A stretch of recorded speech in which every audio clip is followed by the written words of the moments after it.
Introduction. In the realm of the mundane, I wander freely. One man, one sword, with melodies nameless. Who says the pursuit of the great way demands an ascetic heart? I shall embrace love and righteousness, traversing the heavens and the earth.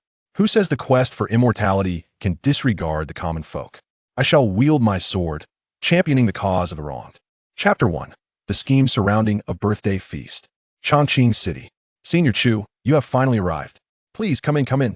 An elderly man clad in a purple and gold Taoist robe, his face thin and wrinkled, greeted with a broad smile and a respectful bow.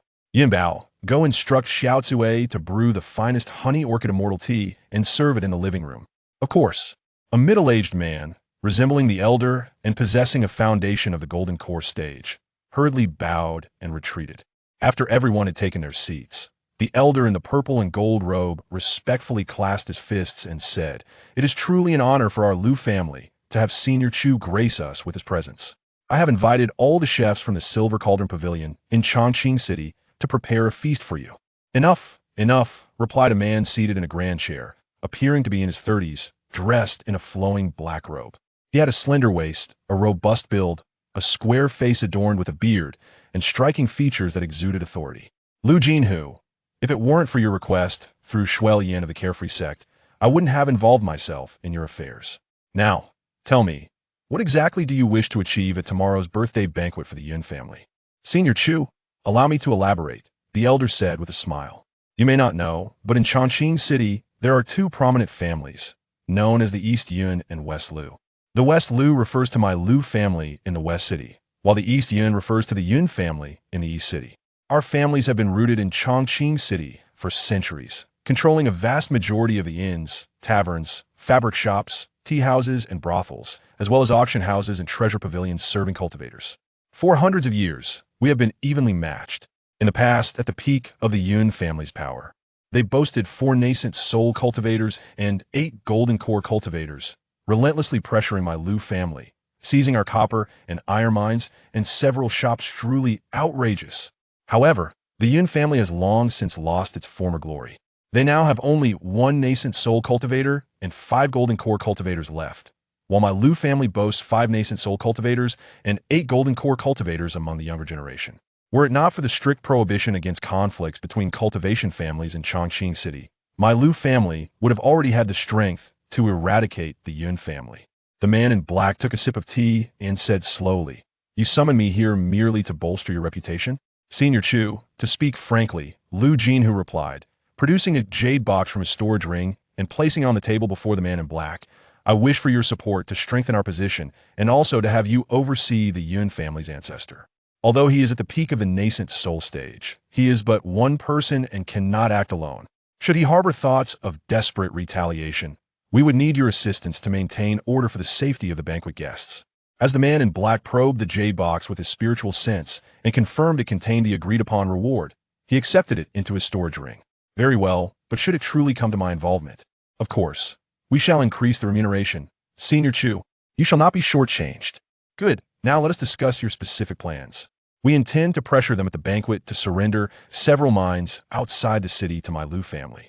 Should they refuse, I shall." Upon hearing Lu Jinhu's plan, the man in black responded, "I, Chu Wuming, am known for my services rendered for compensation. Now that I have accepted your reward, I shall agree to your request. However, since this involves a family business dispute, and I have learned that the Yun family is not engaged in any heinous acts, I will only oversee the situation without taking any action or causing harm." "Yes, yes. With Senior Chu overseeing, my Lu family will surely be able to significantly diminish the Yun family's prestige and drive them out of Chongqing City." "Ha ha." Relieved that Chu Wuming had agreed, Lu Jinhu thought to himself, "Humph, with Chu Wuming in charge, I look forward to seeing what tricks you, Yin Hua, can still pull. 1,000-year birthday feast? Tomorrow, I shall turn it into a funeral banquet." The following day, before a grand residence on the outskirts of Chongqing City, a towering gate bore a plaque inscribed with the words Qingyun Garden, bold and vigorous, adorned with graceful strokes. On either side stood stone lions draped in red silk and embroidered balls, and even the walls of the courtyard were festooned with crimson silk. Were it not for the knowledge that the ancestor of the Yun family was celebrating a birthday here, one might mistake the occasion for a wedding feast. From beyond the high walls, the faint sound of stringed instruments and flutes could be heard. As Lu Jinhu and his entourage approached Qingyun Garden near noon, the guests had already taken their seats, leaving only a few servants sweeping the entrance. Upon noticing the arrival of Lu Jinhu and his group of over 10 individuals, a servant at the door hurriedly approached and bowed. "May I inquire if you have an invitation?" "Get out of the way." Lu Yunbao, clad in attire fit for action, waved his hand, unleashing a surge of spiritual force that sent the servant tumbling backward. Seeing a few other servants attempting to retreat to report, Lu Yunbao swiftly advanced and, with a flick of his hand, caused them to faint on the spot. Chu Wuming frowned slightly at the scene. Sensing that the servants were merely unconscious and unharmed, he refrained from intervening. Lu Yunbao, believing himself victorious, pressed forward to clear the path. This Qingyun Garden is a newly constructed residence by the Yun family for this birthday feast. I'd only heard it was vast and luxurious, and now seeing it, it truly is, Lu Jinhu remarked, surveying his surroundings with his hands clasped behind his back as he walked alongside his brothers. It is said to consist of 6 courtyards. The Yin family seems to intend to make this their new ancestral home, Lu Yinhui scoffed. Lu Taiwei gazed at the first courtyard, filled with rare flowers and exotic plants, elaborate rock formations, winding paths, and picturesque scenery, his eyes gleaming with greed. In the future, we could persuade the Yun family to cede this residence to our family. Lu Tonghu nodded in agreement. Though a bit gaudy, they certainly put in effort. It will be splendid for hosting guests here. I wonder what awaits in the second courtyard? As the group reached the second courtyard and turned past a screen wall, a large artificial lake came into view. Willow trees brushed the banks, rippling blue waves danced, colorful lotuses bloomed, and schools of koi swam gracefully. A winding corridor traversed the lake, connecting pavilions and gazebos, creating an ambience reminiscent of a tranquil water town.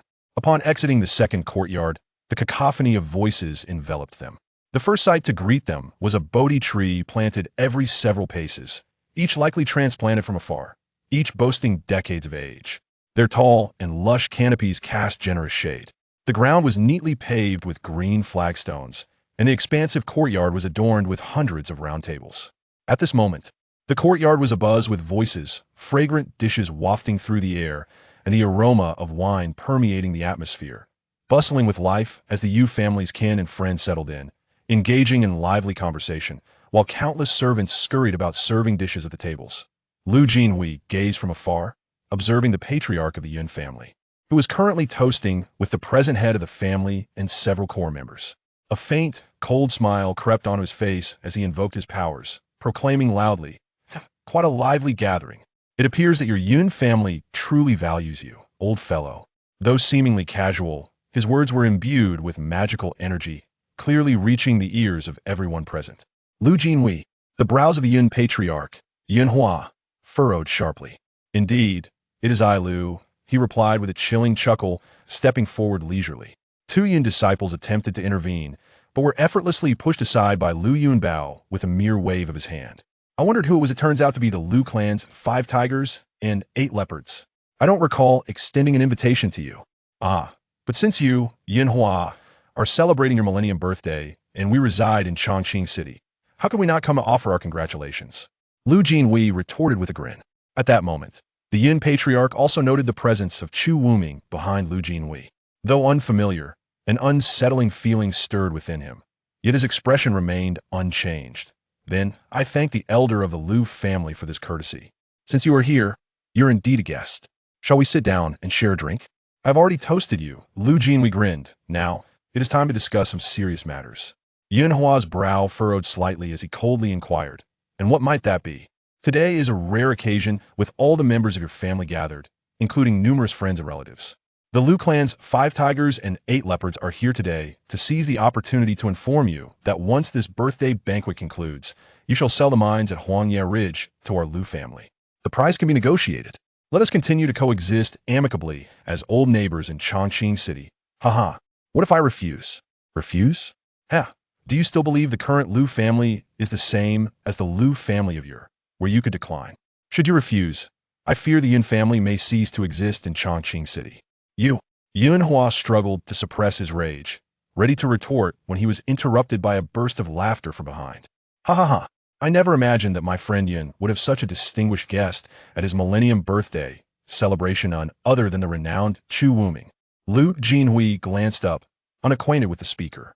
The man wore a blue Taoist robe, appearing to be in his 60s or 70s, with a kindly demeanor, white hair, and a flowing beard that cascaded down his chest. He cradled a black whisk, and although his cultivation was indiscernible, he emanated an ethereal aura, as if transcending the mortal realm. Lu Jinhui frowned, about to reprimand when Chu Wuming had already glided past him. Chapter 2. The Celestial Mechanic Takes the Lead. At this moment, Chu Wuming felt a strange sense of bewilderment, realizing that the person who had approached him was none other than an old acquaintance. He approached, clasping his hands and greeting, "Elder Tien Jizi, what brings you here?" Chu Wuming. The Yun Patriarch's heart surged with alarm. Chu Wuming, a rogue without a sect, was a formidable figure known for accepting payments to dispel calamities. Though he was at the mid-stage of transformation, it was said he had claimed the lives of no fewer than 10 early-stage refining void cultivators. To think he was brought here by Lu Jinhui. Tien Jizi, how'd he come to be here? Lu Jinhui and his brothers were equally astonished, for the Celestial Mechanic had become a legendary figure in the Eastern Domain, shrouded in mystery. His age and cultivation level were matters of speculation, but he was known for his capricious temperament and unpredictable actions. It was rumored he could unravel celestial secrets and had foretold the fates of many significant figures and powerful factions with unerring accuracy. You can come, so naturally I could too. Did you not come to congratulate my friend Yun on his birthday, just as I did? Tien Jizi replied with a jovial smile. Chu Wuming was momentarily taken aback. His mind raced, and, after a brief pause, he turned to the Yun Patriarch and offered an apology, smiling. I am here on someone else's behalf, however. Since Elder Tien Jizi is also a guest, I shall first extend my congratulations to you, my friend Yun, on your millennium birthday. Thank you, Elder Chu. The Yun Patriarch promptly returned the gesture with respect, inwardly relieved. Had Tien Jizi not appeared so fortuitously, Chu Wuming would likely have acted differently, showing no courtesy whatsoever. There's no need for formalities with him. Haha. Speaking of which, Chu Wuming and I share quite a history. Though I am known for accepting payments to dispel calamities, I must concede to the influence of Elder Tien Jizi. Chu Wuming responded, his expression somewhat perplexed as he pondered, subtly stepping aside. Junior Lu Jinhui pays respects to Elder Tien Jizi. Lu Jinhui, realizing that the esteemed figure he had paid a substantial sum to invite was now quietly standing aside, felt a sinking sensation, understanding that today's endeavor might prove futile.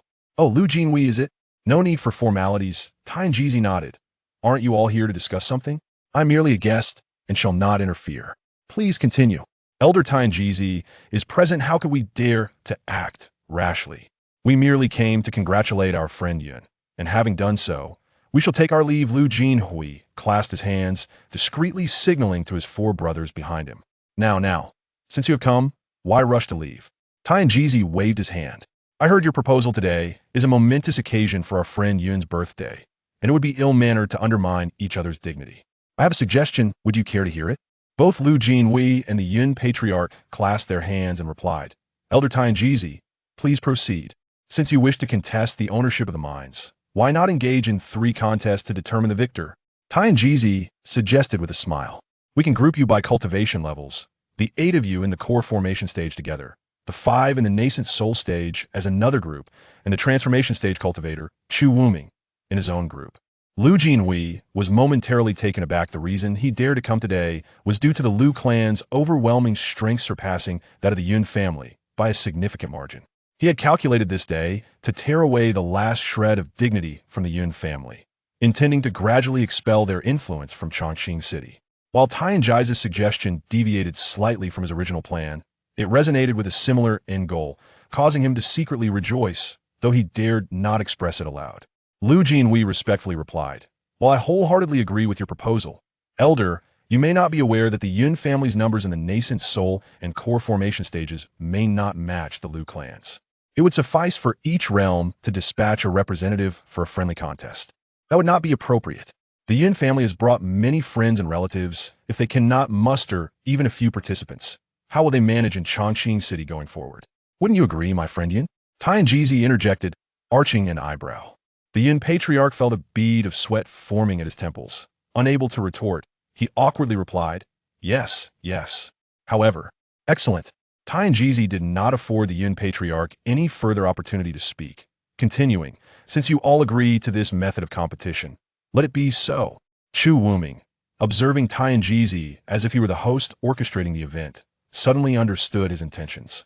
Glancing at Lu Jinhui and the others nearby, he inwardly sighed, Lu Jinhui, you poor soul, caught in Tianjizi's scheme. May you fare well, alas. I cannot assist you.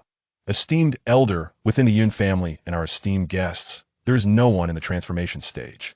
The patriarch of the Yun family, feeling a sudden urgency, stepped forward to speak. I am here. Tianjizi interjected. The crowd, including Chu Wuming, was taken aback. What? Am I not allowed to assist the Yun family in battle? Since Elder Tianji is willing, it is indeed a great fortune for our Yun family. The patriarch of the Yun family rejoiced, not daring to voice any dissent. Chu Wuming, unable to contain his curiosity, inquired, Tianjizi, why abandon your tranquil existence to wade through such murky waters? Haha, I wish to, is that not sufficient? Tianjizi chuckled, waving his whisk. Very well, since you wish to represent the Yun family in battle, I concede defeat for this match in the transformation stage. Chu Wuming replied tersely. What? Chu Elder? Lu Jinhu was taken aback, about to ask further questions. Seeing the expression on Lu Jinhu's face as if questioning him, Chu Wuming furrowed his brow and retorted. What? You invited me to deal with the Yun family, and I am here. Now, Tianjizi wishes to duel with me if I cannot defeat him. I concede. Do you have any objections? Junior would not dare. Lu Jinhu seethed internally, but outwardly he remained composed. Good. Then let it be known that the Yun family has already won one match. The remaining two can proceed as planned. With a wave of his hand, Tianjizi conjured a massive spherical formation overhead. Countless thoughts raced through Lu Jinhu's mind, yet he could not fathom Tianjizi's intentions. Even if the Yun family includes the latest stage Qi condensation members of Lingyin sect, they total but 6. Among the guests present, there are indeed several Yuanying and Jiedon practitioners, yet few would genuinely stand up for the Yun family in such matters. Could it be that Tianjizi intends to assist me? That seems unlikely. Elder Tianji, may I pose a question? Lu Jinhu bowed respectfully. What is it? I wonder if the upcoming matches will be merely for show, or if we may fight to the death. What would you prefer? Tianjizi countered. Given that it is a contest, some injuries are inevitable. If we limit ourselves to mere gestures, both sides may be hindered in showcasing their true prowess. Thus, I believe that if the City Lord's mansion agrees, every match should be entirely unrestricted.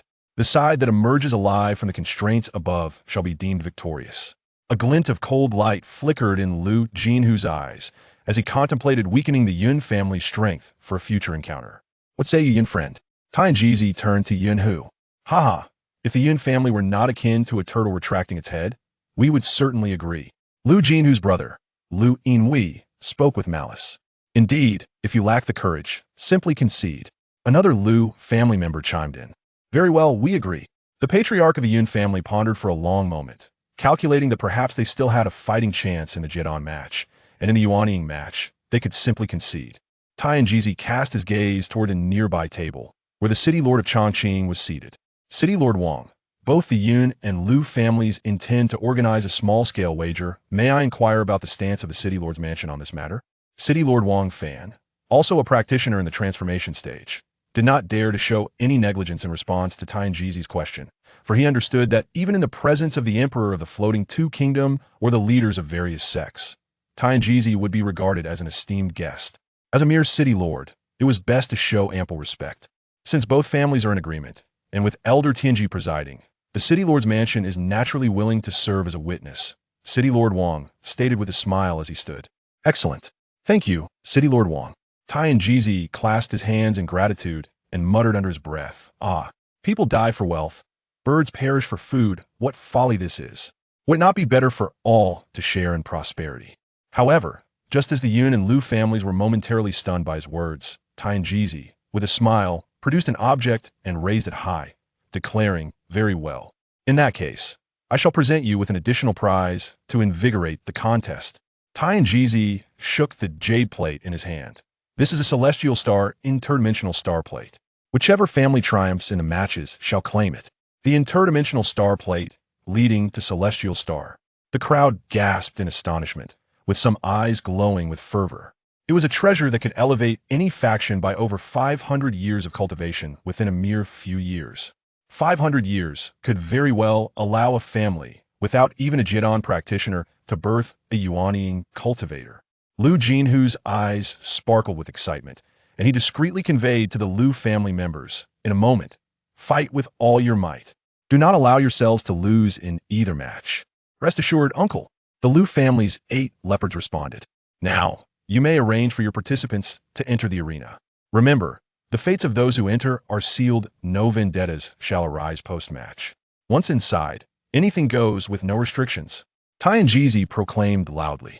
As soon as Tianjizi's words fell, the Lu family's 8 leopards soared into the barrier above, 4 of them radiating a water-blue protective glow, while the other 4 enveloped themselves in flames. 8 vibrant spiritual treasures ascended, swirling around the 8 figures. The patriarch of the Yin family, Yin Hua, turned to command. "Yin Song, Yin and I, Kai Xia, Yin Zhonghe, Yin Zhongfen, you shall go." "Understood." Seeing the elder's arrangement, a young man in the back furrowed his brow, suddenly darting forward to stand before Yin Hua, declaring, "Elder, Yin Feng requests to battle." Chapter 3. Life and Death Duel. Chu Wuming turned his gaze upon hearing the voice, and he beheld a young man whose face resembled a jade crown, with clear brows and exquisite features, exuding an air of remarkable elegance. Although he was clad in the specially tailored attire of the Yun family celebration, his tall figure made him appear exceptionally handsome. Utilizing the heavenly eye technique to surreptitiously observe, Chu Wuming was astonished to find that he could not discern the young man's true condition. At that moment, Chu Wuming heard the elder of the Yun family shake his head and say, "Yun Feng, you are already an elder of the Spirit Seal sect. There is no need for you to interfere in family matters." It seemed he did not wish for the young man to partake in the battle. The young man first bowed deeply once more and then, with a firm chest, declared loudly, "As a scion of the Yun family, I must participate in today's battle."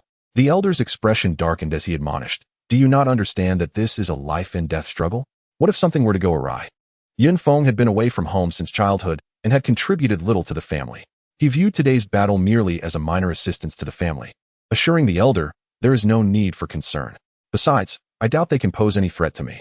With a confident smile, he added, "Elder, I have faced numerous trials over the years and will not falter. Allow me to go." At that moment, a middle-aged man spoke up to offer encouragement, seemingly Yun Feng's father. "Very well, but do exercise utmost caution." The elder of the Yun family finally nodded reluctantly, his gaze betraying a profound sense of reluctance and worry. Chu Wuming scrutinized the young man once more. Based on the talent displayed by Yun Feng, the future prosperity of the Yun family would undoubtedly rest upon his shoulders. It appeared that the elder sought to protect him, hoping to nurture his growth to support the family in the days to come. Just then, 2 exceptionally beautiful young women approached, causing Chu Wuming's eyes to brighten. Both possessed flowing long hair and jingling ornaments. One exuded a gentle and elegant charm, while the other radiated a captivating allure. Despite their differing appearances, both possessed an ethereal grace that was truly extraordinary. In terms of beauty, they would undoubtedly rank among the top 5 of all the women he had encountered. Chu Wuming marveled at their exquisite features, silently reflecting. The more striking of the 2 young women then spoke, "Yun Feng, it is terribly unfair for them to have 8 against your 6. Han Tian said we should assist you, and after that, he will help you deal with the 5. "Very well," Yun Feng replied with a slight smile and a nod. "Now, that is the mark of true friendship." Tianjizi laughed heartily, applauding in approval. Chu Wuming furrowed his brow, uncertain of Tianjizi's intentions, and grew increasingly curious about the identities of Yun Feng and the 2 young women. "Yin Song, Yin and I, Aunt Kai Xia, you need not join," Yun Feng said, stopping the 3 who were about to take flight. "Yun Feng, what do you mean by this?" The elder of the Yun family exclaimed in surprise. "With the 3 of us here, it makes no difference whether there are many or few," Yun Feng replied, seeking the elder's permission. Just as the elder was about to speak, Tianjizi conveyed through thought, "Friend Yun, let us proceed as he suggests." The elder of the Yun family pondered anxiously. Reflecting, today, the enigmatic figure not only appeared uninvited but also exhibited peculiar behavior. From the moment he arrived, he did not seem intent on harming the Yun family. Could it be that his intentions were for Fenger and his friends? "Very well, Yun Song, Yin and I, Kai Xia, as Yun Feng suggested, you need not ascend." "Understood." The 3 responded, bowing and stepping aside, yet they too were filled with confusion. "Let us proceed." Yun Feng and Inger, alongside Si Yuan, soared into the protective barrier above, standing parallel to their 2 clan uncles in midair. "You too, Yun Zhonghe and Yun Zhongfen, It seems the Yun family has no successors left, haha. Sending Amir Jr. to meet his demise while dragging along two outsiders. Indeed, haha. Yun Zhonghe retorted angrily. Lu Yunbao, silence yourself. Whether or not the Yun family has successors is not for you to fret over. Two lovely maidens. Why trouble yourselves in this mess? Should you be harmed? It would surely pain us, he laughed. Why not withdraw and wait until we deal with these nuisances? Then, you may return and serve as my concubines. How about that? Lu Xianbao, Lu Huangbao, clean up your filthy mouths. Do not insult our esteemed guests. Yun Zhongfeng commanded. Yun Zhongfeng, if you were to kneel and admit defeat now, I could begrudgingly accept you as a concubine. I assure you, you would not be treated poorly, he chuckled. Such needless prattle. The elegant woman who had ascended with Yun Feng now interjected, her voice laced with intensity, leaving the onlooking Chu Wuming momentarily taken aback, wondering why this lady was so fiery. Then, she turned to Yun Zhonghe and Yun Zhongfeng with a gentle smile, saying, Sirs, please do not be angered. Allow me to have a few words with them. With that, she gracefully propelled herself forward, a distance of about 10 feet. Though her smile had transformed into an icy demeanor, with a glint of coldness in her eyes, she addressed them sternly. If you two apologize now, I may choose to forgive you, and we can continue with a fair fight. Haha, little girl, do you think your beauty grants you the right to demand deference? If you were to become my woman, I would pluck the stars from the sky for you. How does that sound? Lu Xianbao grinned mischievously. The chill in her eyes intensified as she replied, So, you do not wish to apologize? Apologize? My brothers merely cherish you and jest with you. Why take it so seriously? Lu Huangbao grinned widely. Very well. Initially, I intended to engage you in a fair contest. However, I have suddenly changed my mind. The woman suddenly flashed a captivating smile, her exquisite beauty causing the 8 opponents to lose their composure. Even Chu Wuming, who prided himself on his experience with women, felt his heart flutter. Oh, are you planning to descend and await your fate as my concubine? Lu Huangbao leered at her. You think too highly of yourself. She scoffed coldly. I have no desire to engage with you, lest I soil my hands. As her words hung in the air, the woman swiftly tapped the spirit beast pouch at her waist. 18 vibrant crimson centipedes, each adorned with 4 wings, surged forth from the pouch with a ferocious roar. They spiraled and danced, transforming into colossal creatures over 10 feet long, encircling the 8 men before them in an instant. Each centipede radiated a formidable pressure typical of mid-core formation cultivators, instilling such terror in the Lu family's 8 leopards that they nearly soiled themselves. Bereft of any courage to fight back, the astute Lu Tianbao was about to concede, but before he could utter a word, the 18 centipedes unleashed torrents of green venomous flames, engulfing the 8 figures in an instant. Swiftly, the centipedes darted into the heart of the emerald blaze, their myriad claws slicing through everything in their path. Whether it was the magical treasures, weapons, or even the flesh of the Lu family's 8 leopards, they were severed asunder with each strike. In a heartbeat, chunks of charred meat and dismembered limbs, still smoldering with the green flames, flew about, disintegrating into ash before they could even graze the outer formation. Among the 8 core formation cultivators, 3 were at the peak of their stage, yet amidst their anguished cries, they succumbed in less than a breath's time, falling silent. Chu Wuming and the assembled guests gasped, their eyes wide with disbelief. The seemingly gentle and exquisite woman exhibited such ferocity in battle. The sight of those 4-winged centipedes was unlike anything they had encountered before. Could they be some wild and exotic species? Even if I were to face them, I would surely require considerable effort to prevail. Chu Wuming felt a profound astonishment, and his gaze toward the woman shifted dramatically. Moments later, the storage rings and shattered treasures of the Lu family's 8 leopards began to plummet from the sky. Following a flash of brilliance from the formation above, these items landed on the stone ground with a resounding clatter, creating a cacophony that echoed in the stunned silence. Almost everyone present was left speechless, the atmosphere thick with shock. In the hushed courtyard, the sound of swallowed saliva could be heard amidst the stunned crowd. Tianbao, Diba. Lu Jinhui's eyes blazed with fury as he witnessed his 2 sons effortlessly slain by that woman's spirit insects, his rage threatening to ignite. Beside him, Lu Xianbao and Lu Huangbao's father, Lu Yinhui, collapsed in agony. Vicious woman, you shall pay for this. Unable to contain himself, Lu Jinhui brandished a sleek black longsword, cleaving through the air toward the airborne woman. Beware! A young man observing the battle shouted, unleashing a beam of black light that collided with the longsword midair. Sparks flew as Lu Jinhui's sword was met with fierce resistance, creating a notch the width of a pinky. The longsword was deflected, hurtling sideways until it struck the formation laid by Tianjizi. Beneath the formation, a surge of white light enveloped Lu Jinhui's sword. In an instant, the white light constricted, transforming the black longsword into a mass of twisted iron, which then fell from the sky. The old man seemed to have remarked that life and death in the arena are fated, and after the contest, no one is permitted to seek revenge. Once one enters the arena, any manner of competition is permissible, without limitation. Lu Jinhui, have you forgotten? The voice of Tianjizi carried a chilling tone. I, as a junior, acknowledge my error. Lu Jinhui gritted his teeth and replied, Good. Recognizing one's mistakes and being willing to amend them is commendable. Tianjizi nodded. Now, prepare for the next match and let another contestant take the stage. Tianjizi, our Lu family has already lost 2 rounds. The outcome of the 3rd match holds no significance. I believe it would be prudent to forego this contest, Lu Jinhui asserted, struggling to control his emotions. How can that be? You were the first to agree to the competition.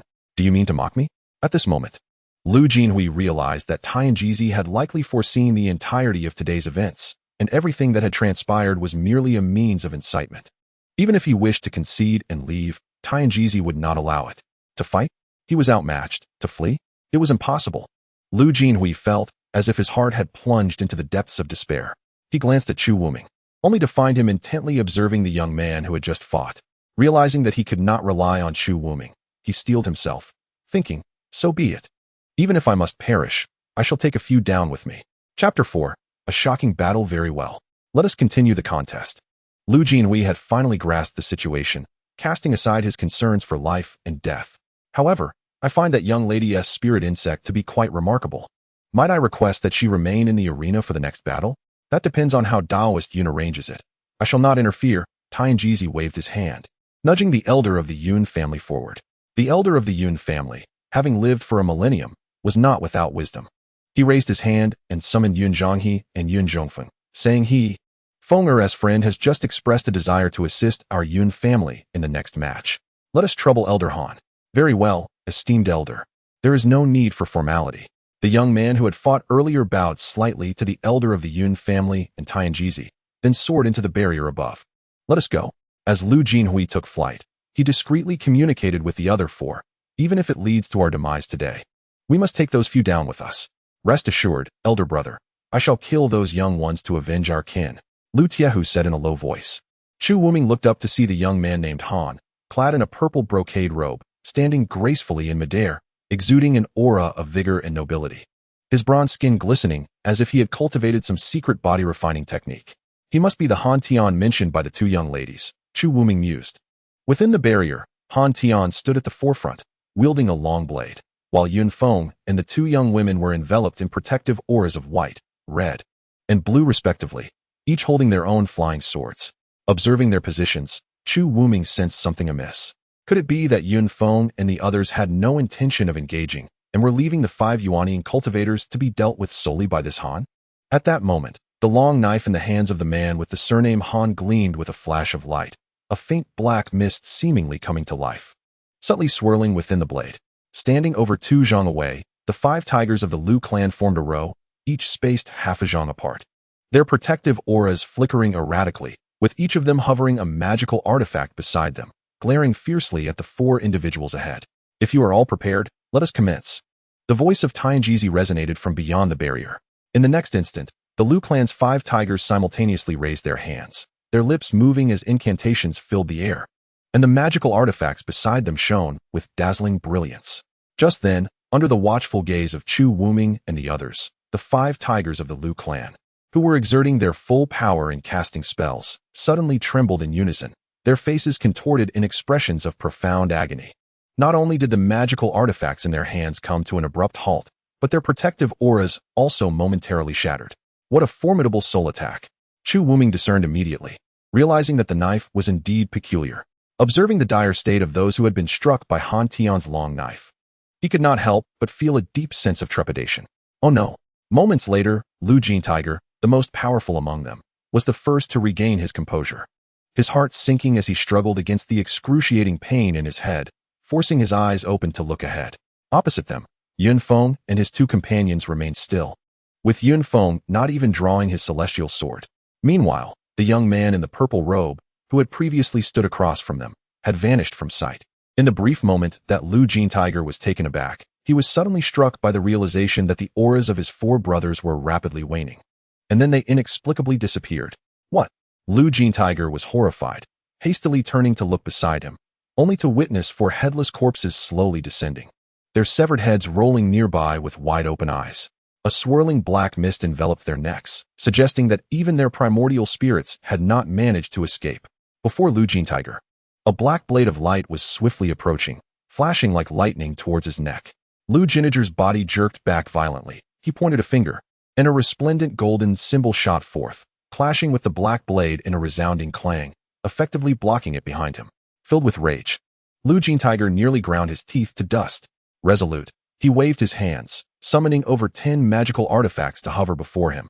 Yet these artifacts did not attack anyone. Instead, they emitted an increasingly urgent humming sound at Lu Jintiger's urging. "Oh no, he intends to self-destruct the artifacts," cried out the elder of the Yun family below. Lu Jintiger's eyes blazed crimson, his hand gestures frantic, wishing to obliterate the four individuals beside him into dust. However, fate was unkind. A cold scoff echoed in his mind, abruptly interrupting all his spells. The long knife, at an extraordinarily bizarre angle, slipped through the gaps between the magical artifacts, swiftly slicing across Lu Jintiger's neck. Lu Jinhua's soul and nascent soul were enveloped by the black radiance emanating from the blade, vanishing into its depths, leaving behind a decapitated corpse that plummeted downwards, rapidly shriveling as it fell. The uncontrolled treasures scattered across the sky were gently gathered by the young man, surnamed Han, into his storage ring. Clap, clap, clap. Tianjizi dismantled the array above, applauding lightly. Marvelous, marvelous.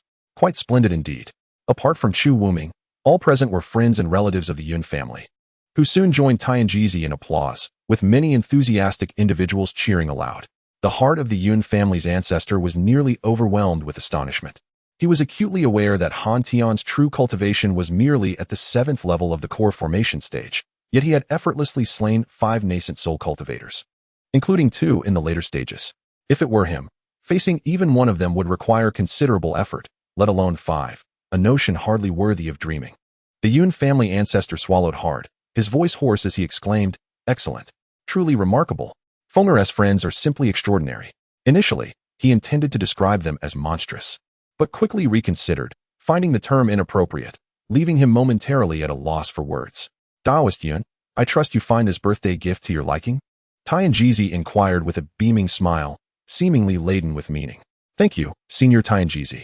The Yun family ancestor comprehended the gravity of the situation. It appeared Tianjizi had intended from the very start to ensure the Lu family members were entirely eliminated. Let us resume the birthday celebration. I wish to engage in further conversation with those 4 young friends. Additionally, this interstellar compass must be bestowed upon Yun Feng." As he spoke, Tianjizi tossed the interstellar compass, akin to discarding a trivial item, towards the Yun family ancestor. Indeed, indeed.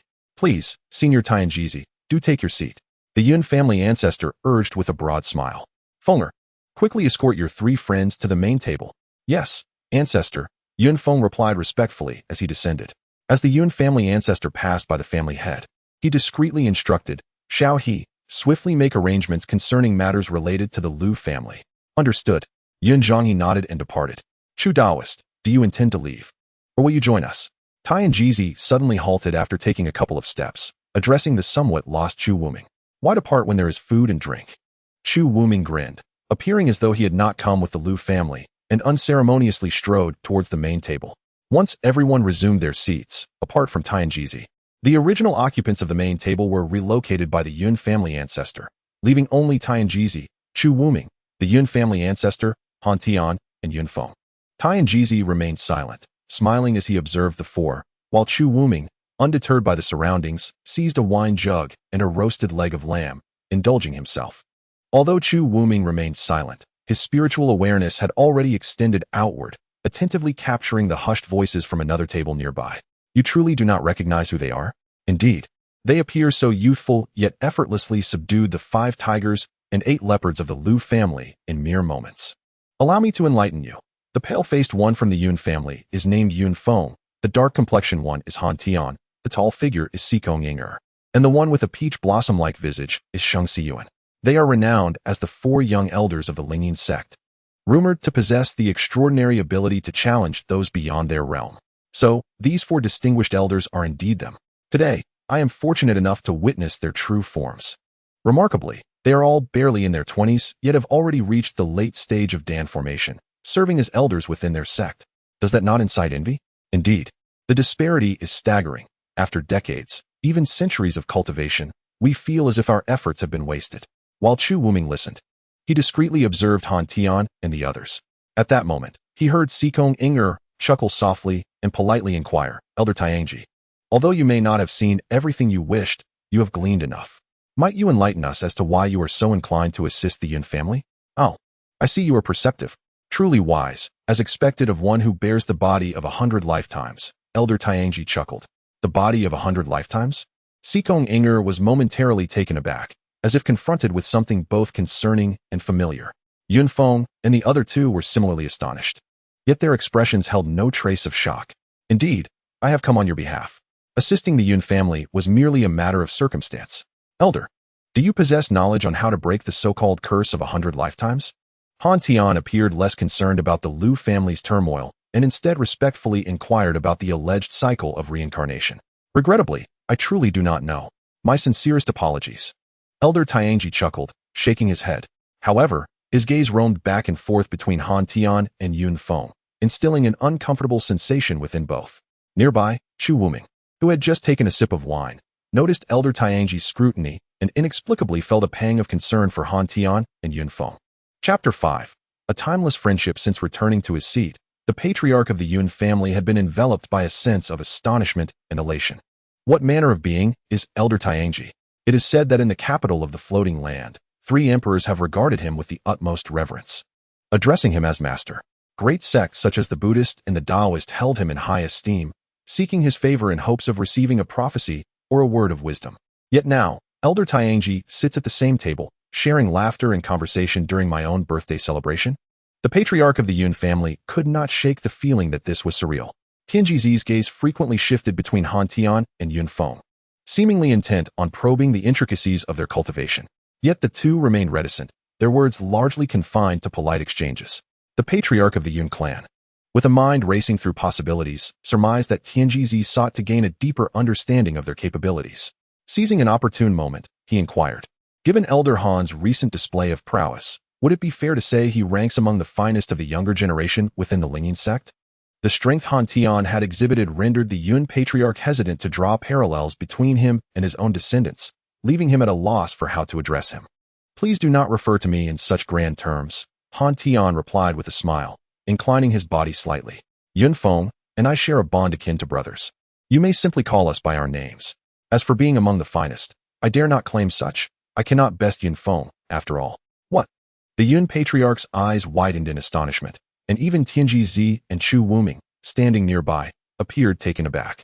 From the subtle fluctuations in Yun Feng's aura, it seemed he and Han Tian were evenly matched. However, Han Tian's recent feats of overcoming the odds with remarkable speed and formidable mental prowess were astounding. How could he possibly not prevail against Yun Feng? This led to an unsettling question.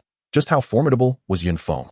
Unbeknownst to them, Yun Feng possessed a unique spirit companion that rendered him impervious to Han Tian's soul attacks, along with another treasure bestowing him with comparable speed.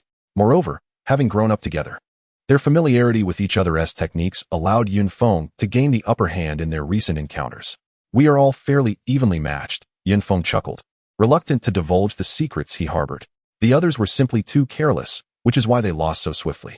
Are you suggesting that if they had been more vigilant, their defeat would have merely been delayed?" The Yun patriarch retorted.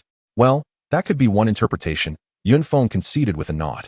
Chu Wuming, tearing into a piece of mutton, muttered, "Humph, those few fools wouldn't last even 10 breaths, even if they were cautious." The Yun patriarch was at a loss for words, casting another glance at Yun Feng, while Han Tian's expression grew increasingly complex. "Chu, your insight remains as sharp as ever." Tianji laughed heartily. "Unlike you, I cannot divine the future. If my insight were dull, I wouldn't have survived until now." Chu Wuming shot back, casting a withering glance at Tianji. "If your insight is so acute, why do you always consult me as though I were a fortune teller?" "Because you are," Tianji replied, recalling some uncomfortable past events. Realizing that continuing this banter was futile, he cleared his throat awkwardly, and ceased engaging Chu Wuming. As for Han Tian and Yun Feng, despite their lingering curiosity, they recognized that extracting any useful information today would be a challenge. Resigned, they suppressed their inquisitiveness, awaiting a more opportune moment to inquire further. With a faint smile, the enigmatic Tianjizi addressed Han Tian and his companion, saying, in truth, "My visit today was prompted by the myriad tales I recently encountered regarding the 4 young elders of the Lingyin sect. Out of curiosity, I wished to behold them for myself. Coincidentally, upon hearing of the esteemed Taoist Yun's birthday banquet, I decided to make an appearance. As for the earlier incident, it was merely a matter of circumstance, a spontaneous act, if you will. Enjoy your meal at your leisure. I have matters to attend to and must take my leave." As he spoke, Tianjizi genuinely rose to depart, prompting the venerable ancestor of the Yun family and Han Tian to hastily stand and urge him to stay. His arrival was as effortless as his departure. They could not hinder him. Chu Wuming, seemingly well acquainted with Tianjizi, downed a cup of wine without even glancing in his direction. "Ah, Chu Daoist truly understands me," Tianjizi remarked with a chuckle. "Are you really leaving without offering them a fortune-telling? How stingy of you." After several rounds of drinks, Chu Wuming had discarded the pretense of reverence he had previously shown to Tianjizi and feigned drunkenness to tease him. "I have already stated that I am not a fortune-teller. What would you have me divine?" Tianjizi replied. "In the realm of divination, you are second to none. Who dares claim the top spot? Since you have come this far, wouldn't it be appropriate to cast a few fortunes?" Chu Wuming shot a sidelong glance at Tianjizi. "Didn't you previously declare my fate to be extraordinary, one that cannot be discerned? After saving your life, is it too much to ask for a single reading?" Sighing, Tianjizi shook his head.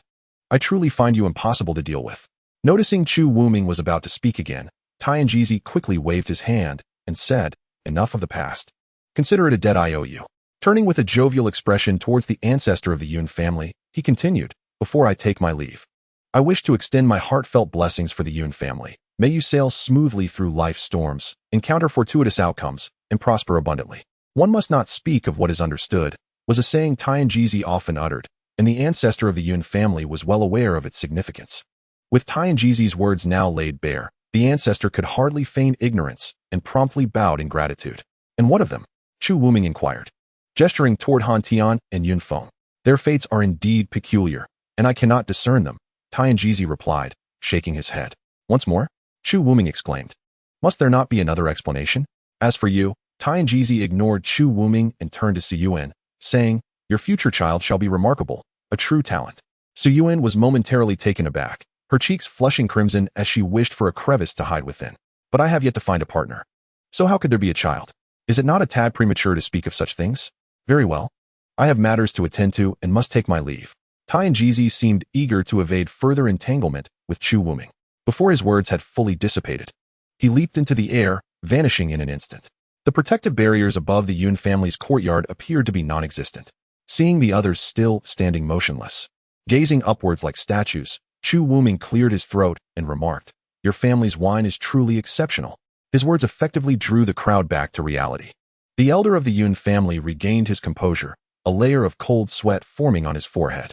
The enigmatic Tianjizi had departed, yet the ominous Chu Wuming remained. Unlike Tianjizi, Chu Wuming, though famed for his chivalry, was notorious for his murderous dealings. Having previously accompanied the Liu family, now unrestrained by Tianjizi, he posed a potential threat. Should any words provoke him, no one in the Yun family could contain him.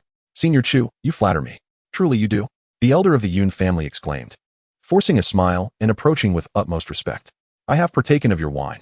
I cannot do so without offering something in return," Chu Wuming stated, placing his wine cup and a half-eaten lamb bone upon the table.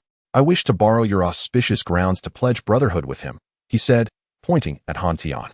Everyone was taken aback, mouths agape, nearly dropping their jaws in astonishment. "As Senior Chu, you jest, do you not?" Han Tian stammered, incredulous. "Do not call me senior. I am merely 1,000 years your elder." Chu Wuming seemed quite earnest. Han Tian, flabbergasted, could not help but inquire, "May I ask why?" With a serious expression, Chu Wuming replied, "I have observed you for quite some time. The more I watch, the more I feel a connection. I have a strong intuition that our fates are intertwined." After a brief pause, he added, "My instincts are usually accurate, and I have great faith in them. Since our destinies are likely to be significant, it is best that we do not become adversaries. Therefore, I wish to forge a bond of brotherhood with you now, to mutually support one another in the future, to never betray each other." Does this reasoning suffice? Very well. Han Tian and Yun Feng exchanged glances, unsure of what to say. Excellent. We are cultivators. We need not adhere to excessive formalities, Chu Wuming proclaimed, biting his fingertip to draw a drop of blood.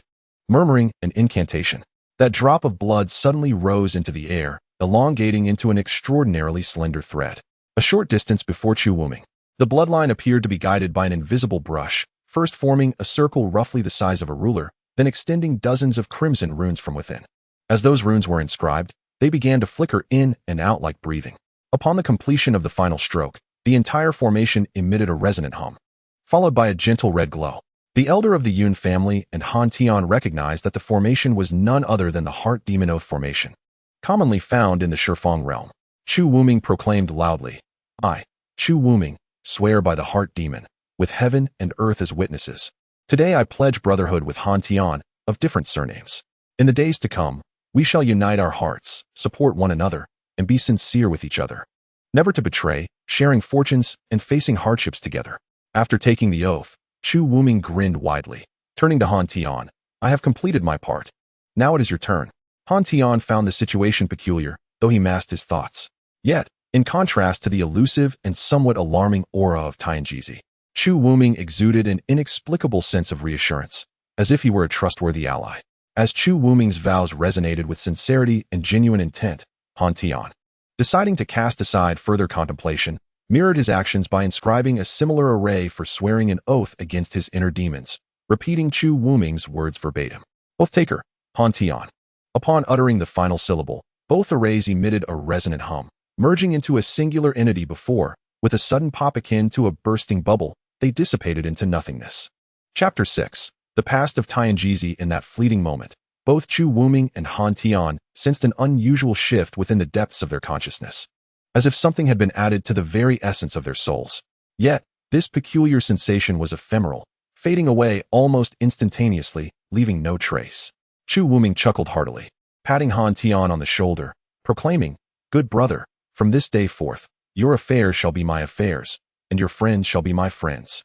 With this, Chu Wuming's gaze swept across the courtyard, and he unleashed the formidable spiritual pressure characteristic of his mid-stage transformation, conjuring a tempest within the expansive third courtyard. The overwhelming spiritual force instilled a profound sense of dread within the gathering guests, awakening primal fears from the depths of their souls. Chu Wuming's aura was laced with an intense malevolence, a scent born of countless slaughters, plunging all present into a veritable hell of blood and despair. His voice reverberated throughout the courtyard like a monumental bell, resonating in the ears of every attendee. From now on, lend your support to the Yun family. Or do not blame me for being ungracious. Indeed, absolutely. Rest assured, Senior Chu, came the chaotic chorus of replies from the guests. He, Han Tian. Henceforth I shall be your elder brother. I will gradually learn about your affairs, and will not be the oblivious elder brother who knows nothing. Chu Wuming grinned, recalling Han Tian's impressive speed during their earlier skirmish. Since I have an affinity for this path, allow me to gift you this technique as a token of our first meeting. With that, he tossed a jade slip to Han Tian. Han Tian hurriedly caught the slip and pressed it to his forehead. The body technique, thousand shadow flowing light? It may differ from your technique, but it shall not lack in speed. When mastered, this technique renders one's movements elusive and illusory, particularly at night, where it can conjure hundreds of phantoms, concealing the true self among them. Whether in combat or retreat, its applications are boundless, Chu Wuming explained. However, mastering this technique is no easy feat, so enjoy your practice. Thank you, Senior Chu. Thank you, elder brother. Han Tian hastily bowed in gratitude, then retrieved a slender stone box from his storage ring, presenting it reverently to Chu Wuming with both hands. Elder brother, though this sword is damaged, it remains extraordinarily sharp and is undoubtedly unique in the Eastern domain. This stone box appears somewhat familiar, Chu Wuming mused, a sense of recognition washing over him as he curiously accepted the box. Upon gently opening it, he could not help but exclaim, the Yuan Sha sword. Does elder brother know of this sword? Han Tian asked, momentarily taken aback. Since acquiring this sword at the auction, it has never been revealed to anyone. Yet, Chu Wuming astonishingly identified it at first glance. It turns out that it was you who secured this sword that day. Chu Wuming chuckled, lifting the sword to examine it closely, reminiscing about a previous auction he attended, feeling somewhat at a loss for words. Was my elder brother present then? Han Tian inquired. Not just present. I had my eye on this sword from the very beginning, determined to obtain it. Chu Wuming's fingers gently glided over the spine of the sword, sensing the chill emanating from its blade. However, at that moment, as soon as I placed a bid, someone countered with an increase of 100 spirit stones. Each time I bid, that person merely added 100 more. The crucial point was that he appeared quite affluent. Yet he only increased his bid by a mere 100. By the time he snatched the sword from my grasp, I was filled with frustration. Han Tian remarked, hee. Little did I expect, the one who won the bid turned out to be my brother, and ultimately this sword found its way into my hands. Such is fate. Truly inexplicable. Chu Wuming stored the Yuansha sword within his storage ring, abruptly adopting a serious demeanor as he addressed Han Tian and Yunfeng. Although I am uncertain of the meaning behind the performance of Tianjizi today, heed my words, brother. From now on, whenever you encounter Tianjizi, exercise utmost caution. Han Tian and the others were taken aback by his words, perplexed as they inquired, What do you mean, elder brother? I have sworn a brotherly oath with you, bound by our inner demons, and I shall not deceive you. Memories of the past began to surface in Chu Wuming's mind. I have often pondered, what kind of person is Tianjizi? In the realm of cultivation, the tales surrounding him merely suggest that he is a recluse, a mysterious figure, elusive and capricious, capable of discerning the secrets of heaven. No one seems to know his surname or given name, his true cultivation level, how long he has lived, or what his intentions might be. Yet, my instincts tell me he is not to be trusted. Do you know that the first time I encountered him was over a millennium ago? At that time, I was merely at the nascent soul stage, while he had already reached the transformation stage, appearing precisely as he does today. Over a millennium ago, he possessed such cultivation? Han Tian and the others were taken aback. The venerable ancestor of the Yun family, Yun Hua, spoke up. I encountered Tianjizi once hundreds of years ago, and back then, his cultivation and aura seemed identical to what it is today. This defies reason. Han Tian frowned, glancing at the others as he spoke. The transformation stage typically experiences minor heavenly tribulations every 300 years.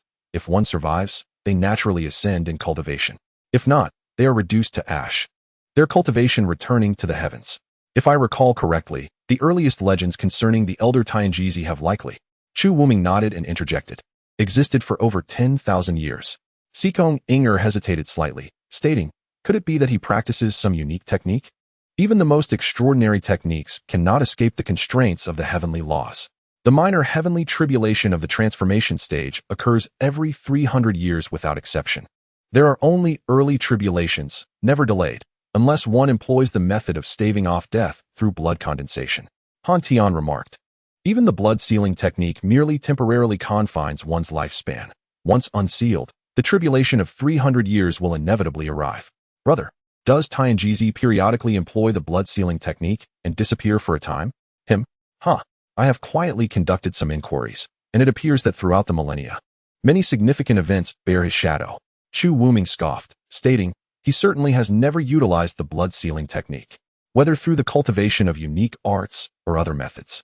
The fact that Tianjizi's cultivation remains unchanged while his lifespan remains constant reveals secrets that we are unlikely to unravel easily. Brother, since you advise caution regarding Tianjizi, what insights can you share with us beyond mere intuition? Of course. Chu Wuming poured himself a glass from the wine flask, memories flooding back, his gaze growing increasingly profound. The first time I encountered him was on the fringes of the Hanhai Desert, in a small town. On the western coast of the eastern domain continent lies a vast expanse of desert known as the Hanhai Desert, bordered by the Yunji Plateau to the east and the boundless sea to the west, stretching for miles unending. Despite its name, the terrain here is quite intricate. On the side adjacent to the Yunji Plateau, there exists a range of rugged mountains that act as a barrier, effectively severing the plateau from the desert. To the west of the mountains, the terrain gradually descends into hills, ultimately leading to an endless desert that reaches the ocean. Scattered amidst the hills and desert are oases. Though vast and arid, the desert experiences nearly a month of rainy season each year. Around July, dark clouds roll in from the western sea, bringing abundant rainfall to the Hanhai Desert for almost a month. After the rain, the desert transforms into a realm of lakes, where numerous pools, like mirrors, dot the sandy expanse, reflecting the azure sky, a sight to behold. However, such beauty does not endure for long. Within just a few days after the rainy season concludes, these lakes vanish once again, for heat and drought are the true masters here. Nevertheless, this brief month of rain leaves behind many gifts for the Hanhai Desert, such as the scattered oases that resemble emeralds embedded in a golden backdrop, and the ample underground water sources that sustain the inhabitants of the towns along the desert's edge. Although natural resources are relatively scarce, over a dozen small towns are distributed along the vast periphery of the Hanhai Desert. These towns lie along the vital route connecting the Kingdom of Ruhan and the Kingdom of Isha, where numerous caravans traveling between the two nations often stop to replenish their supplies. The Hanhai Desert possesses another remarkable characteristic. It is one of the few places on the Eastern Domain continent where spiritual energy is sparse, devoid of spiritual veins underground and spiritual springs above. As a result, cultivators have little interest in this area, seldom setting foot here unless absolutely necessary. The common folk living in these towns might go decades without encountering a single cultivator passing through. However, there exists a small town that steadfastly chose a name reminiscent of the reclusive practitioners of the Tao, Jushin Town. Within Jushin Town stands an inn, aptly named the Jushin Inn. The exterior of the inn appears somewhat dilapidated. Even the courtyard walls, constructed of blue stones, show signs of wear. In the center of the courtyard stands a tall pole, quietly bearing a tattered banner emblazoned with the two characters, Jushin. Behind this pole rises a three-story building, unique in its stature within the entirety of Jushin Town, reminiscent of a scorpion's tail. Yet, the building's weathered facade and the incomplete green tiles atop its roof lend an air of neglect. Nevertheless, the structure's framework is composed of fine Nanmu wood, over a century old, and despite having endured the passage of time, it remains remarkably sturdy, as if destined to stand in Jushin Town until the end of days. Chapter 7. Jushin Inn occupies a considerable expanse, with two courtyards behind it. One is designated for the accommodation of travelers' horses and the storage of firewood and fodder, while the other houses the inn's pigsty, sheepfold, and free-range chickens. Within the vast expanse of the desert, including Jushin Town, nearly all towns lack the influence of official authority. The comings and goings include merchants traveling from north to south, as well as bandits roaming the sands. Those who manage to establish themselves and thrive in the town often possess uncommon traits, whether through strength, connections, or a combination of both. As one of the foremost inns in Jushin Town, the Jushin Inn naturally possesses its own resources and an indomitable foundation. Those who dare to cause trouble within its walls seldom survive to venture 10 miles beyond the town. However, the Jushin Inn is not a den of thieves and murderers. Rather, it is a favored establishment among travelers familiar with the vast desert. The reason for its popularity lies in one individual, Tong Xiangyu, the inn's enchanting proprietress.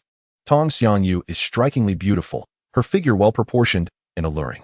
Though her everyday attire is quite ordinary, discerning eyes can glimpse the graceful form hidden beneath coarse fabric, adding an element of exquisite fantasy to the monotonous desert journey. Despite being in her early 20s, Tong Xiangyu exhibits an extraordinary talent for hospitality. Regardless of the type of guests she encounters, she ensures their comfort and satisfaction. Within the inn, a dozen or so individuals, including staff and kitchen workers, some of whom are reclusive former bandits and ruthless brigands, obey her every command without hesitation. To assume that Tong Xiangyu's success stems solely from her beauty would be a grave misunderstanding. Her true weapons are her intellect and strength. Many liken her to a thorny rose blooming amidst the desert sands, beautiful to behold, yet untouchable. Once, there was a wealthy gentleman who sought to pluck this flower with his riches, and there were also ruthless rogues who attempted to seize her with their swords. Yet, all ultimately met with failure. Those who adhered to the rules and retreated when faced with challenges fared better, while those driven by their baser instincts and attempted to take by force now serve as mere fodder for the grass on their graves.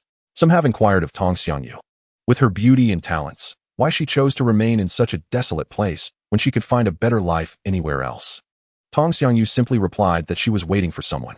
On this day, Tong Xiangyu was, as usual, seated behind the counter, calculating accounts, when the waiter, Xiao Lu, stealthily approached her side and whispered in her ear, "Shopkeeper, another guest has arrived without luggage. This makes the 5th one recently." "Understood," Tong Xiangyu replied without lifting her gaze from the abacus. "Serve them well, and do your utmost to keep them apart." "Yes." Xiao Lu nodded and turned to head to the kitchen. Tong Xiangyu slightly raised her head to glance at the new guest by the window. He was a man clad in a blue robe, quietly sitting and gazing out. Upon closer inspection, she noted his slender waist and robust build, his short, dense beard framing a sharply defined face. One hand held a teacup, while the other rested casually on the table, adorned with a golden ring on his index finger. The man seemed remarkably perceptive, as if he sensed her gaze immediately. He turned to meet her eyes, allowing her a full view of his face. He appeared to be around 30, with a square jaw and handsome, yet rugged features. For some reason, Tong Xiangyu felt a sudden flutter of anxiety in her heart. She smiled faintly at him, then naturally shifted her focus to another table of guests. At that moment, one of the patrons at the other table waved her over, prompting her to rise with a smile and approach them. "Shopkeeper Tong, bring another jar of wine, plus 2 roasted lamb legs." A burly man with a dark complexion slurred. Tong Xiangyu chuckled. "Brother Liu, do take it easy. You've already finished a jar. If you drink more, you might not make it back to your lodgings." The man, inebriated, replied, "Nonsense. Hurry up with the wine. You know my capacity for drink. Besides, it's not every day I reunite with my old brother. We must indulge tonight." Beside the dark-faced man sat a lean, shorter fellow, around 40, whose weathered face bore a twinkle in his small eyes. He too exhibited signs of intoxication, his gaze on Tong Xiangyu revealing an unmistakable fervor. With a grin, he suggested, "Who would have thought the proprietress not only serves excellent wine, but is also delightful company? If you're worried about us getting drunk, why not join us for a few drinks?" As he spoke, he extended a bony hand toward her.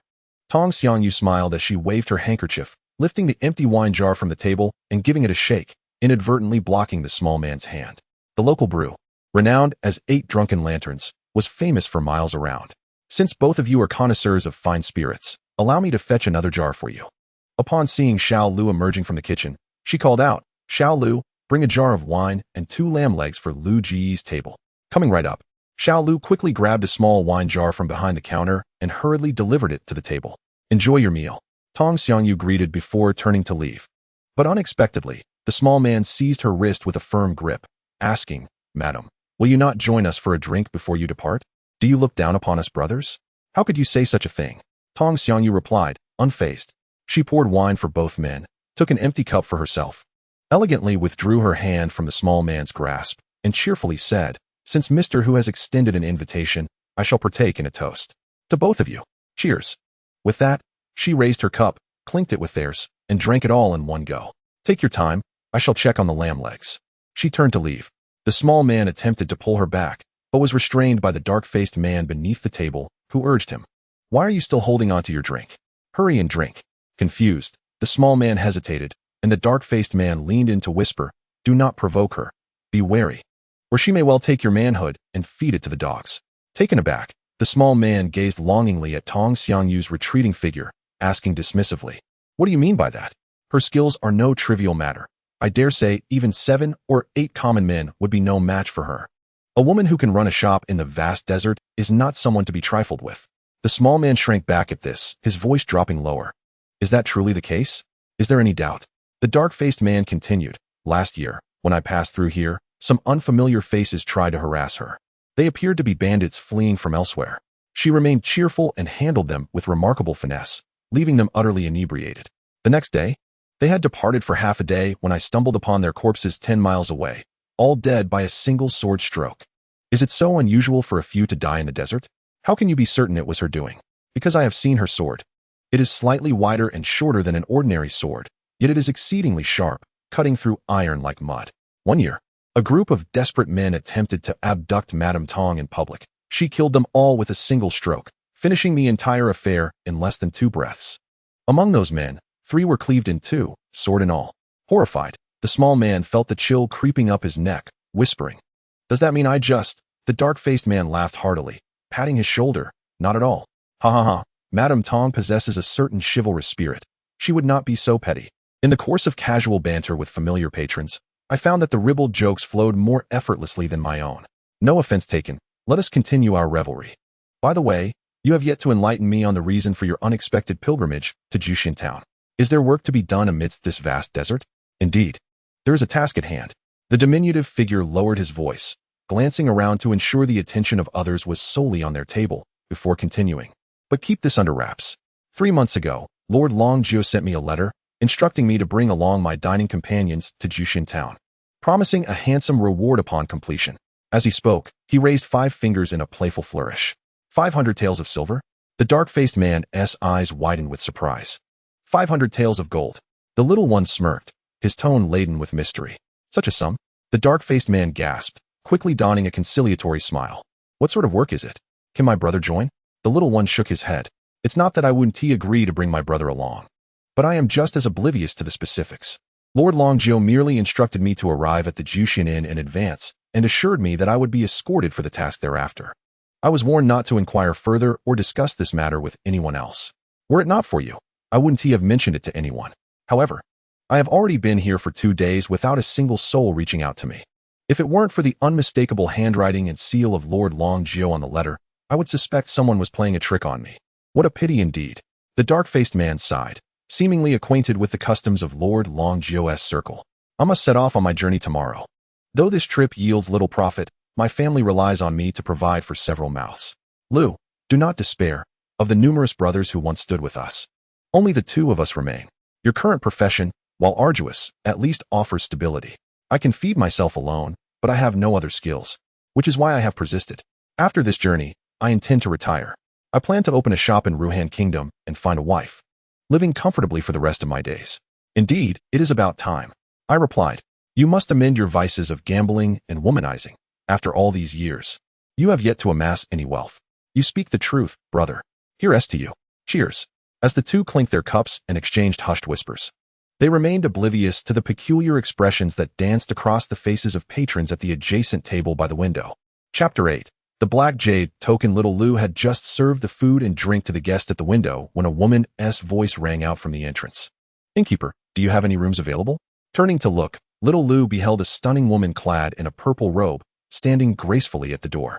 He hurried over to respond, yes, indeed. We have 5 rooms available. May I inquire how many are in your party? Peering outside, he noted the absence of any companions.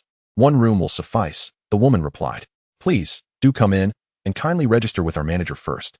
Xiao Lu recalled Tong Xiangyu's admonition and, understanding that this unaccompanied and luggage-less stranger was likely a practitioner of the Tao, hurriedly welcomed her with utmost respect. As the woman stepped inside, she immediately spotted the square-faced man by the window, and a surge of anger welled up within her tranquil heart. I will register shortly. You may continue with your affairs, she remarked briskly, striding directly toward the man without a backward glance. All right, Xiao Lu thought, noticing the woman's displeased countenance and refraining from obstructing her. He turned and hurried behind the counter, casting furtive glances back. The woman unceremoniously seated herself opposite the man, glaring into his eyes as she exclaimed, Chu Wuming, you are still alive, Lingu? What brings you here? The man, Chu Wuming, recognized the voice and, unable to evade her, found himself confronted by her wrathful presence. Embarrassed yet eager to placate her, he quickly fetched a wine cup and placed it before her, rising to pour from a jar. Do not fawn over me, she retorted sharply, her expression unfriendly. After all these years without a word, I thought you were dead. Why did you leave without a word? What do you take me for? Could you not have at least said goodbye? Do you think I could have forced you to stay? Linger, please, listen to me. I did not intend to depart without notice. At that time, enemies unexpectedly found me nearby, and I left in haste to avoid implicating you. I had planned to return after shaking them off, but I was pursued all the way to the Eastern Sea before I managed to escape. By the time I sought you out again, you had vanished without a trace. Truly, my abrupt departure was not by choice. Please do not hold it against me. Hearing his words, the woman seemed to waver in her belief of his sincerity, yet stubbornly replied, Who would believe your tall tales? You have no idea how arduous it has been for me to search for you all these years. Humph. If you were being pursued, tell me, which enemy was it? Chu Wuming glanced around cautiously, discreetly flicking his fingers toward the ground. A nearly transparent, air-like entity darted from his fingertips and burrowed into the earth. Subsequently, an almost invisible barrier materialized around them, enveloping the pair. Only then did Chu Wuming speak.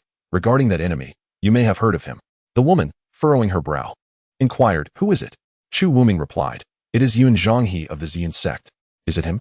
The woman's brow knitted tighter. How did you come to provoke him? His second disciple committed a heinous act in Luoxia Prefecture, and upon being discovered by the Tianjing Division, fled to the vicinity of Wanqi County. Coincidentally, the person pursuing him is a close friend of mine. After encountering one another in Wanqi County, I intervened to assist. Later, I managed to crush his second disciple's golden core and delivered him to the Tianjing Division. However, somehow, this incident reached Yun Zhonghe. Upon hearing this, the woman expressed her concern. Yun Zhonghe, like his infamous disciples, is notoriously protective of his own. He hasn't caused you any harm, has he? Certainly not. Although I, Chu Wuming, may not possess skills that rival his, capturing me is no simple task. Noticing the concern etched on the woman's face, I gently grasped her delicate hand. Despite the years apart, I am confident that once Linger learns I did not leave her intentionally, she will not hold it against me and will no longer harbor any anger, will she? The woman attempted to withdraw her hand, only to find it firmly held by Chu Wuming. With a slight blush, she feigned anger and exclaimed, "You are such a smooth talker. Release me at once. After so many years without seeing you, I am reluctant to let go now that we have finally reunited." Chu Wuming held her hand steadfastly, a smile gracing his lips as he declared, "Unless you say you are no longer angry, I shall not release you." "How vexing," the woman retorted, cheeks flushed. "Fine. I'm no longer angry. Now let me go." With a chuckle, Chu Wuming released her hand, but not without letting his fingers glide gently across her wrist, prompting her to shoot him a playful glare. Little Six quietly approached Tong Xiangyu, whispering in awe, "Manager, it's truly remarkable." The voices at that table seem entirely isolated from the world. Even with my keen hearing, I can't discern a word. They must indeed be the legendary practitioners of the Tao. "Speak softly." Tong Xiangyu glanced over, noticing the man named Chu Wuming engaging in light-hearted conversation with the newcomer. A wave of annoyance washed over her. Though you cannot hear them, they might very well overhear us. With so many practitioners arriving recently, something significant may be about to unfold. Indeed, we haven't heard of cultivators visiting our town for decades. If what they say is true, they can soar through the skies and summon storms, shaking the very earth. Ours may not withstand their whims. They have their own rules and are unlikely to trouble us ordinary folk, Tong Xianyu replied, producing a key and handing it to Little Six. However, it is prudent to exercise caution. Go to the storeroom. Within the innermost brass cabinet, you will find a few pieces of protective armor left by the old manager. Everyone should wear them just in case. Yes, thank you, manager. Linger, how is it that you are here as well? Have you also acquired a piece of the Black Jade Order? After exchanging sweet nothings, Chu Wuming shifted to more serious matters. Are you also? The woman, named Han Linger, was a female practitioner from Peach Blossom Valley. Years ago, during her travels, she had met Chu Wuming, and they had shared a blissful period of romance. Since then, she had been journeying while seeking news of him. The Black Jade Order appears once every few decades. While the missions often entail peril, the rewards are undeniably substantial. Chu Wuming nodded. Ever since I escaped the pursuit of Yunzhanghe, my resources have dwindled, and I am running low on spirit stones. It was fortuitous that the Black Jade Order resurfaced, prompting me to seize a piece. And you? With your ties to Peach Blossom Valley, why engage in such perilous endeavors? You are well aware that I have been confined at the second level of the nascent soul stage for over 10 years, attempting to break through repeatedly without success. Han Linger replied, I have heard that upon completing the task, one can forego the rewards initially promised in the bounty in exchange for requesting additional elixirs or treasures from the master of the Black Jade Order. I have inquired about this, and given my current condition, if I could obtain a celestial pivot transformation pill, transcending this bottleneck would be a matter of mere days. However, the celestial pivot transformation pill is a 5th-tier elixir, rare and elusive, which leaves me in a quandary. The second level of the nascent soul stage is merely a minor hurdle. With time, I shall surely surpass it. Chu Wuming furrowed his brow, interrupting Han Ling. Moreover, you are still young and possess exceptional talent. When the time is ripe, a natural breakthrough would be far more advantageous. Why this urgency? Han Linger, feeling aggrieved, replied, I have always been the one making the fastest progress among my peers. If I delay further, what shall we say of you? Chu Wuming felt a sense of frustration. Have you grown complacent from your untroubled journey thus far? Can you not discern whether speed or your very life is more crucial when compared to your sisters? Are you unaware of the perilous reputation associated with the Black Jade Order? But you accepted it as well. Han Linger pouted, her expression that of a child caught in mischief, seeking justifications. I accepted it because I have confidence in my survival. You are neither cultivating both the physical and spiritual bodies, nor do you have ample experience in combat or exploring perilous realms. The Black Jade Order poses an excessive risk for you, yet I have already accepted it. Is there any way to withdraw? Han Ling, feeling the gravity of Chu Wuming's words, began to waver. You signed a blood contract when you accepted the order, did you not? Chu Wuming countered, his brow knitted in concern. Yes, the blood contract of the Black Jade Order is exceedingly treacherous. Should you choose to withdraw midway, triggering a backlash from the contract could render your future cultivation immensely challenging. What should we do then? Perhaps I could seek the master of the Black Jade Order for assistance? Go ahead, then tell me, who is the master of the Black Jade Order? I do not know. Brother Chu, do you? The master has never shown themselves. How would I know? Chu Wuming sighed in resignation. Very well, from now on. Stay close to me at all times. Whatever I instruct you to do, you shall do without hesitation. Do not act on your own. Oh, I knew you would not abandon me. Han Linger beamed, rising to stand beside Chu Wu Ming, linking her arm with his and resting her head contentedly on his shoulder. 3 days later, a figure clad in black robes arrived at the Gathering Immortals Inn, standing outside rather than entering.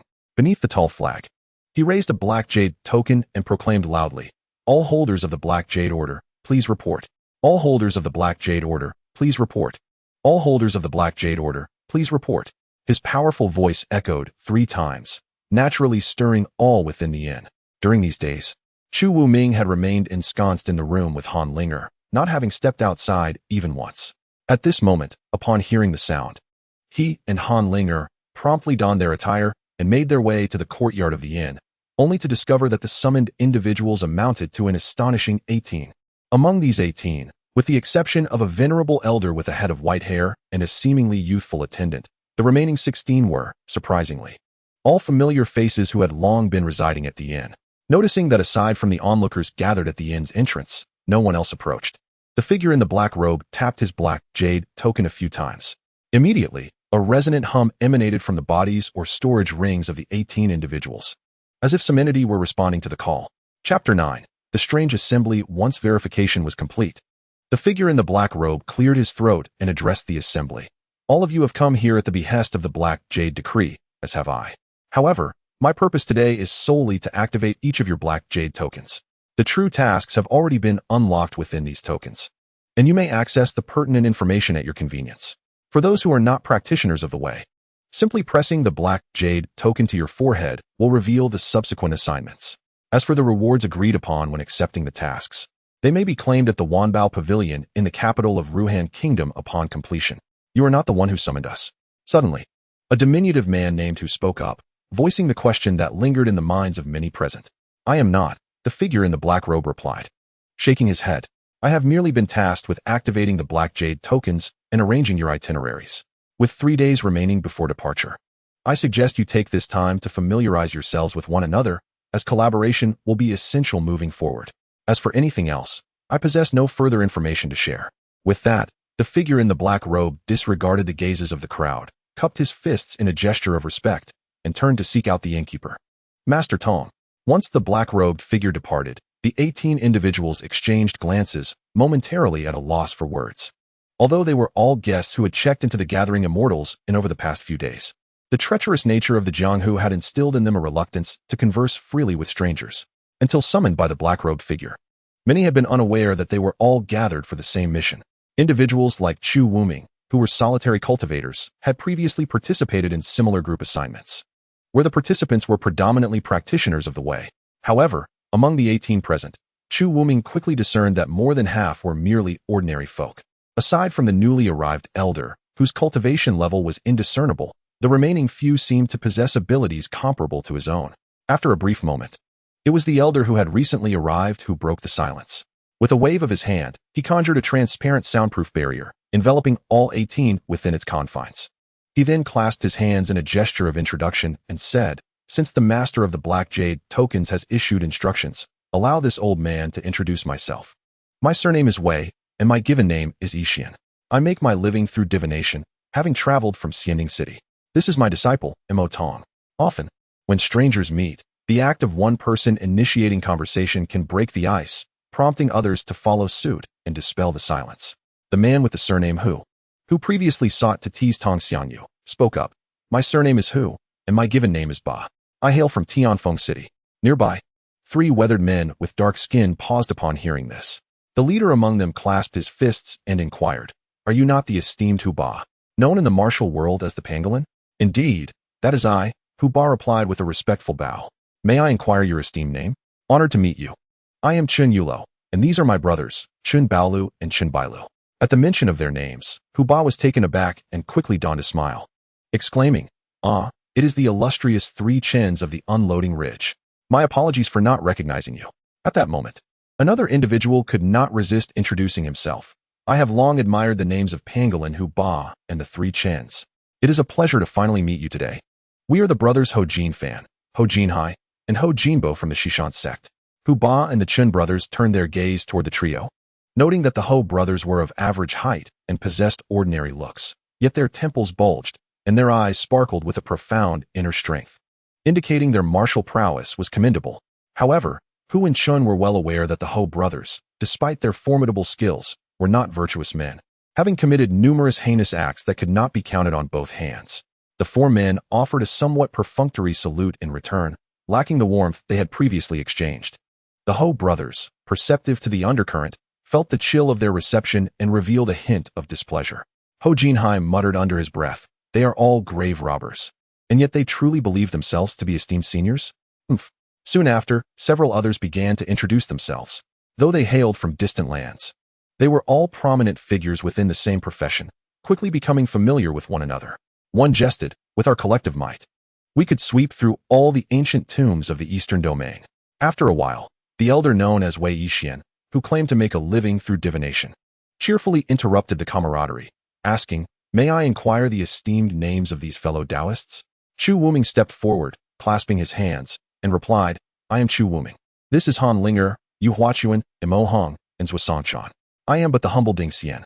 As Ding Xian completed his introduction, Chu Wuming exchanged bows while discreetly transmitting to Han Linger, "It seems we are truly setting off to explore a tomb."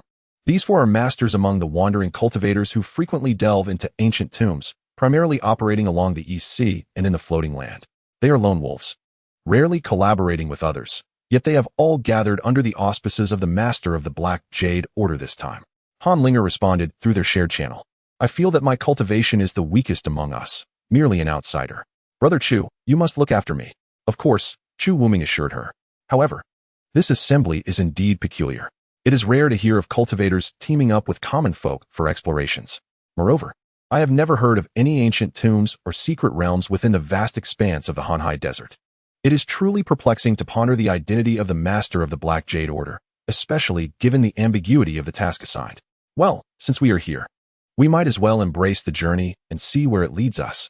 3 days later, as the appointed time for departure approached, one could not help but wonder what benefits the mysterious figure in black had promised Tong Xiangyu of the Gathering Immortals Inn. To everyone's surprise, the innkeeper, along with 2 chefs, emerged from the establishment. Behind them, several large carts were brought forth, laden with various essentials for the arduous journey across the desert. Oh, could it be that innkeeper Tong intends to join us on this expedition? Upon witnessing this, Hubei swiftly approached with a broad smile.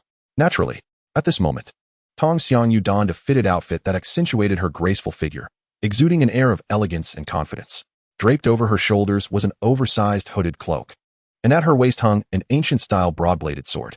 The 2 chefs behind her were similarly attired for travel, cloaked and armed, as the employer had instructed them to ensure the group's sustenance and comfort during the journey. Surely, Hubei did not believe that one could traverse the vast desert with merely a small pack, did he? With a radiant smile, Tong Xiangyu brightened the cool morning courtyard, casting a warm glow that stirred the hearts of Hubei and several others present. Even Han Linger, who typically regarded herself as exceptionally beautiful, felt a twinge of self-doubt in her presence. Hubei laughed heartily, exclaiming, "This is splendid. With innkeeper Tong accompanying us, even the longest journey will not feel tedious. Your tongue is as sweet as honey. I wonder how many young maidens you have charmed with such flattery?" Tong Xiangyu shot Hubei an amused glance before addressing the group. The Hanhai Desert is fraught with danger, with sand bandits lurking at every turn. I implore everyone to remain united and refrain from quarrels over trivial matters. I am aware that several among us are skilled cultivators, and I kindly ask for your guidance along the way. As she spoke, her gaze intentionally lingered on Chu Wuming, and she performed a respectful salute towards the cultivators present. "Innkeeper Tong is too courteous," responded a cultivator named Yu Huachuan, returning the gesture. "Rest assured, with our presence, the ordinary bandits of this desert pose no threat." "Then I am grateful for your assistance." Yu Huachuan observed the carts filled with supplies, buckets of water, provisions, barrels of wine, firewood, tents, and more, but noted the absence of any pack animals. With a smile, he proposed, "Innkeeper Tong, why not store these supplies in my storage ring? We could then travel by flying artifact into the desert. This would save time and effort while sparing us from the harsh winds and sands." "Absolutely not." The elder Wei Yixian interjected, waving his hands emphatically. "If we are to venture deep into the Hanhai Desert, we must not rely on flying artifacts. My mission specifically cautioned against such means." "Oh, is that so?" Yu Huachuan furrowed his brow. "I would never deceive you, Taoist you." Wei Yixian chuckled and remarked, "Moreover, it seems that the master of the Black Jade Order has already made arrangements. As he spoke, he raised his hand and pointed, revealing the figure of a man in a black robe who had come to convey the task. With a swift motion, he tapped his waist pouch, and after a flash of light, 21 sand camels appeared in the courtyard. These sand camels were remarkably robust, towering even above the average horse. With their bodies adorned in dark yellow fur and wide hooves resembling fans, clearly a remarkable beast capable of traversing the desert for long distances. The attendants of the Jushian hurried forward, cautiously leading a few sand camels to harness them, initially apprehensive about the potential for these colossal creatures to bolt and cause harm. However, they soon discovered that the temperament of these sand camels was in stark contrast to their imposing appearance. They were surprisingly docile, submitting to their handling without resistance. Before long, all 21 sand camels were prepared for the journey. At that moment, the man in the black robe clasped his fists and addressed everyone. Ladies and gentlemen, as per the wishes of the master of the Black Jade Order, I have a few words of caution to impart, regardless of your cultivation status.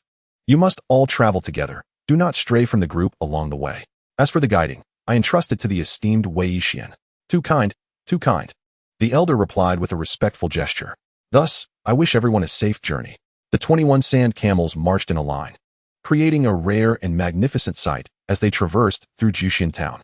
The black-robed man and many ordinary folk, who had never before laid eyes on such sand camels, watched until the procession vanished into the desolate horizon. Chapter 10. A prediction. The group sat atop the sand camels, leisurely departing from Jushin town, leaving behind a myriad of footprints and wheel tracks. Han Linger and Chu Wuming walked side by side at the rear, communicating in whispers, filled with laughter. Hu Bei and several admirers of Tong Xianyu gathered around her sand camel, engaging in casual conversation. Wei Yixian, accompanied by his apprentice Mo Tong, sat quietly in the cart, only emerging when guidance was necessary, easily allowing their presence to be forgotten. Upon leaving Jushin town, they entered an expanse of undulating hills. In the height of August, walking through these hills, one hardly felt the sweltering heat of summer. The rainy season had recently passed, leaving the once lush grasses now withered and yellowing. The howling wind swept across the sparse, parched grass on the slopes, whistling through the small ravines carved by the rains, producing a mournful wail. On the gently sloping yellow earth, one could only discern the resilient low grasses clinging to the ground, persevering in this desolate land. Occasionally, clusters of thorny shrubs grew within the ravines, rustling in the wind as if to remind all of their existence amidst the barren surroundings. Look at those bushes. They seem to bear tiny yellow fruits. Han Linger exclaimed excitedly, pointing at a nearby thicket. That is sea buckthorn, replied a chef walking ahead of her without turning around. We also call it sourberry. Come autumn, after the frost, it turns a vibrant orange red and is quite tart. I want to taste it. Han Linger responded, tugging at Chu Wuming's hand eagerly. All right, wait here, Chu Wuming replied as he leaped from the sand camel and swiftly made his way to the sea buckthorn. In no time, he returned with a branch laden with yellow fruits. Han Linger accepted the branch, scrutinizing the densely clustered, exquisite yellow berries, and carefully plucked one while avoiding the sharp thorns. Upon tasting the sour sea buckthorn, Han Linger shuddered, quickly spitting it out, which elicited hearty laughter from Chu Wuming and the onlookers, including Tong Xianyu and the chef. Sister Linger, Tong Xianyu chuckled, drawing closer by pulling the reins of the sand camel. We usually don't eat these directly. After they've been frosted, we crush them, mix them with sugar, and dilute them with water. That's when they become truly delicious. Han Linger exclaimed, feeling as if her teeth might fall out. She hastily retrieved her water pouch to rinse her mouth and remarked, that was incredibly sour. I have never tasted anything so tart, and was about to discard the branch. Don't throw it away.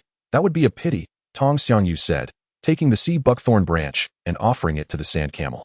The creature sniffed, extended its tongue, and eagerly consumed the thorny branch, seemingly displaying a satisfied expression. 5 days later, the path beneath their feet had vanished. Or rather, there had never been a path here. A new one was unfurling beneath them. With the pace of the sand camel, traversing this seemingly endless expanse of hills began to grow monotonous. At Hu Bei's suggestion, a few individuals occasionally gathered in the carriage to roll dice and sip wine, passing the time, while many others fell into silence. Even Han Linger chose to sit cross-legged in a carriage, meditating quietly, seldom venturing out for fresh air. Before long, more than 10 days had passed. The surrounding scenery finally transformed. The earthy yellow hills became a continuous yellow line on the horizon, gradually receding behind them. As they gazed around, only boundless yellow sand remained, stretching infinitely. Occasionally, lonely withered vines and ancient trees stood resolutely amidst the desert, bearing witness to the once fertile land that had thrived with water and grass. Along the journey, they occasionally encountered a few merchant caravans that had ventured deeper into the desert for a shortcut. Exchanging wary glances as they passed each other without a word, silently watching one another fade into the distance. In a large cart, Tong Xiangyu, Han Ling, and the elder Wei Yixin sat quietly in their respective corners. At that moment, both women's gazes were fixed upon a few copper coins resting before Wei Yixin. Before long, Wei Yixin held a compass in one hand, intricately inscribed with peculiar symbols, while his other hand deftly calculated, occasionally tossing copper coins repeatedly. After several iterations, he finally ceased his calculations, lifted the curtain of the carriage, and called out loudly, "The convoy shall turn and proceed towards the left front." At this point, Hu Bei, having lost interest in gambling and drinking, volunteered to ride at the forefront on the sand beast, subtly taking on the role of the leader of the group. However, the true navigator remained Wei Yixin, who stayed within the carriage. Tong Xiangyu and Han Linger, unwilling to be scorched by the sun, also took refuge inside, engaging in light conversation that alleviated their solitude. Chu Wuming, motivated by his feelings for Han Linger, would occasionally join them in the carriage, jesting and boasting. With his vast knowledge and experiences, he regaled them with thrilling tales of past adventures, captivating even Wei Yixin at times. Yet, Chu Wuming's intentions were not solely to entertain. He found Wei Yixin rather enigmatic and sought to subtly inquire about his background during their exchanges. Though he made little headway, eventually, Chu Wuming became persistent in urging Wei Yixin to divine fortunes for them. Initially, Wei Yixin found various excuses to decline, but he ultimately yielded to Chu Wuming's relentless insistence and agreed to provide a reading. "Miss Tong shall go first." Han Linger gently nudged Tong Xiangyu, her gaze brimming with anticipation as she looked at Wei Yixin. "Very well, let us begin with Manager Tong," Wei Yixin replied with a resigned smile, retrieving the copper coins he used for divination from his bosom. Over the days, Chu Wuming and the others had grown accustomed to these coins, which seemed to be made of a unique material rather than brass, appearing neither gold nor jade, producing a melodious sound akin to celestial music as they struck the carriage floor. Each side of the coins was adorned with various runes, the script resembling wiggling tadpoles, quite peculiar in its design. "I request a personal item from you, Manager Tong, or a drop of blood." Wei Yixin extended his hand and spoke. After a moment's contemplation, Tong Xiangyu retrieved an embroidered needle from her bag, pricked her finger, and squeezed out a drop of blood. "Good." Wei Yixin raised his hand, and the droplets soared into the air, landing upon one of the copper coins. Following a flash of crimson light, it vanished. Clenching the coins tightly, Wei Yixin murmured incantations. Moments later, he opened his hand, allowing the coins to cascade onto the carriage floor. Once the last coin came to a stop, he began to calculate once more. After a brief interval, Wei Yixin slowly opened his eyes and spoke. "In the beginning, a delicate heart wanders, waiting in solitude for one destined to arrive. One day, fate alters, soaring high, ascending to the heavens, not envying the immortals." Tong Xiangyu stood there, momentarily taken aback. Han Linger, somewhat perplexed by the cryptic words, quickly inquired, "What does that mean? Please, do explain." Wei Yixin chuckled and shook his head, saying, No, those who understand will naturally comprehend, and those who do not will come to understand in due time. One must discern without revealing, for this is the principle by which I predict fortunes. If I were to be too explicit, I would surely incur divine retribution. How unsatisfactory. Come, let me also divine a reading." Chu Wuming extended his hand, not realizing that his fingertip had been pricked, causing a drop of blood to emerge. Very well, very well." Wei Yixin sighed in resignation, picking up the copper coins scattered on the ground and performing a series of calculations anew. As he gazed at the coins, his fingers moved ceaselessly, yet a frown deepened on his brow, as if he were encountering an insurmountable puzzle. "What troubles you? What does the divination reveal?" Chu Wuming, who did not truly believe in such fortune-telling arts and considered them mere tricks to deceive the gullible, was merely passing the time and probing into Wei Yixin's capabilities. Seeing the latter's grave expression, he could not help but tease, "Could it be that my fate is too unique? Am I truly uncalculable?" Wei Yixin paid no heed to Chu Wuming's words, fixated instead on the copper coins, murmuring to himself, "Uncalculable?" Chu Wuming found this amusing but replied, "Surely your illustrious title of diviner is not a mere ruse?" "Haha, impossible." Wei Yixin, furrowing his brow in frustration, scooped up the coins once more, muttering incantations as he cast them down again. By chance, the coins fell in precisely the same arrangement as before. "Strange. I cannot dismiss this," he exclaimed, collecting the coins and retrieving a pouch of divination tokens from his belongings. Now, a drop of blood, if you please. Chu Wuming, now somewhat intrigued, laughed heartily. I must say, it's unusual. While others use tortoise shells or coins for divination, you bring forth a pouch of tokens. Are you to teach me arithmetic instead? The art of divination I practice is far beyond the commonplace methods of mere sorcery, Wei Yixian insisted, holding the tokens and urging, quickly now, a drop of blood. Very well. Chu Wuming, seeming to find some interest, procured a golden needle from his storage ring, pricked his finger, and let another drop of blood fall. Wei Yixian dipped the token into the blood, muttering incantations as he employed the token as a pen and the blood as ink, inscribing a mystic array upon the floor of the carriage. Before long, a delicate 8-trigram diagram emerged, roughly a foot in diameter, pulsating as if alive, casting a gentle red glow that astonished Tong Xiangyu, who marveled at the spectacle. Then, with hands cradling a bamboo tube, Wei Yixian closed his eyes, his lips moving as he chanted softly. After a considerable time, he opened his eyes and poured out all the divination tokens in a cascade. Chapter 11. The first encounter with the sand thieves. Gazing at the scattered tokens, Wei Yixian set the bamboo tube aside, his hands deftly forming seals as the incantations in his mind quickened.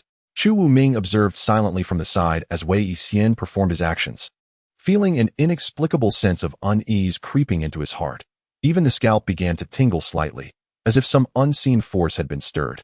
A peculiar sensation of imminent danger surged within him. At that moment, the red magic array on the floor emitted a low hum and suddenly ascended into the air. 3 counting rods ensnared within the array, also levitating.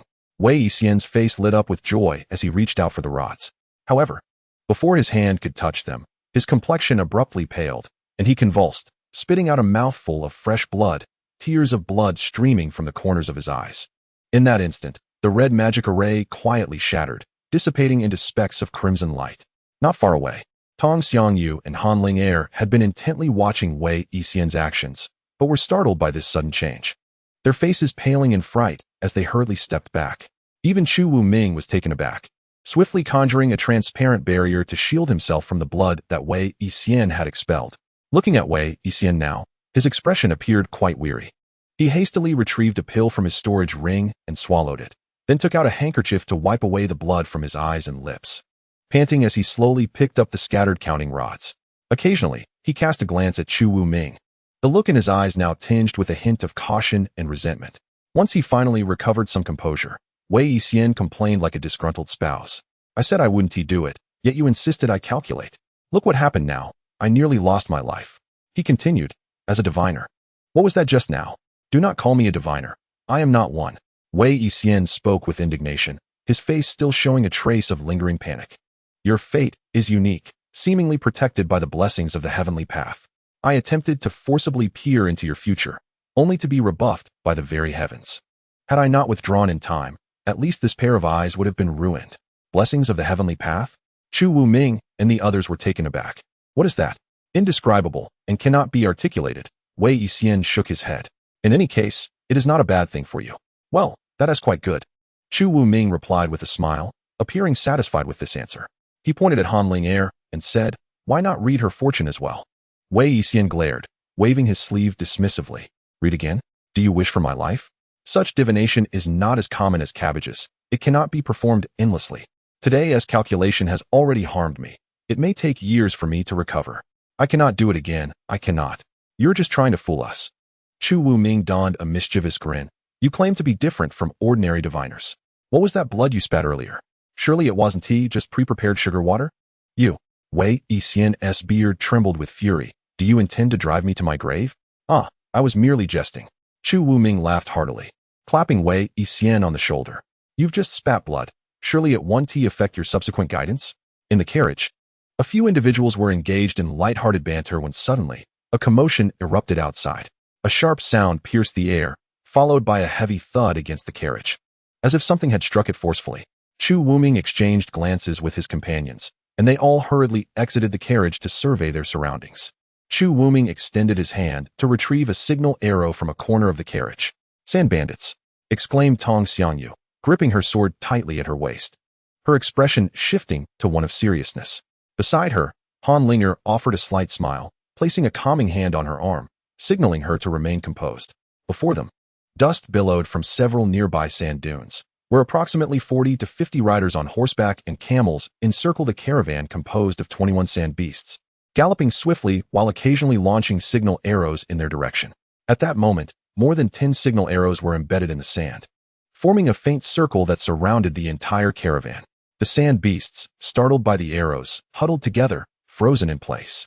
After a brief moment, a swift horse broke away from the group, halting a few paces from the sand beasts.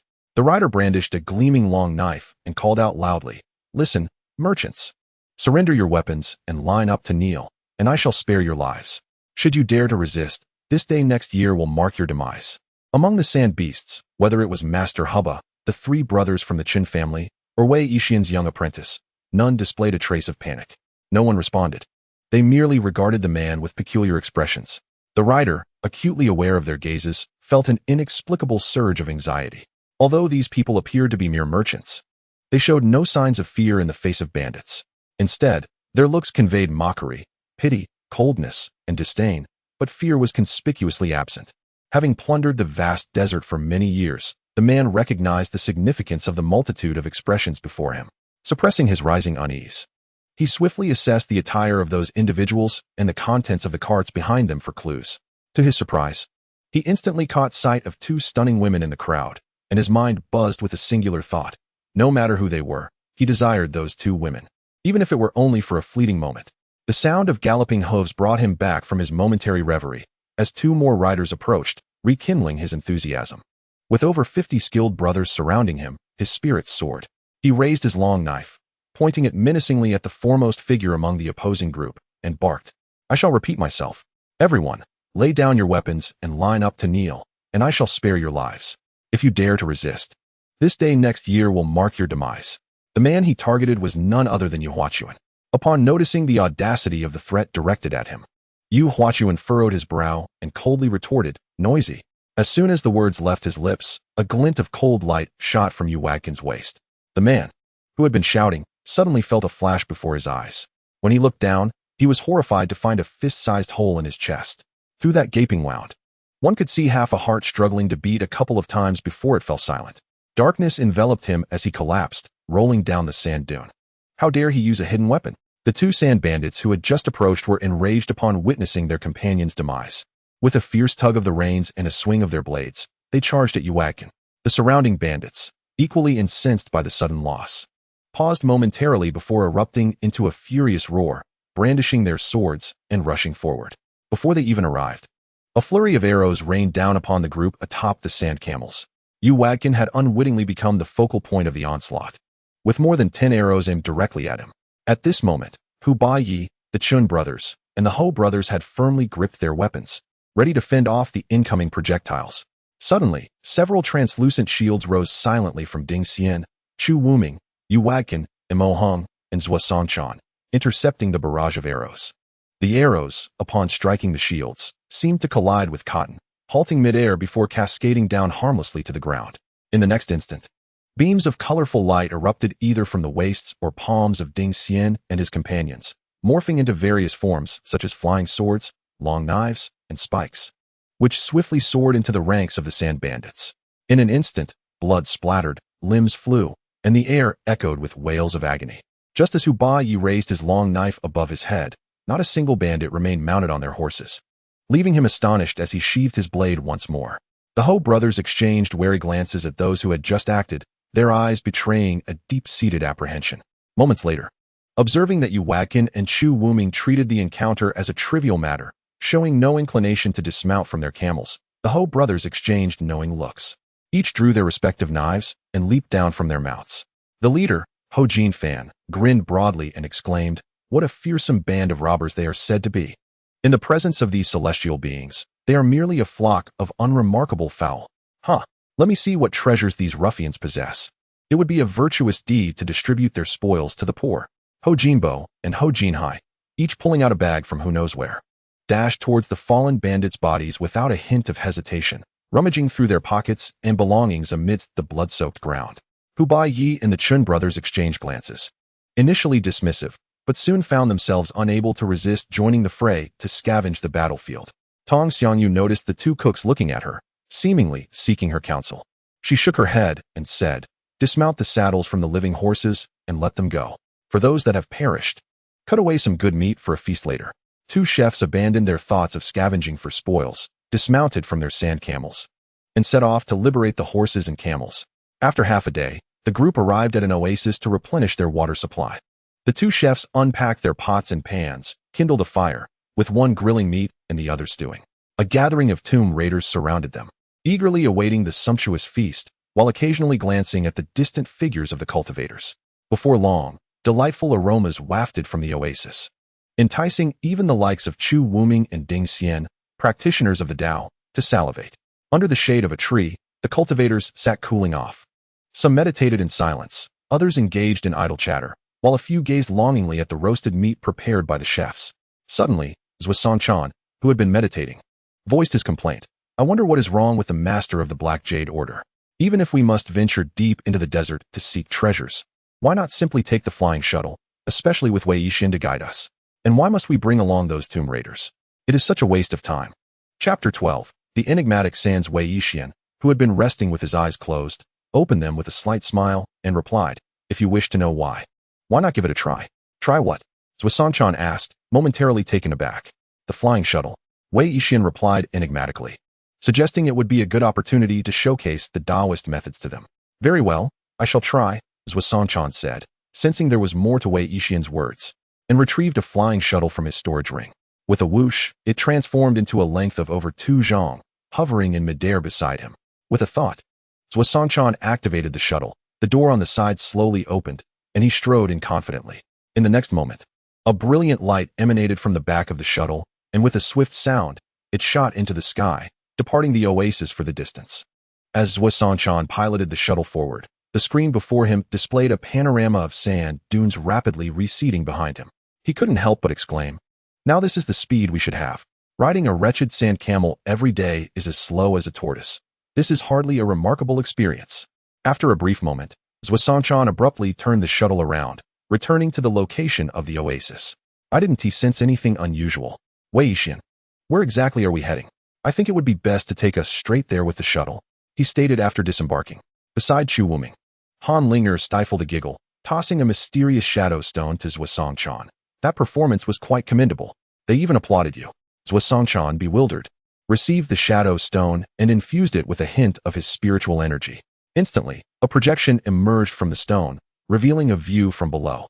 In the image, the flying shuttle darted about like a headless fly in the sky, spiraling around the oasis, and almost never flying in a straight line. Zhuo Chan was stunned. "I was flying in a straight line. Could it be that the directional function of the shuttle is malfunctioning? Your flying shuttle is intact." Wei Yixin chuckled. "Are you aware that this vast desert, deep within the Hanhai, once bore another name?" "What name?"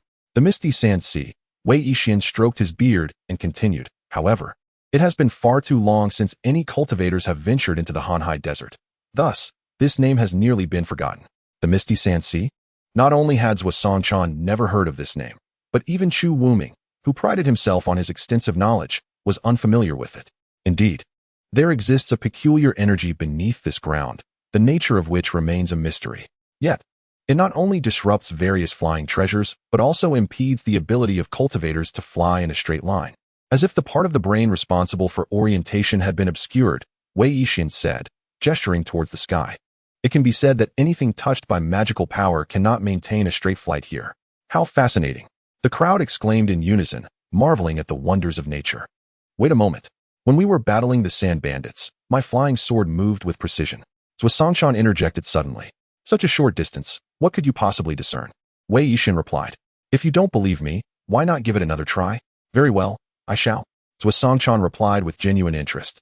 As his words fell, a beam of white light shot forth from his fingertips, racing towards a withered tree several dozen yards away. However, when the white light had traveled about 30 yards, it inexplicably veered off course and plunged into a nearby sand dune. "Quite intriguing indeed," Zhuo Chan chuckled, summoning the swirling sands, from which a sharp little sword emerged, awkwardly returning to his hand. At this moment, Wei Yixin added, "The influence of the Misty Sand Sea seems to vary in both range and intensity. At times it encompasses the entire desert, while at other times it only affects specific areas. Therefore, if you wish to reach the location required by the Master of the Black Jade Order, you will have to rely on your own legs. Furthermore, as you proceed, it would be wise to have your preferred weapons and treasures readily accessible, as well as any healing elixirs you may need. Do not keep them stored away in your spatial rings. Why is that? In a few days, you will understand. Wei Yixin replied with a smile. In any case, following my advice will certainly prove beneficial. Then could you foretell what awaits us at our destination? Chu Wuming suddenly inquired. How would I know? Wei Yixin exclaimed, nearly pulling out a few strands of his beard. I have already mentioned, I have changed professions and no longer practice fortune-telling. That's nonsense. How can you guide us if you refuse to read fortunes? Chu Wuming persisted. Dear Chu, I implore you, do not drag me into fortune-telling. I could spend an entire day repeating fortune-telling and drive myself mad. Wei Yixin conceded, pleading for mercy. Ha ha ha, very well, we shall speak of it no more. Oh, the meat is ready over there. Come, let us feast and drink. Chu Wuming exclaimed, laughing heartily as he pulled Wei Yixin towards the roasted meat. 3 nights later, a radiant full moon gracefully hangs in the night sky, casting its silvery luminescence across the vast desert, rendering the arid landscape beneath the night's veil even more desolate. Amidst the undulating sand dunes lies a camp composed of several tents. At this late hour, within the camp, some tents are filled with the thunderous sounds of slumber, while others remain eerily silent. A number of large carts form a semicircle, within which 21 sand camels rest, their legs curled up as they lean against one another, all peacefully asleep. The camp's central bonfire flickers weakly, its wood long reduced to darkened embers, with only a feeble flame swaying gently in the cool night breeze, seemingly on the verge of extinguishing.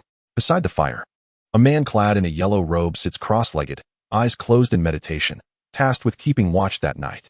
Suddenly, a graceful figure emerges from one of the tents, prompting the man by the fire to lift his eyelids slightly. Recognizing it as Tong Xiangyu, the proprietor of the Gathering Celestial Inn, he promptly resumes his meditative state.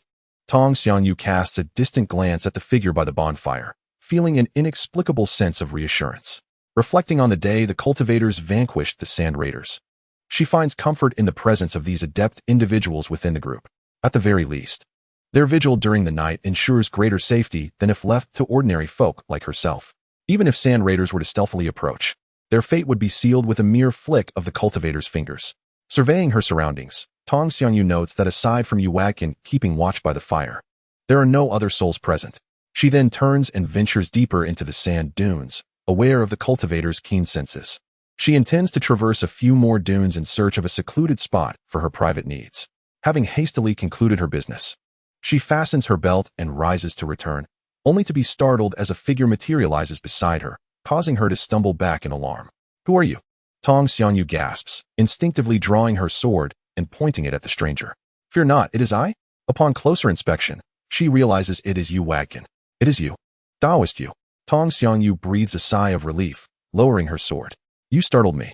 My sincerest apologies, esteemed proprietor Tong. It was not my intent to frighten you. Yu Wagkin chuckles warmly. It's quite all right. Were you not on watch over there? What brings you here? Tong Xiangyu subtly steps back, maintaining a respectful distance from the advancing Yu Wagkin. I grew concerned after your prolonged absence, so I came to check on you. Thank you for your concern, Taoist you. I am well, let us return. As she nods slightly in acknowledgement, she takes a few steps aside and turns to head back toward the camp. Yet, Yu Wagkin seems to take only one step, but in the next moment, he stands before her, an enigmatic smile gracing his face, his gaze revealing an undeniable yearning. Since you are out, why not indulge in a bit of merriment with me before we return? You. Tong Xiangyu had long since grown accustomed to the hidden, sordid desires concealed within the furtive glances cast her way by these men. Yet, she was aware that Yu Huachuan was not unlike many others. Countless inadvertent gazes had already betrayed his innermost thoughts.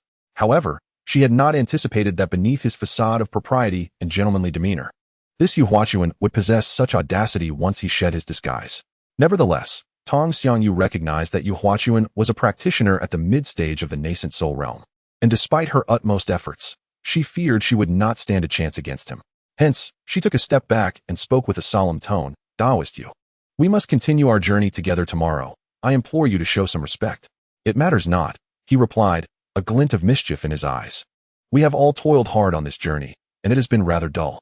The moonlight tonight is exquisite. If we do not revel beneath this celestial splendor, would it not be a squander of such a beautiful evening?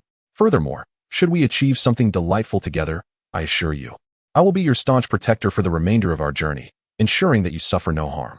As he spoke, Yu Huachuan advanced once more, reaching out to encircle Tong Xianyu's waist. Should you dare to approach another step, do not blame me for being ungracious. Tong Xiangyu exclaimed, retreating sharply, her sword poised firmly against Yu Huachuan's chest. Oh! Yu Huachuan lowered his gaze to the glimmering blade, a sardonic smile playing on his lips. My dear, do you not wonder why I refrain from using the heavenly eye technique to subdue you directly? It is precisely your spirited resistance that renders this encounter so entertaining. You seek death. Tong Xiangyu was not one to falter. Seeing Yu Huachuan's brazen demeanor ignited a fierce resolve within her. She thrust her sword forward, intent on dispatching this rogue on the spot. Yet, to her astonishment, the blade seemed to be suspended in midair, utterly immobile despite her fervent efforts. To make matters worse, her very hand gripping the sword felt as though it had been firmly anchored to the hilt. Tut, tut, tut, were you not intent on killing me? Why do you hesitate now? Are you reluctant? Yu Huachuan chuckled, sidestepping as his fingers brushed along the cold spine of the sword, first gliding over Tong Xianyu's hand, then along her arm, and finally tracing her delicate neck, resting on her cheek. Tong Xiangyu furrowed her brow, attempting to evade his touch, only to find her body utterly immobilized, as if the very air around her had transformed into unyielding steel, binding her in place. Help! She attempted to cry out.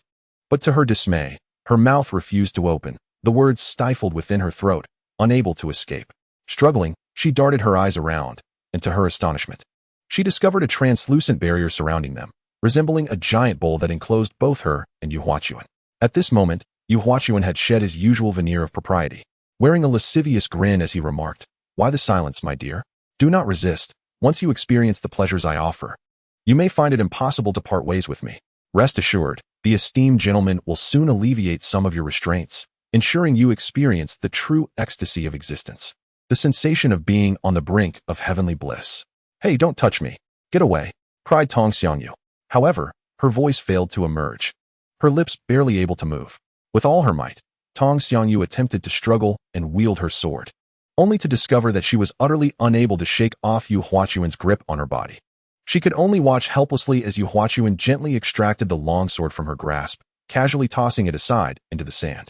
Yu Huachuan leaned in with a lascivious grin, enveloping Tong Xiangyu in his embrace. One hand caressed her back, while the other glided down her slender waist towards her belt, pressing his nose against her temple. He inhaled deeply the faint fragrance emanating from her hair, a look of rapture and satisfaction gracing his features. No, don't move me. Tong Xiangyu had never felt so helpless. She longed to cry out, yet no sound escaped her lips. Desperate to escape the binding, all she could do was tremble in place, her eyes wide with terror as Yu Huachuan's hand reached for her belt. My beauty, cease your struggles. The power of a nascent soul cultivator's consciousness is far beyond that of a fragile woman like you. Yu Huachuan sneered, leaning closer to gently kiss her ear. Exhaling softly as he spoke, a chill ran down Tong Xiangyu's spine, her skin prickling with goosebumps, yet she was powerless against Yu Huachuan's clutches. She tightly shut her eyes, tears welling at the corners. At that moment, a deep, resonant voice pierced through the air, clear and commanding. Is a cultivator of the nascent soul stage reduced to preying upon a defenseless woman? Startled, Yu Huachuan turned abruptly, and upon recognizing the figure behind him, his heart sank, prompting him to swiftly hide behind Tong Xiangyu. Chu Wuming, when did you arrive? Yu Huachuan had stealthily set up restrictions within a considerable radius, confident no one would detect the commotion. Yet, to his astonishment, Chu Wuming had silently evaded his traps and approached so closely. I have been here all along, Chu Wuming replied, appearing nonchalant with his hands clasped behind his back, his gaze devoid of emotion as he regarded Yu Huachuan, who cowered behind the woman. Perhaps you were so engrossed in your pursuit of Manager Tong that you overlooked my arrival. My apologies for startling you, esteemed you. It is indeed my fault. I hope you can forgive me. Yu Huachuan instantly recognized that last phrase was one he had originally spoken to Tong Xianyu. Hearing it echoed by Chu Wuming sent a chill down his spine. Having heard of Chu Wuming's formidable reputation, Yu Huachuan was acutely aware that although their cultivation levels were similar, should a confrontation arise, he would likely not be a match for Chu Wuming. Furthermore, if their battle attracted unwanted attention, the path ahead would become increasingly perilous. Upon reaching this point, Yu Huachuan's eyes darted about, and he forced a smile, saying, Could it be that you, my friend Chu, have taken a fancy to the shopkeeper Tong? Since you have such an inclination, why not partake first? Afterward, you can simply erase her memory of this night with your divine eye technique. Chu Wuming scrutinized Tong Xiangyu for a few moments, then shook his head with a smile and remarked, It seems you are quite familiar with such tactics, Yu. I gather you have engaged in these matters rather frequently? However, while I do not claim to be a paragon of virtue, I still believe that mutual affection is the foundation for a fruitful union. I have little interest in exploiting a powerless woman through sorcery. After all, she was merely an ordinary person without any magical prowess. Erasing her memory would cause no real harm to her life. Seeing a hint of a smile on Chu Wuming's face, Yu Huachuan hastily continued to persuade him. If you find my presence discomforting, I shall take my leave and return to the camp. With that, he feigned an intent to depart. Did I permit you to leave? Chu Wuming retorted coldly. What do you intend to do, Chu? If you wish to abstain from involvement, I advise you to turn back and mind your own business. Yu Huachuan's expression shifted, and he quickly retreated behind Tong Xiangyu, grasping her neck with a menacing grip. Otherwise what? Chu Wuming interjected, tilting his head and coldly asking. Do you think you can kill me? What do you truly desire? Yu Huachuan replied, feigning bravado. Release her and return to your watch. If I catch you plotting against her again, I shall take your head. Is that a serious threat? Yu Huachuan pressed. Indeed, as genuine as gold, Chu Wuming declared, raising his chin and narrowing his eyes at Yu Huachuan. His divine sense had firmly locked onto Yu's every move. Do not attempt any tricks. If you dare to harm a single hair on her head, I assure you that the next moment, you shall accompany her on her journey. Yu Huachuan, filled with rage yet powerless to retaliate, felt a whirlwind of thoughts rush through his mind, ultimately choosing to release his hold on Tong Xiangyu. Observing that Chu Wuming remained true to his word and made no attempt to strike, he cautiously stepped away and cupped his fists in gratitude, saying, Thank you, my friend Chu, for your mercy. With that, Yu Huachuan produced a storage ring and extended it toward Chu Wuming, saying, This contains 1,000 high-grade spirit stones. I hope you will accept it. I ask that you keep tonight's events confidential. Why would I be offended? What concern is it of mine? Chu Wuming replied. Still with his hands clasped behind his back, his gaze fixed on Yu Huachuan, but he gestured with his chin toward Tong Xiangyu. Oh, right, Yu Huachuan exclaimed, a look of relief washing over his face as he nodded at Chu Wuming and turned to apologize to Tong Xiangyu. Yet, his divine sense remained firmly fixed on Chu Wuming, wary of any sudden betrayal or ambush from behind. Just as Yu Huachuan took a step forward, his upper body half-turned. A glimmer of cold light surged toward him, poised to slice across his throat. Yu Huachuan reacted swiftly, unleashing his divine sense to counter the approaching threat, his body instinctively tensing to dodge to the side. Unexpectedly, the surge of consciousness that surged forth collided with another force of consciousness. The two met in midair, resulting in a sudden and resounding obliteration. Mere inches from Yu Huazhong's cheek, the previously empty air rippled as if something had just quietly detonated.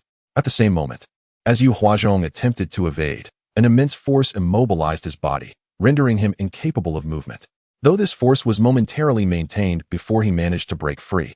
In that fleeting instant, a chilling light had already pierced through the ripple, slicing across Yu Huazhong's throat.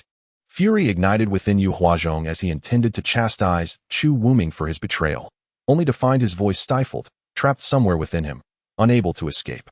The world before his eyes spun violently, and amidst the disorientation, he glimpsed a headless figure standing motionless, a gleaming sword ruthlessly stirring at the location of its dantian moments prior. Upon hearing Chu Wuming's intent to release Yu Huazhong, Tong Xiangyu's heart turned cold. Believing that cultivators should protect one another, disregarding the feelings of an ordinary person like herself. Suddenly, the voice of Chu Wuming echoed in her ears, prepare to strike. Kill him. Startled, Tong Xiangyu, as if entranced, thoughtlessly seized her sword and swept it towards Yu Huazhong's neck. At that moment, Yu Huazhong had only turned halfway around when he attempted to evade, but seemed momentarily hindered. With a blend of resentment and fury, Tong Xiangyu's sword severed Yu Huazhong's head in that instant. Shatter his dantian. Tong Xiangyu initially intended to retract her sword. Yet Chu Wuming's voice resounded once more in her ears. With a twist of her wrist, the sword pierced Yu Huazhong's dantian, and with forceful agitation, the space within his dantian shattered instantaneously. The nascent soul concealed within had not yet managed to flee before the sword's aura shredded it into fragments. Tong Xiangyu withdrew her sword and kicked Yu Huazhong's headless corpse, sending it sprawling over 2 yards away. Blood gushed from his neck, arcing through the air before splattering onto the yellow sand below. As Tong Xiangyu lowered her sword, she coldly regarded Yu Huazhong's lifeless form, yearning to step forward and deliver a few more strikes. Under the moonlight, the blade shimmered with a chilling brilliance, devoid of even a single drop of blood. A fine sword. Exceptional skill, Chu Wuming praised, glancing at the sword in her hand and giving a thumbs up. Thank you, Brother Chu. Tong Xiangyu sheathed her sword and bowed deeply to Chu Wuming, expressing her gratitude. Had it not been for your timely arrival, I might have faced humiliation at the hands of that madman tonight, unaware of my fate come morning. Chapter 14. The Unfathomable Realm, Do Not Mention It. Chu Wuming, as if having performed a trivial act, casually pinched a spell and lightly pressed his thumb against Yu Huazhong's corpse. A searing flame erupted from his fingertip, instantly engulfing the two halves of the corpse. Only a fleeting moment had passed, yet the remains of Yu Huachuan had been reduced to ash, leaving behind a pool of blood and a scattering of ashes, a testament to the existence of a cultivator named Yu Huachuan. Chu Wuming gestured with his hand, drawing Yu Huachuan's storage ring from the sandy ground into his possession, and without a glance, he tucked it away into his own storage ring. After all, I hold a position within the Heavenly Mirror Division, Chu Wuming murmured as he engaged in these actions. Even if you do not act, I would still eliminate scoundrels like Yu Huachuan. The Heavenly Mirror Division? Tong Xiangyu, not being a practitioner herself, had never heard of its esteemed name. The Heavenly Mirror Division is a vast organization that spans multiple continents, dedicated to maintaining order among cultivators in the realms. Chu Wuming elucidated. One of its responsibilities is to punish those who, wielding their powers, bully the ordinary. I see, Tong Xiangyu replied, her curiosity piqued. In fact, I had secretly examined your spiritual root a few days ago. Chu Wuming shifted his gaze from the ashes left by Yu Huachuan, revealing that you indeed possess the potential for cultivation. Can I really become as formidable as Brother Chu? Tong Xiangyu's eyes sparkled at the revelation. Naturally, Chu Wuming nodded. But your late start in cultivation may significantly limit your potential in the future. That matters not, Tong Xiangyu responded with a slight smile. Even if my potential is limited, it is far better than remaining an ordinary person, powerless against such beasts. Reflecting on the earlier scene, she felt a surge of indignation, and with a swift kick, she sent a clump of ashes scattering into the air. Brother Chu, could you teach me to cultivate?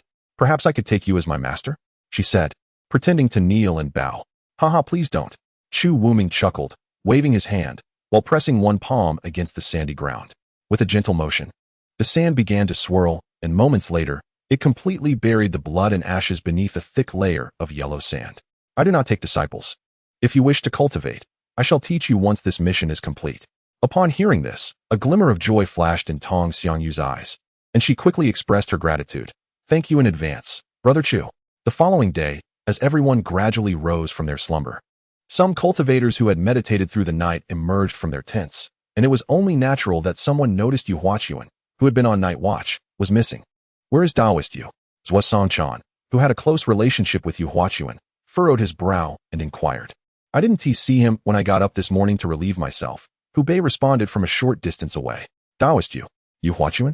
Zhou Songchan called out several times, but the desert offered no reply. Where is he?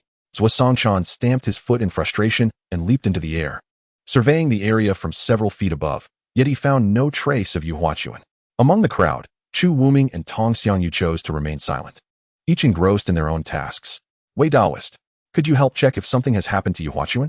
After a prolonged absence of any trace of Yu Huachuan, Zhou Songchan contemplated and approached Wei Yixian. Well, Wei Yixian mused for a moment before nodding. Very well, let me calculate.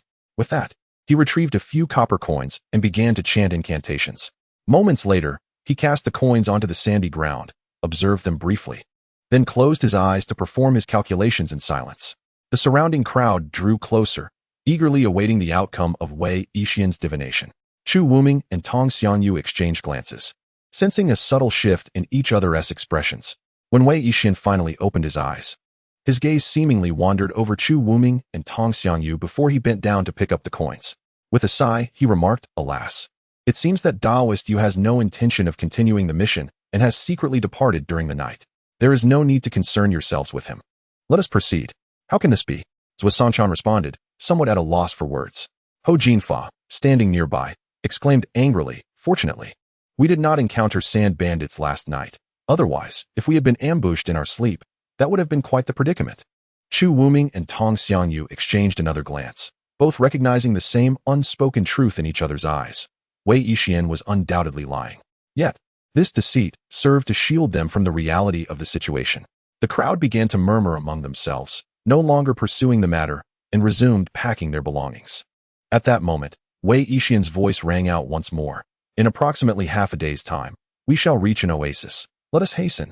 He called out, adding, oh, You practitioners of the way, do not forget what I previously mentioned. Bring forth your reliable weapons and elixirs, lest you regret it later. Indeed, half a day later, the group beheld a distant speck on the horizon, faintly glowing with a touch of green. Let us go. The oasis lies ahead. Hubei urged his sand camel, leading the way toward the oasis's direction. As the saying goes, a journey of 1,000 miles begins with a single step. Although they had spotted the oasis from afar, it took the group nearly half an hour of trudging before they finally approached its vicinity. However, just as they drew near, a resounding arrow was shot from the direction of the oasis, soaring in a graceful arc and landing with a thud in front of Hubei's sand camel. Had Hubei not swiftly pulled on the reins to halt, the arrow might have pierced his chest. More sand bandits. Hubei scoffed. Disdain etched across his face as he coldly regarded the throng of riders emerging from the oasis, his hand resting on the hilt of his sword. The group gathered their sand camels, with several individuals brandishing their blades and swords, eager for a better vantage point to witness the unfolding drama. The grave robbers, each wielding a weapon, eyed the advancing sand bandits with contemptuous smiles, silently calculating the distance. They understood that Chu Wuming and the other practitioners would wait until the bandits drew closer before taking action. And when Chu Wuming could no longer restrain himself, it would be the moment of doom for the bandits.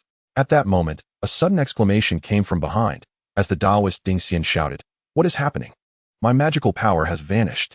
"Mine too," exclaimed Zhuo Songchan, equally astonished. "My mental awareness is gone." "What is going on?" cried Mo Hong.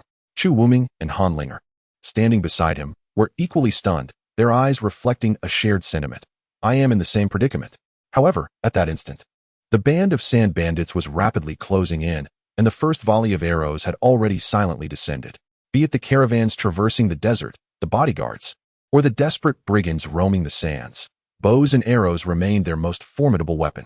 Often, a single barrage of arrows could reveal whether the opposing force was a foe they could withstand. When faced with a robust caravan, the bandits would sometimes refrain from direct confrontation, while the caravan would instinctively send envoys to negotiate, offering a sum of silver as a toll to dissuade the bandits from further pursuit.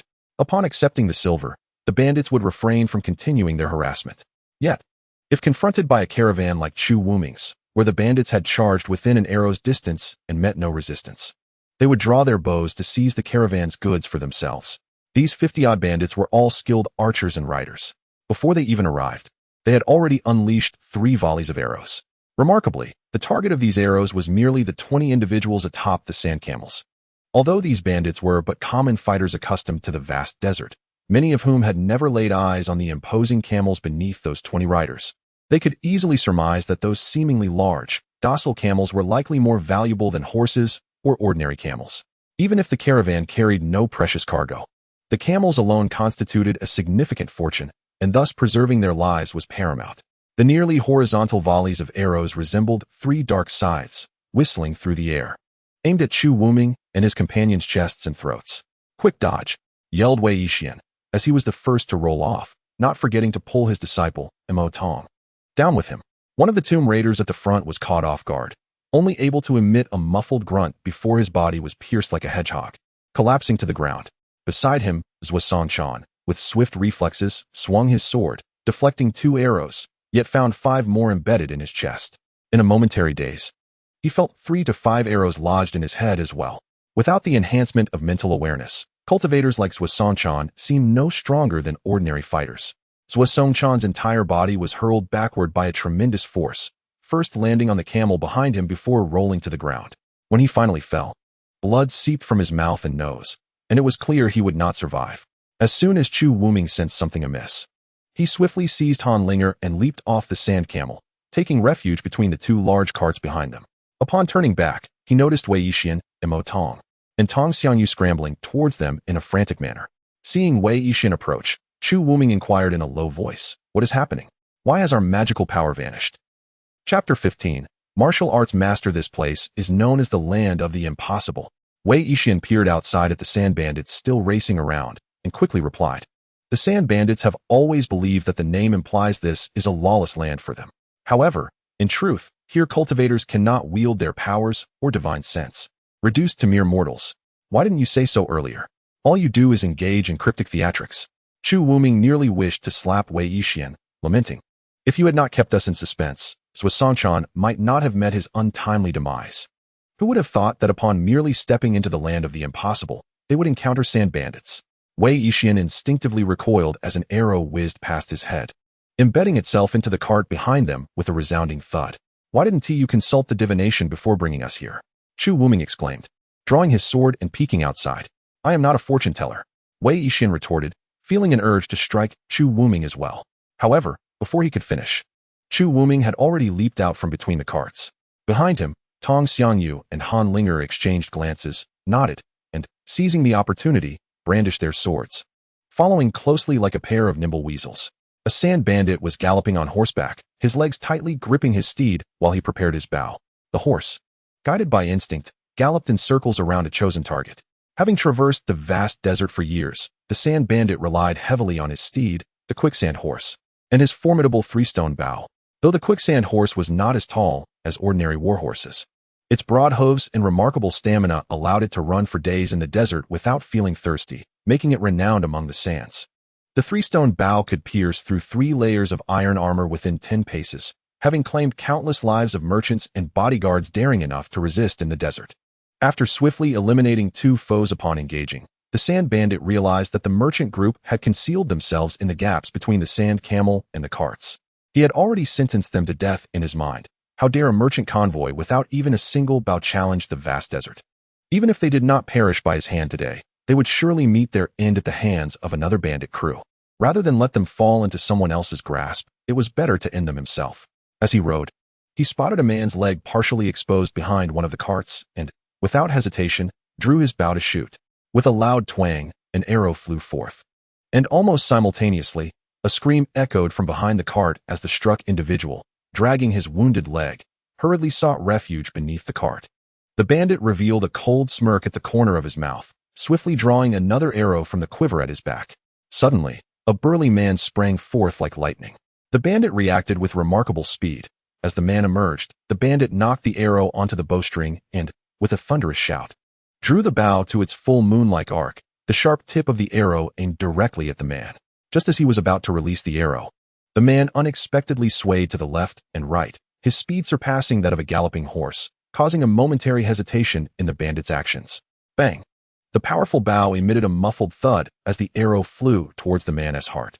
At such a close distance, the bandit seemed to envision the moment the arrow would pierce the man's chest, sending his body flying. With his other hand, he reached back for a second arrow. However, the anticipated scene of the man being struck did not unfold. It appeared as though the arrow had merely struck the man as phantom, embedding itself into the sand dune beneath, where it quivered in place. Meanwhile, the man had already leaped forward, closing the distance between them in the blink of an eye. The bandit was taken aback, and before he could think further, he swung the iron bow forward. With a sudden jolt, the man's longsword clashed against the bandit's bow. A sharp crack resounded as the bow snapped in two. The bandit had yet to process the situation when he felt a chilling sensation at his throat. Looking down, he saw a glimmer of cold light departing from his neck, accompanied by a stream of blood that began to spurt forth. The sound of arrows slicing through the air echoed as a swift strike from the man's sword had cut the bandit's throat. In that moment, he also heard the sound of 2 arrows approaching. One arrow came from the left, the other from the right. Their angles expertly calculated to exploit the fleeting moment when the bandit would be momentarily suspended in the air, rendering him vulnerable to their deadly trajectory. Could he allow these arrows to find their mark? With a deft push of his toes, he leapt onto the back of a sand steed that had just lost its rider, propelling himself into the air once more. Executing a somersault, he narrowly evaded the 2 arrows that shot past him. As he turned in midair, he landed with precision upon the back of the bandit who was tumbling from his horse, sending the bandit's lifeless body flying. Utilizing the momentum, he swiftly redirected himself towards another bandit charging with a blade. With a sweep of his longsword, the bandit's head and that of a massive horse were sent soaring into the air. Before the headless horse could collapse, he leapt, diving beneath its belly. And with an upward flick of his sword, he struck at another horse's midsection, severing the rider's thigh cleanly in two. The bandit atop the horse let out a piercing scream, his body swerving before tumbling to the ground. The anguished cries lasted but a moment, as a gleaming sword pierced through his chest, causing a spurt of crimson blood to erupt from his mouth. The assailant was none other than Tong Xiangyu, who had followed closely behind. Han Linger had been trailing Tong Xiangyu, but suddenly a rope shot towards her from behind, its end fashioned into a noose. Aiming directly for her head, Seeing Tong Xiangyu swiftly dispatch the fallen bandit, Han Linger was caught off guard by a dark shadow that flickered before her. In that fleeting moment of surprise, she felt a constricting force as her arms were ensnared by the rope, pinned tightly against her sides. Almost immediately, a powerful tug pulled her down, and she found herself helplessly sliding towards a distant bandit. Sister Linger, Tong Xiangyu, witnessing this, evaded an arrow shot at her and leapt towards Han Linger. There are two beauties here. Capture them alive. Do not harm their lives. The bandit, grasping the rope and dragging Han Linger away, had already recognized the beauty of both women and called out to his companions nearby. Indeed, they were stunning. Two bandits, drawn closer, caught sight of Tong Xiangyu charging forth with her sword, their eyes lighting up with greed. They swiftly grabbed ropes from their horses, swinging them in the air before suddenly hurling them at her. Tong Xiangyu did not flinch. As the nooses flew towards her, she swung her sword with a fierce motion, severing the sturdy lasso made of metal and tough hemp with a single stroke. The two bandits, clearly unprepared for such an outcome, were momentarily stunned as Tong Xiangyu dashed to Han Linger's side. With another flourish of her sword, a translucent wave of sword energy shot forth, slicing the taut rope cleanly in two with a resounding thud. Han Linger rolled on the ground, freeing herself from the bindings. By the time she regained her footing, Tong Xiangyu was already engaged in combat with the two approaching bandits. Without a moment's hesitation, Han Linger brushed off the sand that clung to her and joined the fray with her own weapon. With a fierce cry, Tong Xiangyu lunged, and one bandit raised his sword to block. However, before the blade could even touch her sword, a wave of translucent sword energy erupted from the tip, piercing his chest with a sickening sound, causing his back to swell and blood to explode forth. The other bandit, witnessing this horror, was already in a state of panic, shouting, "Boss, come quickly. This woman is a grandmaster." Before he could finish his sentence, the bandit, no longer willing to fight, feigned an attack to fend off Han Linger, and fled in a panic. Yet, just a few steps away, Tong Xiangyu was upon him, her sword plunging through his back with deadly precision. "Sister Xiangyu, be careful." Han Linger's voice rang out from behind, prompting Tong Xiangyu to swiftly pivot, her sword dancing through the air as she deftly deflected 3 arrows with a series of metallic clangs. However, the arrows seemed to possess the weight of 1,000 pounds. With each shot that was deflected, Tong Xiangyu found herself compelled to retreat 2 or 3 steps in order to dissipate the overwhelming force.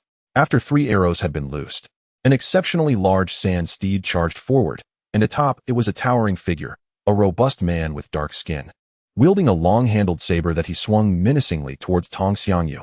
Before the blade even reached her, a wave of cutting energy had already erupted, whistling through the air as it arced toward her. Should this energy strike true, Tong Xiangyu would surely meet an immediate and untimely demise. What a splendid challenge! With the tips of her toes barely grazing the ground, Tong Xiangyu propelled herself backward, brandishing her treasured sword to meet the oncoming force with a fierce slash, unleashing a countering wave of sword energy that collided with the cutting force in midair, resulting in a resounding explosion as both dissipated. What an astonishing revelation that such a modest caravan is accompanied by a grand master.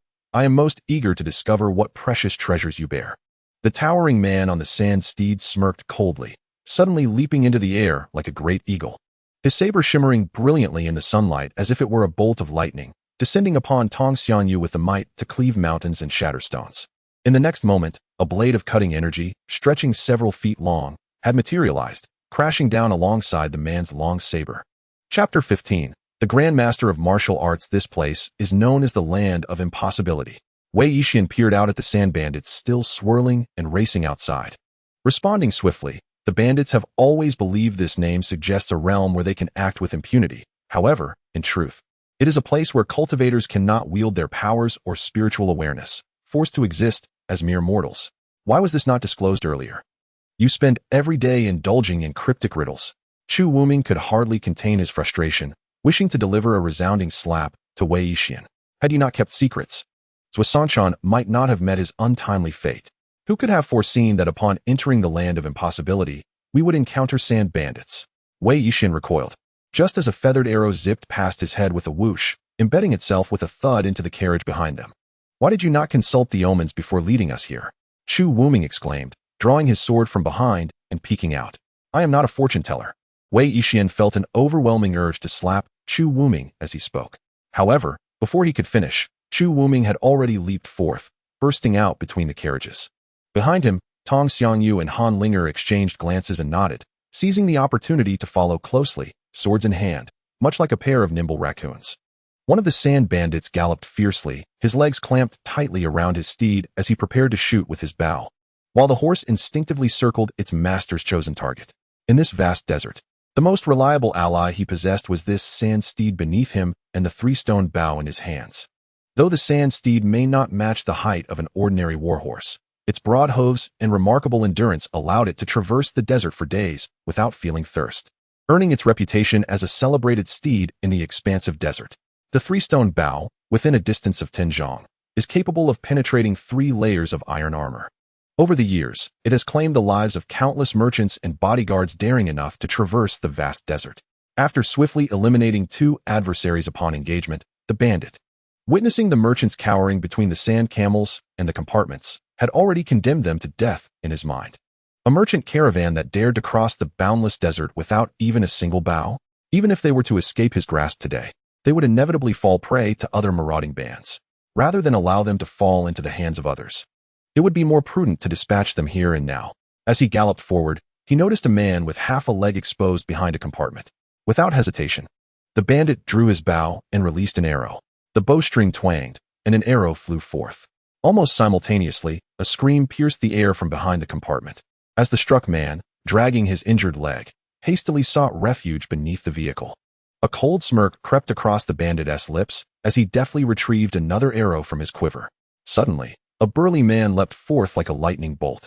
The bandit's reactions were swift. As the formidable figure emerged, he knocked the arrow onto the bowstring, drawing it taut with a fierce shout. The sharp tip aimed directly at the man.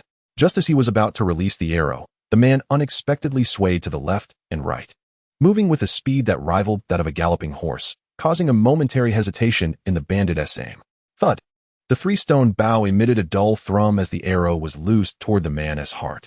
At such a close range, the bandit envisioned the arrow piercing through the man's chest, sending his body flying backward, while his other hand instinctively reached for a second arrow. Yet, the anticipated scene of the man being struck did not unfold. The arrow seemed to have only hit the man's phantom, embedding itself in the sand dune below, leaving the shaft quivering in place. Meanwhile, the man had already leapt forward, closing the distance to the bandit in the blink of an eye. The bandit was momentarily dazed. With no time to contemplate, he swung his iron bow forward. A violent tremor coursed through his hands as the man's longsword came crashing down upon his bow. With a resounding crack, the bow shattered into 2 pieces. The bandit barely had time to react before he felt a chilling sensation at his throat. Looking down, he saw a glimmer of steel departing from his neck, accompanied by a crimson line of blood shooting forth. Swish, swish. The sound of arrows slicing through the air echoed in his ears.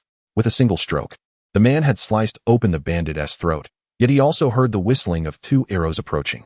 One arrow came from the left, and the other from the right, their angles cunningly calculated, anticipating his moment of vulnerability as he leaped into the air. A brief pause in his ascent would render him an easy target for the arrows. Would the man allow these 2 arrows to strike him? With the tips of his toes grazing the recently bereaved quicksand steed, he propelled himself into the air once more, executing a graceful somersault that narrowly evaded 2 swiftly shot, feathered arrows. In a fluid motion, Chu Wuming pivoted midair, landing a decisive kick upon the back of a sand bandit who was tumbling from his mount, sending the bandit's lifeless body hurtling away. Harnessing the momentum, Chu Wuming deftly rolled and lunged towards another bandit who was brandishing a blade. The glint of his long sword swept through the air, severing the head of the bandit, its grim fate mirrored by that of a massive horse whose decapitated body tumbled to the ground. Before the headless horse could fully collapse, Chu Wuming leaped forward, deftly sliding beneath its belly. With a swift upward stroke, his sword cleaved through the abdomen of yet another horse, slicing the thigh of its rider in 2. A piercing scream erupted from the sand bandit atop the horse as he tilted and fell. The wail was short-lived, however, as a shimmering sword plunged through his chest, causing a torrent of blood to erupt from his mouth. This was the work of Tong Xiangyu, who had followed closely behind. Han Linger, initially trailing Tong Xiangyu, suddenly found herself ensnared by a rope that swooped down from behind, its loop tightening around her arms, binding them to her sides. A powerful tug ensued, and before she could grasp the situation, she was yanked backward, sliding uncontrollably toward a distant sand bandit. Sisterling, Tong Xiangyu, witnessing the scene, deftly dodged an arrow aimed at her and sprang toward Han Linger. There are 2 beauties here. Capture them alive. Do not harm them. The sand bandit tugging the rope had already discerned the exquisite features of Han Linger and Tong Xiangyu, calling out to his comrades nearby. Indeed, they were beauties. Two bandits approached, and upon catching sight of Tong Xiangyu charging toward them with sword in hand, their eyes lit up. They swiftly grabbed ropes from their horses and, after a few spins in the air, hurled them at Tong Xiangyu. Without flinching, Tong Xiangyu swung her sword with ferocity, severing the ropes, crafted with metal strands and famed for their durability, effortlessly. The two bandits, taken aback by this unexpected turn, were momentarily stunned, allowing Tong Xiangyu to reach Han Linger's side. With a flick of her sword, she unleashed a translucent wave of sword energy that sliced the taut rope into two. Han Linger rolled to the ground, freeing herself from the bindings, and as she rose, she found Tong Xiangyu standing valiantly beside her, engaged in combat with two approaching sand bandits. Ignoring the sand that clung to her hair and clothes, Han Linger joined the fray, brandishing her sword. With a fierce cry, Tong Xiangyu thrust her sword, prompting a bandit to hastily raise his blade in defense. Unbeknownst to him, before the long blade could even graze Tong Xiangyu's precious sword, a translucent sword aura had already surged forth from the tip, piercing into his chest with a resounding thud, causing a spray of crimson to burst forth from the back of the sand bandit. Another sand bandit nearby, witnessing the scene, was instantly struck with terror and shouted, "Boss, come quick. This woman is actually a grandmaster." No sooner had he spoken than, unwilling to linger, the bandit brandished his long knife in a feigned attack to repel Han Linger, who was rushing to assist, and fled in a panic. Yet, just a few paces away, Tong Xiangyu had already caught up, piercing the man's back with her sword. "Be careful, Sister Tong," Han Linger's voice called from behind. Tong Xiangyu swiftly sidestepped, her sword dancing in a flurry, clanging as it deflected 3 arrows in succession. However, each arrow seemed to carry immense force, and with every deflection, Tong Xiangyu was forced to retreat 2 or 3 steps to dissipate the overwhelming power. After the third arrow, a remarkably tall quicksand steed charged forward, bearing a robust, dark-skinned man wielding a long-handled saber, who swung down at Tong Xiangyu. Before the blade even reached her, a wave of saber aura had detached, whistling as it arced toward Tong Xiangyu. Should the blade strike true, it would surely result in her immediate demise. "Come at me." Tong Xiangyu's toes touched the ground, propelling her backward as she met the saber aura with a determined slash of her sword, creating a clash that erupted in midair, both energies extinguishing simultaneously. A mere merchant caravan, yet it boasts a grandmaster among its ranks. "I am curious to see what treasures you carry," the towering man atop the quicksand steed sneered, suddenly leaping into the air like a giant eagle, his long knife gleaming in the sunlight, resembling a streak of lightning, as it descended upon Tong Xiangyu with the force to shatter mountains and stones. In the next instant, a blade of aura, several feet long, took shape, crashing down alongside the man's saber. "Be careful, Sister Tong." Nearby, Han Linger, feeling the ferocity of the towering man's initial strike, felt a chilling knife aura wash over her, causing her face to pale as she staggered back a few steps. Meanwhile, Tong Xiangyu, caught in the fray, sensed the extraordinary nature of the man's attack. In an instant, the man's saber aura locked onto Tong Xiangyu, making her feel as though the air around her had become overwhelmingly heavy, like a fish ensnared in a whirlpool, struggling in vain to escape. Tong Xiangyu understood that facing such a strike, any slight flaw in her evasion would lead to a relentless onslaught of even more formidable attacks. When one reaches the pinnacle of martial arts mastery, a single misstep could spell utter defeat. In an instant, a blade of energy, nearly 5 zhong in length, surged forth and descended with a thunderous crash. The violent force of the blade whipped through the air, stirring up the surrounding yellow sands, which were shattered and transformed into fine dust, swirling skyward. The entire battlefield was momentarily stunned by this ferocious strike, followed by a brief silence. With the leader taking action, victory was assured. The bandit who had previously ensnared Han Linger with ropes sighed, lamenting the absence of a beautiful maiden. Han Linger had already been propelled backward by the shockwave of that strike, staggering more than 10 paces before regaining her balance. Concerned for Tong Xiangyu's safety, she strained to peer through the dust, only to find that the towering figure of the burly man and Tong Xiangyu had been engulfed by the swirling haze. "Sister Tong," Han Linger called out into the cloud. "Forget about Sister Tong, just be a good little sister for us." Indeed, since the moment our leader wielded his blade, none had lived to witness a second strike. "My lady, cease your resistance. Lower your sword lest my brother inadvertently harm you."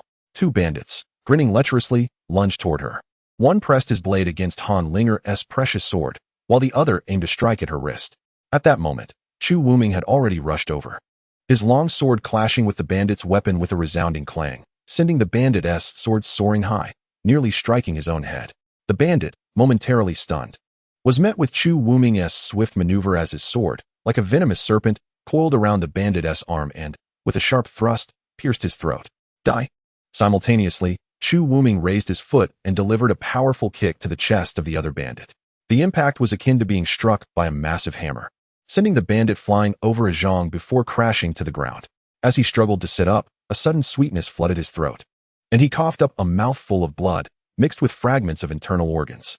The bandit felt a darkness envelop him, his body going limp as he collapsed, limbs twitching, breathing his last. Brother Chu, Sister Tong. Han Lingyer stepped forward, grasping Chu Wuming's hand, her gaze filled with concern as she looked towards the dissipating dust. Chu Wuming narrowed his eyes, noticing that only one figure remained standing amidst the fading haze. Sister Tong.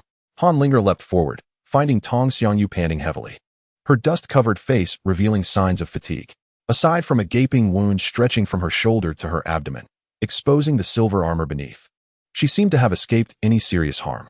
Meanwhile, a short distance away, the once mighty burly man lay on his back, a shocking wound on his chest continuing to bleed profusely. I did not expect one so young to possess martial prowess at the level of a grandmaster. Chu Wuming approached with a smile directed at Tong Xiangyu. It is all thanks to the teachings of the old shopkeeper during my youth. Tong Xiangyu brushed aside her slightly disheveled hair, taking a moment to catch her breath. However, her gaze suddenly sharpened. Be careful, Brother Chu. Before her words fully escaped, Tong Xiangyu had already darted behind Chu Wuming, her sword drawn like a blooming flower, deftly deflecting several arrows that were aimed at his back. Thank you, Chu Wuming replied, kicking a fallen long sword, discarded by the sand thief leader, like a projectile. With a thud, it lodged in the chest of a nearby sand thief, the sheer force knocking him off his horse. Let us eliminate them first and discuss later. Chu Wuming flicked his sword, charging once more towards the chaotic group of sand thieves, while Tong Xiangyu seized Han Lingyer with one hand and brandished her sword with the other, joining the fray. The remaining sand thieves, now in disarray, were alarmed to discover that their formidable leader, the one-blade immortal, had been bested by this woman. Several of them turned their anxious gazes towards the second-in-command, who, with a fierce expression, declared, "What are you afraid of? That woman must have sustained internal injuries after clashing with our leader. We are many, and they are fewer than 20.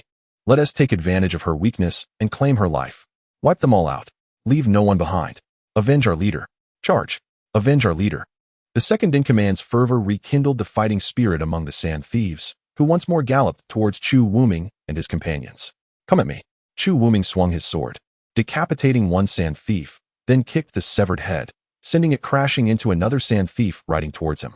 With a sickening crunch, the head shattered the second thief's ribcage, sending him tumbling to the ground, his feet entangled in the stirrups, leaving him dangling helplessly behind his panicked horse. The startled steed bolted, colliding with several others in a frenzy, disrupting the ranks of the sand thieves significantly.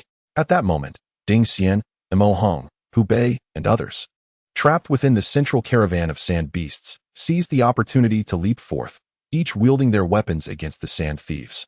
Kill, you wretched scum. Dare to shoot at me. If I still had my powers, I could crush you with a mere finger. The pent-up frustration of Ding Xian and Mo Hong transformed them into fierce tigers, their blades striking down upon the sand thieves, who fell into disarray. Though Ding Xian and Mo Hong did not possess the prowess of Tong Xiangyu and Chu Wuming, they were still practitioners of martial arts. Their skills, while not reaching the mastery level, were formidable enough to hold their own against ordinary warriors. Fueled by rage, they cut through the chaos with unyielding ferocity.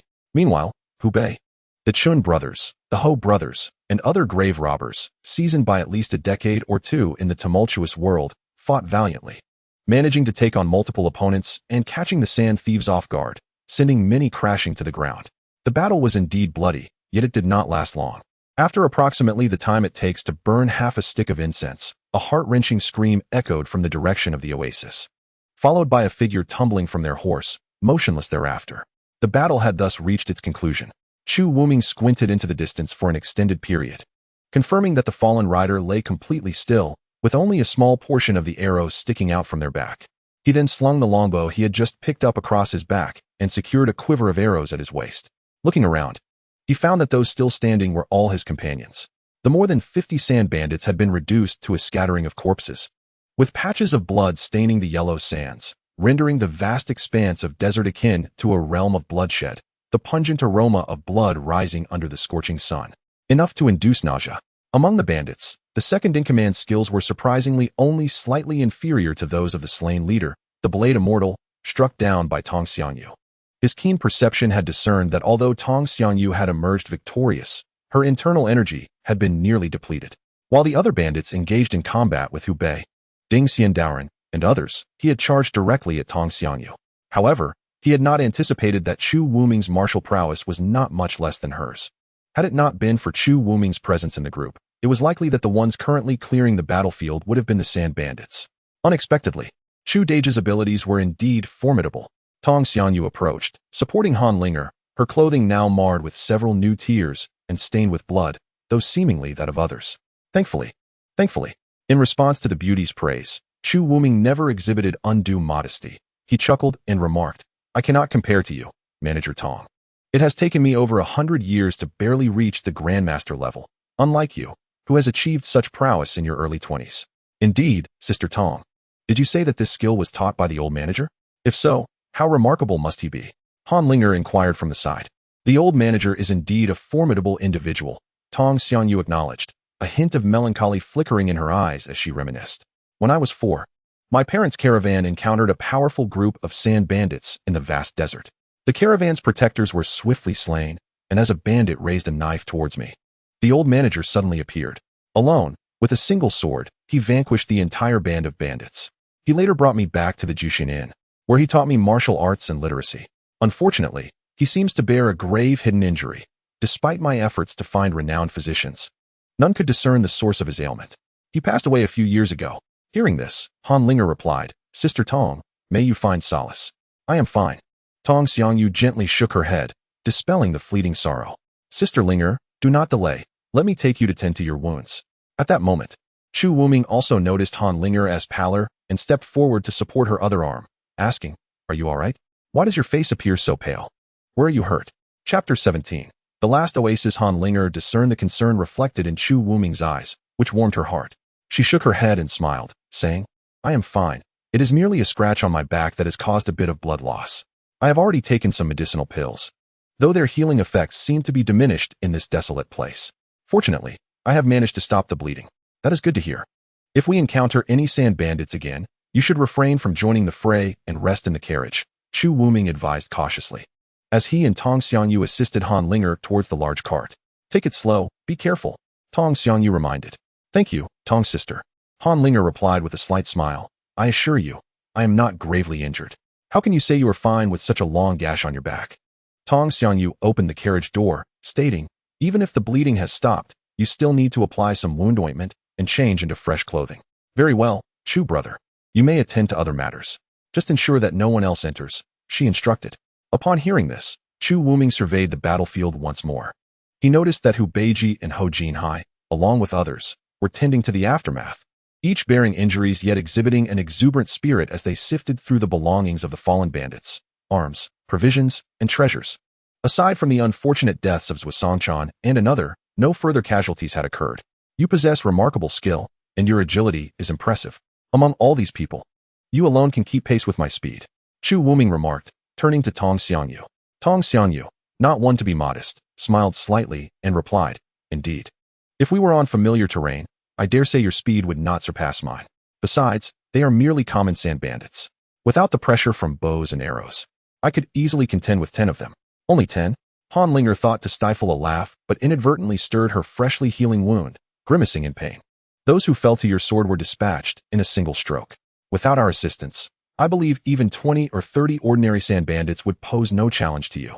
By the way, your sword is extraordinarily sharp. It must either be a masterwork or a celestial sword wielded by a cultivator, am I correct?" "You are right, sister. This sword belonged to the old proprietor of the Gathering Immortals Inn, and he claimed it to be a celestial weapon," Tong Xiangyu responded. "Regrettably, I lack the understanding of magical powers and can only use it as an ordinary sword.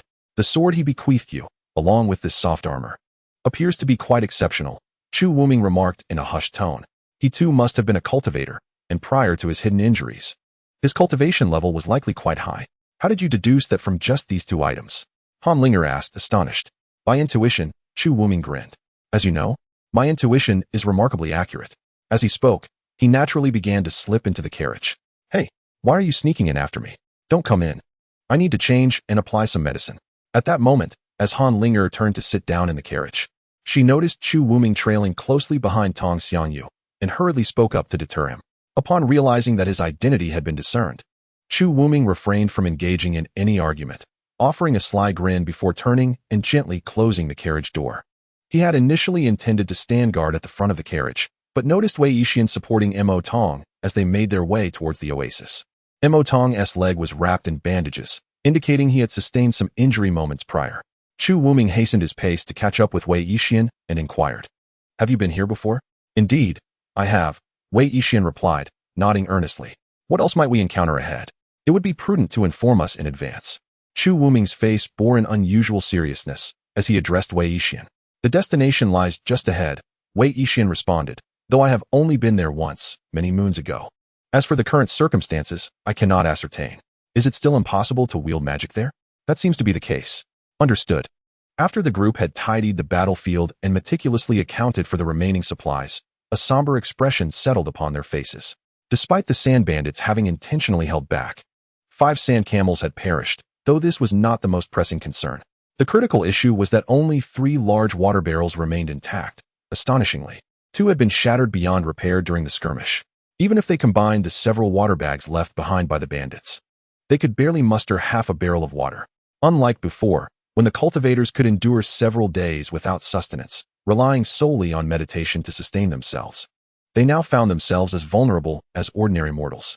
The scant amount of water, just shy of 2 barrels, was woefully inadequate for a group that needed to traverse the desert over long distances. Similarly, provisions had also dwindled.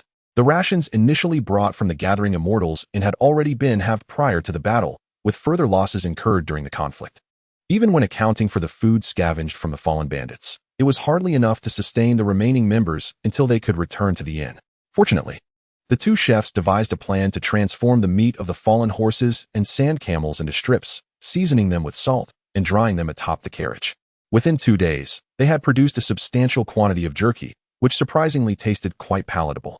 However, consumption of the jerky only heightened their thirst, leading the group to be cautious with their intake. After departing from the oasis, the path was engulfed in endless yellow sands, and even the previously sporadic sightings of desert lizards and snakes had vanished. Days later, despite their careful rationing, the water bags and barrels gradually emptied. Even the sand camels, known for their remarkable endurance against thirst, began to show signs of dehydration. The 18-member party had lost all interest in conversation. Apart from 2 or 3 individuals who took turns guiding the camels, the rest largely remained hidden within the carriage, fearful that prolonged exposure to the sun would compel them to drink more water than they could afford. In this present moment, every individual's water supply is limited. Each sip consumed diminishes the reserve. Only by locating the final oasis, as described by Wei Yixian, can one hope to replenish their supply. Chu Wuming, with his eyes closed, reclined in the carriage, while the drowsy Han Linger leaned against him. Her once flawless visage now bore signs of weariness, and even her ruby lips had become chapped and cracked, causing Chu Wuming to feel a pang of sympathy. Beside Han Linger sat Tong Xiangyu, curled up and dozing in a corner of the carriage, lacking in energy. Suddenly, a frantic cry for help and shouts pierced the stillness of the carriage, jolting the 3 awake as they opened their eyes in unison. Chu Wuming was the first to rise, swiftly exiting the carriage to investigate the source of the commotion. "Hurry! Retreat! Get back!" a voice shouted from the front. From the nearby vehicles, Mo Hong, Ding Xian, Hu Bei, and others hastily emerged, rushing towards several sand dromedaries ahead. Straining to pull them back, Chu Wuming quickly joined the fray, retrieving a rope from the larger vehicle, securing one end to his wrist, and throwing the other end forward with vigor. Spotting Han Linger and Tong Xiangyu also emerging, he called out, "It's quicksand. Don't go forward. Help me save him."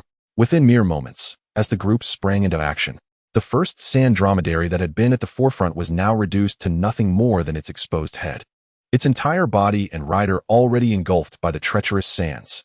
The dromedary that had followed it had vanished entirely, leaving behind a massive conical sand mound that continued to sink. The third sand dromedary now struggled, thrashing its enormous body in a desperate bid to escape. Yet each effort only hastened its descent, with only a portion of its neck remaining above ground. The rider, sensing the peril, had leapt down in time. Yet he too could not evade the fate of being swallowed by the quicksand. Over half of his body was already consumed, making breathing increasingly difficult. As the sands threatened to envelop his throat, Chu Wuming's thrown rope landed perfectly between the rider's outstretched hands. The man grasped the rope tightly, straining against the inevitable pull of the sands. Hold on to the rope and remain still, Wei Yixin shouted urgently from nearby. The more you struggle, the faster you sink. Don't move. We'll pull you out. However, in this life or death moment, the instinct for survival overpowered the man's reason. Clinging desperately to the rope, he writhed and twisted, attempting to leverage himself out of the quicksand's grasp. At the other end of the rope, Chu Wuming exerted himself to pull backward. Yet the yellow sand beneath his feet was far too loose to gain any traction. His body was involuntarily drawn forward, and at that moment, Tong Xianyu and Han Linger had also rushed over, grasping the rope to pull it back. However, when they tightened their grip, it felt as if they were not pulling a person, but rather a colossal beast from the primordial age. No matter how hard they strained, they did not move back an inch. Instead, they were dragged forward, sliding relentlessly. Suddenly, the three felt a loosening in their hands and stumbled backward several steps, tumbling to the ground like rolling gourds. As they struggled to sit up and gazed ahead, they found no trace of the person in the now collapsing quicksand pit. Only a gigantic hourglass remained on the ground, continuously expanding, as if there were an insatiable abyss beneath, eager to consume the entire desert.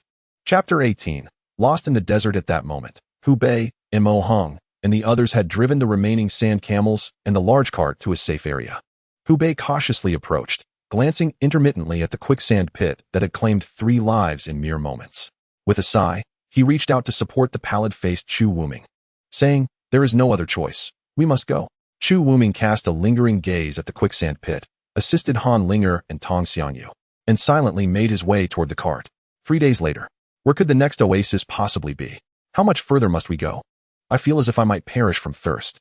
Beside a large cart, a dozen individuals clustered around Wei Yixin, licking their cracked lips, their eyes fixed on a handful of copper coins he had just tossed aside, filled with hope. Wei Yixin, his lips equally parched and his face haggard, raised a finger toward a direction and, in a hoarse voice, stated, "The divination indicates it should be in the southeast. But yesterday you said it was in the northwest." Ho Jinhai, upon hearing this, could not suppress his irritation. After traveling for so long, wouldn't he heading southeast just lead us back? That is indeed what the divination said. I cannot explain why, Wei Yixin replied, a hint of helplessness on his face. An uproar erupted among the crowd. Is it because this place is a land of impossibility that your divination has failed? My divination does not require the use of magical power. It remains unaffected by this terrain. Then I contend that your calculations are inaccurate. How can one keep turning back and forth? Damn it. Have I traversed the martial world for over 20 years only to perish of thirst in this desert? The group initially erupted into a brief quarrel, then fell into a deathly silence. I see you are not yet parched enough. You still possess the energy to bicker. Chu Wuming leaned against the wheel of a cart, languidly remarking, "Why not have Wei Yixin calculate again? Whatever result emerges is what it is." "I concur," Hu Bei chimed in. "Let us calculate once more. I will accept any outcome." "Very well, let us calculate. It is certainly better than wandering aimlessly until one succumbs to thirst." Wei Yixin meticulously gathered the copper coins, then with a graceful sweep of his hand, smoothed the sand before him. Silently reciting a chant, he later cast the coins down once more. 9 copper coins plopped onto the yellow sands. The onlookers quickly glanced down, astonished to discover that the arrangement of the 9 coins was identically mirrored from the previous attempt. Their gazes returned to Wei Yixin's face. With a resigned gesture, he said, "As you can see, it remains the southeast direction." "Southeast it is." Chu Wuming rose and approached the foremost sand camel, disregarding Wei Yixin's words. "Do you possess a better plan?" he urged. "Let us proceed." Hu Bei seemed to accept his fate as well. The group, disheartened and listless, rose once more, embarking on their journey anew. Half a day later, Chu Wuming, leading the way, raised his gaze to the scorching sun above and lifted his withered water skin, only to find not a single drop of water to quench his parched lips, a mere wish. Just as he contemplated discarding the water skin, he suddenly spotted a distinct dot in the distance. Shielding his eyes, he focused intently, murmuring, "Could it be an oasis?" As Chu Wuming recognized it, his voice brimmed with excitement. "An oasis, it is indeed an oasis." Behind him, Hu Bei followed his gaze and shouted, "It truly is an oasis. Salvation is at hand. Hurry." The group, like those clutching a lifeline, felt their previously despondent hearts rekindled with hope. They urged the sand camels forward, racing toward the oasis. However, after what seemed like 2 hours of relentless travel, the surrounding expanse remained an endless sea of yellow sand. The oasis, clearly visible on the horizon, eluded their grasp. With hope in their hearts, they kept their eyes fixed ahead, driven by the belief that with a little more perseverance, they would ultimately reach their destination. Yet, mere moments later, the oasis vanished from sight. In the longing gazes of the group, it seemed to flicker and sway briefly as if swept away by a heat wave, dissolving like a mirage before their very eyes. What happened? Where did the oasis go? Hubei was left in shock. Chu Wuming's heart sank. Fearing they had encountered a mirage, he murmured hoarsely, swallowing hard, yet feeling as though nothing had passed his throat. A mirage? Hubei questioned, puzzled. It is said that such illusions often appear in deserts or over oceans, seemingly close, yet ultimately ethereal, vanishing before one can approach. Chasing after a mirage could lead to being trapped mid-journey, Chu Wuming explained. What shall we do? Hubei licked his parched lips and spoke weakly. I fear that these sand camels cannot endure much longer. If we do not find an oasis soon, we may be forced to slay the camels and drink their blood. Wei Yixian, can you discern how far we are from salvation? Which way should we proceed? No, Wei Yixian shook his head. Since yesterday, my divination has faltered. All I can say is that it should be nearby, no more than a day's journey at most. Upon hearing this, despair flickered across the faces of the group, plunging them into silence. Suddenly, Tong Xiangyu, who had been quiet until now, spoke up. I have a method we can try. What method? Chu Wuming and Hubei perked up, in unison, eager for her suggestion. I'm merely going to try, so everyone, please remain silent. Tong Xiangyu dismounted from the sand camel, swiftly removing the reins and saddle. With a firm slap on the camel's rear, it bolted forward in pain. Having lived under human subjugation all its life, this sand camel was experiencing such freedom for the first time. With no reins or saddle, and no one behind attempting to restrain it, the camel hesitated, gazing at the group for a long moment. Finally, it began to move. It first raised its head, scanning the surroundings, as if sniffing the scorching air for something. Shortly thereafter, it set off with a slow gait in a particular direction. Everyone, follow at a distance and do not startle it, Tong Xiangyu instructed as she climbed onto a large cart. At this point, the group had no better alternatives. Since Wei Yixian's divination had failed, they were left without direction or retreat. Even if someone suggested digging downward to find water, they would likely be willing to give it a try. The group followed the sand camel through the desert for over an hour. Look over there. An oasis, Hubei exclaimed, raising his hand to point into the distance. Wonderful. It truly is an oasis. Let us hurry. Ho Jinhai tugged the reins, eager to steer toward the oasis. Wait. Chu Wuming halted the others, gesturing toward the sand camel. We must continue to follow it. What if it's just wandering aimlessly? Ho Jinfan could hardly contain his impatience. We can clearly see the oasis. It is not in the same direction. How do you know that it is not merely a mirage? Chu Wuming countered. Ho Jinfan was momentarily rendered speechless, unsure of how to respond. Anyone who believes that direction leads to the oasis may venture there, Chu Wuming said, shaking the reins and resuming his pursuit of the sand camel. I will follow it regardless. The Chun brothers exchanged glances and, without hesitation, chose to follow Chu Wuming.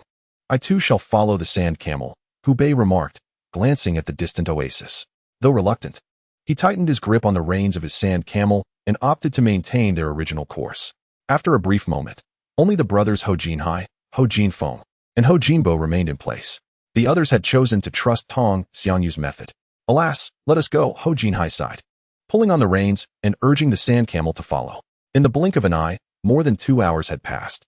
The blazing sun in the sky had slid from its zenith to the horizon, obscured by a cloud that had mysteriously appeared, now flickering in and out of view. A hint of coolness began to permeate the scorching desert. After a while, the few clouds on the horizon gradually donned a rosy hue, and the sunlight casting over the desert transformed into a golden-orange glow. In the distance, a caravan of sand camels moved slowly across the dunes, casting elongated shadows. Though they continued their forward march, they appeared serene and tranquil.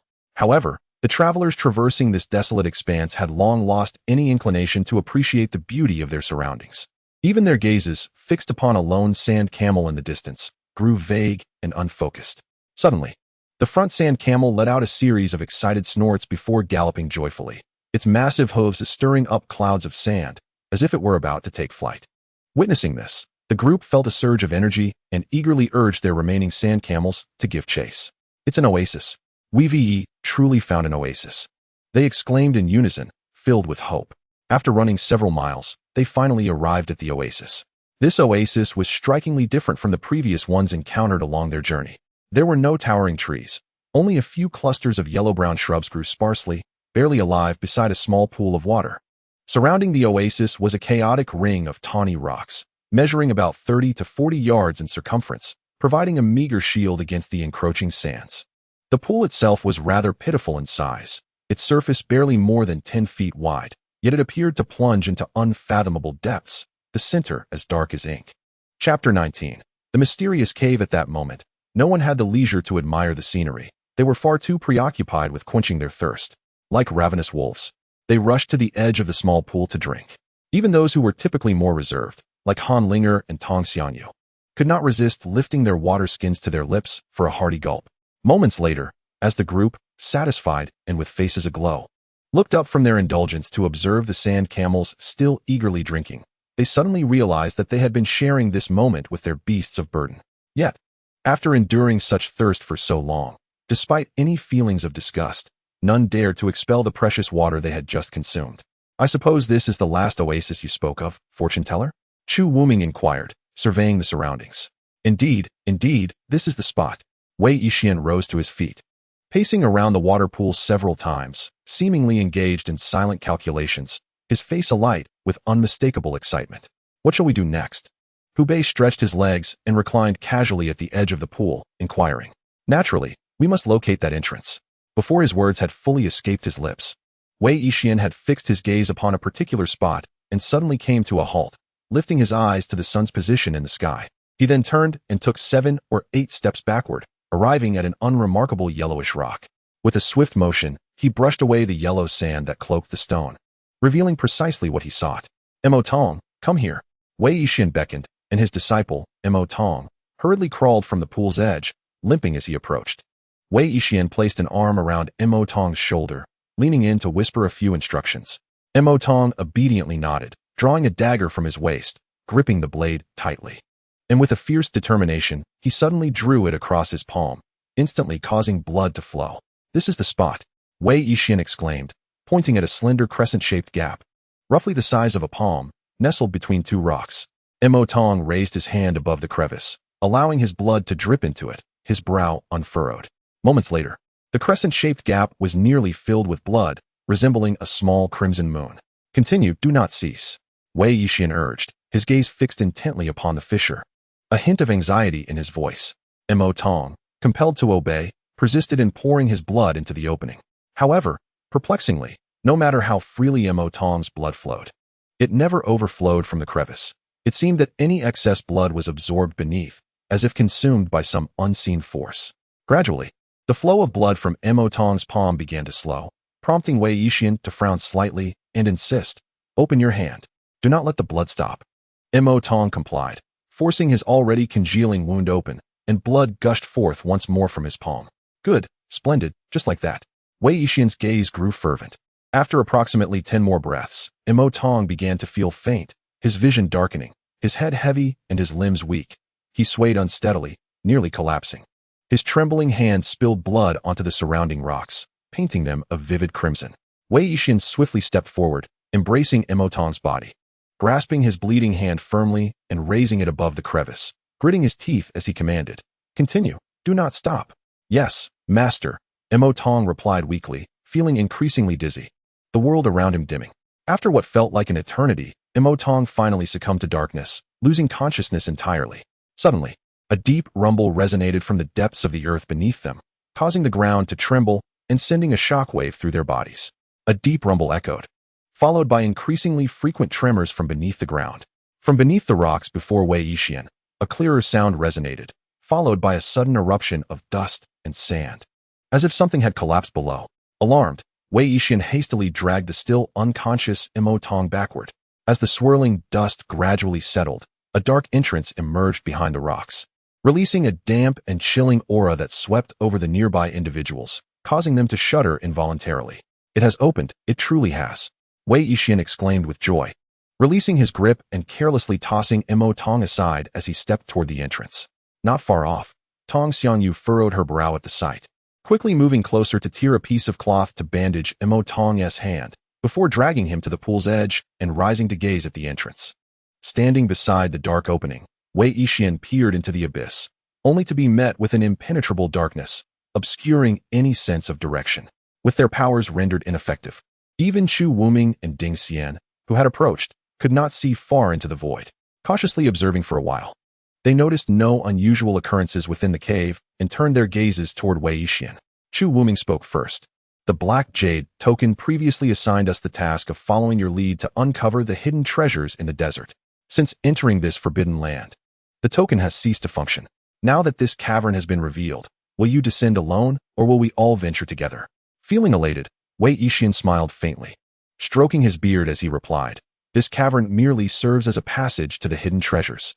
To fulfill our mission, we must certainly descend together and uncover the true secrets within. Moreover, he glanced at Hu Bei, Chun Jia's trio of brothers, and the other grave robbers. With the cave opening, I too am uncertain of what treasures lie within. We cannot arrive at the treasure mountain and return empty-handed. Hu Bei and Chun Yulo exchanged glances. Swallowing hard, that is only natural, they affirmed. We have said before that our gathering signifies a rarity in the eastern domain. Few tombs and secret realms are accessible to us. Now that we know the location, we must take the plunge. It would not do justice to the hardships we've endured. With this newfound resolve, Wei Yixian's demeanor subtly shifted. He turned with a smile, saying, let us call upon Manager Tong and the two chefs to prepare a sumptuous meal. After everyone has feasted, we shall descend and thoroughly explore what treasures this hidden chamber holds.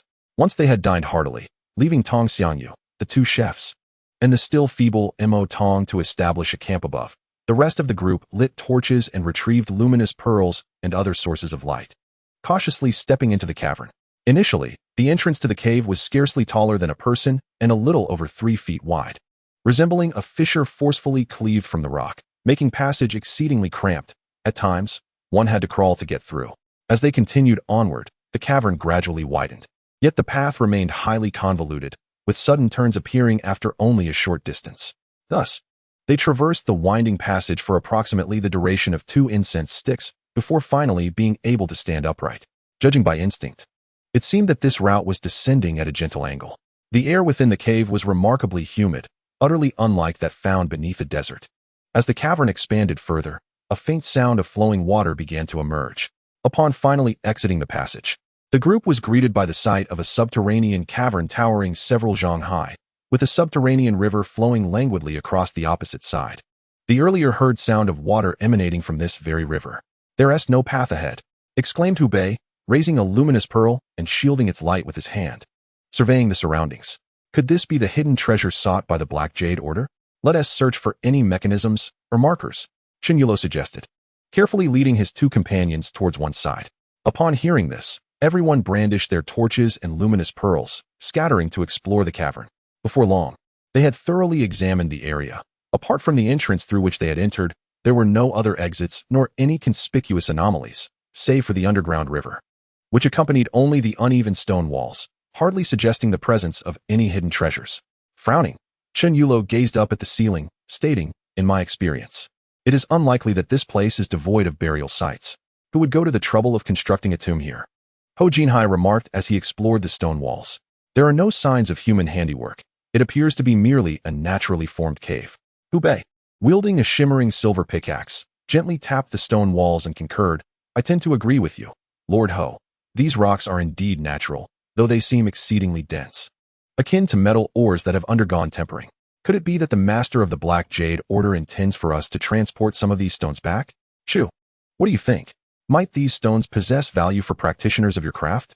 I surveyed the stone, bending down to pick up a fragment and examining it in the firelight before shaking my head. Though my powers may be diminished, I still perceive little distinction between these stones and the ordinary ones outside. How could this be? It shouldn't be.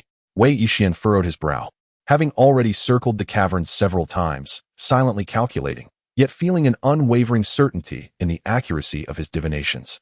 Approaching the underground river, Hu Bei inquired with a hint of curiosity, could it be that to uncover the true hidden treasure, we must traverse this river? As he spoke, he bent down and plunged his hand into the water, abruptly standing upright with a jolt. This water is utterly frigid. Hao Jinbo approached upon hearing, crouched by the riverbank, and dipped his hand into the water. Indeed, It is quite cold. Remarkably, it hasn't frozen yet. He then turned to Hao Jinhai and said, Brother, shall I go down and take a look? Chapter 20. The Ancient Symbolic Path. All right. You should warm up first. We will attempt other methods.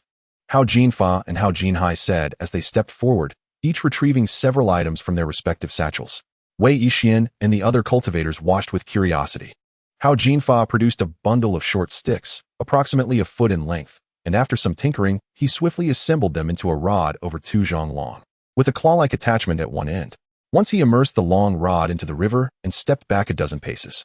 He grasped the handle at the rear and began to probe the water with the other end.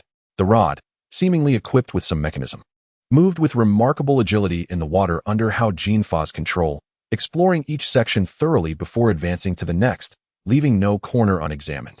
Hao Jinfa held his breath, meticulously scanning the entire river from one end to the other, even extending the rod deep into the concealed riverbanks for an extended period. Yet, he discovered nothing unusual. The riverbed was merely composed of stones. He shook his head and said, I found nothing. Allow me to give it a try. At that moment, Hao Jinhai had already retrieved a metallic cylinder over 2 feet long from his satchel. The front resembled a crescent-shaped spade with a semicircular opening. Its curved blade glimmered coldly, appearing exceedingly sharp, while the rear tapered into a cylindrical shape containing several slender rods, seemingly part of a mechanism, matching the thickness of Hao Jinfa's long rod. Hao Jinhai grasped the other end of Hao Jinfa's rod, removed the claw-like attachment, and replaced it with his cylinder. He then produced a very flexible long tube, connecting one end to a hole in the handle of the long rod. The other end of the tube divided into 2 branches, extending into slender hoses, each ending with rounded, perforated spheres. Hao Jinhai inserted the 2 spherical softballs into his ears, then wrapped a scarf around his head to secure them firmly, before wielding the long tube and probing the riverbed vigorously. At Hao Jinfa's silent urging, the others dared not make a sound, standing quietly by as they listened to the muffled thuds emanating from the riverbed, as if the front of the long rod struck against stones with each thrust. With each strike, Hao Jinhai closed his eyes, listening intently, unwilling to overlook any anomalies. However, after thoroughly probing the over 2 zhang long riverbed, he found no irregularities. No abnormalities detected, Hao Jinhai said, shaking his head as he removed the scarf and the objects from his ears. Let me take my turn. Hao Jinbo's voice called from afar. It was time to enter the water, regardless of the chill. As the crowd turned to look back, they beheld Hao Jinbo, who had previously concealed himself at a distance, now clad in a snug diving suit, approaching with a coil of rope in his arms. He secured one end of the rope to a stone, tugged it to ensure its firmness, and then fastened the other end around his waist. After taking a few swigs from a flask of strong liquor, he handed the entire coil to his 2 elder brothers. Drawing a deep breath, he grasped a luminous pearl and, with a splash, leapt into the water. Hao Jinhai and Hao Jinfa gripped the rope tightly, gradually releasing it as Hao Jinbo ventured deeper. Before long, the 2 glimmers beneath the surface faded from sight, leaving only the rope being pulled into the depths. In the blink of an eye, Hao Jinbo had been submerged for nearly half an incense stick's worth of time, the coil of rope almost entirely drawn beneath the waves. Yet his figure had yet to re-emerge. Just as anxiety began to creep among the onlookers, 2 points of light suddenly appeared at the river's end, followed by a splash as Hao Jinbo burst forth from the water, gasping for air. How was it? Wei Yixian inquired eagerly, stepping forward. Nothing downstream. The subterranean river's walls are sheer rock. I swam until my breath ran out, too fearful to advance further. Allow me to catch my breath, and then I'll take another look upstream. Hao Jinbo replied, climbing onto the shore, shivering from the cold. Before taking a few more swigs from the flask, Hao Jinhai quickly retrieved a blanket to wrap around him. After a considerable interval, Hao Jinbo regained his composure, moving his limbs before plunging back into the water. Yet, this time, he returned to the shore in less than half an incense stick's worth of time. The current upstream is too swift. The narrowest part of the underground river is scarcely 2 feet. I couldn't swim through, he exclaimed, panting beneath the blanket. It appears we must devise a plan within this cavern, Wei Yixian stated gravely. Gentlemen, do we have any strategies left to explore the hidden treasure? We can no longer afford to keep secrets. I shall give it a try, Old Hu declared, rolling up his sleeves. He produced a compass from his pocket and retrieved several candles from his satchel, lighting them and placing them in various corners of the cave. With one hand holding the compass and the other calculating, he murmured incantations, moving about and occasionally placing stones on the ground as markers. Curious. Chu Wuming stole a glance at Wei Yixian, only to find a look of bewilderment mirrored on his face. Meanwhile, the Chun brothers exchanged glances, quietly shaking their heads at Old Hu's peculiar actions. After a while, Old Hu tucked the compass away, approached the group, inhaled deeply, and fell into a moment of silence. What did you discover? Han Linger asked, intrigued. Master Hu scratched his head and then spread his hands, apologizing. I'm afraid I haven't deduced anything substantial. However, I can confidently assert that this hidden treasure is indeed unrelated to the tomb. Wei Yixian, initially intrigued by Master Hu's seemingly skillful maneuvers, felt a surge of frustration upon hearing this, his facial muscles twitching with indignation, as if he wished to deliver a few slaps to Master Hu. At that moment, Chen Yulo interjected. Next, let us three brothers give it a try. With that, Chen Yulo and his companions retrieved an assortment of specially crafted yellow papers and various containers from their bags, the collection numbering in the dozens. Chen Baolu sought out a relatively spacious and flat area, unfurling a thin blanket upon the ground, and meticulously arranged the containers along the edges of the blanket. He then placed a sheet of yellow talisman paper in the center, securing it with 4 weights before stepping aside. Once Chen Baolu completed the setup, Chen Yulo opened a wooden box approximately a foot long and extracted a dark red brush.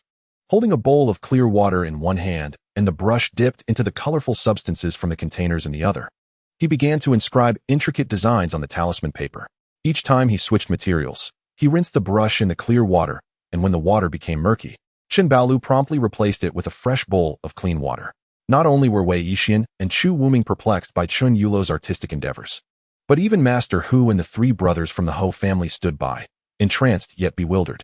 Sensing their confusion, Chun Baolu offered a gentle smile and explained, My elder brother is crafting an ancient talisman. If we trace its origins, we can find roots extending back to the era of the ancient Great Wei Kingdom. It is said that during the Great Wei Kingdom, King Wei waged wars year after year across various realms. In a bid to supplement his military funds, he assembled a special regiment, establishing ranks such as the Fho Zhonglang Jiang and Imojin Xiaowei. This regiment did not engage in battle, but was primarily tasked with excavating ancient tombs and pilfering treasures. Everyone is aware that the path of immortality in ancient times far surpassed that of today, and the prohibitive laws were not yet severed. Many tombs of cultivators were protected by formidable arrays of prohibitive magic. Once a tomb raider entered the confines of such an array, their powers would be rendered useless. Much like your current predicament outside the bounds of the law, Master Chu. With these prohibitive arrays in place, not only was it challenging to ascertain the location of the tombs, but they also severely restricted the abilities of cultivators within. The defensive arrays within the tombs were not bound by the prohibitive magic, allowing them to exert their full protective capabilities. Consequently, the initial Fho Zhonglang Jiang and Imojin Xiaowei often suffered heavy casualties while attempting to loot the tombs of cultivators.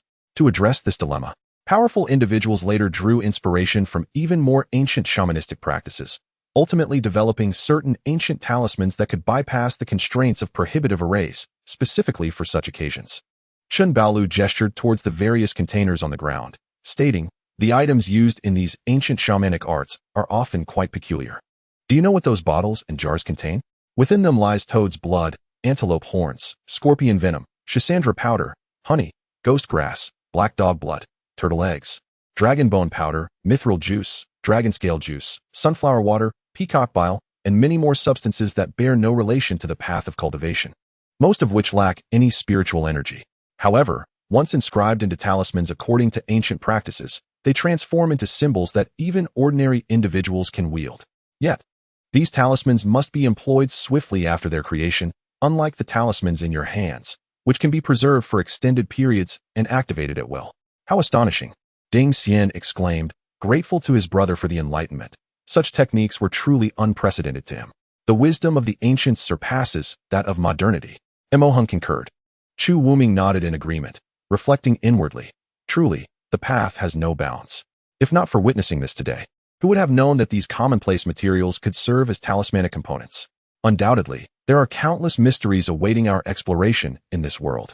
Perhaps one could spend an entire lifetime and still not glimpse even a fraction of the great Tao. As the onlookers marveled, Chen Yulo's talisman creation reached a critical juncture. Chapter 21. The exotic sandworm Chen Yulo's movements grew increasingly deliberate, as if each stroke demanded immense effort. At this moment, fine beads of sweat adorned his brow.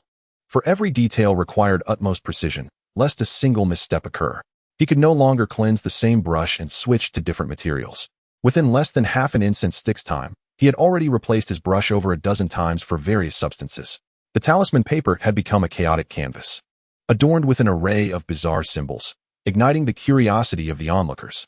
All the materials, along with this talisman paper, were devoid of any power. Could such a chaotic creation truly manifest as an ancient shamanistic talisman?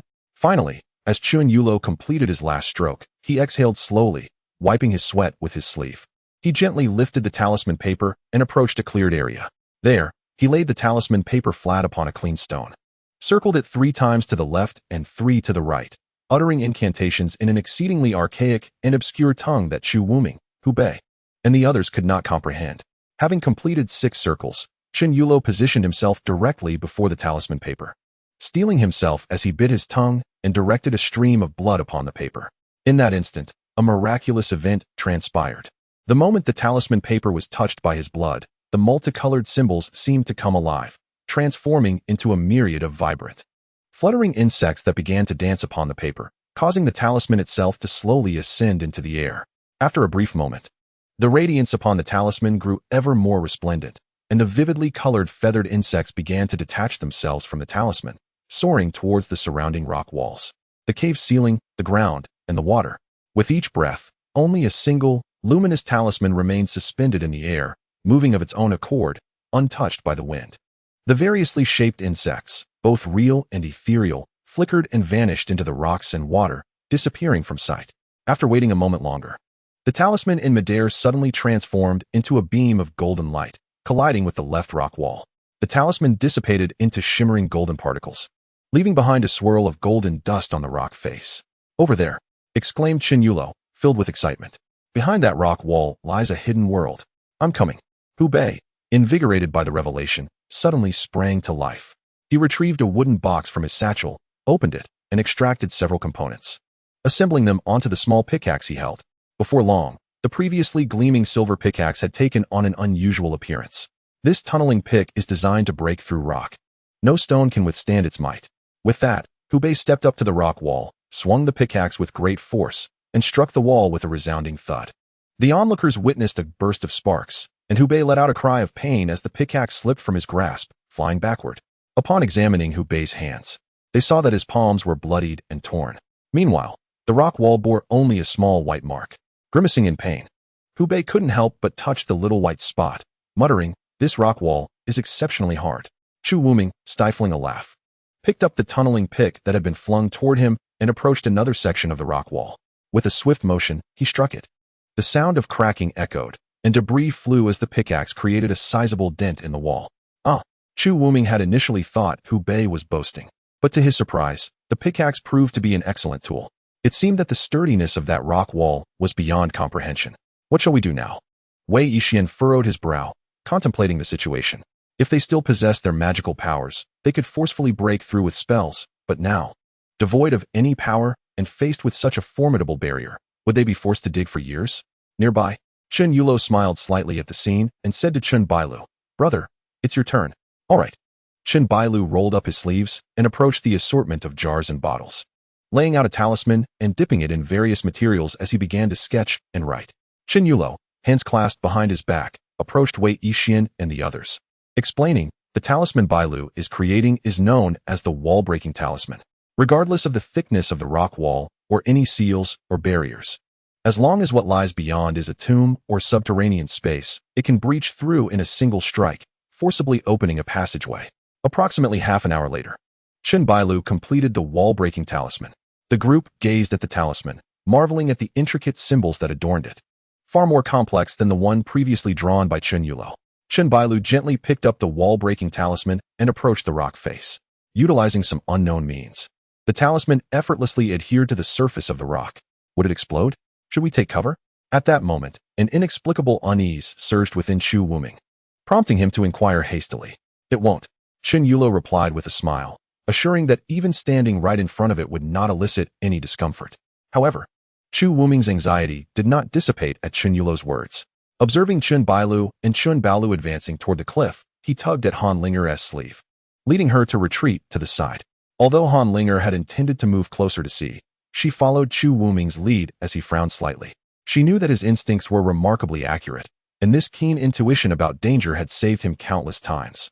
At that moment, brothers Ho Jinfan and Ho Jinhai, along with the Taoist Ding Xian, cautiously approached a few steps closer, reassured by the notion that there would be no explosion. They were eager to witness how the wall-breaking talisman would perform, hoping it would be as miraculous as the previous one. Chen Bailu began to chant incantations in a language that was incomprehensible to the others, his words rapid yet low in tone. Soon, the entire talisman began to tremble violently in response to his voice. After a brief moment, he ceased his incantation, yet the talisman continued to vibrate vigorously. Without delay, Chen Bailu bit his tongue and directed a spray of blood onto the talisman. With a sudden burst, the talisman illuminated with a radiant white glow upon contact with the blood. Those who had initially approached, including Ding Xian, were startled into halting their steps. The light rapidly expanded, forming a circular disc several feet in diameter, reminiscent of a teleportation portal commonly used by cultivators. After a while, as the portal appeared to stabilize, its white brilliance began to wane. Ding Xian and the Ho brothers took a few cautious steps forward, eager to glimpse what lay beyond the portal once it vanished. Suddenly, a cascade of multicolored light erupted from behind the portal, resembling a vibrant beam that shot through the opening and directly impacted the opposite rock face. Everything touched by this radiant column was instantaneously obliterated, turning to ashes. Whether it was the rocks on the ground or the individuals present, including Chen Bailu, Chen Yulo, and even the hastily approaching Ho Jinfan, they were all engulfed in the luminous torrent in an instant. Ho Jinhai and Ding Xian were a moment too late, narrowly avoiding the striking beam. "Brother!" Ho Jinbo exclaimed, rushing forward in a panic. Once the multicolored radiance faded, the vast cavern revealed no trace of Ho Jinfan. Chu Wuming and the others gazed toward the dissipating light, now left with a pitch-black circular entrance where the portal had been, its walls exceedingly smooth as if meticulously polished. Faintly, an aura distinct from the Shifeng realm emanated from within. On the opposite side of the circular opening, a beam of light had carved out another dark cavern in the solid stone wall. Perhaps it had penetrated too deeply, as yellow sand began to swiftly cascade into the opening. "This is bad," exclaimed Chu Wuming, realizing the danger. "The light beam has breached the rock wall. The outside sand is likely to flood in. Quickly, we must take refuge inside." Wei Yixian seized his satchel and dashed toward the entrance. "No, it's too perilous. I refuse to go in. I want to return." Hu Bei, evidently startled by the earlier scene, abruptly grabbed his bag, neglecting his pickaxe, and sprinted back toward the entrance from which they had come. The others, Mo Hong, Ho Jinbo, and Chu Wuming, were momentarily at a loss, uncertain of their next move due to Hu Bei's sudden commotion.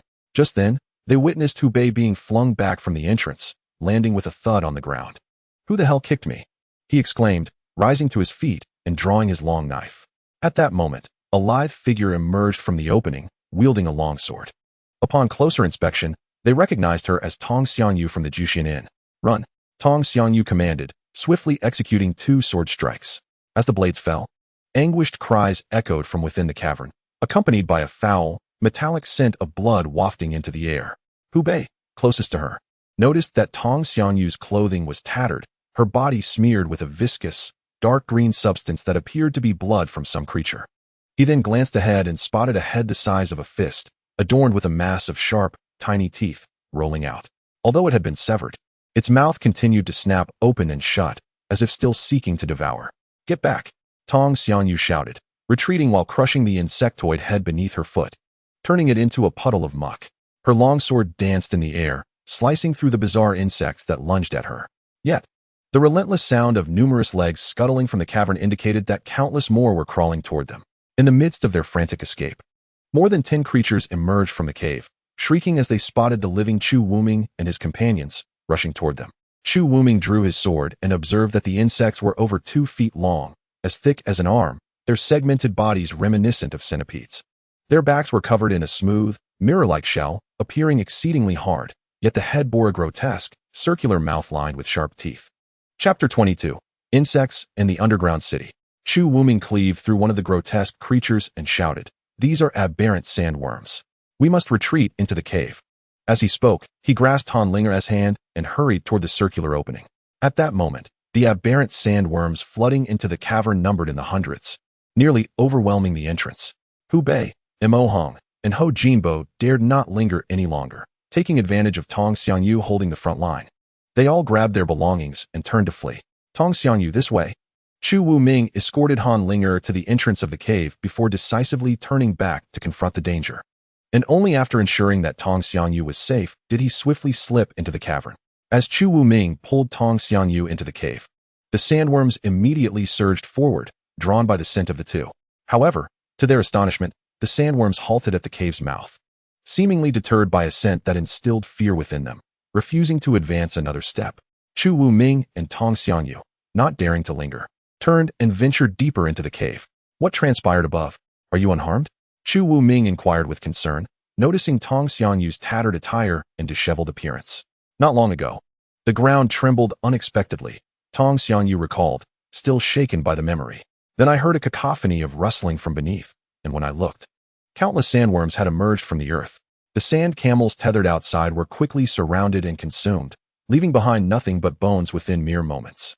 My two cooks and Wei Yixian's disciple were also overwhelmed and devoured by the sandworms. Had I not fortuitously been near the cave entrance at that moment, I fear I would not have escaped either. Given the timing you've described, it seems our activities underground may have disturbed the sandworms, Chu Wu-ming speculated. Ordinarily, sandworms are only a few inches long, feeding on wood and foliage. Yet, these worms have grown to such an extraordinary size. They must have undergone some form of mutation due to specific influences. As they conversed, they walked for approximately 10 paces before the surroundings suddenly opened up before them. Is this an underground city? Tong Xiangyu exclaimed in astonishment. Chu Wu-ming mirrored her shock as he beheld the scene before him. What lay before their eyes was an immense spherical space, encased by a layer of black rock, resembling a giant eggshell resting upon the ground. The ground itself formed a perfect arc, with a colossal city standing majestically at its center. The black rock walls and the uneven terrain of the ground were pocked with crevices, where fist-sized, crystal-like transparent formations flourished, emitting a gentle milky glow, illuminating the entire subterranean space like a sky full of twinkling stars. Although the light was not particularly bright, it equated to the clarity of a moonlit night, allowing them to discern many details. At that moment, Hu Bei, Mo Hong, Han Linger, and others had arrived at the entrance of the grand city, pausing to observe. However, Wei Yixian was conspicuously absent from the crowd. Chu Wu-ming and Tong Xiangyu approached, their faces reflecting astonishment as they surveyed the massive city before them. The colossal city resembled a slumbering giant, quietly resting at the center of the cavern, while the towering gates and walls bore large lanterns, akin to the creature's indifferent gaze upon Chu Wu-ming and his companions. The grayish-blue walls rose over 4 zhang, stretching outward, and the length of just this single wall exceeded 5 or 6 li, creating an overwhelming sense of infinity within the dimly lit underground space. Above the city gate, a massive plaque bore 2 powerful characters. Tong Xiangyu gazed at it for quite some time, yet found herself unable to recognize them. Dongwei, Chu Wu-ming remarked, observing the inscription. The script is not of the Shifeng realm, but rather, it belongs to the true immortal realm. I have encountered it in an ancient tome. Could it be that this Dongwei city has fallen from the true immortal realm? Ding Xian inquired, his gaze towards the city now imbued with fervor. It is difficult to say, but it is indeed a possibility, Chu Wu-ming replied. I noticed Wei Yixian has already entered. Han Linger pointed to the door, which had opened a crack. Then let us venture inside. There is no retreat now, we must proceed. Hu Bei unsheathed his long blade and stepped forward, suggesting, who knows what treasures of the immortals may lie within to grant us safe passage. Let us go. Everyone, exercise caution, Chu Wu-ming cautioned. The remnants of the true immortal realm may harbor remnants of power that could claim our lives. Do not touch anything recklessly once we enter. The group slowly made their way into the city, gradually feeling as though they had returned to the ground, as if arriving in a foreign metropolis. The streets were spacious and orderly, lined with towering trees, and adorned with rows of antiquated street lamps. On either side of the road stood establishments, shops, taverns, tea houses, and residences, each exhibiting a distinct architectural style, markedly different from that of the Shifeng realm, exuding a unique charm. However, the once lively streets were eerily empty, the banners fluttered, and the signs remained, yet life itself was conspicuously absent. The towering trees had turned to blackened forms, resembling charred remnants, as if they had withered away over countless years. The entire city emanated a sense of desolation, with many of the structures in disrepair. This place must have once been imbued with the essence of the immortals. Ding Xian mused, one hand gripping his sword while the other stroked his beard. It seems that even in the true immortal realm, ordinary folk once lived. Mo Hung chimed in. Looking at the atmosphere of this city, It surpasses the vast majority of cities in the Eastern Domain. And this is merely a small town spanning a few miles. The true immortal realm is truly a place that captivates the heart. Look over there. Chuyi. What does that inscription say? Hubei pointed towards a nearby 3-story building's plaque. Wambage. Chu Wuming chuckled softly. It appears that even in the true immortal realm, they lack creativity in naming. We have at least dozens of establishments by that name here, don't we? Could it be that there are indeed treasures within? Hubei's interest was piqued. It is best not to disturb the items inside, Chu Wuming cautioned. This city is steeped in gloom, while the items remain. Not a single corpse is found. It is likely that the inhabitants suffered a bizarre and catastrophic fate.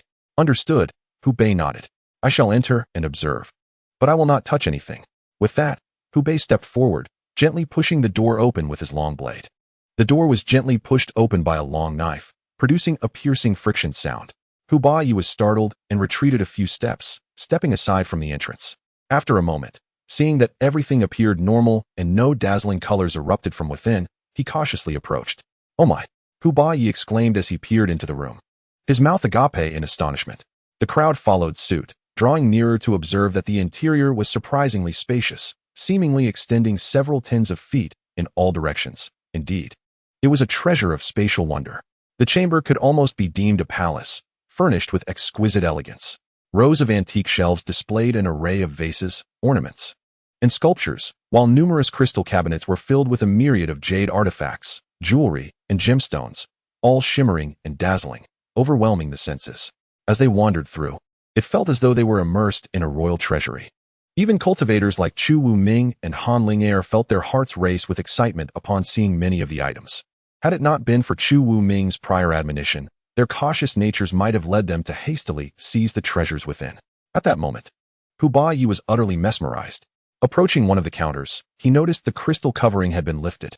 Unable to resist, he glanced around and, seeing that the others had dispersed and were oblivious to his actions, he reached in and retrieved a red gemstone the size of a duck egg. Just as Hubei intended to tuck the gemstone away, a plume of black smoke suddenly erupted from beneath the counter, splattering against his abdomen. Startled, he shuddered, losing his grip on the gemstone, which fell back and toppled a row of small shelves within the counter. The black smoke seemed to come alive, rapidly spreading across his body, enveloping him entirely in mere moments. Hubei felt as though he were being tightly bound by the smoke, unable to move a muscle. As the others surveyed the surroundings, a cry of anguish escaped Hubei's lips. They turned to witness the red gemstone slip from his grasp, now completely shrouded in the dark mist. Hubei! Ho Jinbo shouted, but Hubei stood frozen in place. Quick, help me, he gasped, struggling to articulate the words. Chu Wuming and the others approached, yet none dared to intervene. Help, save me. Hubei felt the dark smoke constricting tighter around him, as though it aimed to crush him utterly. Could there be some mechanism? Tong Xiangyu scanned the area around the counter, but found no knobs or levers. Hubei's voice faltered, his body visibly shrinking within the black mist. In the next moment, the crowd seemed to hear a faint pop. The encompassing black smoke suddenly surged into Hubei's body. In the next moment, Hubei, along with his garments, instantaneously transformed into a swirling mass of black smoke, which subsequently dissipated into the air.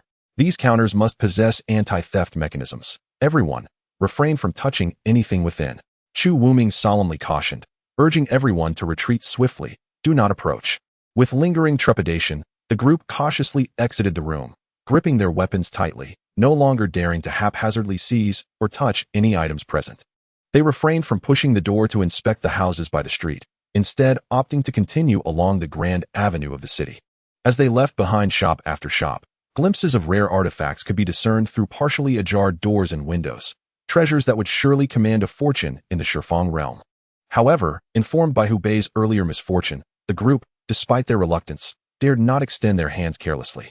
After traversing for quite some time, they gradually departed from the bustling area, only to find before them a series of stately mansions with imposing gates. Chapter 23. Dongwei Mansion. Ho Jinbo observed that each of the mansions bore an uncanny resemblance to one another, as if crafted from the same mold, rendering them exceedingly mundane. He turned back to glance at the street they had just traversed, sighing, what a pity, to pass by so many fine treasures, only to admire them from a distance. Indeed, Mo Hing nodded in agreement. Each member of the group harbored their own thoughts as they continued onward, noting the stark transformation in the streetscape. The exterior walls of each residence appeared identical, as though they were uniform blocks of tofu, neatly separated by the broad thoroughfare. They slightly dispersed, remaining vigilant in all directions, wary of any sudden emergence or unforeseen occurrences. If I am not mistaken, these mansions likely possess spatial formations, and the interiors must be vastly more expansive than what we perceive, Han Linger remarked with conviction, surveying the similarly shaped residences. These mansions are likely the abodes of individuals of stature within the city, Chu Wuming asserted, leading the way without glancing back. At that moment, Mo Hung, walking alongside Han Linger, nodded in agreement. Indeed, celestial beings possess such means. In our Shifeng realm, if there were a spatial secret realm accessible to mortals, it would be cherished by sections. Here, however, even a commonplace dwelling could be a spatial treasure as abundant as cabbage. Then, is it not true that the true treasures must reside within these courtyards? Ho Jinbo gazed at the estates with a fervent glimmer in his eyes. That is indeed the case, Mo Hung affirmed. Moreover, I suspect that even the city itself is a formidable treasure, albeit having encountered an overwhelmingly powerful adversary. The combined forces of its inhabitants and the true immortals governing this city proved insufficient to withstand the assault, prompting the entire city to escape through the void. Yet, during this flight, it was still beset by the formidable foe, resulting in the absence of any living being within. Are you suggesting that the defensive restrictions of the various mansions in this city have not been activated? Ding Xian remarked, his eyes darting with curiosity. At least in the myriad of shops we traversed earlier, we did not encounter or sense any presence of restrictions, did we? Certainly. The theft triggered by Hubadu must be treated as an exception. Mo Hung shook his head thoughtfully and replied, if the beings of this city were obliterated by an unparalleled force in a single strike, then the initial assault must have been capable of directly targeting the corporeal form. This explains why the city's inhabitants are reduced to mere bones, while the structures exhibit minimal signs of external damage. After a brief pause, Mo Hung continued, although we cannot fathom the methods of celestial beings, based on our current observations, I surmise that the ordinary residents within the city likely had no opportunity to activate the various defenses or retaliatory measures, as they were probably extinguished the moment the attack commenced. Furthermore, there would have been no necessity to initiate them, for the most formidable defense would undoubtedly be that of the entire city. If the city's defenses could not withstand the assault, what utility would the minor wards within individual courtyards possess? Han Linger pondered his words for a moment and nodded in agreement. It seems there is some merit to what you say, Brother Mo. Seeing Han Linger in accord with his thoughts, Mo Hung smiled faintly, puffed out his chest, and remarked, it is merely conjecture. As for its accuracy, only time will tell. With that, Mo Hung hefted his personal celestial sword and, aiming at the grand door of a nearby courtyard, hurled it with great force. The sword transformed into a streak of luminous energy, piercing directly toward the center of the door. Mo Hung had calculated meticulously. If the door bore any wards, they would rebound upon the sword without harming him. Should the door lack defenses, the sheer force of his strike would be sufficient to burst it open, revealing whatever mysteries lay within. If there were treasures to be found, this expedition would not be in vain. However, when the enigmatic Chu Wuming turned back to observe Mo Hung's actions, it was already too late to intervene. The long sword struck the courtyard door with unerring precision. In an instant, the previously tranquil door erupted in a blaze of light, ensnaring the sword and propelling it back with accelerated force. Mo Hung was instantly gripped by terror, breaking into a cold sweat as he saw the sword redirecting towards his chest, prompting him to dodge hastily. The sword grazed past him, narrowly missing his torso, but it did not escape his arm. A pained cry escaped Mo Hung's lips as his left arm was severed at the elbow. The sword, undeterred, pierced through Han Linger's chest, sending her entire form hurtling backward. Linger, Chu Wuming exclaimed in alarm, rushing forward with swift strides to gently lift Han Linger, his hands trembling as he fumbled to retrieve a pill and place it in her mouth. Yet, in the next moment, Han Linger convulsed violently and expelled a mouthful of blood. The pill had not yet dissolved before it was ejected, rolling away to the side. Linger, Chu Wuming cried her name, meticulously examining her wound, despair settling in his heart as he realized her ribcage was shattered and her heart's pulse was likely extinguished. If only everyone still possessed their magical powers, they might escape their nascent souls and seal their bodies in hopes of subsequent healing methods. However, now, the nascent soul has fallen into silence, devoid of power and gravely injured. It seems hopeless to recover. Chu Wuming, do not grieve. Han Linger gazed at Chu Wuming's anxious and sorrowful visage, mustering a faint smile on her face, exerting all her strength to lift a hand towards his cheek, saying, "To see you once more, to die in your embrace." Before she could finish her words, Han Linger's hand fell limply, her eyes closing forever. Linger. Chu Wuming let out a heart-wrenching cry, tears streaming down his cheeks. Although Chu Wuming often fancied himself lost amidst a myriad of blossoms, frolicking among mortals due to his chosen path, it was precisely because of this path that he genuinely invested his heart into every intimate relationship, Han Linger being no exception. At this moment, witnessing Han Linger's tragic demise in his arms and feeling utterly powerless, it was as though a knife had brutally pierced through his heart, carving away a piece of his very soul. With a heart twisted in agony, Chu Wuming wept for a time, gently laying Han Linger down. He grasped his long sword, his eyes ablaze with fury as he advanced step by step towards the writhing Mo Hung on the ground. Mo Hung, having traveled together, Mo Hung was well aware of the bond between Chu Wuming and Han Ling. Seeing Chu Wuming approach with blood-red eyes and sword in hand, he trembled in fear, stammering, "I didn't mean to. Please, don't come any closer. I'm sorry, it was unintentional." Mo Hang's dread was not without justification. To him, Chu Wuming, with his strength and reputation, was undoubtedly a fearsome deity. Even stripped of an arm and magical powers, he would still be no match for Chu Wuming, even at his peak. "I have already warned you not to meddle with things here." Chu Wuming coldly articulated each word. "Your greed has led you to harm both others and yourself.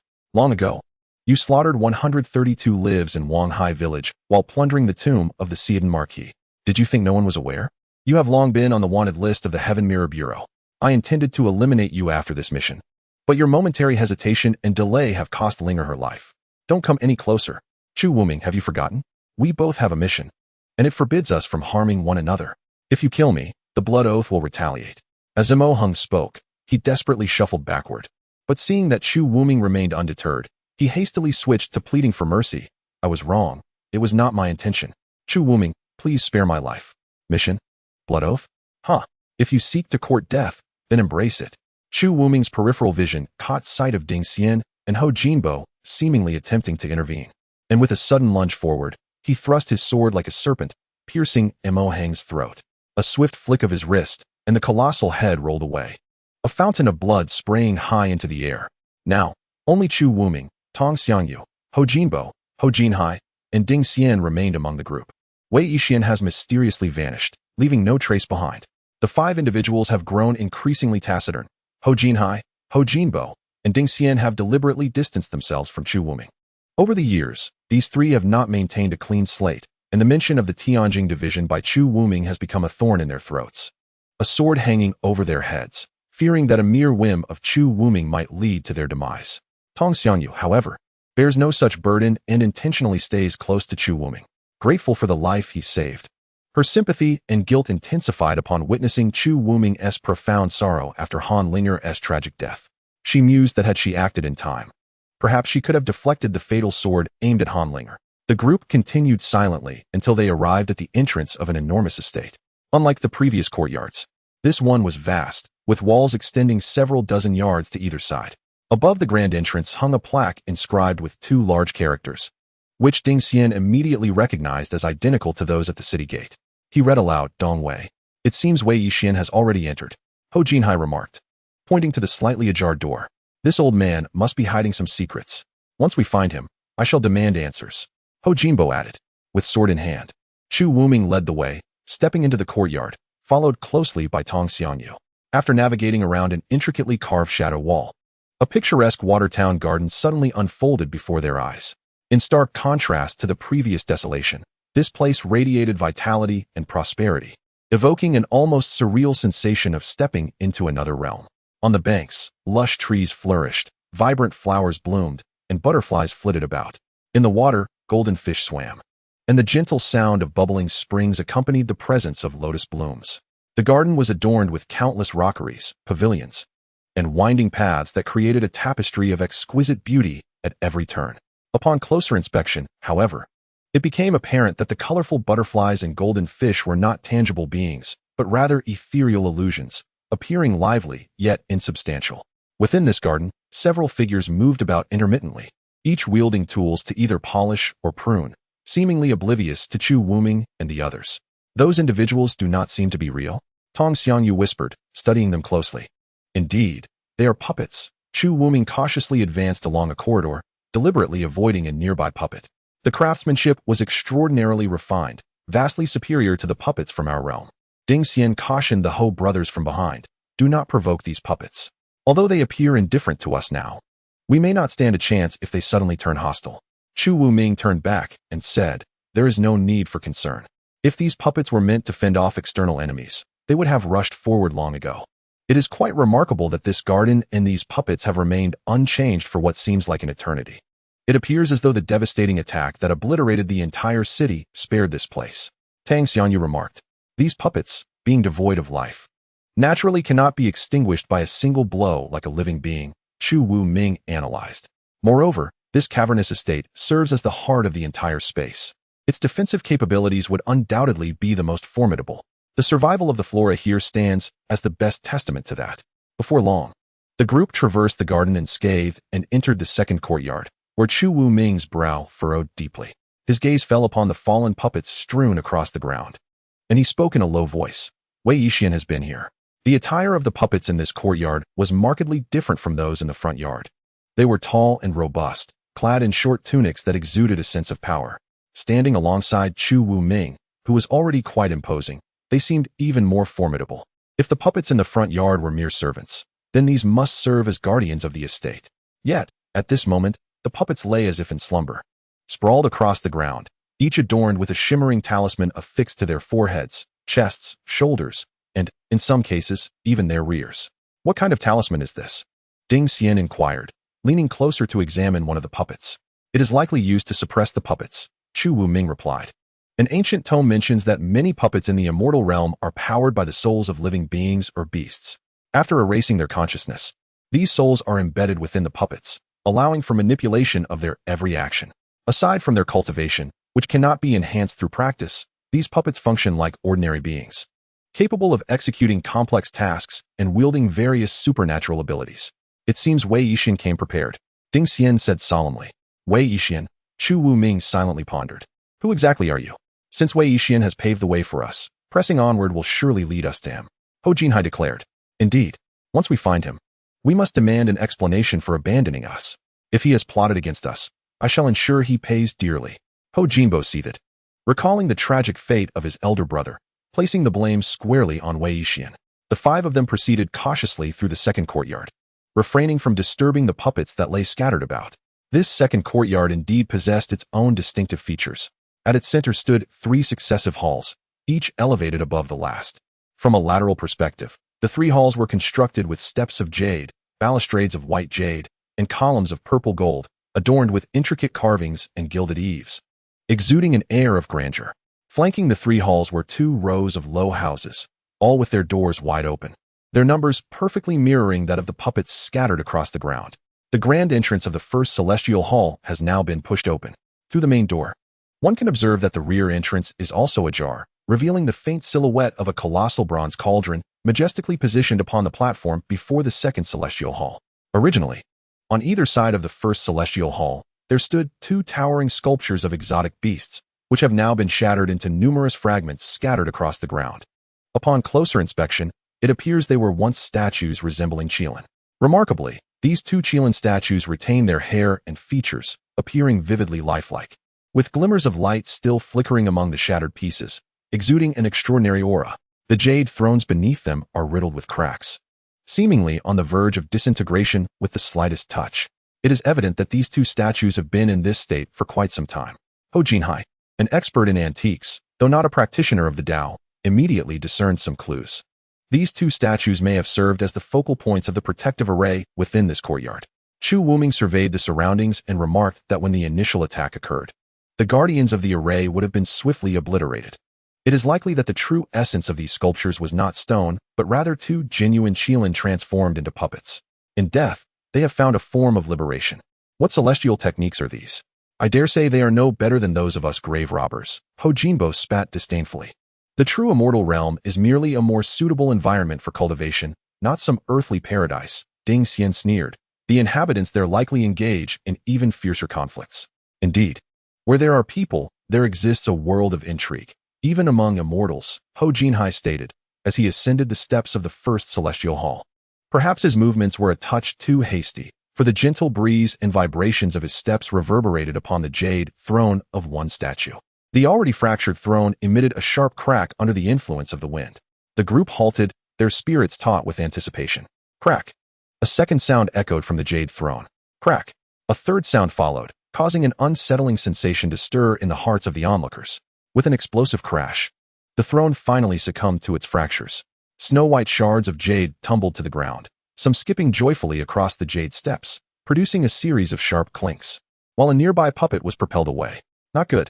Chu Wuming leaped forth, his sword darting like lightning as he deftly deflected the force of 2 jade fragments to the ground, advancing a couple of steps to intercept a third. However, as he aimed to strike away the final piece, it was propelled gently, striking precisely upon the talisman affixed to the puppet's forehead. Silence enveloped the courtyard. The talisman remained intact, and the puppet did not stir. Chu Wuming exhaled a sigh of relief. Just as he prepared to step away, a sound of mechanical grinding echoed from another direction. Turning to investigate, he discovered a puppet had already risen to its feet. Ho Jinbo stammered in alarm. Having inadvertently stepped back and kicked a stone, just in time to shout, "Get out of the way!"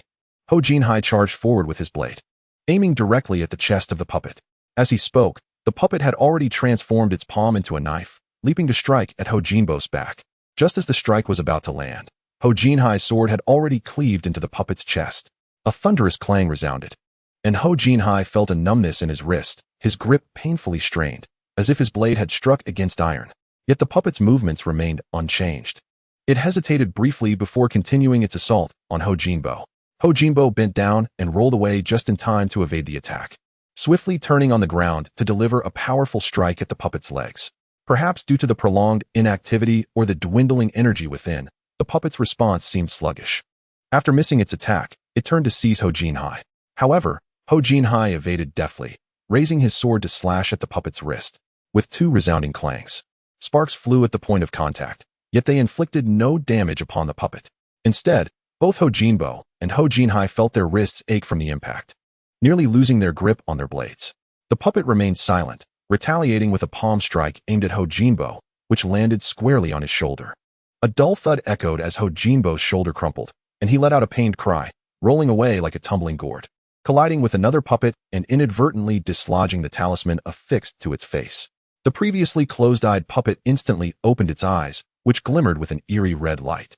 Ho Jinbo and the puppet locked gazes, momentarily forgetting the pain, only to let out a startled cry. However, the scream was short-lived, as the puppet's hands swiftly pierced his chest, tearing him apart with a brutal force. "Your blades are useless." Chu Wuming had arrived by then, sweeping his long sword to sever the head of the newly awakened puppet. Meanwhile, Tong Xiangyu had already engaged, cleaving the first puppet in half with a single strike.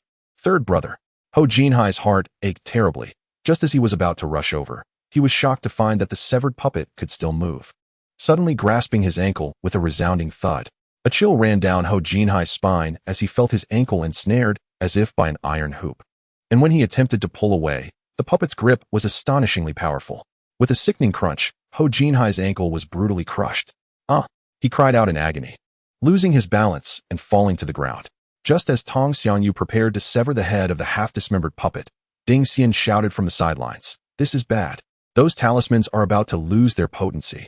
Tong Xiangyu and Chu Wuming quickly glanced around, noticing that the talismans adorning the puppets had dimmed significantly, their once brilliant glow now flickering and fading, threatening to vanish completely. "We must destroy a few more." With a resounding shout, Chu Wuming took the initiative, transforming his sword into a blade to sever the head of the nearest puppet beside him, and then he charged towards another puppet. Tong Xiangyu and Ding Xian, upon hearing his call, immediately sprang into action, wielding their long swords with finesse, and soon they had decapitated over a dozen puppets. However, the total number of puppets within the courtyard exceeded 30. Before the trio could eliminate them all, the remaining puppets, adorned with talismans, had already dimmed. Suddenly, the eye sockets of 15 or 16 puppets glowed with an eerie crimson light, and amidst a cacophony of creaking sounds, they rose to their feet. Chapter 25. Wei Yixian appears. Chu Wuming struck again, severing the head of a puppet that had just begun to rise, only to notice another puppet at a distance raising its right hand towards him. He observed a dark, gaping hole forming in the palm of its hand, approximately an inch in diameter, resembling a pitch black eye fixated on him. A wave of intense unease washed over Chu Wuming, prompting him to swiftly evade to the side. Yet, the puppet's hand merely shifted slightly, maintaining its lock on him. In the next moment, a flash of white light erupted from the hole in its palm, shooting forth a beam as thick as a finger, hurtling towards Chu Wuming's chest. Chu Wuming attempted to dodge, but it was too late. The white beam traversed several zhang in an instant, seemingly destined to strike him. However, a sudden soft click emanated from the puppet, and the white beam dissipated into nothingness. The puppet, appearing somewhat perplexed, withdrew its hand and seemed to comprehend that the residual energy within it was insufficient to execute such an attack again. It clenched its fist and charged towards Chu Wuming. Chu Wuming silently lamented his narrow escape, noticing that numerous other puppets had raised their arms. He shouted urgently, "Everyone be cautious. Dodge in advance when they launch those beams. The farther, the better." Tong Xiangyu and Ding Xian did not dare to delay. They leapt and dodged amidst the oncoming beams of light, narrowly evading several attacks, while simultaneously dispatching a few more puppets. Fortunately, most of these puppets could only unleash a single ranged attack, some even losing their ability to move after firing once. After sustaining a few minor injuries, the trio ultimately succeeded in eliminating the remaining puppets. At that moment, they recalled their injured companion, Ho Jinhai. When they turned to look for him, they found him lying in a pool of blood, his head marred by several inch-wide holes, with brain matter and blood strewn about, and a gaping wound in his chest, revealing the remnants of a half-visible heart. Chu Wuming and the others felt a chill run down their spines, realizing that had the energy within those puppets been a tad greater, they too might have met the same grim fate at the hands of those beams. The trio dared not traverse the main hall directly. Instead, they chose the stone path beside it, making their way safely to the entrance of the second grand hall. As they approached closer, Chu Wuming and his companions discovered that within the bronze cauldron before the second great hall, there lay a half-filled basin of clear water, in which a golden lotus was blooming. This magnificent lotus, approximately half a foot in size, appeared as if crafted from pure gold, its petals shimmering with an ethereal golden light that flowed continuously within. At its center was a golden seed pod, roughly the size of an infant's head, adorned with 9 ruby-red seeds, each the size of a thumb. Despite the barrier that separated them, a fragrant aroma emanated from the cauldron, invigorating their spirits and sweeping away the fatigue of their journey in an instant. This golden lotus must be a rare treasure. Ding Xian's gaze was filled with fervor as he scrutinized the lotus, longing to seize it at once. However, upon noticing the faint protective aura enveloping the cauldron, he hesitated to reach out. Chu Wuming examined the lotus petals and then glanced at the lone lotus leaf beneath it. The leaf, a deep emerald green and about 3 feet in size, floated serenely on the surface of the water, resembling a delicate mat. Curiously, the veins of the leaf pulsed with a luminescent glow, reminiscent of jade, as if it were breathing. As Chu Wuming recalled the texts he had perused regarding the realms of true immortals and various heavenly treasures, a name began to surface in his mind: the legendary primal creation Golden Lotus. The primal creation Golden Lotus? Ding Xian exclaimed in astonishment, his gaze fixated on the lotus with even greater intensity. It was said to possess the extraordinary ability to transform one's very essence and cleanse the marrow of one's bones. Alas, it seemed they could only admire it from afar, too fearful to touch it. To have such a treasure displayed openly in a courtyard suggested that it was not a rarity in the realm of true immortals. Tong Xiangyu, unaware of the true value of the primal creation Golden Lotus, looked at Ding Xian, who seemed almost drooling, with a hint of disdain. Yet, they were in the Shifang realm. Ding Xian was aware of Tong Xiangyu's mockery, but was not angered. He understood that the vastness of the realm of true immortals far surpassed that of the Shifang realm. If one were to place the Shifang realm within the realm of true immortals, it might not even be as grand as a sesame seed. Such remarkable items as the primal creation Golden Lotus had long since vanished from their realm, while in certain parts of the realm of true immortals, they were likely as common as wildflowers. He envied those who were born into the realm of true immortals. Chu Wuming glanced at Ding Xian, who appeared to be infatuated with the lotus, and chuckled softly. Where one is born is not within our control. But whether we strive to improve ourselves each day is indeed up to us. If we work diligently and are fortunate enough, there may come a day when we too can ascend to the realm of true immortals. Let us set aside thoughts of ascension for now and focus on overcoming the challenges before us. Ding Xian sighed, circumnavigating the bronze cauldron as he gazed toward the second great hall. The second great hall towered even higher than the first, exuding an imposing grandeur akin to that of a royal palace in the mortal realm. At this moment, the doors to the hall were firmly shut, and silence reigned within. Chu Wuming and his companions exchanged glances, agreeing that it would be wiser to bypass this grand edifice and proceed cautiously toward the rear. As the three individuals had just turned to leave, the palace door unexpectedly swung open, and three figures rushed out in succession. Chu Wuming turned to see that the foremost among them was Wei Yixian, who had been missing for quite some time. However, Wei Yixian appeared to be in a dire state, his garments tattered, blood staining his shoulder, and his neatly arranged hair now a wild disarray. Behind him were two young acolytes clad in azure robes, appearing to be around 15 or 16 years of age, with faces as fair as jade and bright eyes sparkling like stars, each marked by a red dot on their foreheads. They brandished short swords, keeping them poised at Wei Yixian's back. Each of them had a talisman firmly affixed to their chest, though it seemed to have lost its efficacy. Chu Daoyu, save me! Wei Yixian cried out, charging directly towards Chu Wuming. Upon witnessing Wei Yixian's plight, an inexplicable surge of anger welled up within Chu Wuming. Yet he understood that this was not the time for disputes over right or wrong. He swiftly wielded his long sword and stepped forward to intercept one of the acolytes. As the acolyte aimed to pierce Wei Yixian with a thrust, he was abruptly halted by Chu Wuming, who had blocked his path. The acolyte, realizing his strike was thwarted, redirected his attack towards Chu Wuming instead. The clash of their swords resonated sharply, sending sparks flying. Chu Wuming felt a tremendous force transmit through the blade, causing his hands to tingle as he stumbled back a couple of steps before regaining his balance. Such remarkable strength. Chu Wuming executed a flourish with his sword, its tip resembling a dragon as it arced around the acolyte's arm, aiming for his shoulder. In that fleeting moment, Chu Wuming was astonished to discover a small nick had formed on his blade. The acolyte sidestepped and countered with a horizontal block, prompting Chu Wuming to withdraw his sword and pivot, aiming for the acolyte's ribcage. To Chu Wuming's surprise, the acolyte did not retreat or defend. Instead, he extended his left hand to seize Chu Wuming's sword. Sensing something amiss, Chu Wuming refrained from allowing his sword to be caught, altering his technique to strike at the acolyte's wrist instead. Meanwhile, Chu Wuming and the acolyte engaged in a fierce exchange, while on another front, Tong Xiangyu had joined forces with Ding Xian to confront the other acolyte. However, the latter was already at a disadvantage. Though he had managed to wound Ding Xian within 3 exchanges, Tong Xiangyu's exceptional martial prowess, combined with the razor sharpness of her sword, led to the acolyte's short sword being severed by the 4th exchange. Left with only a broken blade, the acolyte found himself in a precarious position.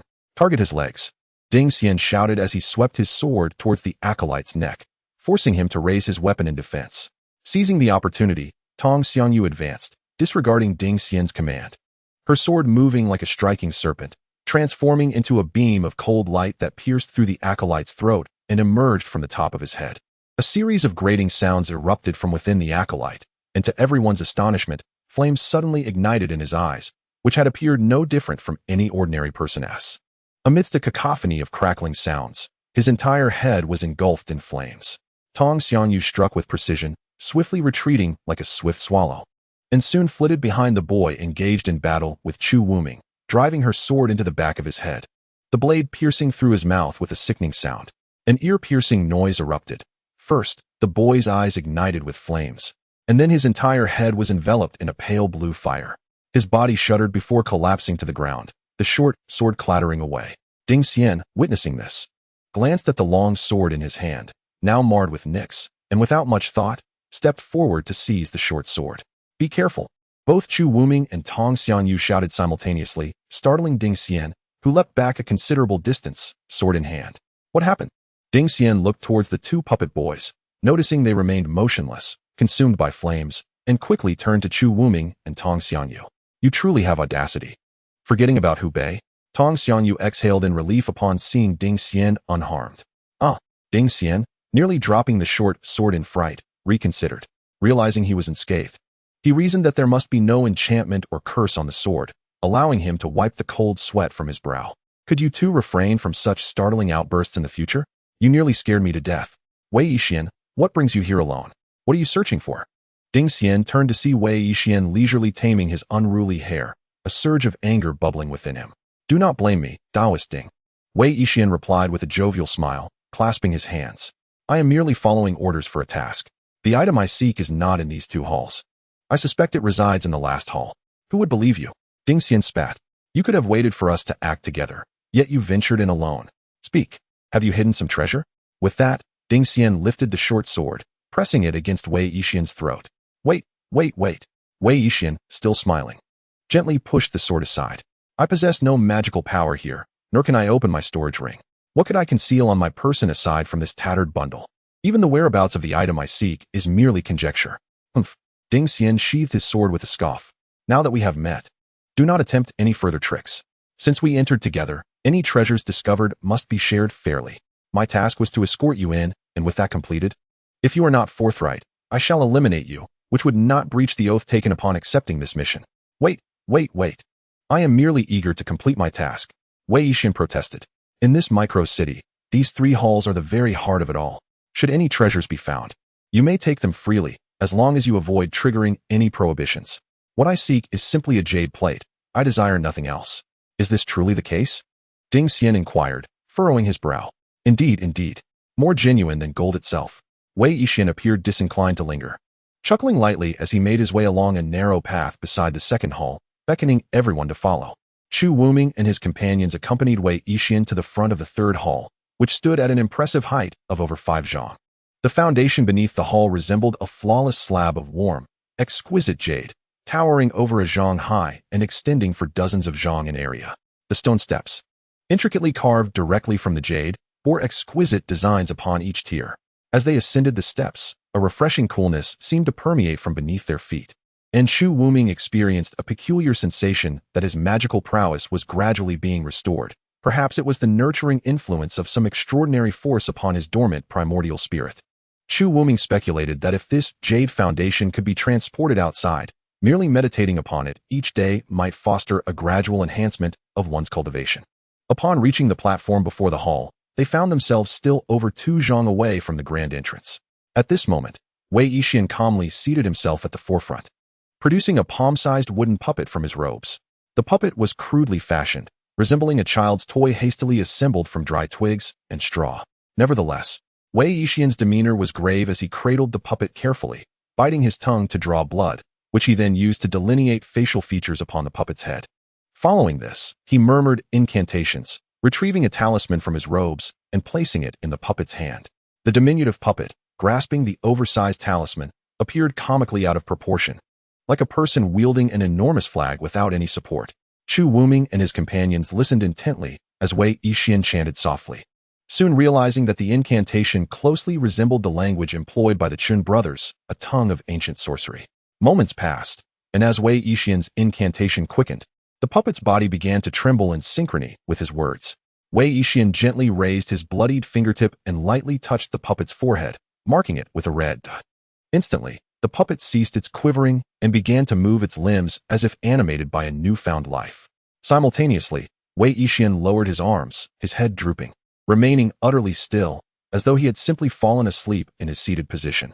The wooden puppet, clutching the talisman, leaped from Wei Yixian's grasp and made its way toward the grand entrance of the hall, moving with a peculiar gait. It was unclear what method Wei Yixian had employed, but the puppet became increasingly flattened and ethereal as it advanced, ultimately transforming into something thinner than paper and more insubstantial than smoke, slipping silently through the crack of the hall's door. Meanwhile, Wei Yixian remained seated, eyes tightly shut and motionless.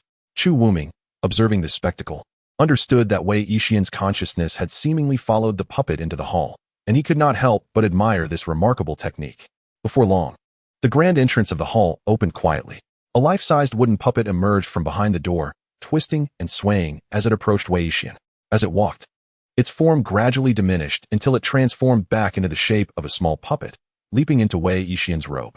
At that moment, Wei Yixian opened his eyes, flashed a grin at Chu Wuming and the others, rose, and gestured for them to enter, leading the way into the grand hall. From the outside, the hall appeared remarkably tall, but upon stepping inside, one was astounded by the vastness of the space, as if it concealed a fragment of the starry cosmos within. Chu Wuming and the others gazed upward in astonishment, met by an expanse of an endless starry sea, countless stars scattered across the firmament. Some shone brightly like torches, while others were dim and obscure. Pairs of stars danced in harmony, with planets orbiting nearby. Some celestial bodies were shrouded by nebulae, partially concealed, while others had shattered into fragments, devoured by some dark void. Between the stars, faint lines connected them, resembling a celestial constellation map or coordinates guiding through the night sky. Beneath their feet, the path resembled a dreamlike illusion, appearing as a suspended corridor extending from the entrance of the hall into the void. With an infinite expanse of stars beneath them, this corridor was approximately 2 zhang wide, seemingly crafted from solid crystal, making one feel as if they were strolling through the cosmos. A short distance away, there lay a circular platform, about 5 zhang in diameter, where a figure sat motionless behind a control console. Wei Yixin whispered, "I have already checked. It seems there are no defensive barriers along the passage. The core defenses of this microcave city have likely long since failed. Only some residences and puppets with independent energy sources retain a residual power, but they no longer pose a significant threat." Ding Xian Daoist scoffed, "You speak so lightly of it.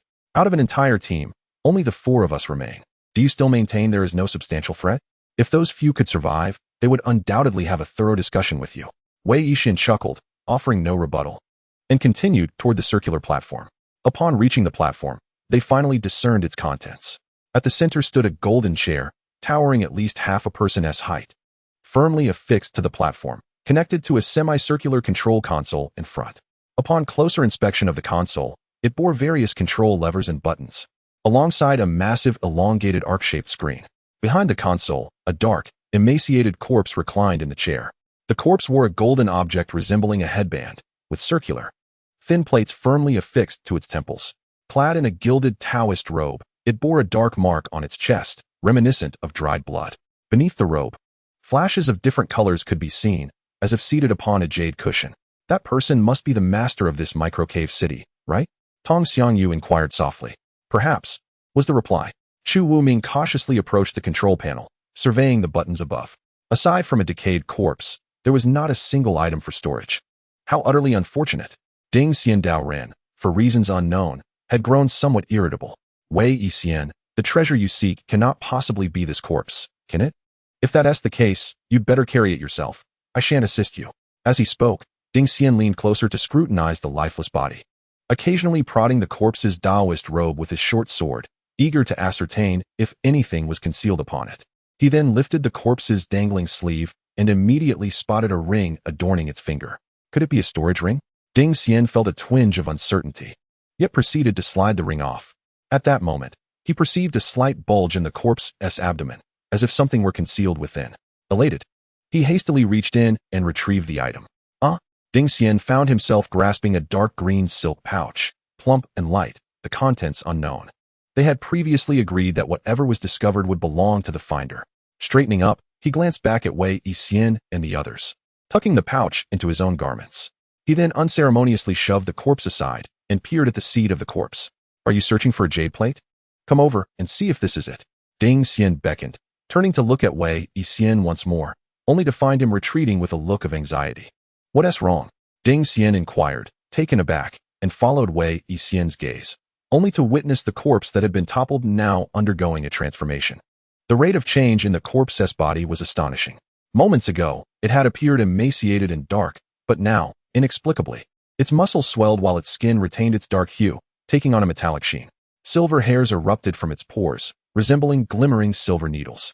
In the blink of an eye, large lumps formed on its back, which then split open, tearing the gilded Taoist robe asunder with a resounding crack, revealing 2 pairs of black wings, one large and one small. The smaller wings, thin as a cicada's, were almost transparent, while the larger ones, covered in black scales, glimmered under the starlit sky. While Ding Xian stood in stunned silence, the corpse abruptly opened its eyes and turned to gaze at him. Its visage had morphed into an unrecognizable horror. Within its sunken eye sockets were pitch-black orbs, large and devoid of life, and its mouth stretched grotesquely toward its temples, revealing a mouthful of razor-sharp fangs. Ding Xian gasped in terror, instinctively stepping back. "Strike before it awakens." Chu Wuming, positioned not far away, shouted urgently. Ding Xiandao Run, however, was no coward. Realizing the transformed corpse had locked its gaze upon him, and that retreat was no longer an option, he advanced, swinging his sword toward the creature's neck. Although Ding Xian was swift, the corpse's movements proved equally rapid.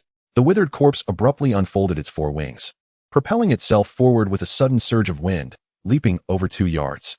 It then pivoted, raising its head, and let out a menacing roar towards Ding Xian.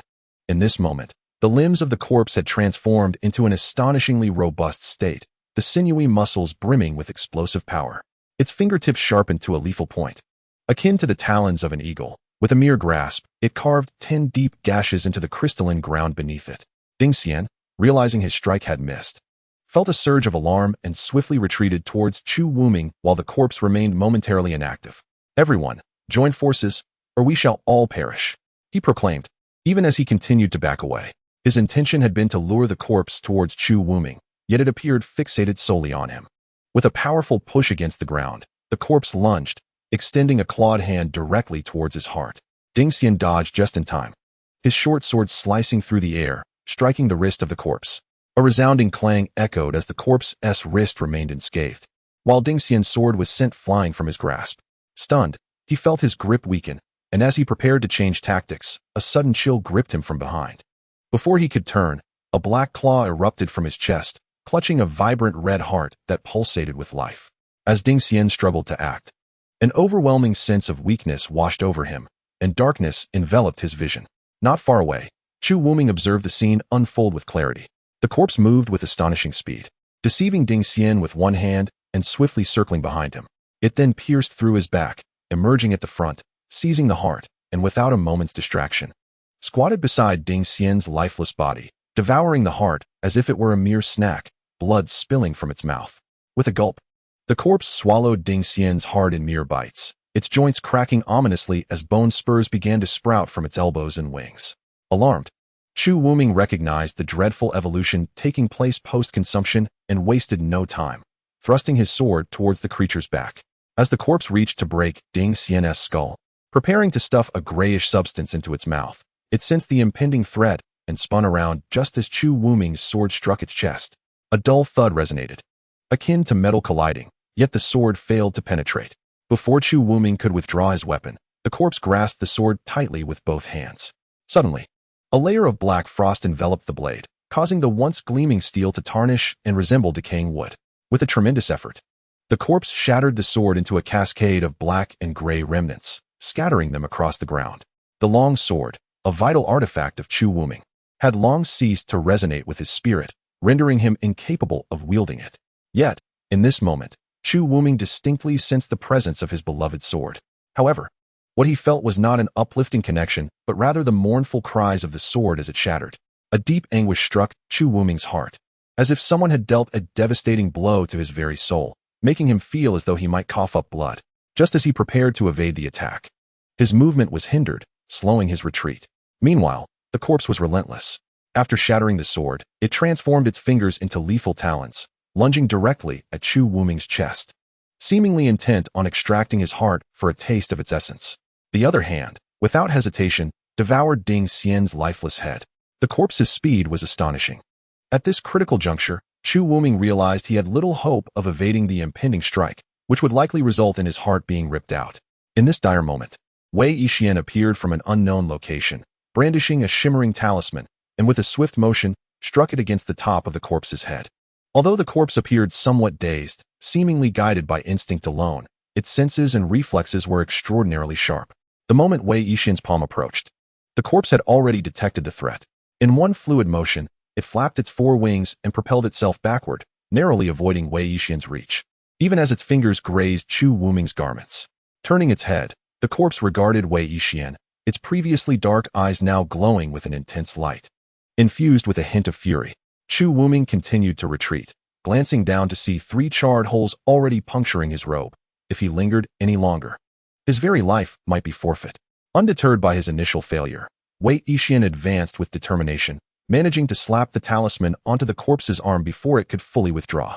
The true nature of the talisman was uncertain, but upon contact with the corpse's arm, its previously vibrant eyes lost their luster, and its movements became sluggish. Seizing the opportunity, Wei Yixian produced yet another golden talisman and, with resolute intent, aimed for the corpse's chest. Just as he was about to make contact, the corpse's eyes ignited with a fierce light once more. This time, however, the expressionless visage twisted into a grotesque grin, revealing rows of jagged teeth. As it smiled eerily at Wei Yixian, fear coursed through Wei Yixian, his hair standing on end as he realized that the corpse's transformation had far exceeded his expectations. Even the soul-restraining talisman he had prepared was ineffective, leaving him no choice but to retreat. Yet, before he could withdraw, the corpse swung its arm in a wide arc, aiming a deadly strike at his head. "Ah!" The corpse's speed was like lightning. Wei Yixian barely registered the blurring motion before he found himself mere inches away from the gnarled, blackened claws of the corpse. In the faintest of moments, the noxious scent of corpse poison wafted from the claws, causing Wei Yixian's heart to plummet, whispering to himself that his life was at an end.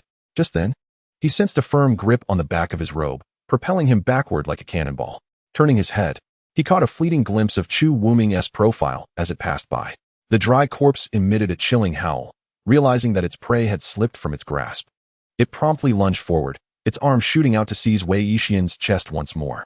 At that instant, Chu Wuming, his lips still stained with blood and neglecting to wipe it away, had swiftly picked up the short sword left by Ding Xian. He reached out and yanked Wei Yixian away from peril, while without hesitation, he thrust the sword into the palm of the corpse. Clang! Chu Wuming was jolted back several steps, his arm numb, the bones in his wrist cracking audibly, and even his palm bore the brunt of the impact, leaving several cuts. The short sword clattered to the ground. Meanwhile, the corpse seemed equally affected, momentarily halted in its advance, involuntarily retreating. Just then, a figure darted past, a calculated strike from Tong Xianyu, who seized the opportunity, lunging in with her sword held aloft, silently cleaving through the corpse's arm. Unlike Chu Wuming's previous futile attempt with his fabled sword, Tong Xianyu's blade met no resistance as it sliced through the seemingly impervious limbs of the copper-skinned fiend. As if it were but decayed wood. With a swift arc, her sword severed the dry corpse's arm. Following this, she executed a horizontal slash, the blade glinting as it traversed the creature's throat. In the astonished gazes of Chu Wuming and Wei Yixian, the corpse's body continued its backward motion. Yet its head tumbled away, disconnecting from its neck. A flicker of terror flashed in the corpse's eyes as it grappled with the inexplicable reality that it had merely intended to glance at its adversary. Yet its head had inexplicably rolled away. Before it lay a sword-wielding woman, and a headless body that staggered backward, colliding with the control console at the center. With a resounding thud, the severed head hit the ground, its once dark iron hue gradually transforming into a crystalline clarity, shattering into a cascade of sparkling dust upon impact. The headless corpse, having smashed against the console and pressed several buttons, erupted into a shower of radiant fragments. As the remnants of the corpse disintegrated into translucent shards, an immense surge of spiritual energy began to emanate from them, sweeping forth like a tempest, nearly toppling Chu Wuming and his companions from their feet. As the spiritual energy dispersed, the shards of crystal began to visibly expand, engulfing the entire platform within mere breaths. However, before Chu Wuming and Tong Xianyu could react, the ground beneath them, along with the starry expanse of the hall, suddenly trembled violently. Boom! Chu Wuming was nearly toppled to the ground, instinctively channeling his spiritual force to stabilize himself. Had he restored his magical powers? A wave of joy surged through his heart as he swiftly turned to gaze at Wei Yixian, only to find her already rushing to the seat beside the lifeless corpse, grasping a jade tablet roughly the size of a ruler. To his astonishment, Wei Yixian then produced another nearly identical jade plate from her backpack. When the two plates were placed side by side, they simultaneously emitted a gentle glow, intricate runes appearing upon their surfaces. Narrowing his eyes, Chu Wuming realized that the symbols were incomprehensible to him. He recognized none of them. With a smile illuminating her face, Wei Yixian gently pressed the two jade plates together, and they began to hum in unison, gradually merging into one, transforming back into a single jade plate. However, this new plate appeared even more lustrous and translucent than before. Suddenly, another tremendous quake reverberated through the air. Tang Xiangyu, who had just approached Chu Wuming, slipped and nearly fell. The starry expanse of the surrounding space began to distort, as if it were on the verge of shattering. Chu Wuming swiftly retrieved a healing elixir from his storage ring and swallowed it, then reached out to draw the silk pouch from Ding Xian's grasp, stowing it in his storage ring. With a thunderous roar, the celestial bodies in the hall shattered like glass, revealing glimpses of the crystalline canopy enveloping Dongwei City, which now bore numerous gaping fissures as yellow sand began to rain down like a downpour. As for Wei Yixian, she continued to hold the jade plate, grinning foolishly. Chu Wuming shouted urgently, "Don't just stand there. This place is collapsing." Without waiting for her response, he seized Tang Xianyu by the waist and soared towards the exit of the grand hall. When he glanced back after they had flown out, he was surprised to see Wei Yixian not far behind, also emerging from the interior. "That's a marvelous item. Keep it," she exclaimed joyfully, gesturing towards the copper cauldron at the front of the hall, which suddenly lifted into the air, enveloped in a sphere of white light, shrinking as it flew directly towards Chu Wuming's storage ring. Observing this, Chu Wuming focused his thoughts, and a similar beam of white light shot forth from his storage ring to receive the cauldron. Wei Yixian looked up, witnessing the crystalline rock wall above Dongwei City transform into an hourglass shape. Just then, a muffled sound emanated from beneath the city, followed by a series of relentless tremors. The ceiling could no longer bear the weight and fractured into countless shards, accompanied by torrents of yellow sand cascading down. Remaining calm, Chu Wuming withdrew a round, earthy yellow orb from his storage ring, silently reciting a spell as he tossed the pearl upwards, commanding, "Hurry." A radiant sphere of yellow light surged forth from the gem, transforming into a protective luminous dome that enveloped both itself and the duo, Wei Yixian and Tong Xianyu. Within the swirling tempest of yellow sand, the earthy-hued barrier appeared fragile, yet every grain that struck it was swiftly swept away, redirected to the ground beneath them by the undulating golden light, rendering them impervious to harm. Remarkably, the ascent of the dome remained unaffected by the relentless barrage of falling boulders and sand. Thus, the earthy shield propelled the trio upwards, defying the torrents of debris. After a brief interval, an unexpected brightness illuminated the exterior of the dome, and their soaring velocity diminished rapidly. I had long suspected that my friend Chu possessed a precious earth attribute pearl, a treasure for burrowing through the earth. Today, witnessing its prowess, it is indeed extraordinary. As the dome dissipated, Wei Yixian and Chu Wuming had already ascended into the air, instinctively diverging to either side, creating distance between them. Chu Wuming, standing firm in the void, cradling Tong Xianyu in his arms, regarded Wei Yixian with an impassive expression and inquired, "Should I continue to address you as Wei Yixian? Or would you prefer the title of Senior Tianjizi?" You may call me Tianjizi or simply the fortune teller. Either is acceptable," replied Tianjizi, reveling in the jovial exchange. "I dare not presume," Chu Wuming said, subtly concealing a treasure within his sleeve, a device ready for activation at a moment's notice. With a slight smile, he continued, "In conversing with Senior Tianjizi, I shall forego any circumlocution. Now that I have located what I sought, do you not wish to silence me? Such a notion is misguided." Tianjizi laughed heartily. "While I, Tianjizi, have my own principles, you, my friend, are well versed in the world. Have you ever heard of me committing acts of ingratitude, silencing those who speak against me? Not only have you aided me in finding what I sought, but you have also saved my life on several occasions along the way. Why would I repay kindness with malice? Moreover, you are a person of great fortune, although I cannot ascertain the specifics. I feel a profound connection between us that hints at significant karmic ties in the future. Therefore, you need not be so wary. Keep that Xianlei bullet for another purpose." Chu Wuming's expression twitched slightly as he suppressed his embarrassment and then asked, "I have heard that Tianjizi possesses an eccentric temperament, while not one to bear grudges. You are not quick to forgive those who have spoken ill of you. After all, ignorance is no excuse." As memories of their journey resurfaced, Tianjizi recalled the psychological tribulations inflicted by Chu Wuming, and the headache he had felt earlier returned. "You and I are destined for great karmic ties in the future. Fret not, I shall regard you as a friend. Henceforth, do not refer to me as senior. Let us interact as equals." "Agreed." Chu Wuming nodded in affirmation. "However, regarding the specifics of this venture, I must ask, please keep our experiences discreet, along with Tong's assistance," Tianjizi stated with a fist clasped in salute. "That is only natural. Our knowledge is limited, and besides, confidentiality was part of the initial agreement." Chu Wuming replied, then feigned hesitation as he queried, "But what of the compensation mentioned in the task?" Naturally, I shall fulfill my promise to you." Tianjizi retrieved a storage ring and tossed it to Chu Wuming. "This contains the collective rewards of the original 18 individuals, as the others have perished, and thus it is bestowed upon you. Many thanks."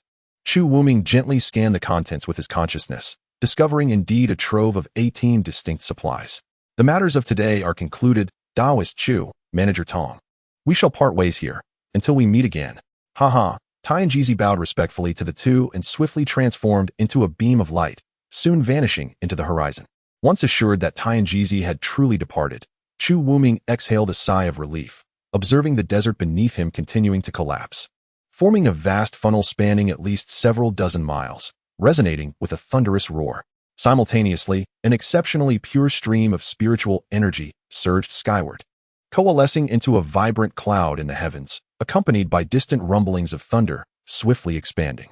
Between that cloud and the sky floated countless iridescent mists, blurring the boundary between cloud and firmament. This ethereal mist seemed to harbor boundless spiritual energy, continuously merging with the surrounding realm. What is this? Tong Xiangyu gazed upward, her heart overwhelmed with awe. Upon the demise of any cultivator, their cultivation dissipates, transforming into spiritual energy that returns to the universe. The desiccated corpse was that of a true immortal, now thoroughly vanquished, and the spiritual power contained within would likewise disperse into the cosmos. Chu Wuming watched the spiraling spiritual energy, witnessing the desert below not only cease its collapse, but also witness countless rocks rolling and sprouting, emerging from beneath the sands with a thunderous roar, as mountains gradually ascended from the earth, flourishing with spiritual energy. Although boulders frequently tumbled during their growth, verdant grass and trees began to sprout between the crevices of the stones. What is happening? Tong Xiangyu was swept off her feet by Chu Wuming, soaring into the air to evade a mountain peak that suddenly erupted below them. Have you ever heard the tales of ancient deities transforming their bodies into the sun, moon, and stars, or into rivers and mountains upon their demise? Chu Wuming did not respond directly, but instead posed a counter-question. Indeed, nearly every child has heard such stories. Tong Xiangyu replied, myths and legends are not merely fabrications. As Chu Wuming ascended with Tong Xiangyu, he observed the magnificent spectacle unfolding below, explaining that the scene mirrored the ancient deity's transformation into the cosmos, likely resulting from the release of all remaining celestial spiritual power after the self-destruction of that microcity. The celestial spiritual energy of the true immortal realm surpasses that of the 10 directions realm, and once it dissipates into the universe, it will be assimilated and absorbed by the 10 directions natural world. This process could naturally lead to mutations, such as the transformation of sand into stone, stone into mountains, the formation of spiritual veins and springs, and the flourishing of flora, all of which are occurring beneath our feet. Time passed, and the column of spiritual energy ceased its ascent. The colorful clouds in the sky had grown to obscure the sun, seemingly shrouding a significant portion of the vast Gobi Desert. In the heavens above, thunder rumbled ominously. Before long, rain began to fall, though these droplets were not mere water. Rather, they were transformed from an exceptionally rich spiritual essence. The sound of the droplets striking the bodies of Chu Wuming and Tong Xiangyu echoed, swiftly merging into their skin, leaving their garments utterly dry. A wave of refreshing sensation coursed through their limbs, causing Tong Xiangyu to emit a delicate sigh of comfort.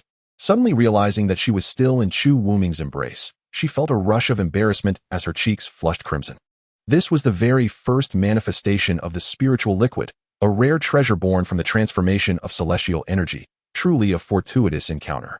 Observing Tong Xiangyu's flustered state, Chu Wuming, with a gentle smile, remarked that utilizing it to temper one's physical form was akin to employing the finest spiritual elixirs for body refinement, urging her to seize the opportunity and not squander it. As he spoke, a radiant light flickered from his storage ring, and a flying shuttle materialized before them, expanding to a size of 30 feet. Chu Wuming did not enter, but instead gently placed Tong Xiangyu atop the shuttle. After instructing her to sit cross-legged, he formed a hand seal, summoning a wind vortex of considerable size above her head, drawing in the nearby falling droplets of rain, which coalesced at the base of the vortex and surged towards Tong Xiangyu like a column of water. Surrounding her, a transparent bath-like enclosure seemed to form, containing the spiritual liquid without a single drop spilling. Chu Wuming lightly pressed his index finger to her forehead, instantly transmitting a surge of knowledge into her mind. Quickly cultivate the technique I imparted to you, dispel distracting thoughts, and guide this spiritual energy through your meridians, he instructed. Understood, Tong Xiangyu responded, diligently focusing her mind and following Chu Wuming's teachings. Noticing her remarkable comprehension, Chu Wuming felt a surge of joy as she successfully began to channel the spiritual energy through her body within a brief moment. After observing her for a while and confirming that she was in a meditative state without any danger, he swiftly retreated to a distance of over 10 feet, settling into a cross-legged position himself, and summoned another massive wind vortex to gather the spiritual liquid falling from the sky, directing it into his own body through the Bai acupoint atop his head. Chapter 29. Those with stories. After a considerable time had passed, the vibrant clouds in the sky gradually dissipated, and the rain of spiritual liquid ceased. Chu Wuming and Tong Xiangyu opened their eyes in unison, and to their astonishment, beams of cold light shot forth from their gazes, each about a foot long. After blinking several times, the brilliance gradually subsided. Following this infusion of spiritual liquid, when Chu Wuming turned his gaze inward, he discovered that his entire being, bones, flesh, meridians, and acupoints, felt as though they had been rejuvenated. Unbeknownst to him, his meridians and acupoints had expanded significantly, and both the total amount and the speed of circulating spiritual energy had increased by more than 30% compared to before. The body, originally tempered through centuries of physical refinement, has expelled numerous impurities under the influence of the spiritual liquid, rendering the skin and bones even more resilient and formidable. Though untested, Chu Wuming harbored confidence that his current physical prowess was sufficient to withstand the celestial swords forged by ordinary cultivators at the core formation stage. However, the most remarkable transformation lay within his nascent soul, which at this moment remained seated in the dantian, emanating a gentle luminescence akin to that of a jade Buddha. Upon closer inspection, the purity of the magical energy contained within the nascent soul had increased by more than double, signifying that, in terms of magical power alone, Chu Wuming was now capable of overpowering his former selves. Elated, Chu Wuming rose and flew to Tong Xiangyu's side, eager to witness the changes the spiritual liquid had wrought upon this untrained individual. He scrutinized her from head to toe and noted that Tong Xiangyu was no longer the disheveled figure he had encountered in Dongwei City. Her celestial beauty had become even more ethereal. Her skin was as smooth as congealed fat, and her exquisite eyes shimmered with a brilliance reminiscent of starlight. Beside her, atop the flying shuttle, lay a large pool of dark, viscous liquid that faintly exuded an unpleasant odor. Remarkable, truly remarkable, Chu Wuming exclaimed, clapping his hands in admiration. Tong Xiangyu, initially bashful under his gaze, glanced down to find her clothes soaked with the same black liquid, emanating a foul stench that was quite discomforting. Her cheeks flushed crimson in embarrassment. What has happened to me? What is this black substance? It is the impurities contained within your body. The spiritual liquid has refined your physical form, purifying your muscles, bones, and bloodlines. If my observations are correct, your physique may possess the potential of celestial roots, he declared, his excitement palpable.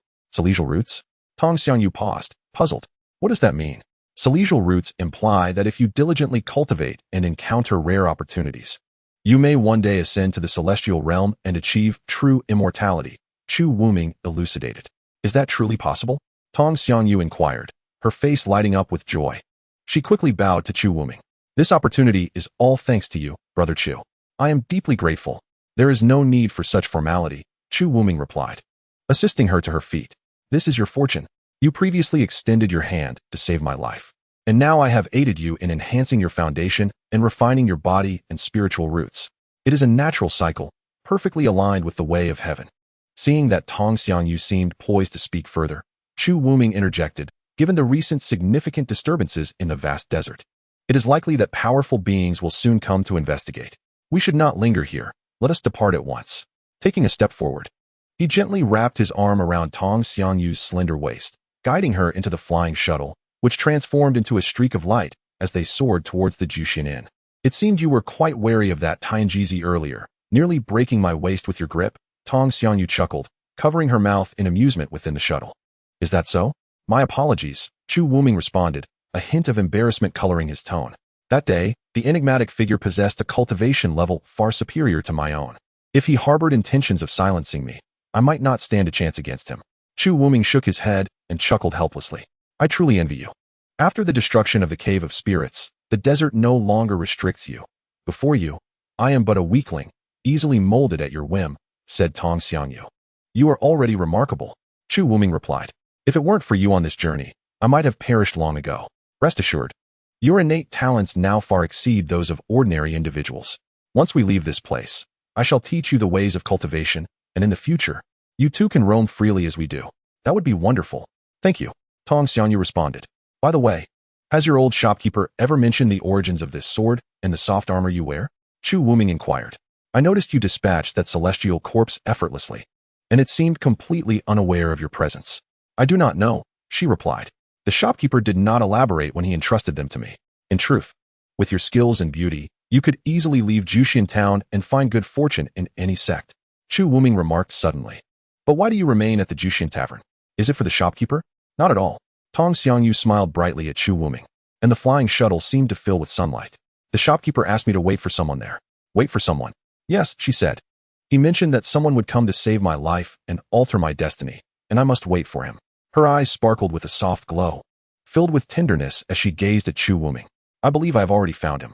Upon hearing this, Chu Wuming felt a stirring in his heart, suspecting that the old shopkeeper might possess a prophetic ability akin to that of the enigmatic figure. Noticing the affection in Tong Xiangyu's gaze, Chu Wuming smiled gently and remarked, I surmise that your old shopkeeper must be quite the storyteller. I sense that you too are a person of stories, Tong Xiangyu replied, batting her eyelashes and stepping closer to meet Chu Wuming's gaze. Me? After several centuries, I certainly have my share of tales. Since you have stories to share, and I happen to have some fine wine hidden at the Jushin Tavern, how about you regale me with them over a drink when we return? As the two soared above an oasis, Chu Wuming noticed the absence of others below, guiding the flying shuttle down into the verdant sanctuary. Why have we stopped here? Aren't we headed straight back to the Jushin Tavern? Tong Xiangyu asked, perplexed. The tavern is crowded, and there are many eyes. Some matters require discretion, Chu Wuming explained, stowing away the flying shuttle. He advised Tong Xiangyu to stand back, then retrieved 2 items from his storage ring, contemplating for a moment before attempting to open the brocade pouch. Inside, he found a uniquely crafted tome and several jade slips. Chu Wuming hastily examined the jade slips and discovered that among them, one recorded the past of the Lord of Dongwei City, while the others astonishingly contained cultivation techniques from the true immortal realm. Although he could not comprehend them at the moment, he surmised they must be exceptionally precious artifacts. After putting away the jade slips, Chu Wuming opened a tome and found the text inscribed within to be exceedingly ancient, so much so that he could not decipher a single word. What could be so special about this tome that it was carried by someone from the immortal realm? Chu Wuming pondered aloud, instinctively probing the tome with his spiritual consciousness. To his astonishment, the next moment, the tome began to absorb his spiritual energy, and the characters on its pages transformed, morphing into the common script of the Eastern Domain continent. Chu Wuming felt a sense of wonder and quickly flipped to the front of the tome to inspect its title, The Sutra of True God's Profound Meaning. As he turned to the first page, he read, In the name of the supreme and benevolent true God Yuan, all praises belong to the true God Yuan, the master of all worlds. We worship only you, seeking your guidance to lead us upon the righteous path, free from suffering and delusion. Those who venerate the true God Yuan shall receive divine protection, enjoying the blessings they rightly deserve in this world, and in the end, shall dwell beside the true God, sharing in the blessings and longevity of heaven and earth. The more he read, the more Chu Wuming found himself at a loss for words, furrowing his brows and snorting dismissively. I thought it was something worthwhile. But it's merely a scheme to deceive people into worshipping and siphoning their faith. Once he hastily flipped through the tome and noted it was filled with similar praises or an array of stories penned by unknown authors. Chu Wuming grew bored and casually tossed the tome into the oasis's pond, disregarding the slowly sinking book, and instead focused his gaze upon the bronze cauldron. At present, the bronze cauldron had left Dongwei City, and the barrier sealing it had weakened significantly, seemingly on the verge of dissipating at any moment. However, Chu Wuming did not dare to be negligent. After setting up several arrays to break the seal, he retreated to a safe distance and cautiously commenced his actions. With a soft sound, the barrier surrounding the cauldron quietly shattered, and an intoxicating fragrance instantly wafted through the air. The small shrubs and sparse grass in the oasis began to grow wildly, transforming the entire oasis into a lush paradise in mere breaths, creating an illusion for Chu Wuming and Tong Xiangyu, as if they were in a tropical rainforest. How miraculous! Chu Wuming gestured, and Tong Xiangyu approached in astonishment. Captivated by the 9-grade golden lotus within the cauldron, the fragrance enveloping them in a delightful haze, Chu Wuming raised his hand to grasp the 9 golden lotus seeds. Remarkably, as the lotus flower lost its 9 seeds, it instantly shed all its petals, leaving the seed pod a withered yellow. Oh dear, this lotus! Tong Xiangyu lamented, about to inquire further when Chu Wuming preemptively answered her. No worries, given time, another lotus will surely bloom. You should consume these 9 lotus seeds now. All for me. Tong Xiangyu, having heard the conversation between Ding Xian and Chu Wuming before the Grand Hall, understood the precious nature of these 9-grade golden lotuses. No. This is far too precious. It is better for Brother Chu to keep them. Chu Wuming smiled and shook his head, saying, I have already reached the nascent soul stage. Consuming these would be of little use to me. However, you are different. At your current age, beginning your cultivation may seem somewhat late. But if you consume all 9 seeds, your potential for future cultivation will be immeasurable. In a few hundred years, surpassing me may not be impossible. Tong Xiangyu resolutely shook her head, saying, Brother Chu, there are 9 lotus seeds here. Chu Wuming interrupted her, insisting, Trust me, if divided, the effects will be diminished. Hearing this, Tong Xiangyu felt a surge of emotion, yet she still felt a tad shy. You were not so timid before, were you? Chu Wuming laughed heartily. disregarding her hesitation as he picked up a lotus seed and placed it in her mouth. Instantly, Tong Xiangyu felt a cool sensation rolling down her throat. When she pressed her lips together, there was no trace of the lotus seed left. Truly marvelous. Chu Wuming laughed again, picking up another seed, as Tong Xiangyu's cheeks flushed, her eyes gently closing as she opened her mouth. Chapter 30. The silver-haired sorceress Tong Xianyu was unaware of how she returned to the gathering of immortals in. She only knew that after consuming the 9 lotus seeds, she fell into a deep slumber. Upon awakening, she found herself already in the inn. When she opened her eyes, Chu Wuming was seated cross-legged on a mat, contemplating several jade slips acquired from Dongwei City. Noticing Tong Xianyu had awakened, he smiled slightly and inquired, "Are you awake? How do you feel?"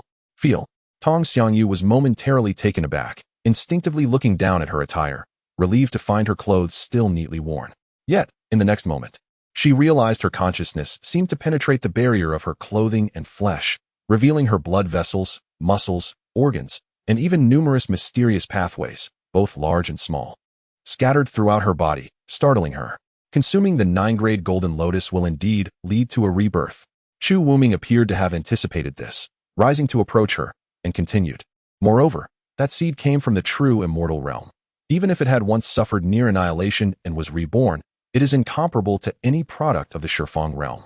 Though you have been in slumber for over 30 days, you have leapt beyond the Qi refinement stage to attain the foundation establishment stage. Congratulations, Taoist Tong. Tong Xianyu was astonished to learn that she had become a foundation establishment cultivator after just one night's sleep. In her amazement, her gratitude towards Chu Wuming deepened. Had it not been for his intention, how could all 9 lotus seeds have found their way into her mouth? Rising from the bed, she offered a graceful bow, saying, "I am deeply grateful to Brother Chu for this extraordinary fortune. You and I have shared experiences of life and death. There is no need for such formality. Now, although you possess only the initial stage of foundation building, you lack any practical application of magical arts. In the days to come, I shall impart to you several techniques suitable for your cultivation." "That would be a great favor, Brother Chu." Tong Xiangyu slightly bowed, offering a gesture of respect. After a moment of contemplation, she raised her head, her cheeks flushed, and with her eyes like autumn waters gazing into Chu Wuming's, she said, "However, before we commence our training, I wish to properly reward you, Brother Chu." With that, she stood on her toes, wrapped her arms around Chu Wuming's neck, and pressed her crimson lips against his. Days passed, and the two finally departed from the Gathering Immortals Inn, seeking a secluded and picturesque valley where they established a dwelling. Their days were spent either under Chu Wuming's guidance in cultivation or practicing sword techniques amidst the valley, resembling a pair of celestial lovers. Now, the tale of my past encounters with Tianjizi has reached its conclusion. Chu Wuming lifted a cup of wine and downed it in one gulp, exhaling deeply as he spoke. Although I have reminisced about many events, not all memories have been shared. What I recounted pertains solely to matters related to Tianjizi and some other rumors I later came to know. Having spoken thus, I merely wish to remind you that while Tianjizi appears to act whimsically, each of his actions is meticulously calculated. Should you engage with him in the future, exercise utmost caution. Chu Wuming reiterated. "Thank you for the reminder, brother. We shall certainly be vigilant moving forward," Han Tian responded earnestly. However, it must be noted that Tianjizi's divinatory skills are not infallible. Observing Han Tian and the other's solemn expressions, Chu Wuming chuckled lightly, saying, "At least individuals like me, blessed by the fortune of the heavenly path, cannot have our fates foretold." Fortune of the heavenly path? In recent years, I have researched this concept and have gained some understanding, Chu Wuming elaborated. It is widely known that the way of heaven embodies the principle of balance. The heavenly path compensates for excess and replenishes deficiencies. Every cause has an effect, and where there is loss, there must be gain. Among the myriad beings, why do some suffer from birth while others find life smooth? It is all due to the unseen cycles of the heavenly path. Though it may not directly interfere with specific matters, certain individuals are born with profound fortunes, as if aided by divine forces. If such fortunes are not maintained, they may dissipate, leading to irrevocable downfall. From my understanding of Tianjizi, the way he gazes upon you for today mirrors how he once looked at me and Tong Xianyu. Though perhaps not entirely the same, I sense he harbors expectations for your futures. Chu Wuming glanced at Han Tian, Yin Feng, and the others, pausing before continuing. I am about 80% certain that he may not fully discern your future paths, but he knows that some fateful encounter awaits you in the days to come. Upon hearing this, Yin Feng smiled slightly and remarked, "Brother Chu, your words evoke a feeling akin to being wary of a thief's intentions rather than the theft itself." Moreover, being regarded by such an entity may not bode well, Sheng Siyuan added from the side. Who can truly predict the future? Chu Wuming chuckled, advising to keep one's heart at ease and focus on self-cultivation, for that is the true path. Why concern oneself with the opinions of others? If one is sufficiently strong, those who harbor ill intentions are merely courting their own demise. Why fear them then? Brother Chu speaks wisely. Allow me to offer a toast to you, exclaimed Sikong Yinger, raising her cup. Cheers. Despite the unexpected turmoil, the birthday celebration of the Yun family became even more vibrant. Initially planned to last only 2 hours, the festivities extended from noon into the evening. The Yun family had even summoned the finest performers from Chongqing City to enliven the occasion, culminating in a jubilant completion of the banquet. Chu Wuming, intent on forging connections with Han Tian, Yin Feng, and others, regarded himself as one of the family. Amidst laughter and camaraderie with his companions, he also honored the Yun family's elder by toasting and welcoming all who approached, creating an exuberant atmosphere. After the banquet, although the elder of the Yun family and Han Tian wished to extend their hospitality, Chu Wuming graciously declined their kindness. Before his departure, he pulled Han Tian aside and discreetly handed him a jade slip, whispering, "Good brother, I present you with something exceptional." "What is this?" Han Tian inquired, clutching the jade slip. "This technique is called the Daohe Buruo decision, which I acquired in Dongwei City. It appears to originate from a mysterious sect known as Buruo.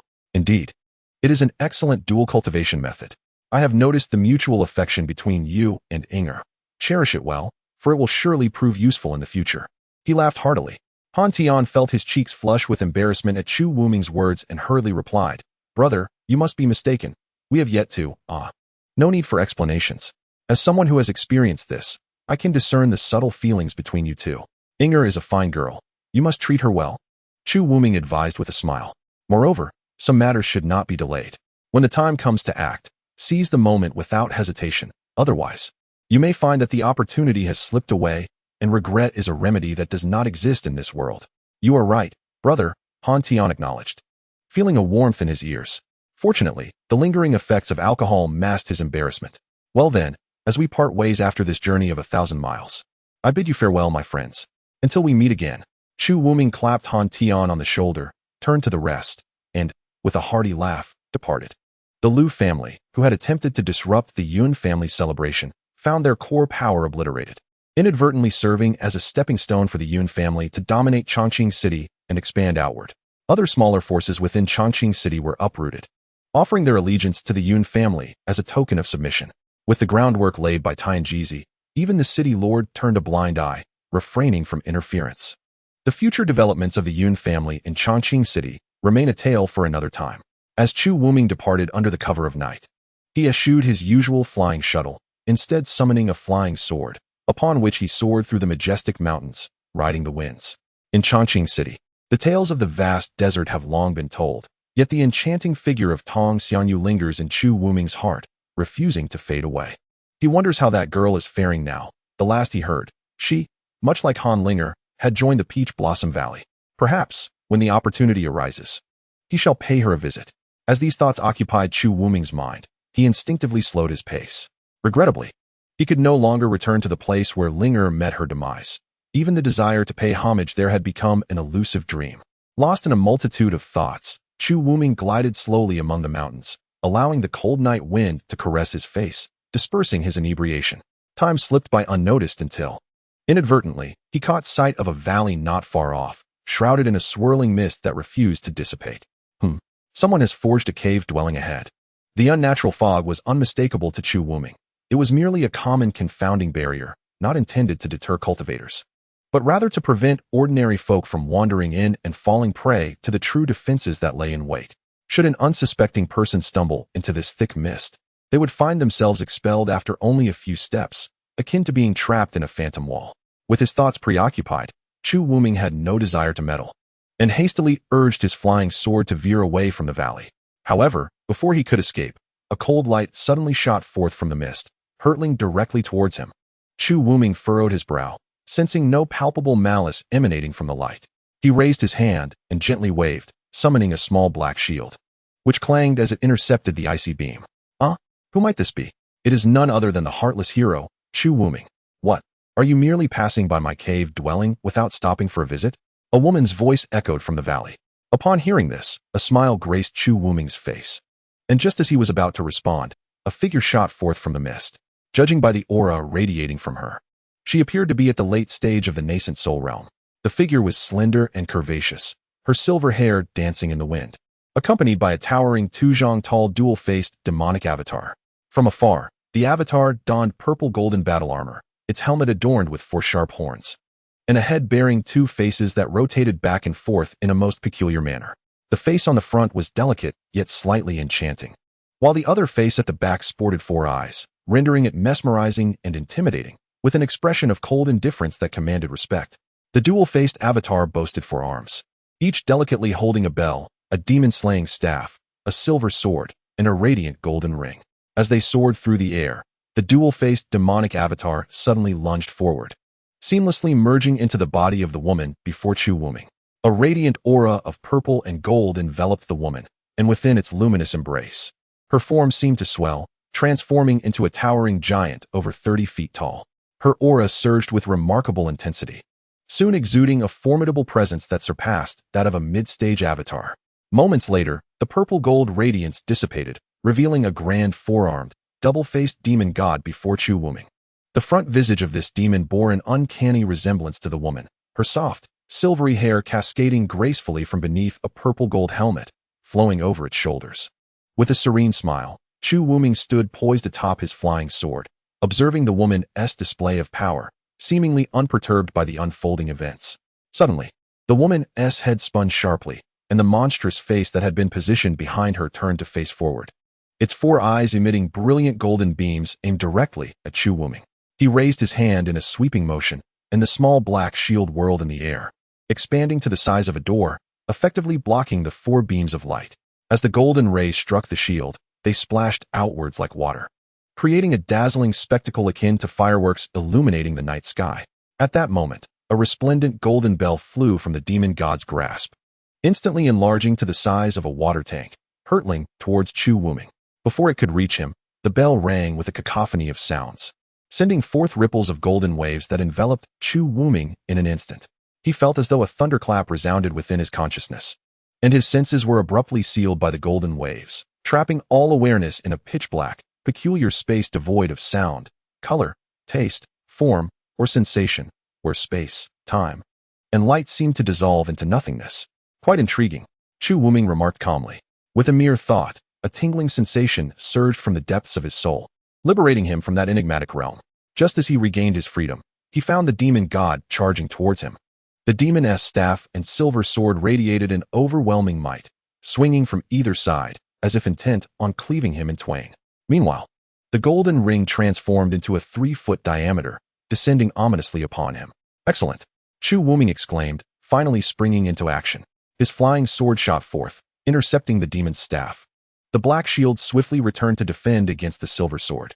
Above him, a brilliant light erupted as a palm-sized nascent soul emerged, holding a yellowish treasure orb aloft, summoning a beam of yellow light that ensnared the golden ring, trapping it mid-air, causing it to whirl helplessly. Chu Wuming's true form then propelled itself into the void, a surge of fiery energy erupting beneath his feet, rocketing him towards the demon god in a meteoric charge, delivering a powerful punch. The demon god, fists clenched tightly, met the attack head-on, and their 3 fists collided in the air, creating ripples that resonated with a thunderous boom. Both combatants were jolted back, their bodies recoiling from the impact. Again, the head of the demon suddenly turned, and with a sharp command, it summoned the golden ring and bell back to its grasp.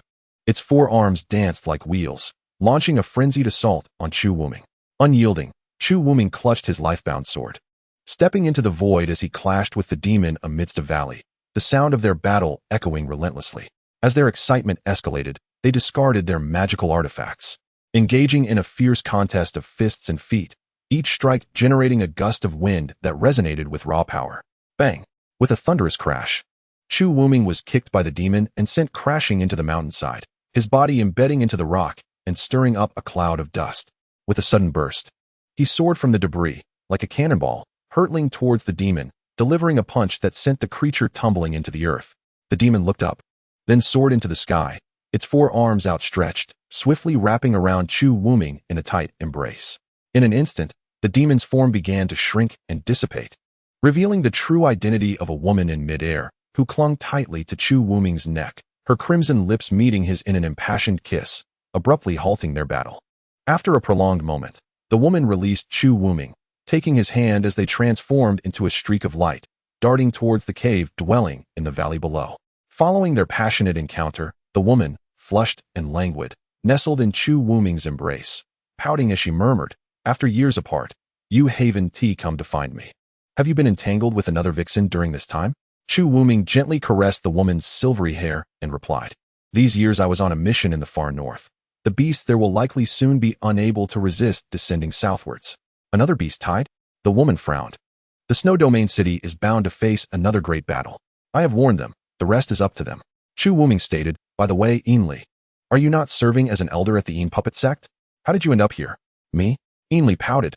"I've realized that since following you. This nomadic lifestyle no longer suits me. I have effectively defected from the Een Puppet Sect." Chu Wuming chuckled at her words. "An elder merely serves as a facilitator of tasks for a salary. Where is the notion of defection in that? What truly transpired? Pray tell me. Do you truly care about my well-being?" Ainley shot him a playful glance, feigning annoyance. "Of course. Have you forgotten the vow we exchanged? If you are in need, I am always ready to fight for you." Chu Wuming replied softly. "I knew you would say that." Ainley lightly tapped Chu Wuming's chest. "Not long ago, I was dispatched by the Een Puppet Sect to the Red Smoke Valley, instructed to lie in wait for a few individuals. We waited there for over 2 years. And indeed, we eventually encountered the very people we were waiting for." At this point, Ainley seemed to have suddenly found her enthusiasm. Propping herself up on the belly of Chu Wuming, pulling a sheer veil to cover her graceful bosom, and then inquired, "Can you guess the cultivation levels of those we ambushed?" Chu Wuming, intrigued by her demeanor, mischievously tugged the veil from her grasp, drawing her back into his embrace as he replied, "Let us discuss it while you lie in my arms. I wonder, could they possibly be at the core formation stage? Your intuition has always been the most accurate. Indeed, they are 4 little fellows at the core formation stage," Ainley remarked, resting her head in the crook of Chu Wuming's arm. "Now, do you know what kind of lineup we had for the ambush?" "Oh, that, I cannot guess.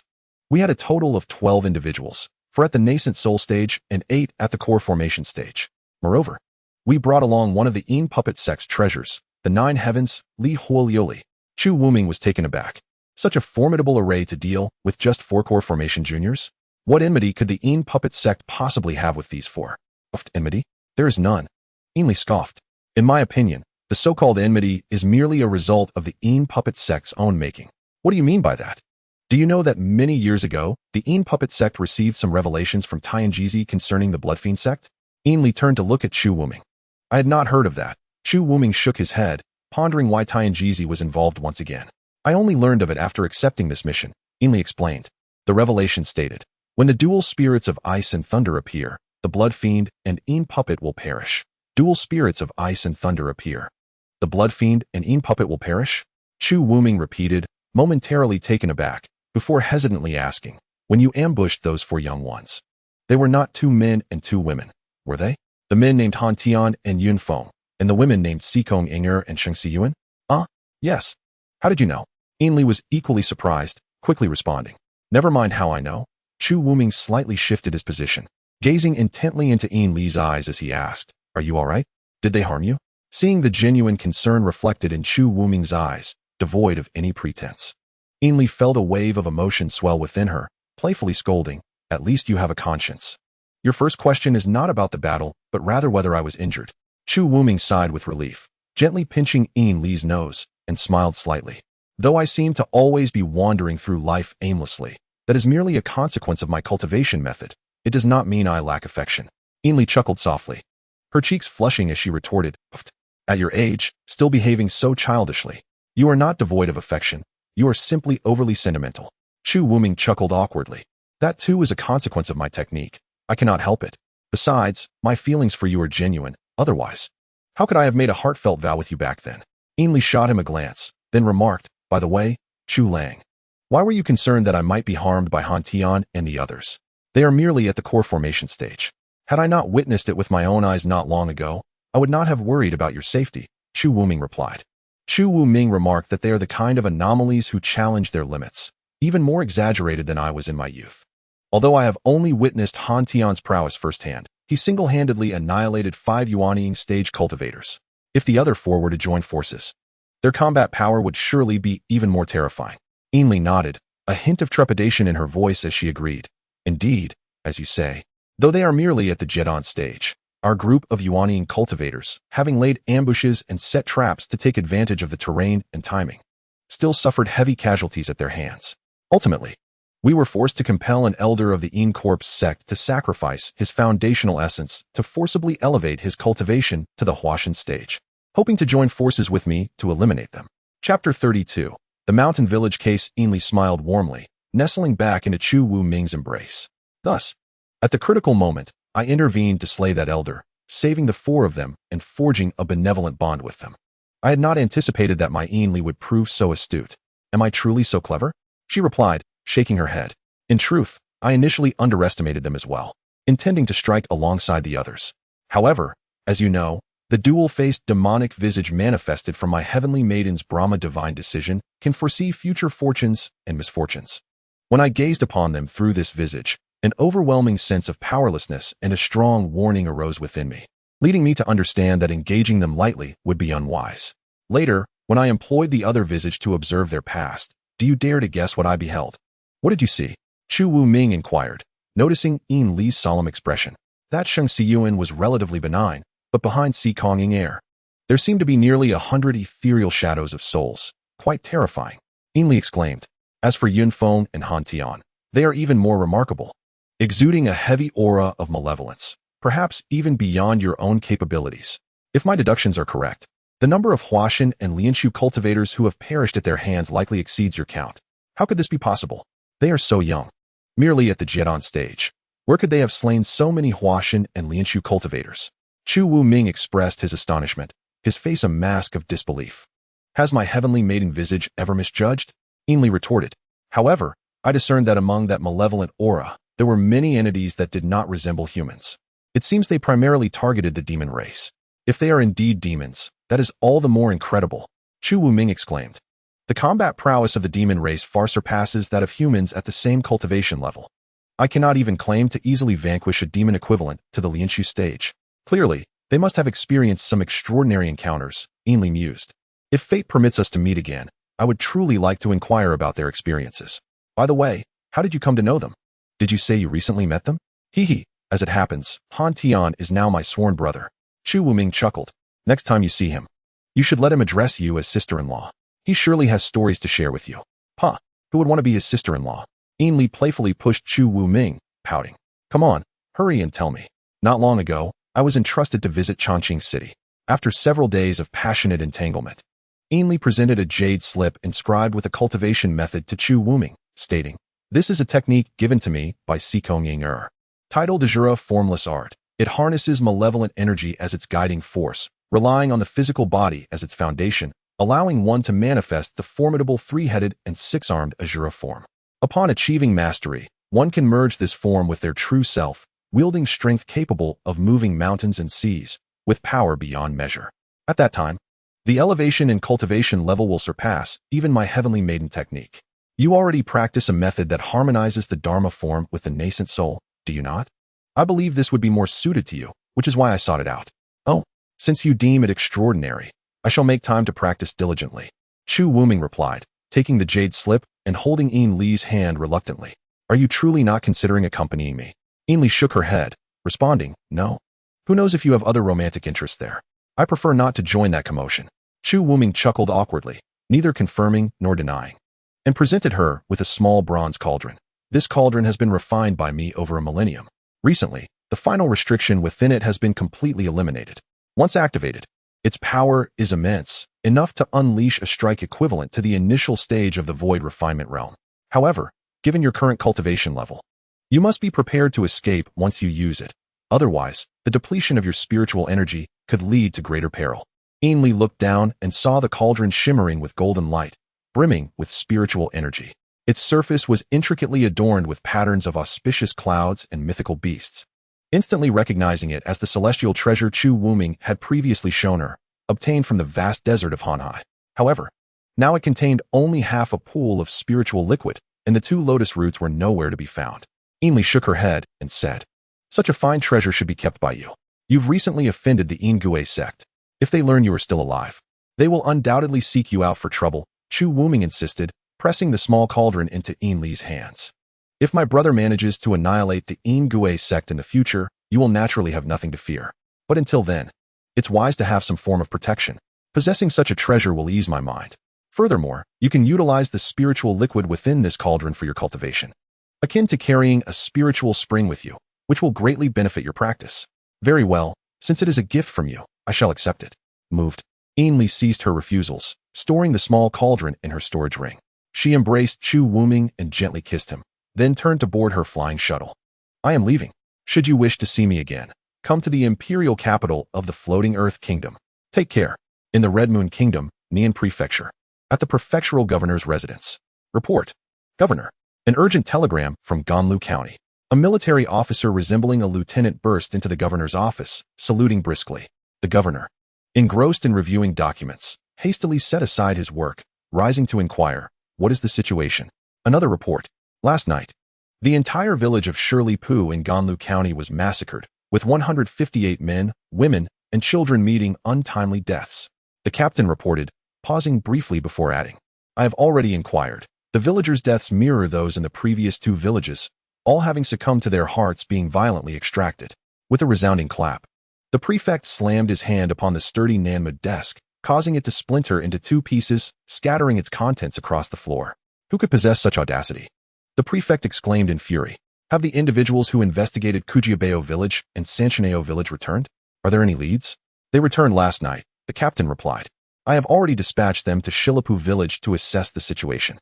He produced a document and handed it to the prefect, stating, these are the findings from their investigations in Kujiabeo village and Sanchineo village. The prefect skimmed through the material at a rapid pace, his brow furrowing even deeper. A bunch of inept fools. What sort of investigative results are these? They have uncovered nothing of significance. Calming himself, the prefect continued. This matter likely involves the demon clan or practitioners of the arcane arts. Relying solely on these individuals will yield no fruitful outcomes. In my humble opinion, it would be prudent to report to the capital and request the national master to dispatch cultivators for an investigation. What good will reporting do? After the massacre in Kujiabeo village, I swiftly communicated with the left chancellor, but all that resulted was a reprimand, the prefect retorted angrily. The current left chancellor hails from the Ziyun sect, embroiled in a fierce power struggle with the national master in the court. As a disciple of the national master, I have been on his radar for quite some time. With him obstructing us, how could the capital genuinely send capable individuals to assist us? I even suspect that the culprit might have been sent by the left chancellor himself. Careful with your words, prefect. The captain quickly glanced around nervously. The prefect seemed aware of his own momentary lapse and muttered under his breath. You should visit the outpost of the Tianjing Division Station in Naiwan County and request their assistance in investigating and apprehending the culprits. The captain hesitated, but, prefect, hasn't the higher-ups been intent on sidelining the Tianjing Division? Wouldn't it be unwise to involve them? Distant waters cannot quench immediate thirst. The prefect sighed. Reporting to the capital must still be done, but waiting for them to send aid could take an eternity, while our citizens cannot afford to wait. For 3 consecutive months, there have been village massacres, and with only a month left, if we do not solve this promptly, we could face the loss of countless lives. I shall take care of it at once.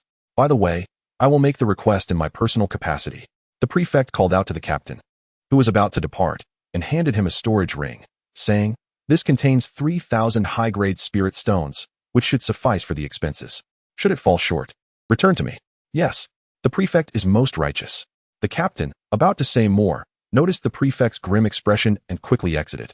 Brother Chu, it has been a long time. A middle-aged man clad in a blue long robe, his complexion yellowed, hurriedly approached Chu Wuming, clasping his fists in greeting. Is that not Brother Fong Taoxian? Chu Wuming returned the gesture, his face devoid of warmth or smiles. I never expected you would dare to come to Chiwa country. Indeed. Fong Tao was momentarily taken aback by the words and questioned, what do you mean by that, Brother Chu? Have you forgotten the time I assisted you in capturing individuals in Wanquan County? Of course, I have not forgotten. It was your noble support that enabled me to successfully complete the task. However, Fong Tao was somewhat perplexed and inquired, but why do you ask why I still dare to come to the Crimson Moon Kingdom? Were you not being pursued by that Yun Zhanghe from the Xian sect? Chu Wuming fixed Fong Tao with a cold gaze and suddenly switched to a method of silent communication, quietly asking, Yun Zhanghe? Fong Tao, taken aback, responded through this silent channel, no, not at all. After apprehending his disciple, I returned to Luoxia continent and did not encounter Yin Zhangyi. Furthermore, with my capabilities, had I come across him, I likely wouldn't have survived to this day. Chu Wuming furrowed his brow and pressed further. Whom have you mentioned my assistance to back then? Fong Tao replied candidly, aside from my direct superior. There was a friend of mine at the Tianjing division in the Crimson Moon Kingdom. Brother Chu, is there something I am unaware of? Please enlighten me. After you took those individuals back, Yin Zhangyi set his sights on me. Chu Wuming conveyed through their silent communication. That fiend pursued me relentlessly until I barely managed to shake him off near the Eastern Sea. Upon hearing this, Fong Tao hurriedly bowed low, sincerely stating, I was careless, nearly putting Brother Chu in danger. I hope you can forgive me. Enough, enough. Chu Wuming helped Fong Tao to his feet, saying, it has been so long. If I were to encounter Yin Zhangyi now, I believe he would be the one avoiding me. But how dare you return here? If you were to cross paths with him, it would be dire. Fong Tao, feeling somewhat guilty, whispered through the silent communication, were it not for encountering Brother Chu, I would have been oblivious that Yin Zhangyi is aware of past events. I had taken on a new assignment to assist in the investigation of a massacre in Naihuan County. Thank you for your warning. I shall withdraw from this task and return to the Outcloud Kingdom today. The massacre of villagers? Chu Wuming's brow furrowed upon hearing this. In the 3 villages under the jurisdiction of Naihuan County, a series of brutal slaughters occurred over the course of 3 months, resulting in the demise of the entire population, both young and old, with their hearts ripped out, over 400 lives lost. Fong Tao communicated. This information has been sealed by the Naihuan County authorities to prevent panic. However, the regular patrol officers and officials are incapable of handling cases involving demon clans or cultivators, hence they sought assistance from the Tianjing division. Isn't the Crimson Moon Kingdom a secular realm under the Ziyun sect's dominion? Why haven't they dispatched anyone? It is said that the national teacher of the Ziyun sect stationed in the Crimson Moon Kingdom is embroiled in internal conflict with the left prime minister. This matter has become a weapon in their political skirmishes, and under such circumstances, how could they possibly send anyone? Truly shameless, Chu Wuming exclaimed in anger. To them, the struggle for power and profit seems far more significant than the lives of ordinary citizens. Ah, Brother Chu, is this not your first encounter with the Ziyun sect's conduct? Fong Tao appeared somewhat helpless and remarked that it was a rare opportunity to meet Brother Chu, and naturally, he wished to enjoy a leisurely drink together. However, upon learning of the situation regarding the cloud-soaring crane, he found himself increasingly restless, wishing he could sprout wings and flee the Crimson Moon Kingdom. Chu Wuming chuckled at this and patted Fong Tao on the shoulder, saying, no worries. When I pass through the Outcloud Kingdom, I shall seek you out again. However, the task you mentioned earlier piques my interest. This matter is easily addressed. The residence of the Tianjing division in Naihuan County is right here. Do you have any further inquiries, Taoist Wu? Asked the steward of the Tianjing division. Opposite him sat Chu Wuming, disguised under the alias of Wu Chu. He held 2 tokens of the Tianjing division's outer servants, one bearing his true name and the other his assumed name. Being within the influence of the Ziyun sect, it was prudent to minimize risks by using an alias. In assisting the investigation of the villagers' murders in Naihuan County, the Tianjing division had already conducted extensive preliminary inquiries, ruling out the possibility of demonic interference. They had confirmed that the culprits were at least of the nascent soul stage, with 2 reclusive core formation cultivators among the deceased, one of whom had even reached the pinnacle of the core formation stage, yet still succumbed to a tragic fate. To solve the case, they could only take the 3 villages where the murders occurred as focal points and stealthily deploy shadow stones in the surrounding villages for covert observation. Given the likely high cultivation level of the perpetrator, and since the Tianjing division lacked sufficient strength in Naihuan County to mobilize a large-scale operation, they resorted to issuing a mission to summon skilled individuals from nearby areas to assist. While this could potentially raise alarms, it was a necessary course of action. Do you have a topographic map of Naihuan County? The more detailed, the better, Chu Wuming inquired. Of course. The steward promptly retrieved a topographic map and handed it to Chu Wuming, with the villages where the murders occurred marked in red. We have secretly installed shadow stones at key locations in various other remote villages. Unfortunately, due to a lack of manpower, we cannot assign personnel to every village. May I ask which observation point Taoist Wu intends to join? Chu Wuming studied the map intently before lightly tapping on a spot and stating, here, at Kuzu village. Very well. The steward nodded and handed Chu Wuming a communication talisman. The person in charge of the observation point at Kuzu village is named Zhuodongza. Although his cultivation is not as high as yours, he is well acquainted with the situation in the surrounding villages. I kindly request that you heed his arrangements. Rest assured, Concerning the lives of the common folk, I shall not act recklessly, Chu Wuming assured him. Then I shall trouble you, Taoist Wu. The steward extended his hand, adorned with a storage ring, and made a fist towards Chu Wuming, stating, "This is an advance payment for accepting the task, 30 high-grade spirit stones. After the task concludes, please return to collect the remaining compensation." Chu Wuming gently touched the storage ring of the steward and his own, and in an instant, both rings emitted a radiant light. The next moment, Chu Wuming found himself in possession of 30 high-grade spiritual stones. "Thank you. I shall set off now," he said, rising and clasping his fists in gratitude. "On behalf of the people of Nian County, I express my heartfelt thanks to you for your assistance, Taoist Wu." The steward also stood, returning the gesture, as he watched Chu Wuming depart. "Welcome, Taoist Wu. Please, come inside." The head of the observation point in Kuzu village, Zhuodongza, was an elderly man with a full head of white hair, his cultivation level estimated to be in the late Yuaning stage. As Chu Wuming approached the observation point, Zhuodongza emerged from a hidden recess in a cliff. It was then that Chu Wuming noticed a temporarily established cave behind Zhuodongza, its entrance concealed by intricate wards that, upon casual inspection, appeared to be an ordinary stone wall without any signs of anomaly. "Greetings, Taoist Zhua." Chu Wuming bowed politely, taking a moment to scrutinize the elder. Zhuodongza was of average stature, slightly portly. Though his hair had turned white, his face bore few wrinkles, and his eyes sparkled with vitality.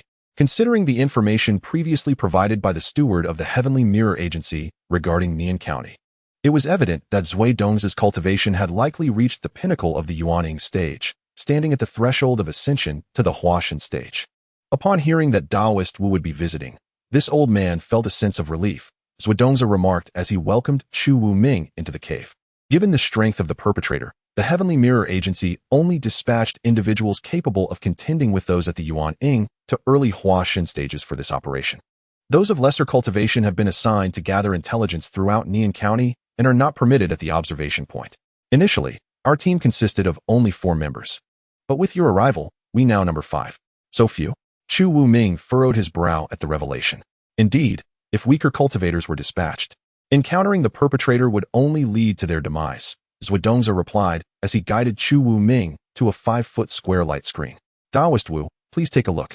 These are the 8 villages under our observation, each with a population exceeding 100, aligning with the characteristics of the perpetrator's modus operandi." Displayed on the light screen were approximately 5 to 6 images relayed by the mysterious shadow stones from each village, collectively forming over 40 frames. It was daytime, and many villagers were seen going about their daily activities as usual. The perpetrator has never committed a crime in daylight. Thus our personnel will patrol among the villages rather than remain stationed in one place during the day, Zhuodongza explained, pointing to 3 flickering dots within the images.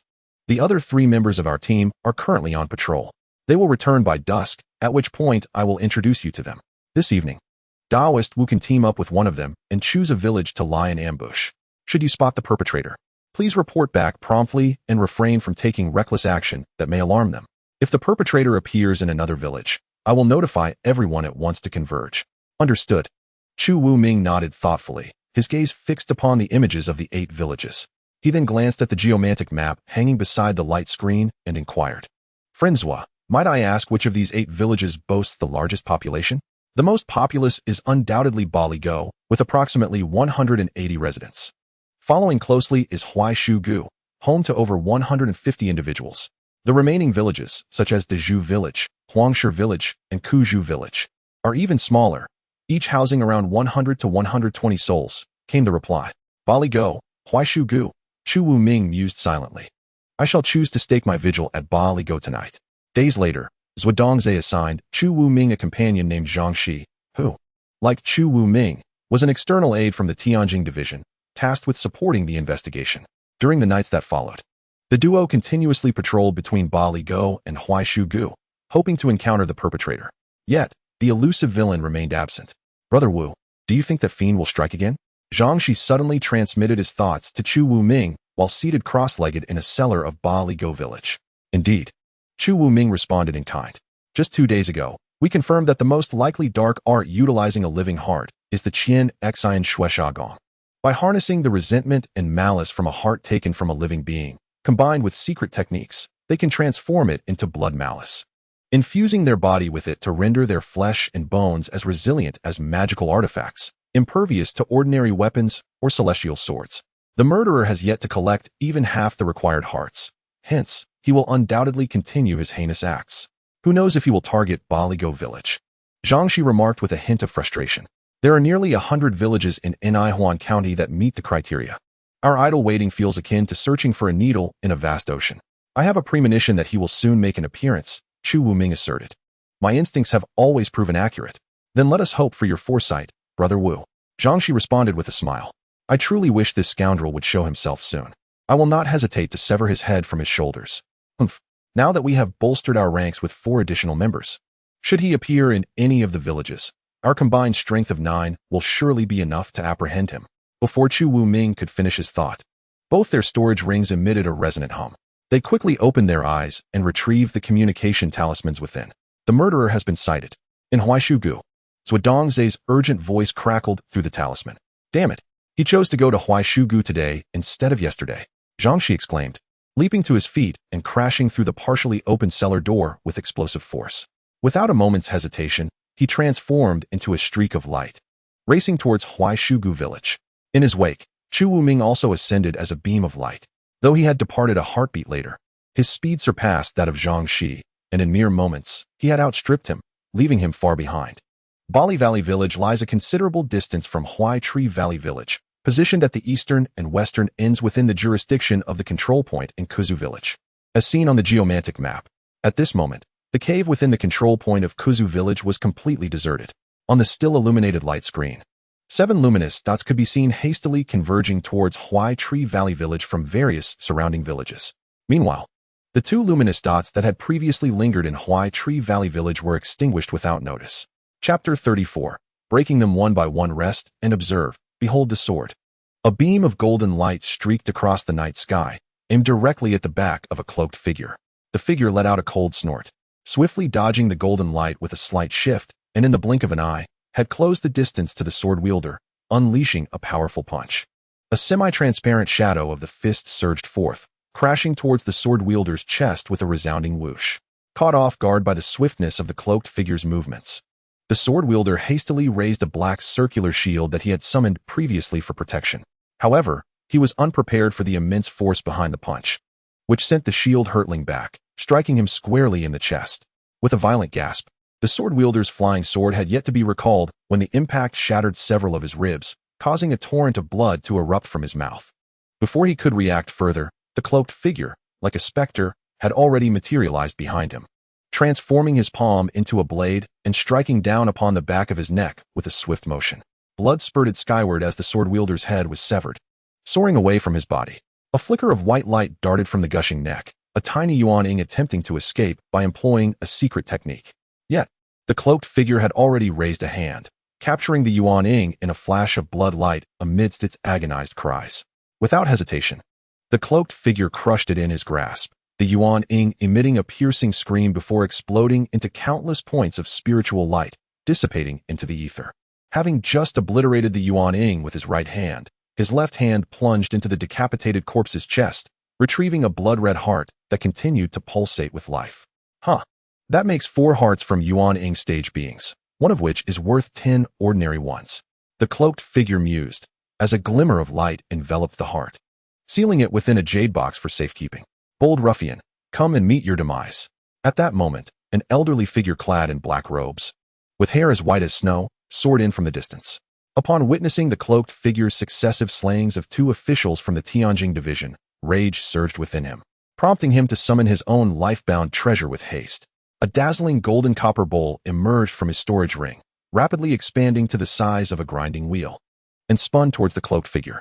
In an instant, a beam of golden light enveloped the cloaked figure, within which countless radiant runes swirled like falling snowflakes, accompanied by ethereal sounds of mantras that captivated the heart. The protective light surrounding the cloaked figure shattered like bubbles under the brilliance of the golden light. The man clad in black suddenly felt an intense constriction throughout his body, as if, at the very moment he was enveloped by the golden light, he had been severed from the connection with the surrounding world. Immersed in that radiant glow, he felt as though he were trapped in the depths of a quagmire, burdened by an overwhelming force that seemed to weigh 1,000 pounds, rendering him immobile. Immediately following this, An immense suction and powerful spatial fluctuations emanated from the golden light, attempting to draw him into the copper bowl. Humph, a mere parlor trick. The black-clad man scoffed, his body twisting violently as a wave of energy surged forth. The seemingly grand and formidable golden light was instantly shattered by his force, and even the copper bowl, which hovered over a yard above him, emitted a strange sound, as if it had been struck by an invisible hand, sending it flying several feet upward before it steadied itself once more. The white-haired elder, who had hurried over, was none other than Zwiedongza. For many years, Zwiedongza had relied on his treasured artifact, the V-Sound demon-subduing bowl, to vanquish countless foes. Those ensnared by the golden light rarely escaped, unless they possessed extraordinary powers or wielded significant treasures. Once drawn into the bowl's inner sanctum, one would be subjected to the eruption of 108 demon-suppressing Buddha flames. Even those of far superior cultivation would find it nearly impossible to evade such a fate. In Zwiedongza's estimation, this instance would be no exception. However, he had anticipated that his preemptive strike would easily ensnare the assailant within his V-Sound demon-subduing bowl, only to be taken aback by the opponent's formidable strength, who had, through sheer physical prowess, shattered his spell. He was struck with shock. In that moment, Zwiedongza realized he was facing a cultivator of at least mid-stage transformation, and moreover, one who had made notable advancements in body refinement. How could such an individual be dealt with single-handedly? Just as Zwiedongza lamented his hasty actions, regretting not waiting for others to join him, the black-clad man brandished a dark golden staff that had appeared in his hand. The staff was of an unusual design, one end slender like the tip of a spear, while the other was remarkably large, resembling the head of a bull, and the entire staff measured over 6 feet in length, covered in irregularities. With one hand gripping the staff's base, the black-clad man leapt into the air, swinging the staff in a wide arc as he brought it crashing down upon the V-Sound demon-subduing bowl. Zwiedongza, intending to maneuver the bowl out of harm's way, was a moment too late. The staff's tip struck the copper bowl with a thunderous impact. A semi-transparent sound wave rippled from the point of contact, sweeping across the surrounding space like a tempest, causing the garments of both the black-clad man and Zwiedongza to flutter wildly. Where the sound wave passed, buildings collapsed, trees shattered, and dust filled the air. Under the force of this strike, the V-Sound demon-subduing bowl exploded, disintegrating into countless fragments that shot off in every direction. Connected spiritually to the bowl, Zwiedongza felt as though he had been dealt a grievous blow to the chest, and blood surged forth uncontrollably from his mouth, plunging him into darkness, nearly causing him to fall to the ground. However, before he could catch his breath and make any move, the figure cloaked in black swiftly pointed his cane forward with a swift motion. The gnarled and twisted cane instantly transformed into a dark golden, four-clawed wooden dragon. The bull-headed top of the cane morphed into a menacing dragon's head, roaring as it flew towards Zwiedongza, opening its cavernous mouth to snap down upon Zwiedongza's head with a chilling crunch. One of its claws darted out with astonishing speed, piercing through Zwiedongza's chest, clutching tightly onto his still-beating heart. As Zwiedongza's primordial spirit attempted to escape his corporeal form and invoke secret techniques for flight, he was caught off guard by a burst of dark green flames that erupted from the dragon's maw. In an instant, both his primordial spirit and physical body were engulfed in the searing fire. A chilling scream escaped from Zwiedongza's primordial spirit as the intense heat of the dark green flames scorched his ethereal form, reducing its skin to ash akin to layers of paper, only to be reconstructed momentarily by the power contained within. This cycle of destruction and rebirth continued, inflicting upon Zwiedongza's primordial spirit the agonizing torment akin to being subjected to slow slicing. Moreover, the flames did not merely singe the surface of his primordial form, but instead acted like myriad fiery serpents, gnawing and writhing as they burrowed into the depths of Zwiedongza's essence, leaving nothing but ash in their wake. Despite Zwiedongza's desperate attempts to wield his powers to fend them off, he found himself utterly helpless against the encroaching inferno. Within moments, his primordial body was completely reduced to cinders amidst the relentless flames. Swiftly, even before the fire could extinguish, the wooden dragon twisted in midair and flew back into the black-cloaked figure's grasp, shimmering ominously before reverting back into a cane. Simultaneously, the heart that continued to pulsate within Zwiedongza was collected by the figure and secured within a jade box, subsequently placed back into his storage ring. Something is amiss. How could there be so many at the primordial stage? The black-robed figure, having previously been caught up in the thrill of the kill, now began to grasp the situation. His expression darkened beneath the cloak as he muttered to himself, "It seems the heavenly mirror division has intervened. Consider yourselves fortunate." With a sweep of his consciousness, he discerned that several individuals were still hiding within their homes in the village below. However, staying here was no longer prudent. After a moment of contemplation, he decisively chose to abandon the pursuit of their hearts. Yet, relinquishing the intent to extract their hearts did not mean the black-cloaked figure would spare them. He turned and soared above the houses, muttering incantations as a formidable aura emanated from him. With a disdainful snort, he raised his right hand and forcefully brought it down. A colossal hand-shaped phantom, spanning dozens of yards, materialized in midair, descending upon the homes where the villagers remained concealed. The ground trembled violently with the impact of this mighty blow. When the swirling dust finally settled, all that remained was an enormous handprint etched into the earth. The dwellings of those villagers, once marked by handprints, have long since crumbled into ruins, with even the sturdy bricks and beams deeply embedded beneath the earth. How ruthless these villains are! Come forth and face your demise. At this moment, a streak of light rushed forth. Within this luminous stream was Chu Wuming, his face contorted with fury, eyes gleaming with wrath. Before he even arrived, the Yuancha sword had already been unleashed, transforming into a bolt of lightning aimed directly at the cloaked figure. Now, Chu Wuming had forsaken his original life-bound celestial sword, channeling its essence entirely into the Yuancha sword. The day when he would fully refine the Yuancha sword into his true life-bound celestial sword was drawing near. This was made possible, in part, due to the Yuancha sword being a remnant of a celestial sword, its internal restrictions and formations no longer intact, though this greatly diminished the sword's potency, preventing it from unleashing its full might. It also lessened the resistance Chu Wuming faced in his endeavor to refine it. The cloaked figure, sensing the malevolence radiating from Chu Wuming, furrowed his brow. Having already contemplated retreat, he was even less inclined to engage further upon witnessing the overwhelming force emanating from the sword light. He swiftly performed a hand gesture, summoning a black stone pillar from his storage ring. Concealed within his dark robes, the figure displayed a sadistic glee as he uttered a quiet command. Quickly, before long, the black stone pillar expanded dramatically, transforming into a gargantuan column, resembling a celestial pillar reaching towards the heavens, as it charged towards the Yuancha sword and Chu Wuming. Break for me, Chu Wuming bellowed, channeling his entire magical essence into the Yuancha sword. The sword shimmered with a radiant glow, its aura surging as a 3-meter-long sword apparition manifested, unwavering and unyielding, colliding directly with the massive black stone pillar. The seemingly formidable black stone pillar, under the influence of the sword's gleam, crumbled like decayed wood. The sword light surged forth, shattering the black stone pillar inch by inch. The imposing column, measuring dozens of meters in length, posed no obstruction to the Yuancha sword, which appeared to weave through it with ease.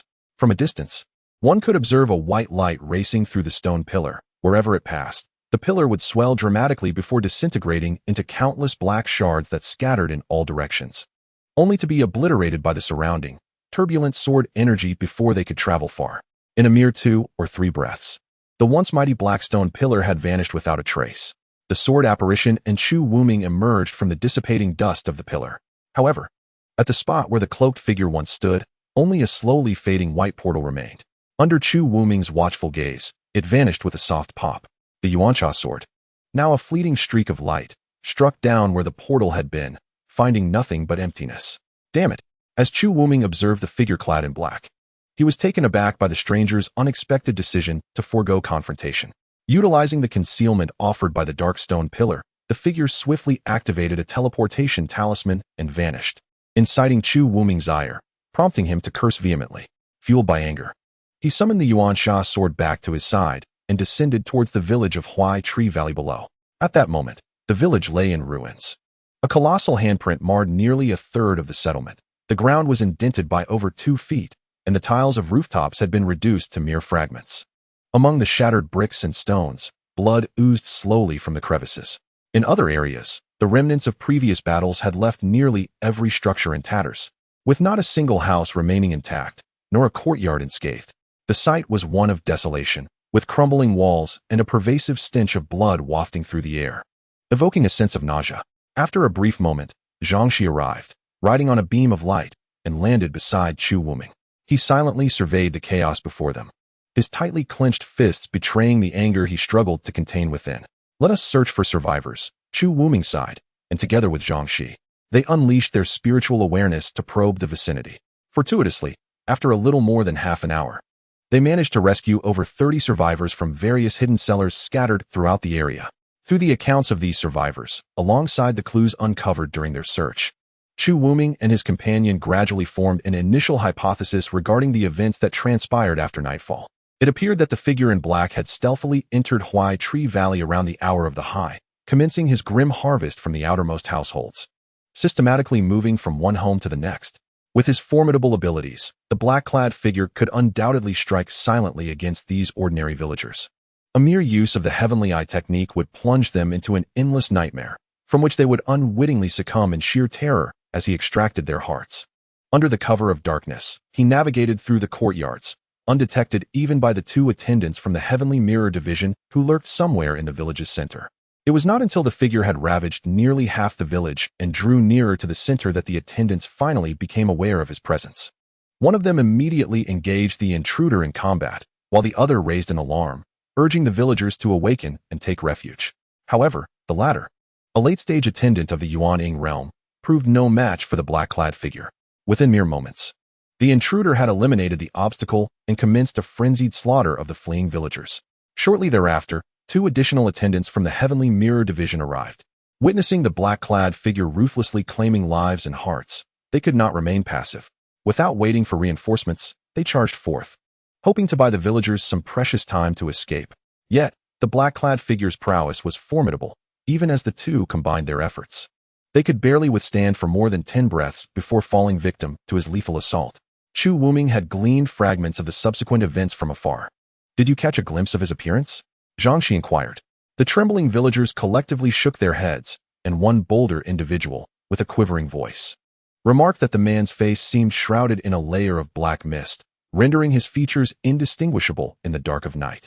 "Enough, there is no need to inquire further," Chu Wuming declared. "Zhang Shi, please gather the belongings of Daoist Zhua and erase all traces related to the cultivator, including that handprint. The Xianing stone in the control point should have recorded the events. It is our only lead." "Understood," Zhang Shi replied, turning to leave. Chu Wuming addressed the surviving villagers beside him. "Look into my eyes." The villagers, perplexed by Chu Wuming's command, turned their gazes toward his eyes. As their sights met, a resounding thrum echoed in their minds, and they all collapsed, unconscious. Moments later, they groaned and slowly regained consciousness, only to find themselves surrounded by the ruins of their village, prompting them to weep uncontrollably. "Cease your tears. Quickly, select someone nimble to report the disaster to the county town, and request the officials to send aid immediately. Also, summon a few physicians to tend to the injured," Chu Wuming instructed. Yes, thank you, sir." A young man wiped his tears and said to a nearby woman, "Aunt Zhang, please take care of my little sister. I shall seek help from the county office at once. You others, hasten and search for any remaining survivors," Chu Wuming urged, as the villagers scattered amidst their sobs, desperately seeking their loved ones amid the debris. Chu Wuming rubbed his slightly throbbing head. Simultaneously casting his celestial eye technique on over 30 individuals was taxing, as he needed to erase their memories and implant a false memory of an earthquake while ensuring their minds remained unscathed. He felt a wave of disorientation and fatigue wash over him. "Wu Dage, everything is ready." Zhang Shi quietly approached and whispered, "Let us proceed to retrieve the Xian-Ing stone records." At the Nihuan Prefecture, at the Tianjing Division's outpost, a voice called out, "Halt! I recognize that staff." The chief administrator of the Tianjing Division hastily paused the projection of the Xian-Ing stone and turned to the speaker in the crowd. The one who had spoken was a steward from another location in the Qiyu Kingdom, recently arrived to assist. He pointed at the gnarled staff wielded by the figure in black on the screen and declared, "I know who he is." "Who?" Chu Wuming, Zhang Shi, and several others turned their attention to him. "The elder of the Ziyun sect, Lang Xiaoya." The steward intoned gravely.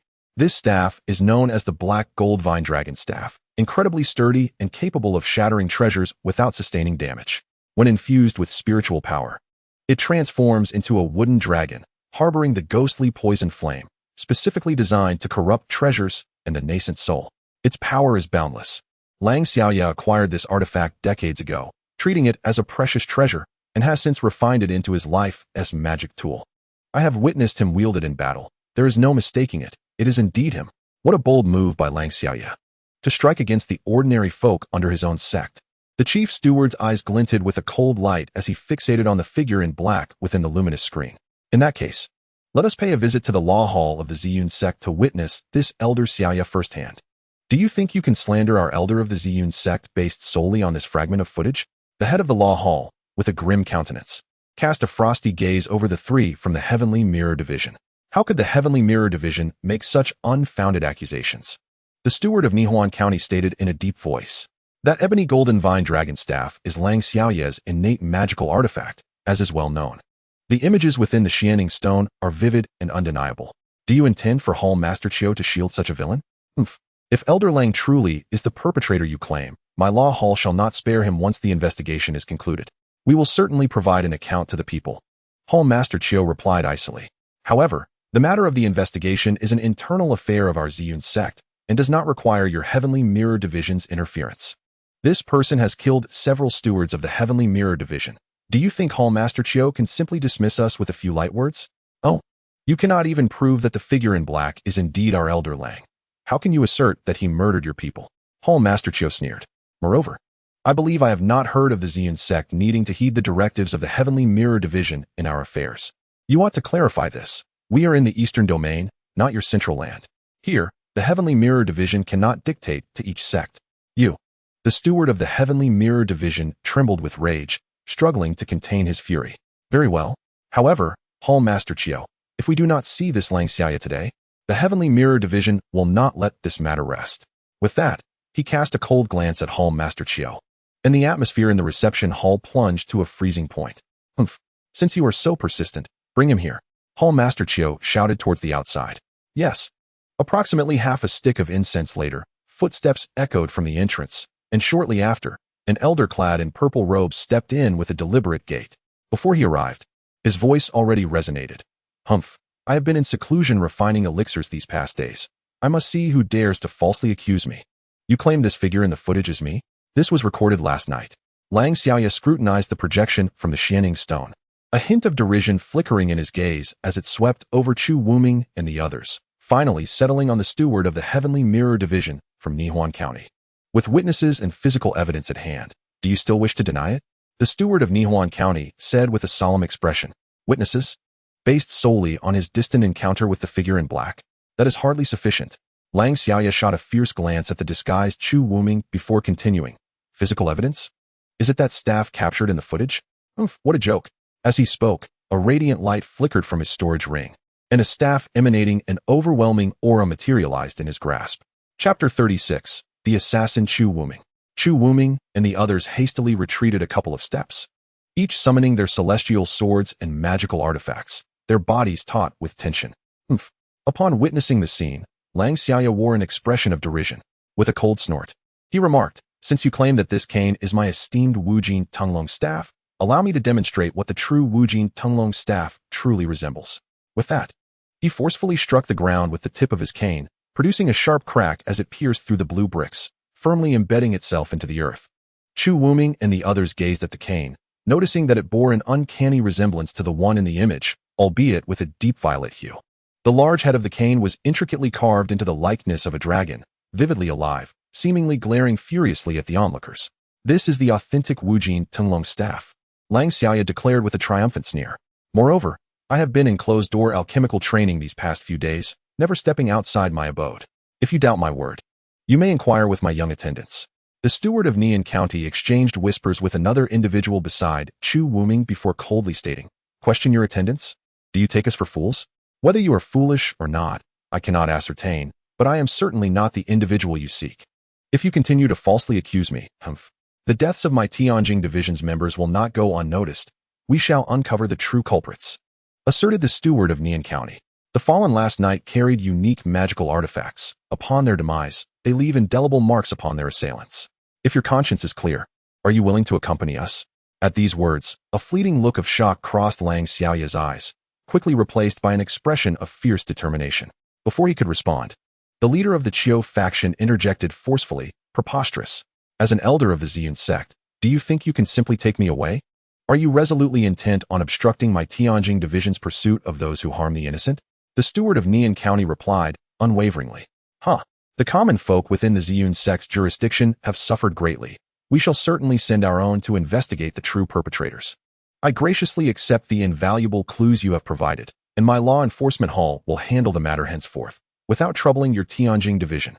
Qiu faction leader said with a smile, before abruptly silencing the steward of Nian County with a commanding shout, "Someone, escort our guests out." A contingent of cultivators, all at the late yawning stage, surged forward, their energies intertwined as if bound by an unseen formation, swiftly encircling Chu Wuming and his companions. The steward of Nian County felt a chill in his heart, recognizing that these cultivators were the protective forces of the Ziyun sect. They had employed secret techniques to unite their powers, and should a conflict arise, they would be formidable enough to rival even the peak of the transformation stage. Leading the protective forces, a smiling individual gestured courteously to the members of the Tianjing division, a hint of mockery dancing in his expression as he said, "Ladies and gentlemen, please, are you certain that the Wujin Tinglong staff has merely transformed in appearance?" After a considerable distance from the Ziyun sect's gate, the steward of Nian County finally inquired, his face ashen with concern. "Indeed, after years of diligent study of various magical artifacts, I have devised a secret technique that can unveil the illusions cast upon these treasures. Even the innate artifacts of those at the pinnacle of the void refinement stage cannot elude my scrutiny through mere transformations," the individual stated with utmost certainty. "Humph. How dare the Ziyun sect display such contempt, dismissing our Tianjing division entirely?" The overseer of the Tianjing division in Nian County seethed with anger, a glimmer of frost flashing in his eyes as he spoke in a low voice. "Upon returning, I shall issue an assassination order within the Tianjing division to eliminate Lang Xiaoya." "No need for that," the ever-silent Chu Wuming interjected. The overseer of the Tianjing division furrowed his brow upon hearing this, turning to Wu Chu, ready to chastise him, only to find Chu Wuming smirking and saying, "There's no need to wait until we return. May I inquire what the reward for this task will be? I shall take it on." A hint of amusement flickered across the overseer's face as he raised a finger, declaring 1,000 high-grade spirit stones, to be claimed upon the head of Lang Xiaoya. Deal. 3 days later, Chu Wuming donned a dark gray cloak, enveloping himself completely. He crouched low at the foot of an artificial hill, with a towering cluster of flowers before him. Peering out from beneath his cloak, everything outside appeared shrouded in an exceedingly thin veil of black mist, perpetually swirling. From the outside looking in, however, only the jagged stones behind the flowers were visible, rendering Chu Wuming completely undetectable. The surface of his cloak had already morphed to mimic the appearance of the hill behind him, making it impossible for anyone to discern that a figure was crouching there. Even probing with divine sense would reveal no anomaly, as if it were merely an additional peculiar stone. Through the faint mist on his cloak, Chu Wuming squinted, intently observing the nearby pavilion. He discerned that there were only 2 individuals within, one of whom was his intended target, Elder Lang Xiaoya of the Ziyun sect. This place is known as Illusion Sound City, and its lord is also an elder of the Ziyun sect. Few outsiders know her true name. They merely recognize her by her elegant moniker, the Illusion Sound Sorceress, a notably formidable character. "It is nearly time for her to emerge," Chu Wuming mused, glancing at the moon in the sky and silently gauging the time. Over the past 3 days, he had thoroughly investigated Lang Xiaoya's recent movements, discovering that every 15th day of the month, she would arrive early in Illusion Sound City to meet someone, returning only late at night. This had been her routine for the past 2 months. After spending a modest amount of spirit stones, Chu Wuming had located the very place where Lang Xiaoya met her contacts, and he had already concealed himself there before the 2 individuals arrived at the pavilion. From within the pavilion, the faint sound of a guqin being played could be heard, having commenced shortly after Lang Xiaoya and a masked female cultivator entered that morning. Now, as the moon reached its zenith, the music had not ceased. With a resounding note that soared like clouds, the guqin's melody finally brought tranquility to the pavilion. How intriguing it is, indeed, that amidst the massacre of so many, one can still indulge in a day's worth of melodies.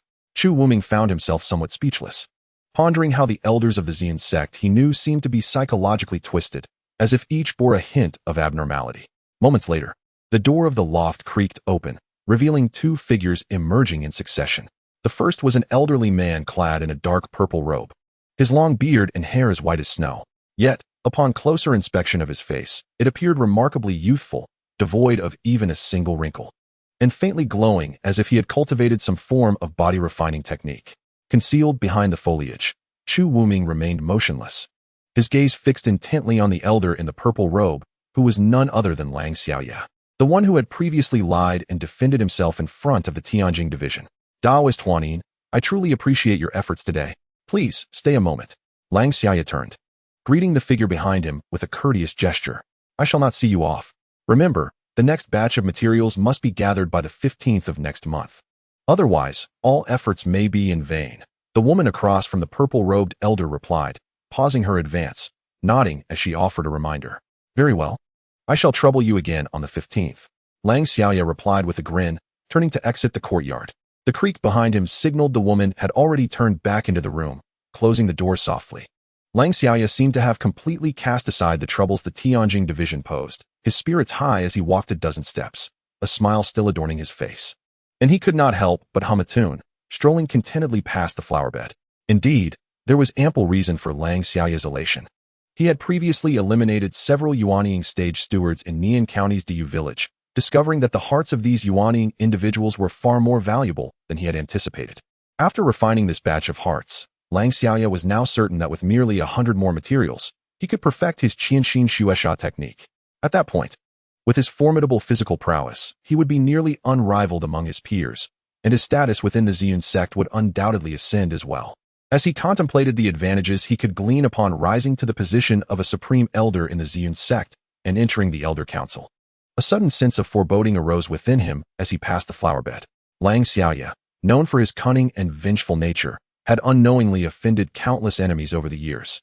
Yet he remained lively and unscathed, a testament to the capital he possessed and his acute awareness of danger. His gaze sharpened, and the power of his spiritual sense surged outward, swiftly directing itself toward the flower bed as he called out loudly, "Who goes there?" This shout was intended to alert the figure within the loft. Should that individual act swiftly, anyone harboring ill intentions would surely find themselves at a disadvantage. However, at the very moment he turned, it seemed as though the flower bed beside him erupted, with countless fragments of blossoms accompanied by a deluge of earth and debris soaring through the air. Intermingled within this chaos was a glimmer of cold light emitted by a blade. What audacity! Lang Xiaoya thundered, a cane materializing in his grasp. As he swiftly retreated, the ebony vine dragon staff was summoned forth, transforming into a streak of dark light that hurtled towards his adversary. Yet, before the ebony vine dragon staff could fully manifest into its wooden dragon form, a cerulean orb suddenly emitted a resounding explosion amidst the swirling fragments. In an instant, a wave of blue light cascaded outward like ripples on water, sweeping over Lang Xiaoya and his ebony vine dragon staff. Upon the blue light's passage, Lang Xiaoya was taken aback to discover that his protective barrier had proven utterly ineffective, offering no semblance of resistance. However, as the blue light penetrated his being, he found himself devoid of any pain or discomfort. Just as he contemplated a sigh of relief, a sudden surge of chaotic energy coursed through him uncontrollably. To his astonishment, even the ebony vine dragon staff he had just summoned veered off course, crashing into a nearby tree trunk with a resounding crack, cleaving it in two. Simultaneously, his previously levitating body began to plummet uncontrollably. In that moment, no matter how hard Lang Xiaoya exerted himself, he found himself incapable of regaining control over his magical energy. A sense of dread enveloped his heart. This was indeed the infamous chaotic orb. Chapter 37. The Enchantress of Illusions. Lang Xiaoya immediately recognized the name of the orb, the azure jewel known for temporarily disrupting one's magical control. Such a treasure was a favored choice for close-quarter combatants, particularly for body cultivators dealing with ordinary practitioners. Indeed, even within Lang Xiaoya's storage ring, he possessed one. An astute observer, the figure that had recently emerged from the flower bed now advanced towards Lang Xiaoya, delivering a scornful remark as the broken sword in hand swiftly pierced into his abdomen. With a twist of his wrist, Chu Wuming struck, and Lang Xiaoya barely had time to emit a cry of agony before the nascent soul within his dantian was shattered by the Yuan Sha sword. Following this, Chu Wuming swung his sword upward and then swept horizontally, slicing through Lang Xiaoya's chest and abdomen. The severed entrails fell to the ground, while his head was already severed from his neck. Despite Lang Xiaoya's cultivation of the Thousand Heart Blood Fiend technique, which had fortified his physical form beyond that of most ordinary magical artifacts, he remained as fragile as a mere chicken before the Yuan Sha sword from the true immortal realm, crumbling under a single blow. In truth, had Lang Xiaoya faced Chu Wuming head-on, it would have taken considerable effort for Chu Wuming to subdue him. However, for a practitioner like Lang Xiaoya, who only remembered to fortify his frail physical form during the god transformation stage, even with his Thousand Heart Blood Fiend technique reaching perfection, it merely served to enhance his resilience. In moments of peril, his instinctual response remained to confront foes with spells rather than relying on his physical prowess or martial skills. Under the surprise attack and the effects of the chaotic law pearl, Lang Xiaoya's combat effectiveness had diminished to almost nothing, sealing his fate. The entire assassination process lasted less than a breath, and Chu Wuming had already succeeded. With a flick of his hand, Chu Wuming collected Lang Xiaoya's head. The storage ring on his hand, and the black gold vine dragon staff that had fallen to the ground into his storage ring. Having achieved his objective, Chu Wuming dared not linger. He turned and transformed into a streak of light, leaping over walls and traversing streets, swiftly escaping from the city of Huaning. Upon leaving the coverage of the city's spatial restrictions and stepping into the desolate outskirts, Chu Wuming was about to summon his flying shuttle to continue his escape when a ghostly feminine voice suddenly echoed behind him. "You dare to kill in my Huaning city and think you can simply walk away?" Chu Wuming's heart sank. He immediately surmised that it must be the city lord of Huaning pursuing him. How had she caught up so swiftly without him noticing? Turning to glance back, he saw the very woman he had encountered earlier with Lang Xiaoya, now holding a six-stringed guqin, gazing at him coldly. Chu Wuming, feeling a surge of caution, clasped his fists in salute and said, "Wu humbly greets the city lord of Huaning." The Huaning sorceress had anticipated that the assassin before her would attack immediately. She did not expect him to greet her so respectfully. With a shift in thought, she suppressed her urge to strike and asked, "Who are you? Why did you attempt to assassinate Lang Xiaoya?" Replying to the city lord of Huaning, Chu Wuming replied, "Lang Xiaoya practiced the sinister art of thousand heart-blood evil, slaughtering hundreds of villagers in Nihua County. His sins are unforgivable. To prevent his continued atrocities, I had no choice but to strike at him within Huaning City. I apologize for any offense, and I hope the city lord can forgive me." The Huaning sorceress remained non-committal but continued, "Since Lang Xiaoya brought this calamity upon himself, had you killed him elsewhere, I would not have intervened. However, you assassinated him under my very nose. How do you plan to explain that to the Ziyun sect when they come to investigate? Moreover, you have destroyed my flower bed today. How do you intend to compensate for that?" Chu Wuming had never dealt with the Huaning sorceress before, but had heard tales of her unpredictable temper and eccentric nature. Meeting her in person, he could not help but inwardly marvel at her reputation, as she sought compensation rather than revenge for the death of her sect elder. Upon hearing her words, Chu Wuming felt a sense of relief and quickly asked, "May I inquire how the city lord wishes for me to compensate? Whatever is within my means, I shall not refuse." "Ha ha ha, you are indeed a forthright person," the Huaning sorceress laughed. "If you can procure an item that extends the lifespan of a Yuanying stage practitioner or something that enhances the aptitude of a Yuanying stage cultivator, I will allow you to leave." Such items that could extend the lifespan of a Yuanying stage cultivator or improve their spiritual roots were of immense value. Not only did Chu Wuming truly lack such treasures, but even if he had them, he would not easily part with them merely to appease the Huaning sorceress. "I truly do not possess such treasures. I hope the city lord can understand." However, the assassination of the nefarious Lang Xiaoya by Wu was a mission assigned by the Heavenly Mirror Division. Might it be possible for Wu to first compensate the city lord with a sum of spirit stones for the damage caused to the city as property, with the Heavenly Mirror Division later negotiating the matter of treasure compensation with the city lord? Little did he know that when Chu Wuming uttered the words Heavenly Mirror Division, the previously expressionless phantom sound sorceress furrowed her brows tightly. As Chu Wuming finished speaking, a flicker of cold light flashed in her eyes, and she suddenly burst into laughter. "Heavenly Mirror Division? Ha! I do not concern myself with whether Lang Xiaoya has harmed ordinary people or not. If you merely wish to play the hero in the name of justice, that is of no consequence to me." But as the phantom sound sorceress seemed to transform into another person, her expression turning ferocious, Chu Wuming realized that he may have misspoken. He then heard her say, "But who compelled you to announce yourself as a member of the Heavenly Mirror Division?" Chu Wuming replied solemnly, "What of the Heavenly Mirror Division?" The eerie laughter of the phantom sound sorceress echoed, "Those of the Heavenly Mirror Division deserve to die." Before the words had left her lips, she had already launched her attack. With a push of her ancient zither, it floated and positioned itself before her. She raised her hand to pluck the strings, and dozens of slender golden threads, accompanied by a melodious sound, shot forth from the zither, aimed directly at Chu Wuming's dantian, heart, and brow. Chu Wuming had long been prepared. As the phantom sound sorceress suddenly struck, a small black shield flew from his storage ring, spinning in midair before transforming into a door-sized barrier to meet the golden threads. To his astonishment, a series of muffled thuds resounded as the golden threads pierced through the black shield effortlessly, continuing their trajectory towards Chu Wuming's vital points. Not wishing to engage in prolonged combat, Chu Wuming swiftly retreated, his right hand gripping the Yuan Sha sword as he unleashed a flurry of sword shadows that shattered the golden threads into oblivion. With a wave of his left hand, A flurry of silver light shot forth, revealing hundreds of silver needles, as thick as cow hairs, that rained down upon the phantom sound sorceress like a storm of pear blossoms. At that moment, the phantom sound sorceress seemed entirely absorbed in her performance, seemingly oblivious to Chu Wuming. Her 10 delicate fingers danced gracefully across the strings, producing visible sound waves that rippled forth from the zither.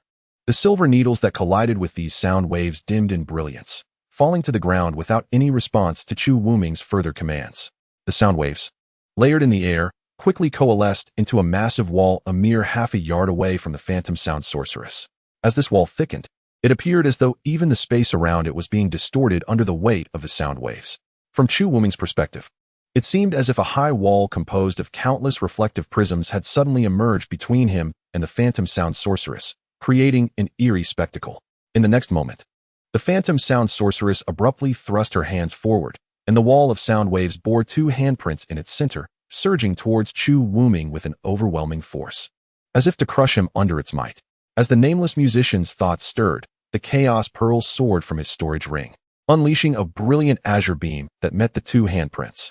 When the blue light collided with the handprints, it emitted no sound. It simply shattered and vanished at the point of contact, akin to a resplendent firework with a blue stem that abruptly bloomed and then extinguished in an instant. The Chaos Pearl spun swiftly, its azure glow flaring once more, seemingly poised to release another beam of blue light. However, the illusionary melody sorceress scoffed coldly, remarking, "Is this all you can muster?" In a sudden motion, the sorceress pressed her hands against the strings of her zither, silencing the ethereal notes that floated through the forest. Yet, in the very next moment, a resonant cry emanated from the ancient instrument, and with it, a golden phoenix apparition surged forth, transforming into a blaze that illuminated the dark woods as if it were midday. Upon hearing the phoenix's cry, the nameless musician felt his heartbeat quicken alarmingly, as though it might leap from his chest at any moment, and his magical energy was abruptly disrupted. The Chaos Pearl, suspended before him, dimmed and plummeted to the ground. Swiftly, he retrieved the Chaos Pearl back into his storage ring and slapped his spirit beast pouch at his waist. A golden spider, the size of a millstone, sprang forth, radiating an astonishing aura of spiritual energy, rivaling that of the 2 present. The golden spider sported 8 glossy, black eyes atop its head and back, its long legs adorned with delicate, sharp spines, and its pair of venomous fangs glimmered ominously like daggers, instilling fear in those who beheld it.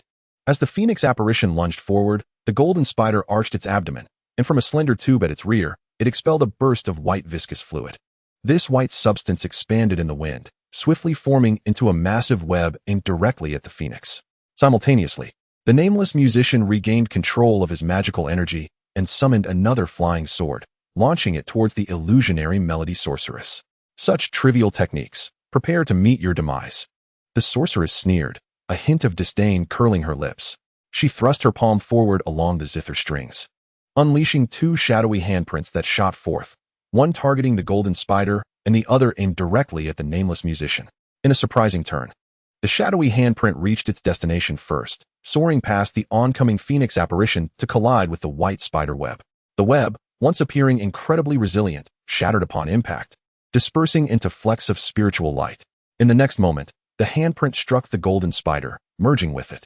The spider felt its magical energy abruptly stall, its 8 eyes glazing over in a vacant stare.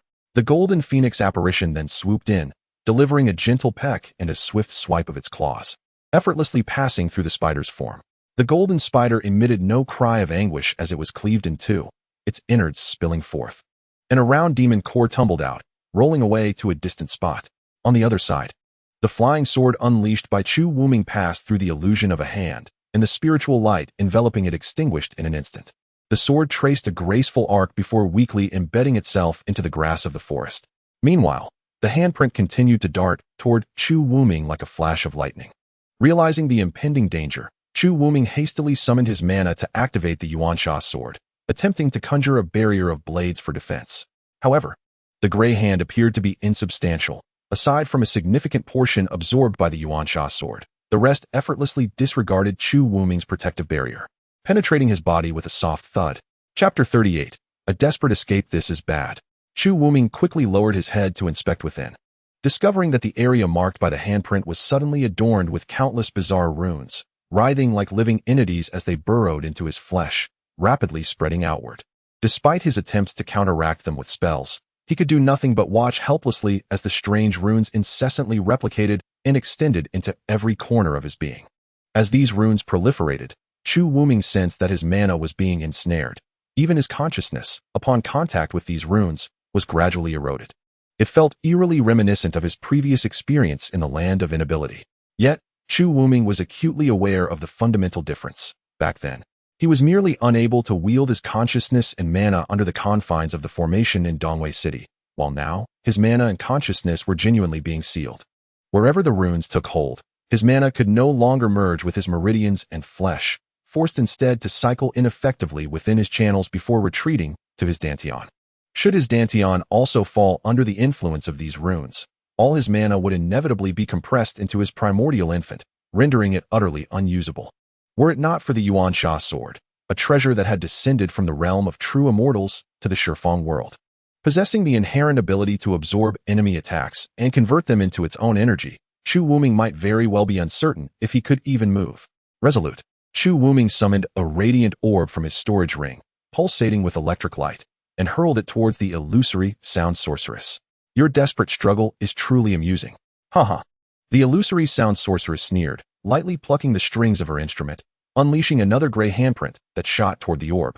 To her surprise, as soon as the handprint was released, before it could collide with the orb erupted with a tremendous roar, suddenly detonating. Countless arcs of lightning surged forth, instantly transforming into a raging sea of thunder, engulfing the surrounding space within a radius of several dozen feet. The handprint released by the illusory sound sorceress was swallowed by the violent electric storm, leaving not a single ripple in its wake. Such audacity. The illusory melody, which was evidently unprepared for the audacity of Chu Wuming to unleash such a potent and singular offensive maneuver at such close quarters.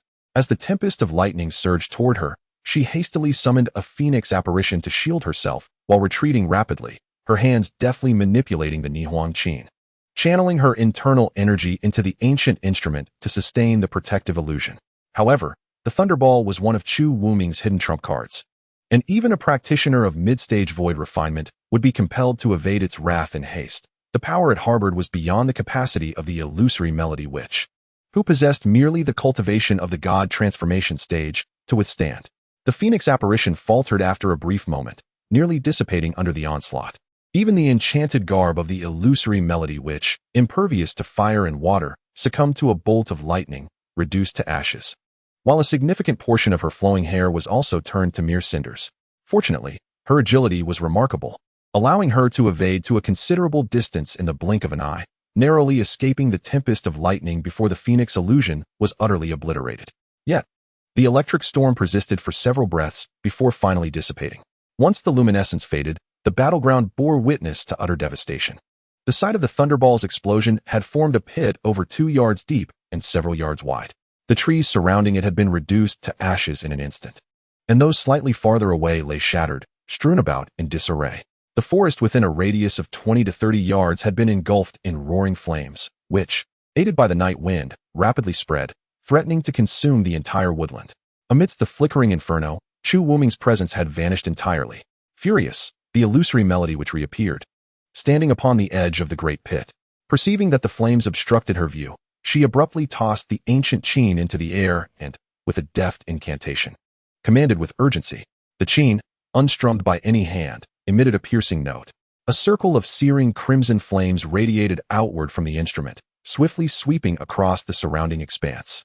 Within the flames, numerous thumb-sized dark red firebirds could be faintly discerned, silently flapping their wings as they passed. The flames of the forest were drawn into them like iron filings to a magnet, disappearing without a trace. In mere moments, the conflagration in the woods extinguished, and the once bright blaze that illuminated half the night sky dimmed. In the forest, only the thick, acrid scent of charred remnants lingered, too dense for even the night breeze to disperse. The illusory melody which wore a twisted and fierce expression, and with a sweeping motion of her hands, she unleashed 2 translucent arcs that shot forth, traversing dozens of yards in an instant. Wherever they passed, the already ravaged trees, battered by lightning and fire, shattered into a flurry of debris. "Run! I shall see where you can flee," she exclaimed. Illusory void shuttle, find him. A golden shuttle, measuring about a foot in size, emerged from her storage ring, hovering before the illusory melody witch. The enchanting sorceress of illusions murmured incantations, her hands weaving intricate gestures. And with a commanding shout, she summoned the golden shuttle to soar beneath her feet. At its tip, a brilliant beam of golden light erupted, illuminating the depths of the dense forest hundreds of yards away. In the next moment, the golden shuttle began to whirl, the radiant beam moving in tandem, sweeping across the vicinity in an instant. Clang! Moments later, the shuttle emitted a melodious chime, coming to a halt at a precise angle, the golden light revealing a faint, golden-hued portal that materialized in the air, a considerable distance from where the nameless Chu stood. Suddenly, a sinister grin crept across the sorceress's previously exquisite visage. With a delicate tap of her toes, the golden shuttle transformed into a 3-meter-long flying vessel, its side opening to unveil a hatch. The sorceress leapt into the cabin, and the shuttle morphed into a streak of golden light, vanishing into the portal. Inside the vessel, Chu Wuming expelled a stream of dark blood, feeling a slight alleviation of the pressure constricting his chest. However, the runes within his body continued to spread like a relentless parasite, determined not to relent until Chu's entire being was sealed away. Chu, having already set the vessel to automatic flight, sat cross-legged behind the control panel, exhausting every means to maintain a flicker of his dwindling magical prowess. In a desperate act of self-harm, he reduced the Yuan Sha sword to half an inch in size and pierced it into his Tianzhong acupoint. By leveraging the sword's ability to absorb enemy attacks, he barely managed to keep the bizarre runes at bay beneath his heart. Yet, every so often, he was compelled to stab the Yuan Sha sword into other acupoints to expel the insidious runes that had taken root. Alas, this strategy merely served to slightly slow the inexorable sealing of his being, and the self-mutilation had left multiple acupoints in tatters, a case of wounding oneself while attempting to vanquish an adversary. 3 days had elapsed since he had utilized the teleportation talisman to escape from the City of Illusions. Chu remained oblivious to the sorceress's arcane artifacts. No matter how he fled, she invariably tracked his whereabouts shortly thereafter, even with the random teleportation of the talisman. In his prime, he was no match for the sorceress, and in his currently diminished state, Chu dared not confront her. Each time she closed the distance, he could only muster a brief resistance before retreating once more. Is this woman mad? Why does she insist on pursuing me relentlessly? I haven't even harmed her kin. Fortunate am I to be adept at fleeing, Chu mused, glancing at the few remaining teleportation talismans in his storage ring. After playing with life for over a millennium, he lamented. This time he had finally run into an insurmountable obstacle. This woman is truly extraordinary. Her mere actions have the uncanny ability to disrupt the flow of others' magical energies. Her sealing technique is particularly bizarre, and even a cultivator at the initial stage of the void refinement might find themselves at a disadvantage against her. Regrettably, I am without a sect or refuge, and this woman relentlessly pursues me. Where can I possibly hide? Just as I pondered this, a white dot suddenly appeared on the control screen of the flying shuttle, swiftly approaching. Damn it! Why is she gaining on me so quickly? Chu Wuming trembled as he stood up, inserting a 100-mile teleportation talisman into a slot on the control panel and striking it decisively. In the next moment, a resonant hum emanated from the slot, and the shuttle came to a halt in midair. Before me, a circular teleportation portal, approximately 10 feet in diameter, gradually took shape. Hurry, hurry, Chu Wuming silently urged, and just as the portal was completed, he hastily propelled the shuttle into it. At that very instant, a beam of golden light surged from behind, crashing into the rear of Chu Wuming's shuttle with a thunderous boom. With a resounding crack, the back of the shuttle was instantly obliterated, debris scattering like confetti. Yet, the front of the shuttle vanished into the portal amidst the explosion. By the time the golden shuttle of the illusion sound sorceress arrived, the teleportation portal conjured by the talisman had dissipated into shimmering motes of light. Flee. Continue to flee. I wonder how many of those teleportation talismans you possess, the illusion sound sorceress remarked coldly, a hint of mockery gracing her features, as a mass of golden light began to coalesce ahead of her. Over 100 miles away, Chu Wuming felt a profound ache throughout his body. His garments tattered and stained with blood, his chest heavy with despair, prompting him to involuntarily spew forth another mouthful of blood. Gazing at the wreckage of the completely destroyed shuttle beside him, Chu Wuming struggled to rise, propping himself up on the ground and gasping for air. Perhaps it would be better to simply perish, he thought, engulfed by an unprecedented sense of powerlessness. Now, with the last shuttle destroyed and nearly depleted of magical energy, even the spare magical artifacts in his storage ring had been reduced to a mere dozen due to the relentless battles and escapes. The madwoman behind him continued her relentless pursuit. It would not be long before she found him. How could he possibly fight back? Chapter 39. Sanctuary of the Spirit Seal Sect. As long as there remains a glimmer of hope, I shall never surrender. Did not Tianjizi proclaim that I am a favored child of destiny? How could I be slain by a madwoman? Chu Wuming thought to himself, summoning the strength to rise once more. He drew 5 remaining 100-mile teleportation jade talismans from his storage ring, clutching them tightly in his palm. Taking a deep breath and contemplating for a moment, he returned 2 of them to the ring. Buzz, buzz, buzz. Chu Wuming activated 3 of the 100-mile teleportation jade talismans in succession. The talismans floated gently, transforming into 3 milky white portals, each spaced about 10 feet apart. Chu Wuming positioned himself at the center of the 3 portals, first removing his tattered, blood-soaked robe, crumpling it into a ball, and casting it into the first portal. At that moment, a wave of vexation surged within his chest, prompting Chu Wuming to hasten his steps and expel a mouthful of fresh blood, which splattered into the second portal. In a final act of desperation, Chu Wuming leapt sideways, soaring backward into the third portal. Before long, the golden phantom shuttle reappeared near the remnants of the shattered vessel. The phantom sound sorceress emerged from the shuttle and, employing her previous methods, conducted another investigation, only to discover that the shuttle had detected 3 lingering spatial fluctuations in one breath. Raising an eyebrow, the phantom sound sorceress mused aloud, "Ah, you've grown clever. Attempting to confound me with 3 portals? Do you truly believe such tactics can deceive me?" She soared to the center of the 3 spatial fluctuations and immediately spotted the chaotic footprints left by Chu Wuming. Lifting her nose to the air, she inhaled deeply, the scent of blood unmistakably permeating her senses. Yet, at the sites of the 3 residual spatial fluctuations, an undercurrent of sanguine essence seemed to seep forth. Calmly, she patted her waist, and a small creature resembling a flying squirrel promptly emerged from her spirit beast pouch, performing a graceful loop in the air before landing obediently on her shoulder. The phantom sound sorceress retrieved a tattered piece of cloth from her storage ring, an edge of Chu Wuming's tattered robe that she had deliberately collected 3 days prior, and presented it to the spirit mouse for inspection. The little creature clutched the fabric and inhaled deeply several times before leaping from her shoulder and heading towards the 3 residual spatial fluctuations. With its limbs outstretched, the mouse unfurled its delicate membranous wings, gliding elegantly through the air before returning to its mistress's shoulder. The mouse chirped excitedly, raising a paw to point at a spot where a portal had once existed. The phantom sound sorceress nodded, a hint of disdain curling her lips into a smile, as she turned to re-enter the phantom shuttle. Near the entrance of the Lingyin sect, a ragged, blood-soaked man staggered into view, collapsing on the roadside. With his last ounce of strength, he shouted, "Please relay my message. I seek Elder Han Tian." After uttering these words, the man could no longer hold on, his vision darkening as he succumbed to unconsciousness.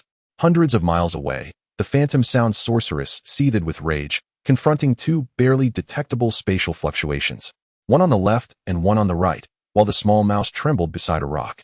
After a moment, she arbitrarily selected one of the spatial fluctuations and propelled the phantom shuttle into its depths. "Brother, are you awake?" As Chu Wuming slowly opened his eyes, the voice of a young man immediately reached his ears. "Han Tianxian, brother." Chu Wuming struggled to sit up, astonished to discover that the bizarre sealing runes within him, akin to maggots gnawing at bone, had completely vanished. To his surprise, the external wounds on his body had also healed significantly. "Good brother. Did you assist in dispelling those sealing runes?" "Indeed. I cannot fathom what sort of sorcery those runes were, for they were remarkably stubborn. Fortunately, after 3 arduous days, I managed to eradicate them all," Han Tian replied, taking a seat beside him with a cheerful demeanor. "What formidable foe did you encounter, my brother? When the doorman brought you here, your condition was far from satisfactory." "Alas, in a moment of carelessness, I provoked the illusionary sound sorceress of Illusionary Sound City." Chu Wuming sighed.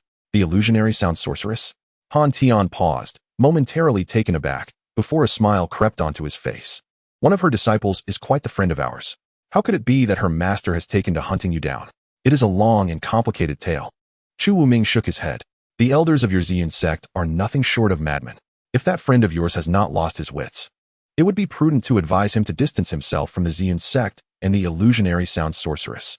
Noticing Chu Wuming's peculiar expression, especially his gritted teeth at the mention of the sorceress, Han Tian inquired, "Brother, what troubles you?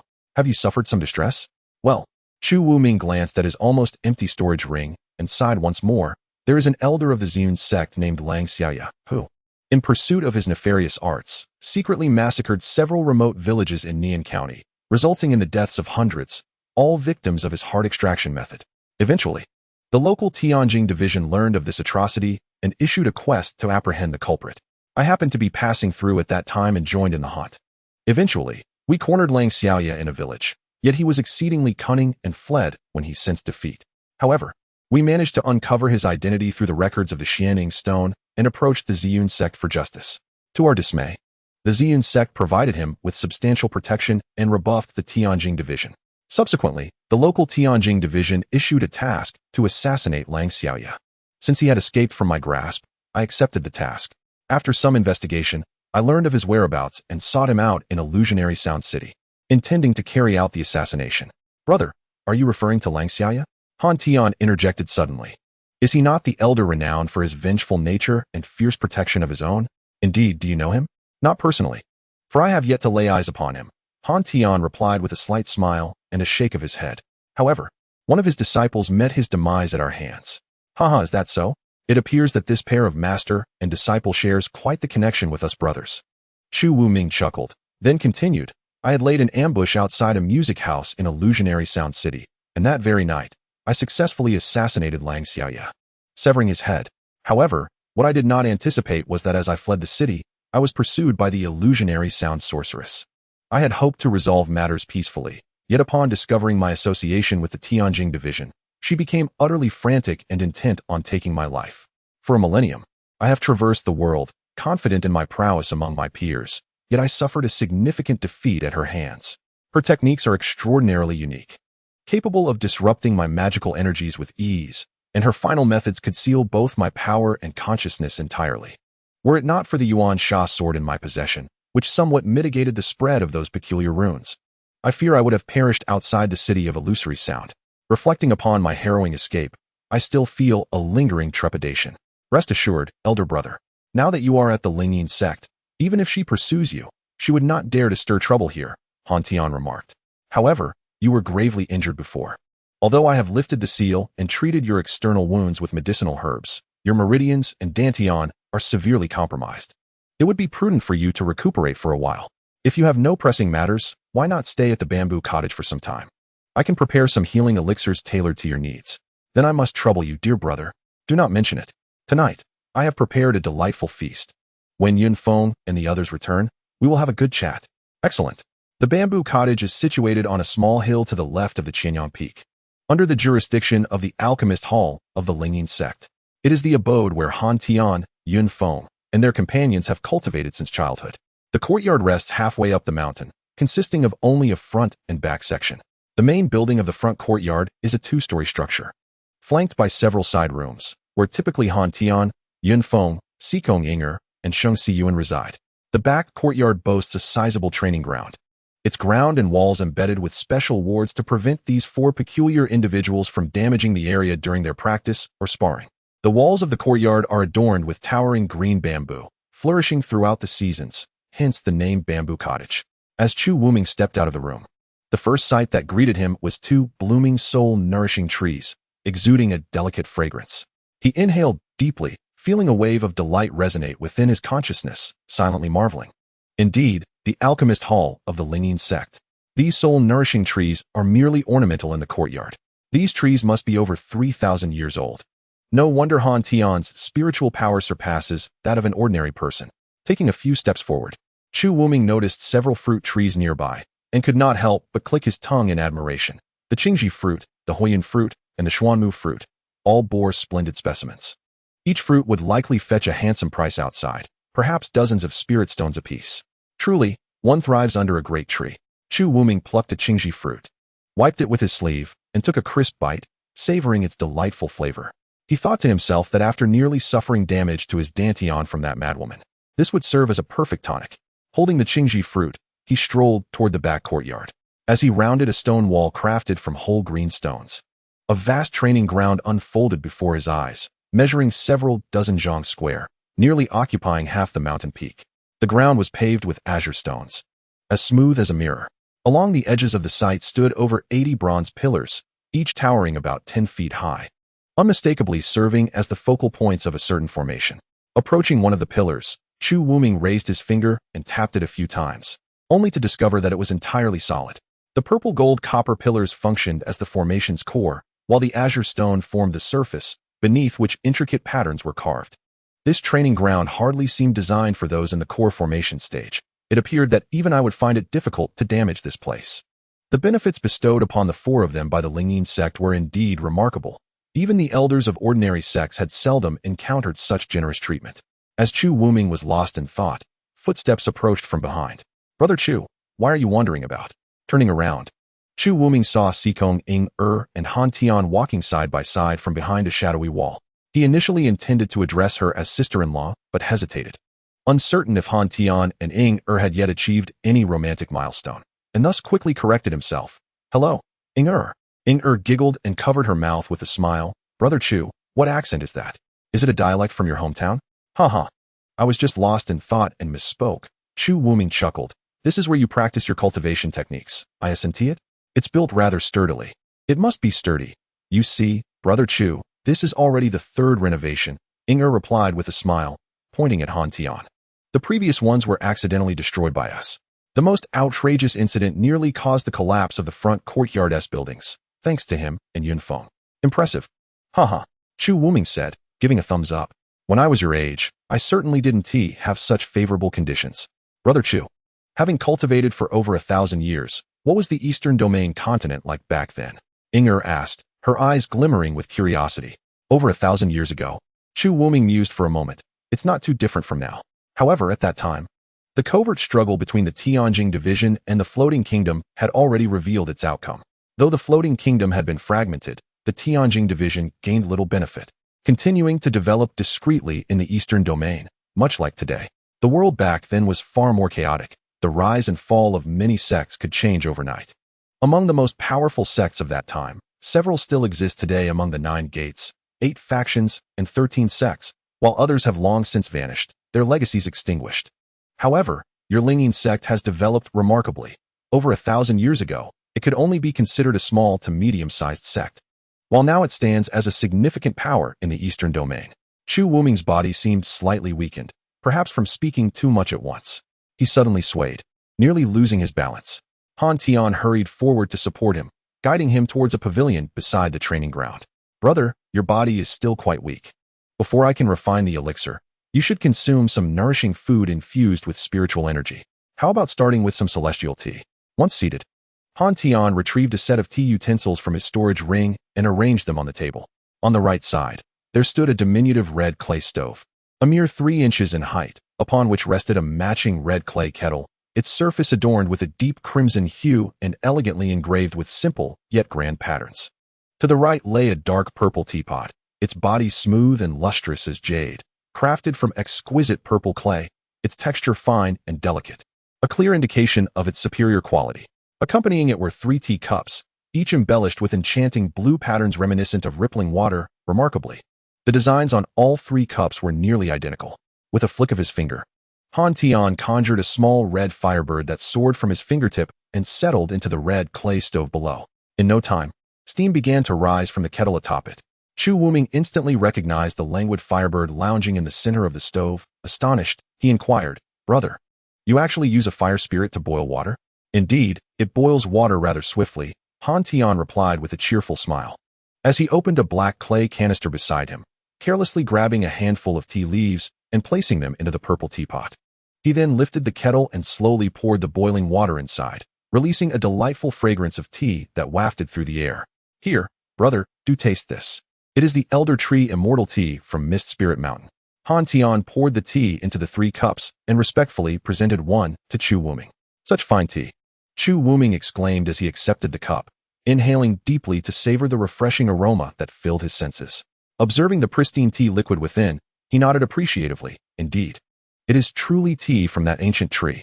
Upon tasting the tea, its refreshing and delicate essence lingered on his palate, with a lingering sweetness that unfolded within him, as if the subtle spiritual energy contained within the brew began to mend his internal wounds. Setting down the teacup, Han Tian promptly refilled Chu Wuming's cup with more tea. Chu Wuming, lost in thought for a moment, finally could not restrain himself from asking, "Brother, there was a question I wished to pose during our last meeting, but there were too many people around, and I hesitated." "Please, brother, do ask." "I recall that at the auction in Shanghai, You spent 32,000 high-grade spirit stones just to acquire my Yuancha sword, correct? 0100. Han Tian raised a finger, smiling as he added. Yes, indeed, 0100. Chu Wuming chuckled, reflecting on how his entire fortune at the time was barely over 30,000 high-grade spirit stones. He recalled how Han Tian consistently outbid him with that 0100 tactic, and had it not been for the auction house's rules, he would have dearly wished to silence that troublesome lad with a swift slap. That day, you spent nearly 1,000,000 spirit stones and even offered numerous millennia-old spiritual herbs. I have always been curious, how is it that you young ones possess such wealth? Chu Wuming gazed intently into Han Tian's eyes, seemingly fearful that Han Tian might deceive him regarding this matter.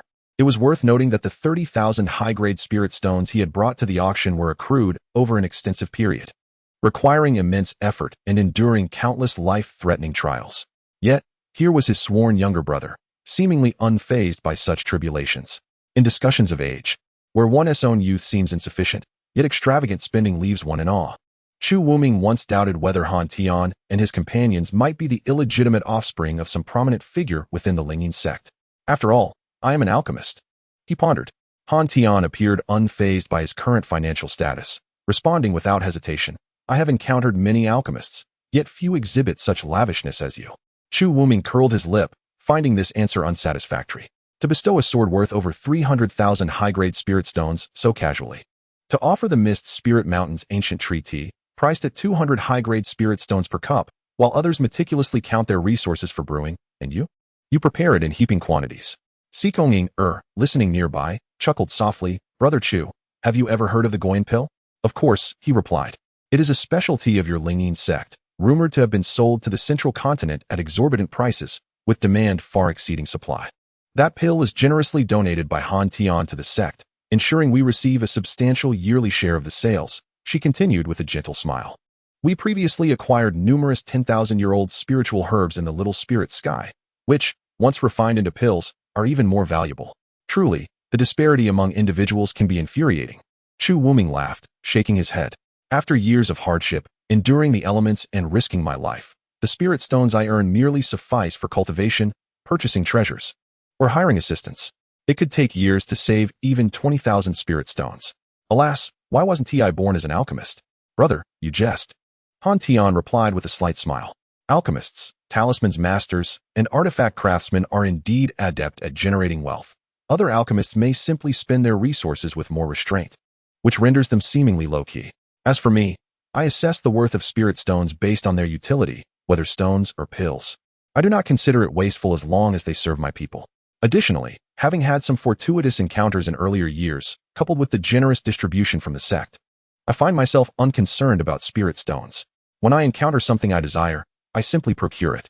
Ah, this is unabashed ostentation, Chu Wuming remarked, sipping his tea in one swift motion. By the way, Brother Chu, have you ever heard of the Princess Ruoli from the Kingdom of Ruhan over 300 years ago? Sikong suddenly inquired. Princess Ruoli of Ruhan. Chu Wuming contemplated, initially nodding before shaking his head. I have visited Ruhan many times. Its people are earnest, and there are many cultivators, both within the court and among the immortal mountains and lakes. Indeed, over 300 years ago, there was a Princess Ruoli, said to possess a rare, mystical body, rumored to command the laws of nature upon awakening, comparable to a true immortal. However, she seemingly passed away at a young age. This matter, tied to the royal family's scandal, is regarded as a state secret, thus I know little of the specifics. Why the sudden inquiry? Chu Wuming asked, puzzled. Nothing of consequence, Sikong replied, shaking her head gently. Regarding the curse that Princess Ruoli placed upon herself in her previous life, Sikong felt there must be untold secrets that she was unaware of. Hence, she sought to inquire of Chu Wuming, who had experienced it firsthand. However, upon discovering that Chu Wuming was equally uninformed, she refrained from further questioning and instead lamented, I once heard a tale about Princess Ruoli. It is said that she, believing herself deceived by the man she loved, in a fit of rage, disregarded her recently awakened mystical powers and, at the cost of her own life, cast a curse. Ultimately, both she and the man she loved perished, along with many of their kin, who were also buried alongside them. Upon hearing this story, I could not help but feel a sense of regret on her behalf. Indeed, it is a profound pity, Chu Wuming nodded. In the prime of her youth, with endless possibilities ahead, she withered prematurely due to a single emotion, which is truly lamentable. Perhaps she merely perceived that not obtaining her beloved would render her life a profound regret, leading her to choose the most drastic path in a moment of impulsiveness. Yet, in this world, who is without a tinge of regret? Perhaps regret itself is an intrinsic part of life. Chapter 41. Are you sent by heaven to save me? Such an untroubled person as my elder brother, could he too harbor regrets? Han Tian inquired. Of course, Chu Wuming replied with a chuckle. Shall we exchange tales of our regrets then? Why don't you begin? Me? Han Tian sighed, his eyes dimming slightly. I regret never having met my biological parents and not having found my missing sister. Upon hearing this, Inger seemed to sense the sorrow within Han Tian's heart and gently grasped his hand in a gesture of solace. I'm sorry, elder brother, I did not realize. Chu Wuming felt a pang of regret, wishing he had not steered the conversation towards Han Tian's tragic background. It's all right, elder brother. One cannot be blamed for ignorance. Han Tian shook his head slightly, as if trying to cast away the somber thoughts, and smiled faintly. Inger gently released Han Tian's hand and gazed at him with tender affection. Perhaps we should change the subject, for I find my current life quite satisfactory. Aside from the regret of not being able to see my sister often, there seems to be nothing particularly regrettable.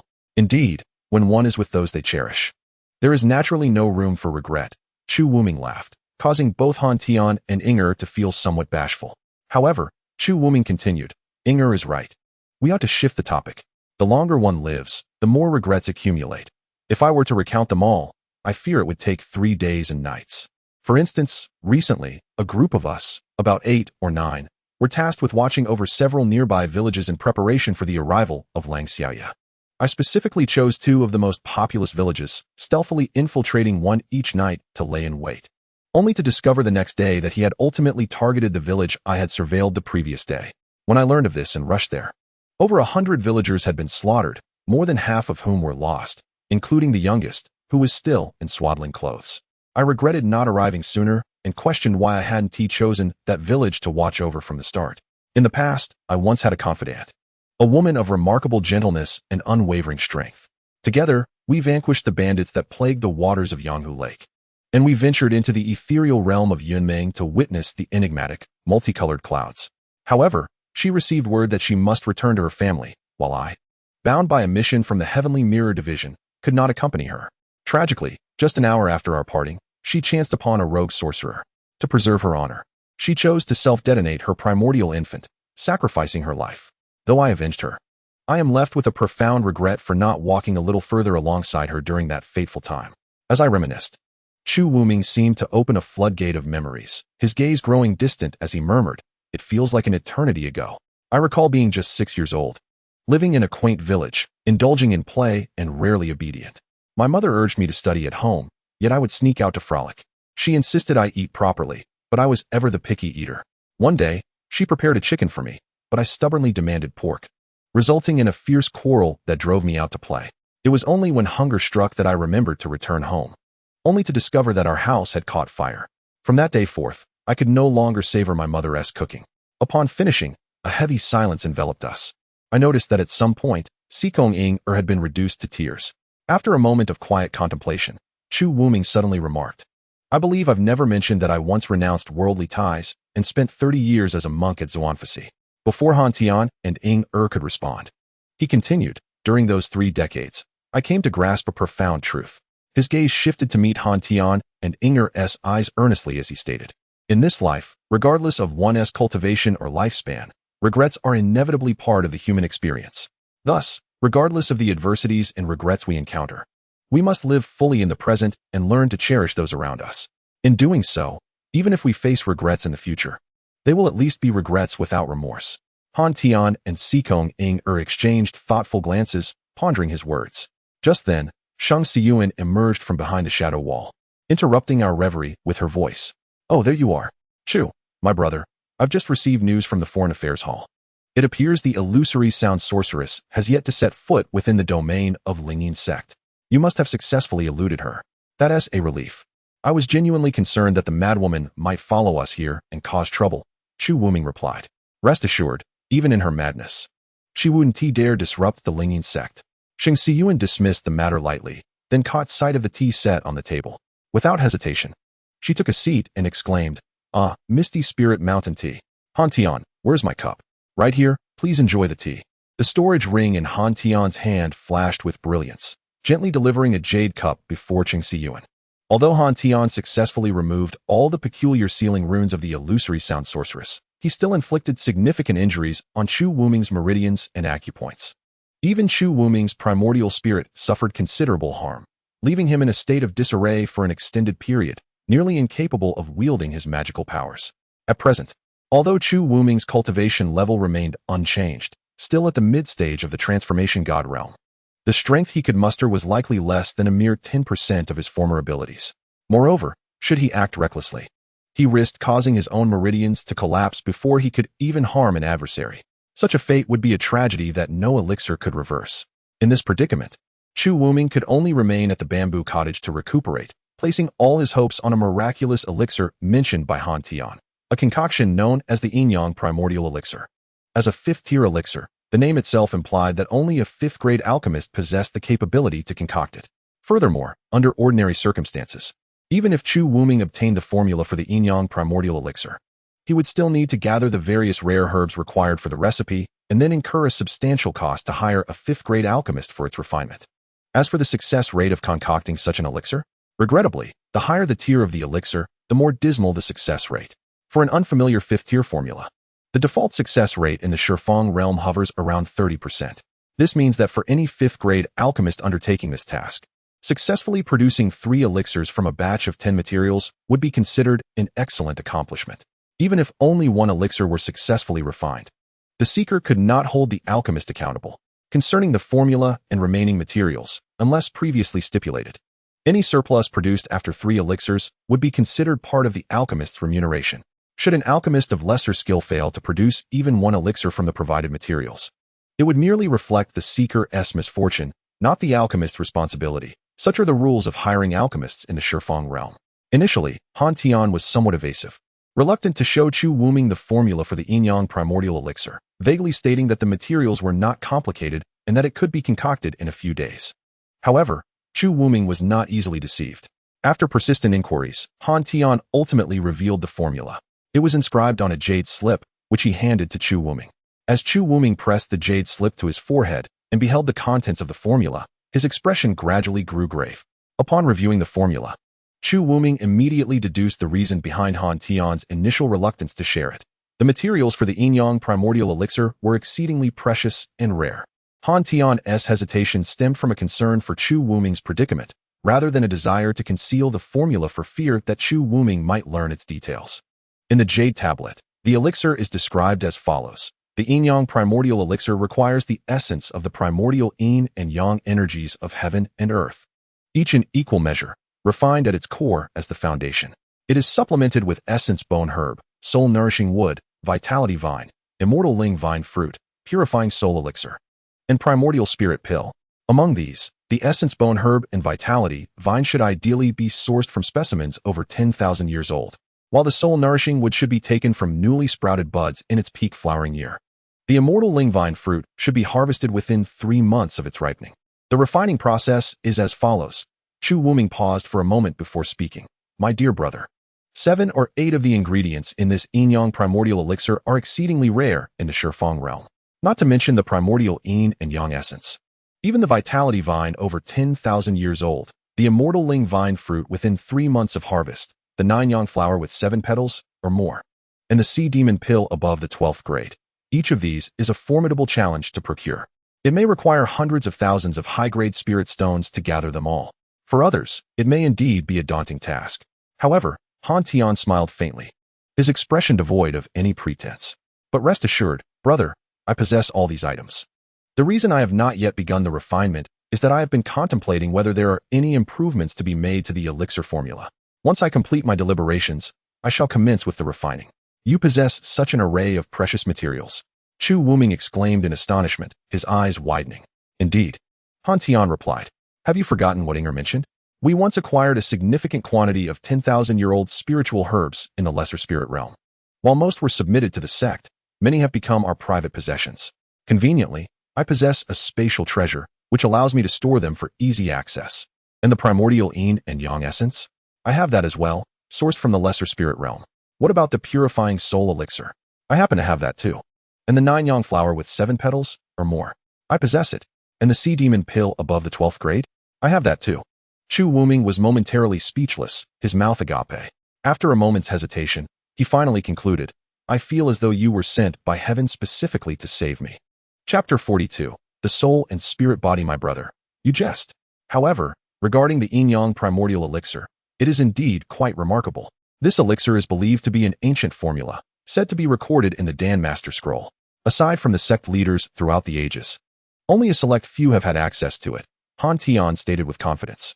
To my knowledge, there are likely not more than 10 individuals in the entire Eastern domain who are aware of this formula, and aside from me, none would be willing to reveal it. For more on the Dan Master Scroll, refer to another work, Chronicles of Dan Master Enmity and Affection. Given that I possess both the formula and all the necessary materials, coupled with the ability to refine it, it seems I am the only one capable. I am truly fortunate to have recalled you at the last moment of my escape.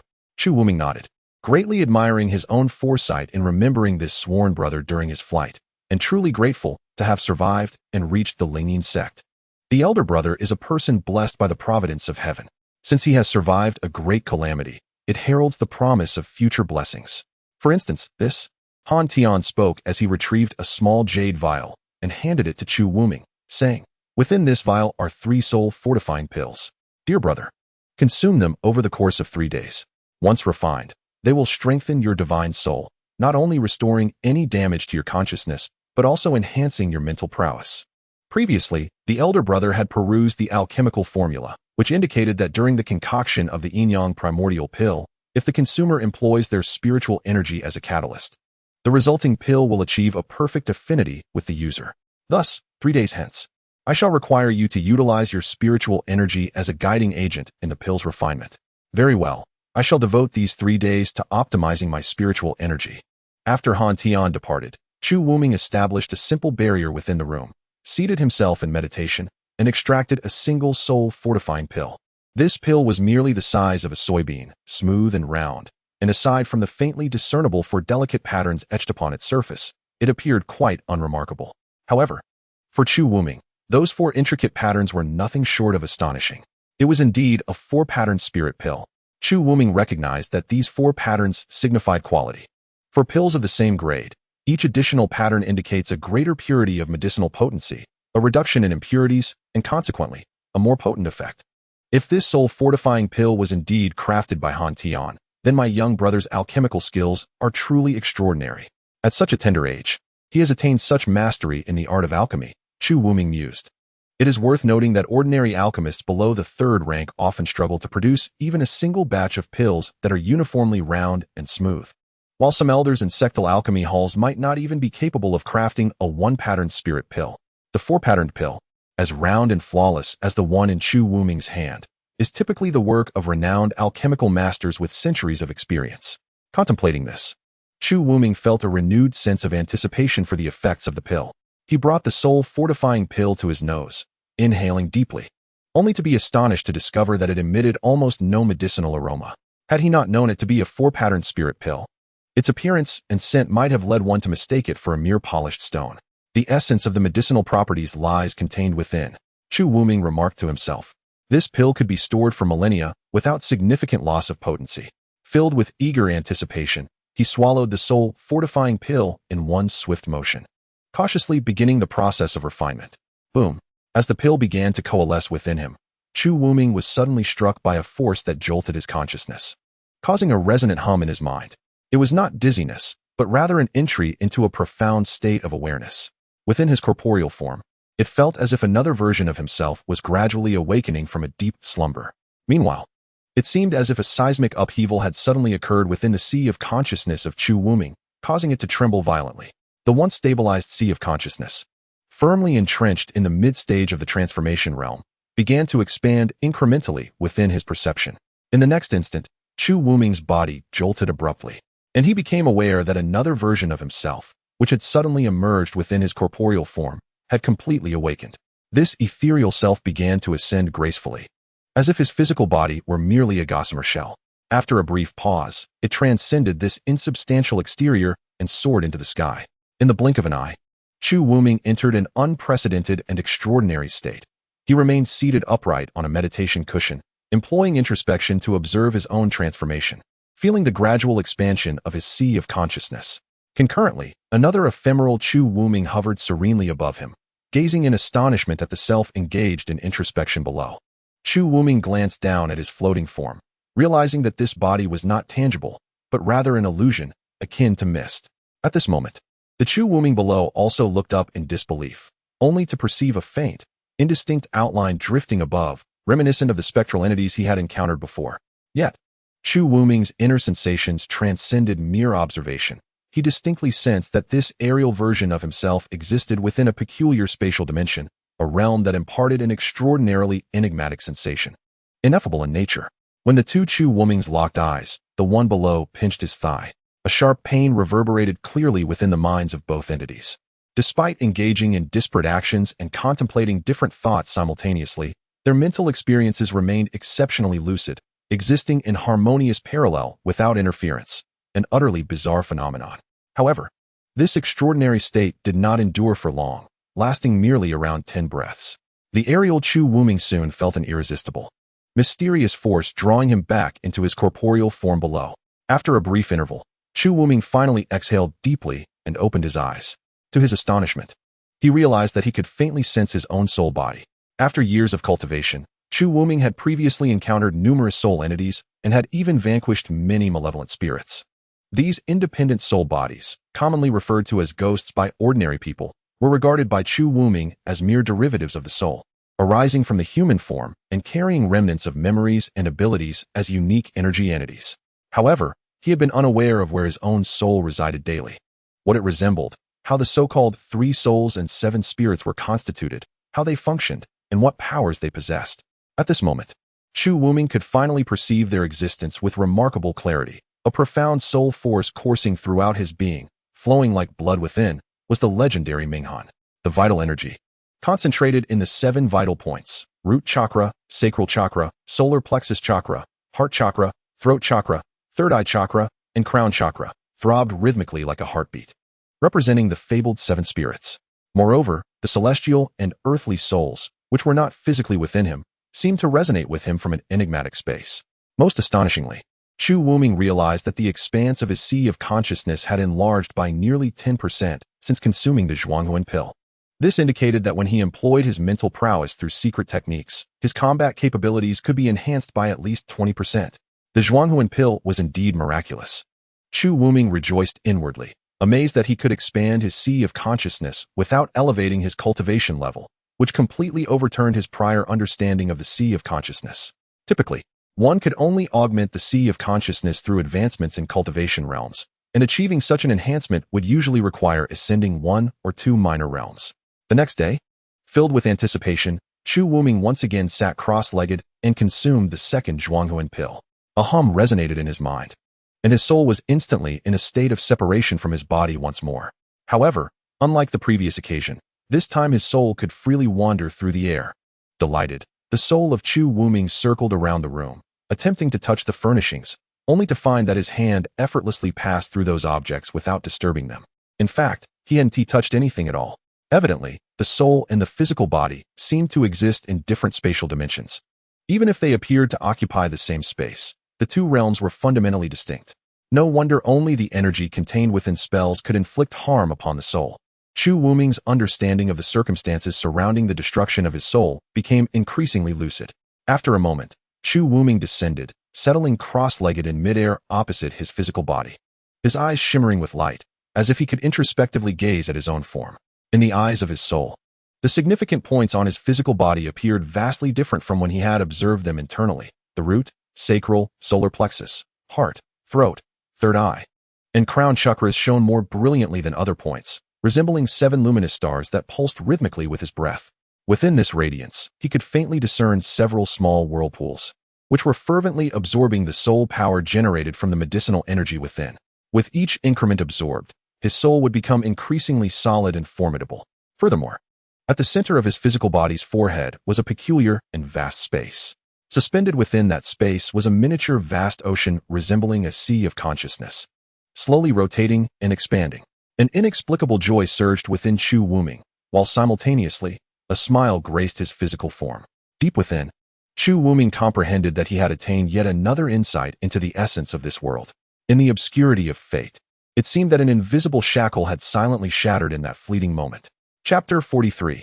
Han Tian's Alchemy. Before long, an irresistible allure emanated from Chu Wuming's physical body, drawing his soul involuntarily back within. With a sigh of relief, Chu Wuming opened his eyes, which sparkled with brilliance before dimming into obscurity. To his astonishment, his sea of consciousness continued to expand gradually. Once the current augmentation ceases, the potency of his spiritual power would likely advance to the late stage of the transformation of spirit. Chu Wuming felt a surge of elation, contemplating that Han Tian's spiritual power now seemed to rival his own. Could it be that the effects of consuming the soul-fortifying pill were limitless? He resolved to inquire about this later. On the fourth day, Han Tian appeared as promised, stating that he was fully prepared. Noting that Chu Wuming's injuries to his sea of consciousness had not only completely healed, but that the enhancements from the soul-fortifying pill had solidified, he led Chu Wuming directly to the earth-fire alchemy room. As they exited the courtyard of the green bamboo cottage, Chu Wuming beheld a broad opening in a stone wall not far away. Before they could approach the entrance, Han Tian had already produced a restrictive token and tossed it forth. As the token brushed against the barrier at the entrance, a ripple of shimmering light danced across the translucent veil, rendering it semi-transparent. Han Tian ushered Chu Wuming through the barrier, guiding him down a winding stone staircase that descended deeper. Flanking the staircase, luminous stones were embedded every few steps, casting a gentle white glow that illuminated the entire passage. After approximately half an incense stick's duration, they finally reached their destination. "This is the earth-fire alchemy room I frequently utilize," Han Tian explained, indicating the 3 stone chambers, each identical in layout, connected to a fiery vein below, its flames both intense and stable. Chu Wuming casually pushed open one of the stone chambers, astonished to find an expanse of 3 zhang in circumference. At the center stood a dark circular stone platform, surrounded by a ring of blackened holes. Encircling the platform were 9 spouts, each carved with the heads of strange beasts, angled as if resembling the spouts of teapots, directing towards the air above. These spouts shimmered with a kaleidoscope of colors, akin to glazed pottery, unmistakably bearing the marks of frequent exposure to high temperatures. Before the stone platform was a set of stone tables and chairs. The table was both long and wide, adorned with several knobs atop its surface. Han Tian stepped forward and sat at the table, gently turning one of the knobs. Instantly, the 9 beastly mouths erupted with searing flames, accompanied by a rushing wind that coalesced into a ball of fire in the air above. Subsequently, Han Tian adjusted another knob, and flames burst forth from the blackened holes beneath the platform. From a distance, it appeared as though a flower composed of flames had blossomed upon the stone platform, radiating a dazzling brilliance. Under the searing heat of the stone platform, the temperature within the stone chamber rapidly escalated, soon becoming somewhat uncomfortable. Han Tian, undeterred, calmly rotated the 3rd button. With a soft hum, a barrier unexpectedly materialized between the stone platform and the stone table, effectively isolating the oppressive heat within. Concurrently, several small apertures opened above the chamber, allowing a breath of fresh, cool air to flow into the depths of the stone room, without disturbing the flames flickering within the barrier. Once the flames stabilized completely, we could proceed to the next step. Han Tian smiled slightly, gesturing with his hand as a plethora of items flew from his storage ring, landing neatly upon the stone table. As he began to arrange various spiritual herbs and medicinal materials before him, an intoxicating aroma filled the air, a rich blend of the fragrances emanating from the herbs overwhelming Chu Wuming's senses. Before long, Chu Wuming found himself feeling slightly dizzy, seemingly unable to withstand the potency of these ingredients, as though he were on the verge of being enchanted by their scent.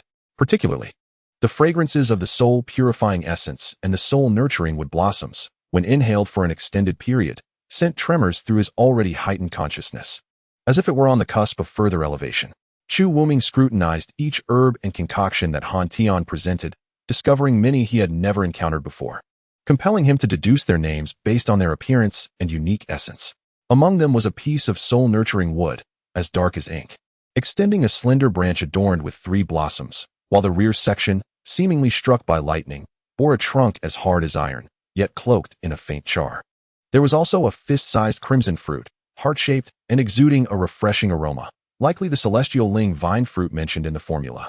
In a transparent jade vial, a pale golden liquid was contained, the mere scent of which sent shivers through one's soul, unmistakably the soul-purifying essence. A segment of dark green vine, complete with a palm-sized leaf, displayed robust veins resembling a spider's web, while the vine itself was intricately patterned with vein-like textures. One by one, Han Tian organized the items methodically, yet the most crucial ingredient, the treasure containing the primal essence of yin and yang necessary for concocting the yin-yang Hunyuan pill, was conspicuously absent. Brother, have you ever attempted to refine pills yourself? Han Tian casually inquired while preparing the materials. Indeed, Chu Wuming replied. In my youth, fueled by a sense of defiance, I believed that alchemists were not particularly remarkable, so I did attempt to refine some healing and mana recovery pills.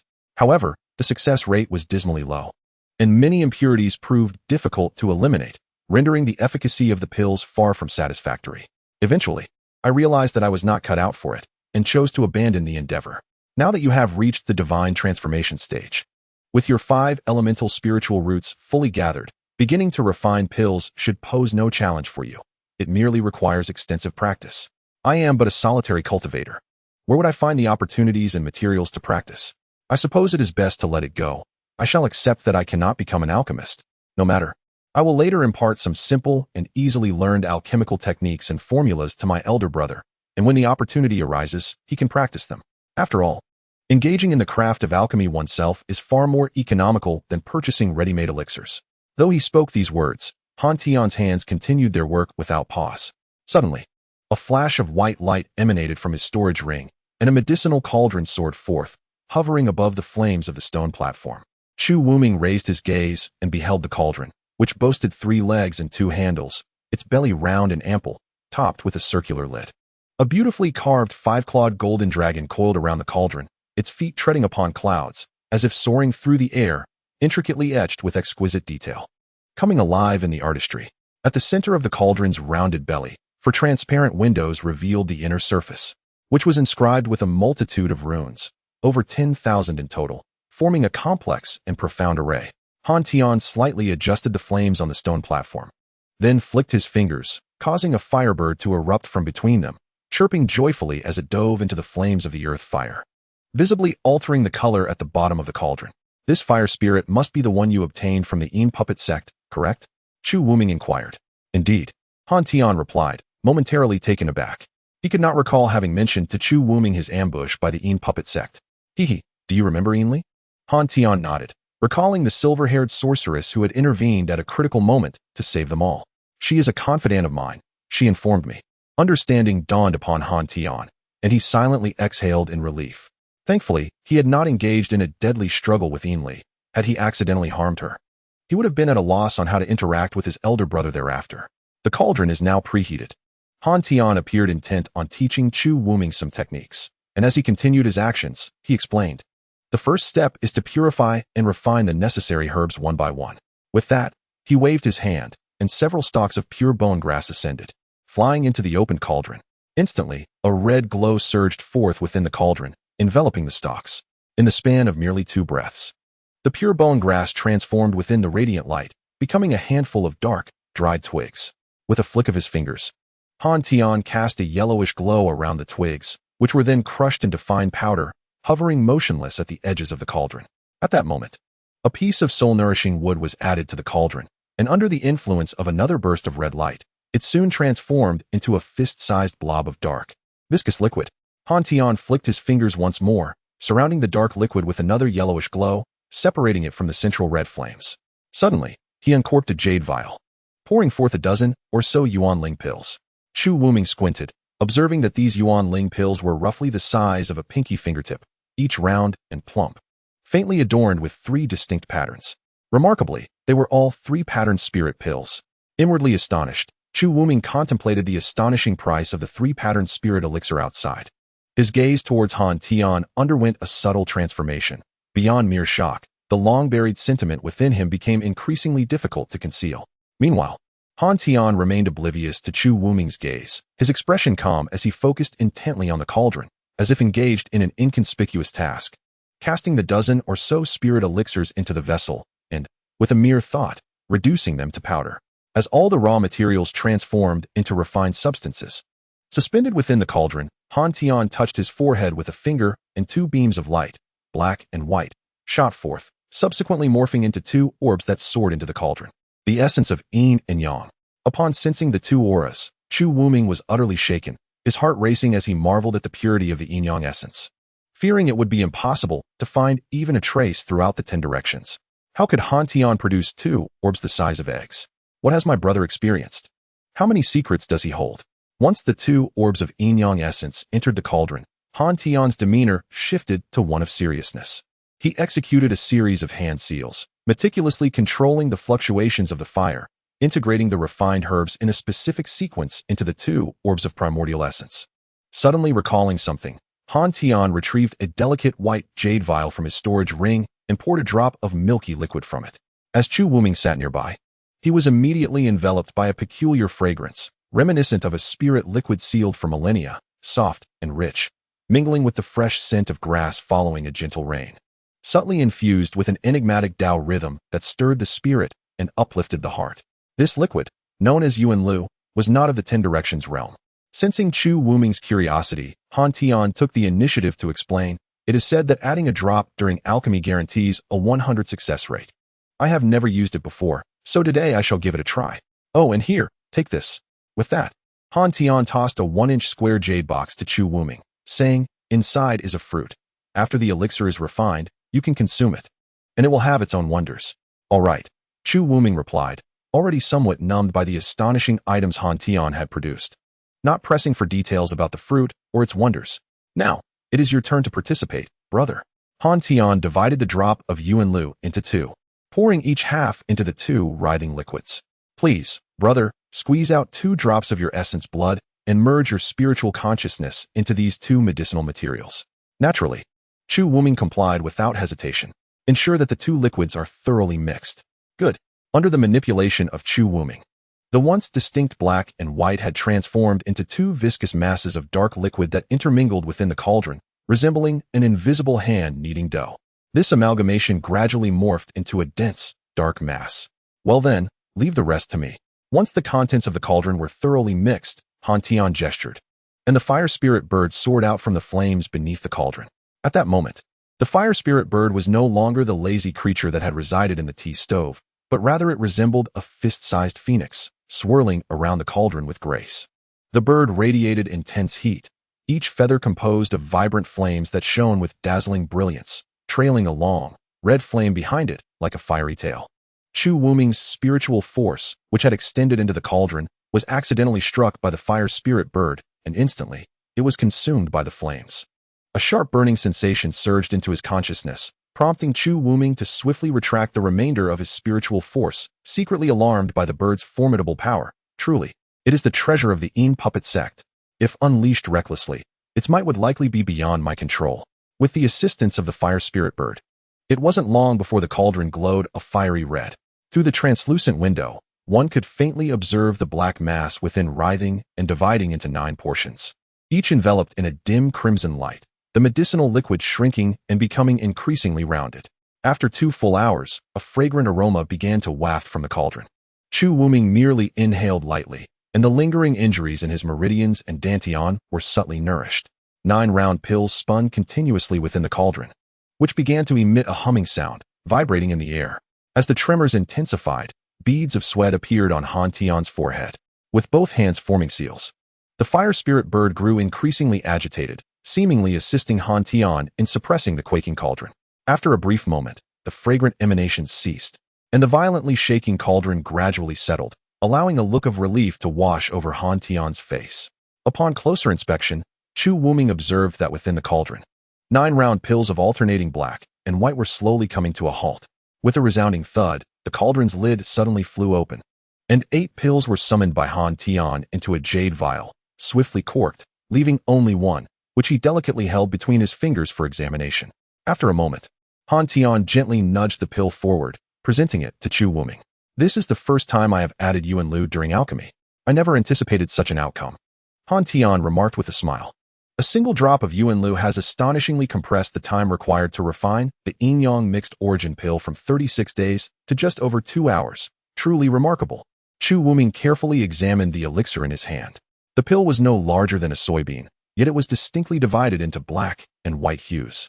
Viewed from a certain angle, it perfectly resembled the symbol of yin and yang, with 9 delicate lines intricately circling it, revealing it to be the 9-pattern spirit pill. Chu Wuming was astounded, nearly dropping his jaw in disbelief. Indeed, the 9-pattern spirit pill possessed a concentrated potency, devoid of any impurities or pill toxins. However, due to the limitations of its grade, it did not exhibit any tribulations or spiritual manifestations typically associated with higher-tier pills. I had initially thought that Yuan Lu could summon such phenomena regardless of the pill's grade, but it seems I was mistaken. Han Tian did not appear overly excited. The creation of a 9-pattern pill was merely a result of my reliance on Yuan Lu. Given my current capabilities, without that drop of Yuan Lu, I would likely only be able to forge a 3-pattern or 4-pattern pill. Nonetheless, that would still be quite remarkable. My aspiration is to concoct a 9-pattern pill without depending on Yuan Lu. Yet, it seems I have a long journey ahead to achieve this goal. How old are you? Chu Wuming shot Han Tian a glance, remarking that it is exceedingly rare for an alchemist of his age to be able to create second-grade pills. Presently, his alchemical skills would rank him among the best, even within a sect of alchemists. The alchemist sect? Huh, I shall visit one day, Han Tian replied, a flicker of complexity crossing his gaze as if he recalled someone. He handed the jade vial containing the remaining pills to Chu Wuming, then waved his hand to retract the dragon-subduing cauldron and the fire spirit bird. As he cleaned the remnants from the cauldron, he advised, Elder brother, you should consume the purple juice berry, the fruit I just gave you, before refining the yin-yang primordial pill. I have crafted 9 in total.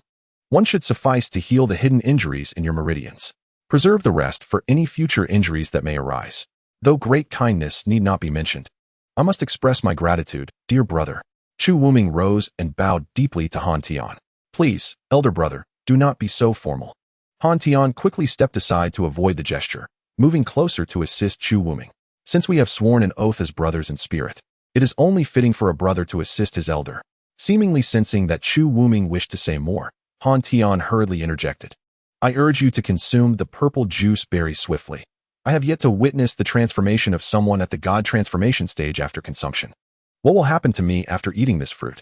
Chu Wuming, indeed, had his attention successfully diverted by Han Tian. He opened the jade box to reveal a round, purplish-red fruit, its skin shimmering with an inner light that danced as though it were not merely a fruit, but an otherworldly elixir containing the essence of the universe. This is the purple juice berry, Han Tian explained. Along with Yuan Lu, it is not a native material of the Shifeng realm. It is said that consuming it can extend the lifespan of the eater by 800 years. For those below the void refinement stage, it allows them to open the purple mansion in advance upon reaching the god transformation stage. Such a divine object exists in the world? Where did you acquire it? So precious, you should keep it for yourself. With that, Chu Wuming was about to close the jade box. We had all already partaken. Han Tian stopped Chu Wuming and smiled gently, saying, 1 is the limit. Consuming more would yield no further transformation and would only spoil the essence. Brother, hurry and eat. Remember to share your feelings afterward. With eager anticipation, Han Tian gazed at Chu Wuming, who, knowing Han Tian would not lead him astray, opened his mouth and placed the purple berry inside. Contrary to expectations of exquisite flavors and an explosion of juice, nothing of the sort occurred. The berry was undeniably soft and seedless, yet its taste was indescribably bland. If one were to encapsulate it in a single term, it would be akin to chewing wax. Chu Wuming frowned slightly, slowly swallowing the soft, flavorless, sticky pulp. After a moment of stillness, he discovered, upon introspection, that the pulp had seamlessly integrated into his body, vanishing without a trace. After waiting a bit longer, Chu Wuming noticed no changes within himself. Puzzled, he looked at Han Tian and said, I don't seem to feel anything. Could this fruit be spoiled? Han Tian appeared equally baffled. He had heard that the elders in the sect who consumed the purple berry had opened their purple palace in advance. How could his brother show no change? It seems tasteless, but is that normal? Han Tian wondered. It is indeed flavorless. The one I consumed was the same. Perhaps we simply need to wait a while. Chu Wuming replied. He then brought the yin-yang primordial dan to his nose for a sniff. Let us heal first. With that, he swallowed the elixir whole. Brother. Han Tian intended to intervene, but was unable to restrain him. He hurriedly pulled Chu Wuming toward the passage to the Earthfire Dan room. Do not rush to refine the elixir. Come with me above. Chu Wuming wished to respond, but the moment the yin-yang primordial dan settled in his stomach, it transformed into a swirling mass of black and white energy, rushing uncontrollably into his meridians. The pain was intense, causing cold sweat to bead on his forehead and temples, and his steps became sluggish. Seeing this, Han Tian acted without hesitation, wrapping his arms around Chu Wuming's waist. Numerous delicate purple arcs of electricity surged from his legs, and his entire being seemed to transform into a streak of light. In mere moments, they burst through the passage of the Earth Fire Dan room, landing in the training grounds behind the bamboo cottage. As Han Tian set Chu Wuming down, Chu Wuming was already in agony, drenched in sweat, his mind clouded, teetering on the brink of unconsciousness. Chapter 45. The Law as Form Crossing Tribulation, terrifying indeed. Brother, focus your mind and circulate your energy to refine the elixir. Han Tian chanted the great transformation technique, his voice infused with a potent surge of spiritual awareness, commanding Chu Wuming's consciousness with urgency. As if awakened by a sudden jolt, Chu Wuming, who had previously shown signs of slipping into a coma, shook himself free from the haze, gritting his teeth against the excruciating pain coursing through his meridians. He struggled to sit cross-legged and began to channel his primary cultivation technique, consciously guiding the potent medicinal energy through his veins. Chu Wuming's primary technique was known as the transcendent freedom of the mundane. The teachings state, the transcendent returns to the mundane nurtures the transcendent. Through the mundane, one comprehends the way, through the comprehension of the way, one transcends the mundane. The existence of the way resides in the heart. When the heart possesses the way, it resonates with the principles of heaven and earth. The way is embedded in the heart, like a primordial foundation, transforming yin and yang, embodying the limitless. The way is clear in the heart, akin to the utmost goodness, resembling water, pure and unblemished, embodying the ultimate. In the beginning of the ultimate, the earth is frozen, a crystalline paradise, cleansing the heart and clearing the mind, giving rise to ethereal realms. Those who cultivate this transcendent freedom of the mundane must not confine themselves like reclusive monks, rigidly adhering to solitary meditation. Rather, they should wander freely through the world, experiencing the myriad phenomena of life. Only through such experiences can one achieve profound insights and continual breakthroughs in their realm. While the technique does include methods for seated meditation to enhance one's power, without true enlightenment, merely sitting in stillness for a millennium may yield no growth whatsoever. Conversely, a fleeting moment of enlightenment amidst the mundane can lead to remarkable breakthroughs within a single day. At this moment, Chu Wuming was employing the cultivation methods of the transcendent freedom of the mundane to refine the medicinal potency of the yin-yang primordial elixir, subsequently guiding this refined energy to repair his damaged meridians and dantian. Gradually, the peculiar energy, a blend of black and white, was finally tamed by Chu Wuming and no longer rampaged uncontrollably. Under his guidance, this energy flowed gently through his meridians, akin to a serene brook nurturing the parched and cracked riverbed it traversed, revitalizing the areas it passed through. What were once frail and damaged meridians, some nearly severed, began to shimmer with a hint of black and white energy, visibly rejuvenating at an astonishing pace. After several hours, the transcendent freedom of the mundane had successfully completed a full cycle of cultivation. A faint, swirling aura of black and white energy enveloped all his meridians and acupoints, saturating even his dantian and the ocean of consciousness within his brow. All hidden injuries were now healed. The previously depleted energy within his dantian overflowed with unprecedented fullness. However, Chu Wuming found himself perplexed.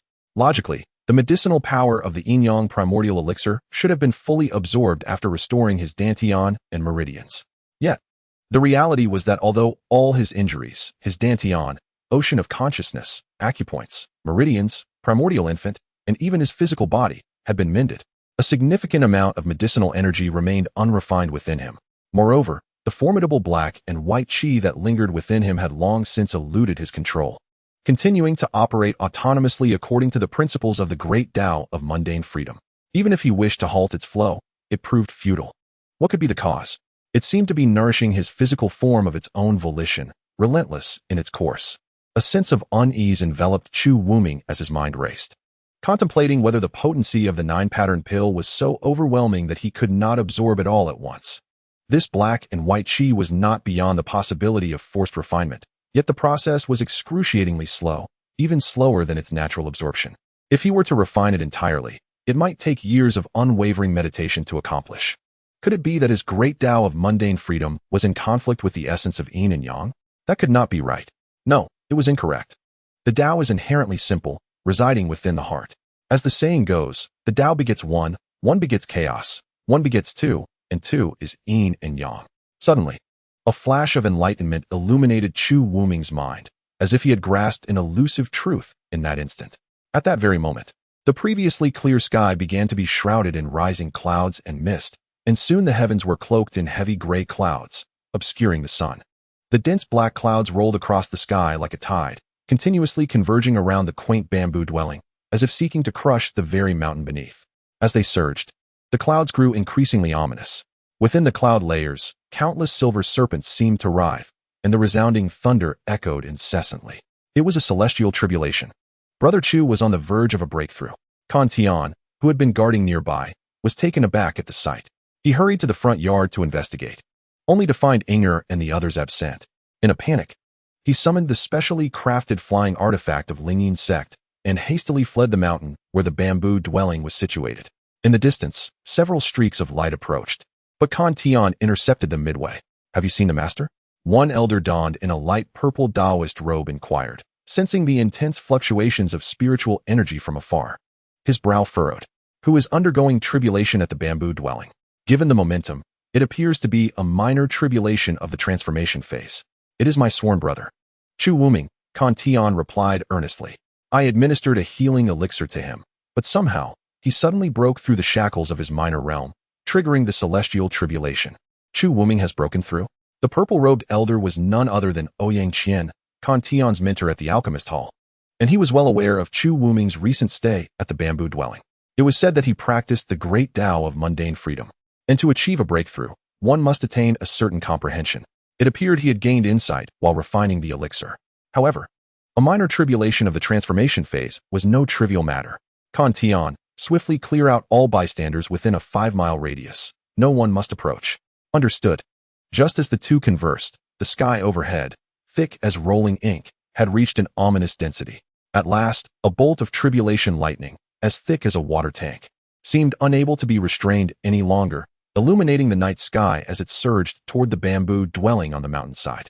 The protective barrier that once enveloped the verdant bamboo cottage's peaks was effortlessly torn asunder by the calamity thunder, akin to a mere layer of thin paper, rendering it unable to coalesce once more.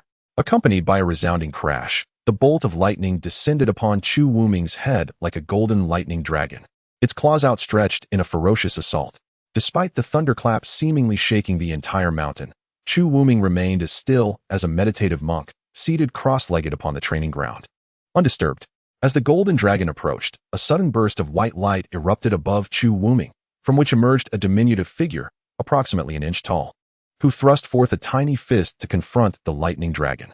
This infant soul, enveloped in a constantly flickering and shifting black and white mist, appeared extraordinarily uncanny compared to ordinary soul manifestations, yet the aura it emanated was strikingly potent. In a fleeting moment, the lightning dragon collided with the infant's fist, producing a cacophonous crackle.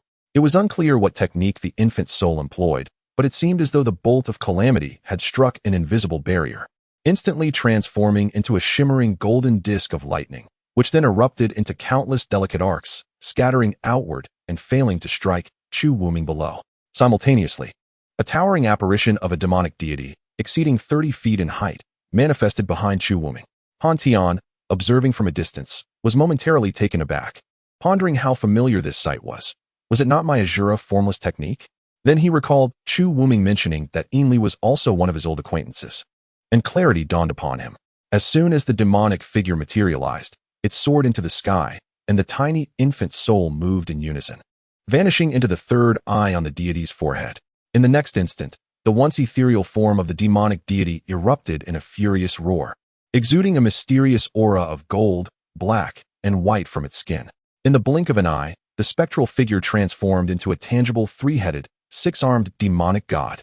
Upon materialization, the central head of the demon abruptly opened its previously shut eyes, and a jujube-shaped radiance ignited at its brow, revealing a third eye.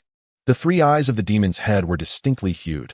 The left eye was pitch black, seemingly leading to the netherworld. The right eye was pure white, as pristine as fresh snow, while the central vertical eye shone with golden brilliance, resembling the zenith sun. With a low growl, the demon leapt into the void, ascending nearly 100 feet into the air before halting. During its ascent, its form rapidly expanded, transforming into a colossal entity, with a single robust thigh likely reaching dozens of feet in height. At that moment, a second bolt of calamity thunder struck directly towards the demon's head. The demon raised its enormous arm, its palm as heavy as a mountain, and met the lightning with a fierce resolve.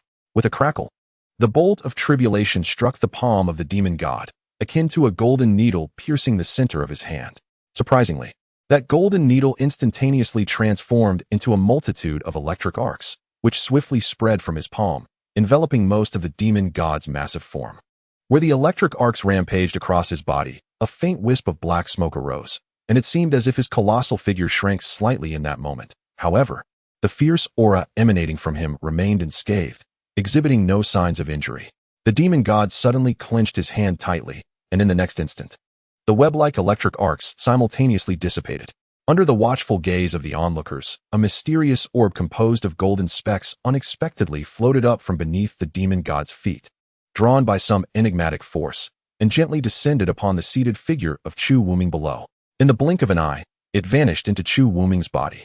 Thunder rumbled as the ominous clouds above seemed to rage in response to the provocation, and two beams of light simultaneously pierced through the pitch-black clouds, descending with a fierce howl upon the demon god's head. So swift was their approach that the demon god barely had time to raise an arm in defense. A large mass of black flesh erupted from the top of his head, scattering in all directions, and before it could drift far, it transformed into billowing clouds of black mist, dissipating into the ether. The demon god's form was jolted by the impact, as if it might plummet from the sky, yet it only descended a few feet before halting its decline. The three heads of the demon god simultaneously lifted high, emitting a deep, resonant roar. And with a powerful leap, he soared into the void, ascending even higher than before. As he ascended, the central head opened its mouth wide, drawing in a tremendous force that forcibly pulled the two bolts of tribulation, still raging above, down into his belly. The two bolts of tribulation were involuntarily consumed through the demon god's mouth and throat, akin to two writhing serpents, gradually vanishing within a cloud of black mist. After absorbing these two bolts, the demon god's dark form not only returned to normal, but exuded an even more formidable presence. Once again, a cluster of golden light emerged beneath his feet, drifting towards Chu Wuming below. At that very moment, a third bolt of tribulation, imbued with overwhelming might, descended from the dark clouds. This bolt, however, was as thick as a yard and several dozen yards long, resembling a golden whip that suddenly lashed out from the clouds, striking the demon god's back with ferocity. The demon god let out a pained roar as a dark crack appeared across his broad back. The bolt of tribulation morphed into countless electric serpents, slithering through the fissure, seemingly intent on tearing the demon god asunder in that instant. A cloud of black mist surged from the demon god's body, rushing towards the electric arcs behind him. Alas, amidst the crackling sound of the arcs, those black mists seemed to vanish into thin air, as if swallowed by the depths of the sea. As I beheld the arc of electricity behind, it resembled a golden centipede, injecting countless slender yet razor-sharp legs into the flesh of the demon god. The arc rampaged, reducing flesh and blood to ash in its wake. The dark mist swirling behind the demon god was alive, as the remnants of flesh struggled and wriggled in a futile attempt to resurrect, yet could not withstand the destructive force unleashed by this calamity. The area engulfed by the thunderstorm continued to expand rapidly. The head on the left side of the demon let out a low, rumbling growl, twisting abruptly at an angle of 80 degrees to glare viciously at its own back. In the next moment, 6 arms simultaneously twisted around. With a united effort, they clawed at the demon's own back, frantically tearing away chunks of flesh, along with the calamity that clung like maggots, hurling them far away. Chunks of flesh and even bones, enveloped in lightning, were relentlessly ripped off and cast aside, quickly turning to ashes under the onslaught of electrical fury. With each piece of flesh that detached, the demon's aura waned precipitously. Its form gradually shrank by nearly a third. The thunderclouds above continued to churn ominously, the thunder growing increasingly urgent. Just as the fourth wave of calamity was about to descend, the thunder behind the demon remained unpurged. At that moment, the 3 heads of the demon let out a defiant roar, abruptly halting the frenzied tearing. 3 pairs of hands plunged forcefully into its broad back, pulling apart with a tremendous effort, creating a horrifyingly large wound. Black blood gushed forth from the wound, cascading down its back, and then transformed into wisps of dark mist, dissipating in the high winds. The demon let out another deafening roar, its entire body rapidly withering. From the fissure on its back, a massive, dark bulge began to swell, resembling a colossal egg of several feet in size, being forcibly expelled from within the demon's body. In the next moment, a hand abruptly emerged to puncture the membrane encasing the giant egg, followed by a second hand, then a third, and a fourth, as the membrane was entirely torn apart, dissolving into a wisp of azure smoke carried away by the breeze. Within the smoke, a new demon, towering over 10 feet tall, stood proudly, its 6 arms outstretched, roaring defiantly at the heavens. Meanwhile, the remnants of the previous demon, now a desiccated husk resembling a weathered corpse, suddenly transformed into a swirling mass of black mist, rushing into the body of the new demon. Compared to its predecessor, this new incarnation of the demon was considerably smaller, yet its aura was far more formidable.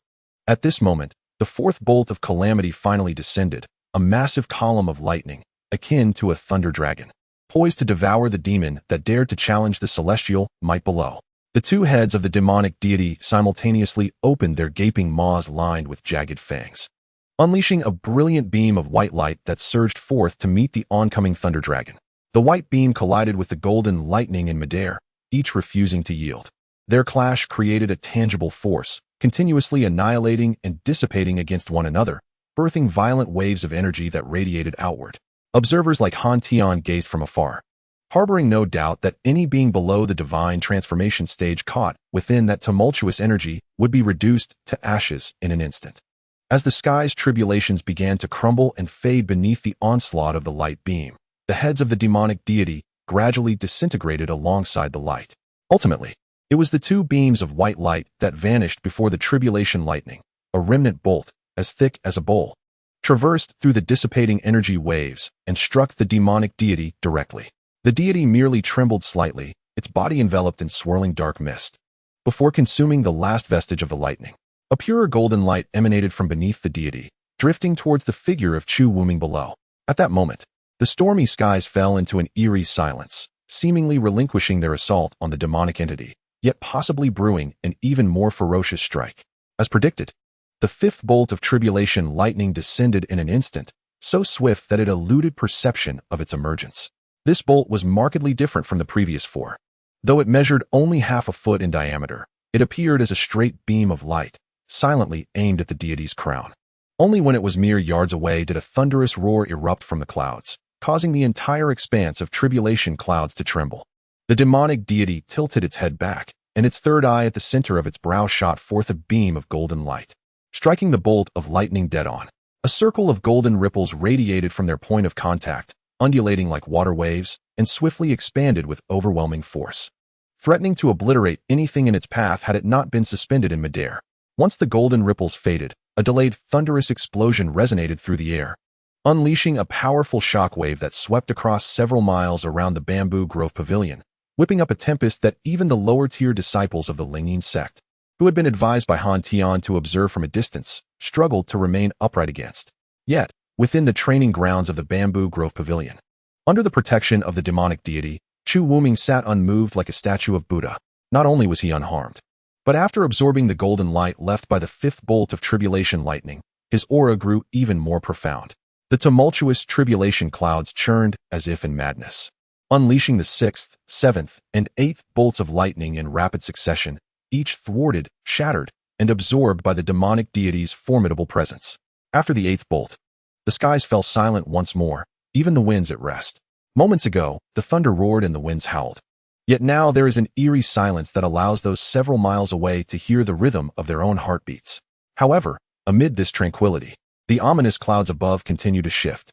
Centered around the quaint bamboo cottage, the dark clouds begin to swirl slowly, gaining momentum with each rotation, expanding their reach until, in mere moments, a colossal vortex forms, resembling an immense inky funnel collapsing from the heavens, instilling a fear that the entire sky might descend and crush the earth below. Suddenly, countless arcs of electricity surge forth, illuminating the entirety of the vortex. The 9th bolt of tribulation lightning spirals rapidly, shooting directly from the heart of the funnel towards the hillside where the enigmatic Chu Wuming resides. In midair, a shadowy figure stands above Chu Wuming, its head held high, 3 eyes glaring fiercely at the bolt of lightning. From these eyes, one black, one white, and one golden, radiate beams of light that intertwine and coalesce into a towering black column, which ascends skyward, colliding with the bolt of lightning. Yet, contrary to the anticipated explosion and thunderous roar, a different reality unfolds. The black column, defying the descending lightning, rises with incredible force, engulfing the entire bolt in an instant before crashing into the swirling clouds above. The tempestuous clouds abruptly halt, gradually returning to a state of calm. Below, after unleashing the black column, the form of the demonic deity begins to dissipate, its once fearsome visage softening into a serene smile before vanishing completely. Moments later, only a diminutive, resplendent golden infant stands in the air, hovering effortlessly. The infant gazes heavenward, its expression solemn and its countenance majestic. After a brief pause, accompanied by a radiant beam of light, it descends into the corporeal form of Chu Wuming. At that moment, a profound and ethereal sound resonates from the heavens, reminiscent of a bell or a chime, blending seamlessly into the atmosphere like celestial music. In the distance, the onlookers gaze upward, witnessing a milky white beam of light descending from the tumultuous clouds, enveloping Chu Wuming in its embrace. Chu Wuming feels as though he is basking in the afternoon sun, a warm sensation flooding his being, leaving him in a state of indescribable comfort. Under the illumination of this radiance, the tribulation-inflicted injuries on Chu Wuming's nascent soul swiftly begin to mend, the entire space of his dantian along with his meridians and bones transforming and enhancing rapidly. Even the lingering black and white qi within his meridians accelerates in its flow, integrating swiftly into Chu Wuming's body. It has been an eternity since he has experienced such a profound blessing from the heavens and the earth, and seizing this moment, he diligently resumes the practice of the grand Tao of mundane freedom, unwilling to waste even a fraction of this opportunity. Countless specks of milky white light drift from the beam, dancing delicately through the air for several miles, as if a heavy snowfall has suddenly blanketed the surrounding celestial mountains. Those luminous orbs floated gracefully, descending upon the ethereal herbs and roots within the vicinity. The plants touched by these radiant points began to sway with vigor, growing visibly more robust at an astonishing pace. As the light settled upon the disciples of the Lingyin sect, a refreshing clarity enveloped them, and they felt a subtle enhancement in their inner power and cultivation. Ouyang Qian stroked his beard, a smile gracing his face as he glanced at Han Tian, pondering the exceptional nature of his disciple, and marveling at how even his sworn brother could invoke such a grand influx of heavenly blessings with a mere crossing of tribulations. Han Tian, captivated by the column of light above, silently admired Chu Wuming's extraordinary nature. A mere elevation in his realm had summoned such bounteous gifts from the heavens after the thunderous tribulation. Sensing another's gaze upon him, Han Tian turned to meet Ouyang Qian's eyes. The master and disciple exchanged knowing smiles, each harboring their own thoughts, and together with those around them, they settled into a meditative posture, striving to absorb the rare celestial boon bestowed upon them. Chapter 47. The purple mansion space and the primordial purple chi time slipped by unnoticed, and the luminous column in the sky gradually dissipated, along with the ominous clouds. As sunlight bathed the earth anew, the once dreadful pressure of the heavens vanished entirely. A gentle breeze stirred, accompanied by the melodious chirps of birds and insects, as if all that had transpired moments before were but a fleeting illusion. In the quaint bamboo cottage, Chu Wuming awoke with a heart brimming with joy, standing with fervor. Unable to contain himself, he let out a long, resonant cry, startling the birds in the nearby mountains and prompting the seated disciples of the Lingyin sect to open their eyes. In this moment, Chu Wuming was overwhelmed with excitement and gratitude, for the results of his tribulation were beyond all expectations and delights. This crossing of tribulation had propelled Chu Wuming's cultivation from the 5th layer of the transformation stage to the 7th, a remarkable leap of 2 small realms. Such an extraordinary advancement was the very reason for the scale of the thunderous tribulation he had just faced. Moreover, with the assistance of the celestial blessings, Chu Wuming's physical form had been significantly enhanced after thoroughly refining the lingering dual energies of yin and yang. Unless faced with a true celestial weapon like the Yuanxia sword, even ordinary artifacts and treasures from the myriad realms, or common celestial swords forged by nascent soul cultivators, would struggle to breach his now formidable skin. Of course, this resilience was not due to hardness, but rather a softness that defied damage while remaining remarkably tenacious. All of this owed its existence to Han Tian's support. Had Han Tian not concocted the yin-yang Hunyuan pill, Chu Wuming would likely still be a mere shadow of his former self, facing years of uncertainty in recovery, let alone the dream of ascending 2 small realms in cultivation. Furthermore, without Han Tian's provision of 3 soul-strengthening pills, which elevated Chu Wuming's spiritual power to that of a 7th-layer transformation stage cultivator and profoundly deepened his understanding and comprehension of the soul, this breakthrough would not have been nearly as seamless. Had it not been for the knowledge that Han Tian was nearby, Chu Wuming would have chosen a more conventional method for transcending the tribulation. The method he employed was indeed not one that could be adopted by just anyone. To utilize this technique, one must first possess an exceptionally powerful cultivation method capable of manifesting an external Dharma form, as well as be acquainted with the secret arts that allow the nascent soul to integrate into this form. Furthermore, and perhaps most crucially, a completely secure environment is essential. This is because the nascent soul, separated from the physical body, bravely withstands the thunder tribulation, leaving the physical form as nothing but a hollow shell.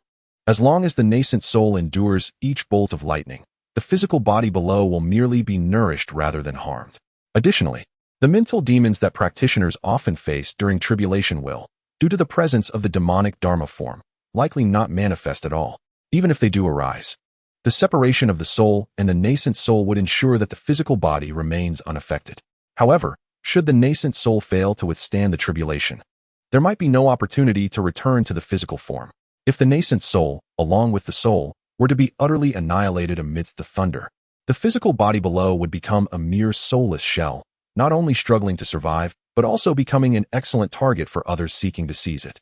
Should such a calamity occur, all of one's centuries of toil would become a gift to another. Chu Wuming understood that. Although he was an outsider at the Spirit Seal sect, it was an unprecedented sanctuary, which emboldened him to choose this audacious method of transcending the tribulation. Nevertheless, what filled Chu Wuming with joy at this moment was the transformation of his sea of consciousness. Behind each practitioner's brow, at the yin tang point, there exists a unique space. The sea of consciousness resides within it. Now, Chu Wuming's sea of consciousness had vanished, replaced by a vast, mysterious expanse enveloped in a swirling mist of purple energy. This space was both boundless and ethereal, seemingly delicate as dust, yet infinitely expansive, with a landmass of no less than 1,000 miles floating in its center. This enigmatic realm seemed to have its own heavens, though devoid of sun, moon, or stars. It remained as luminous as daylight. The undulating terrain featured a towering peak, like a celestial pillar, piercing the clouds and firmly supporting this domain. Surrounding the land was a golden ocean, its waves rippling silently.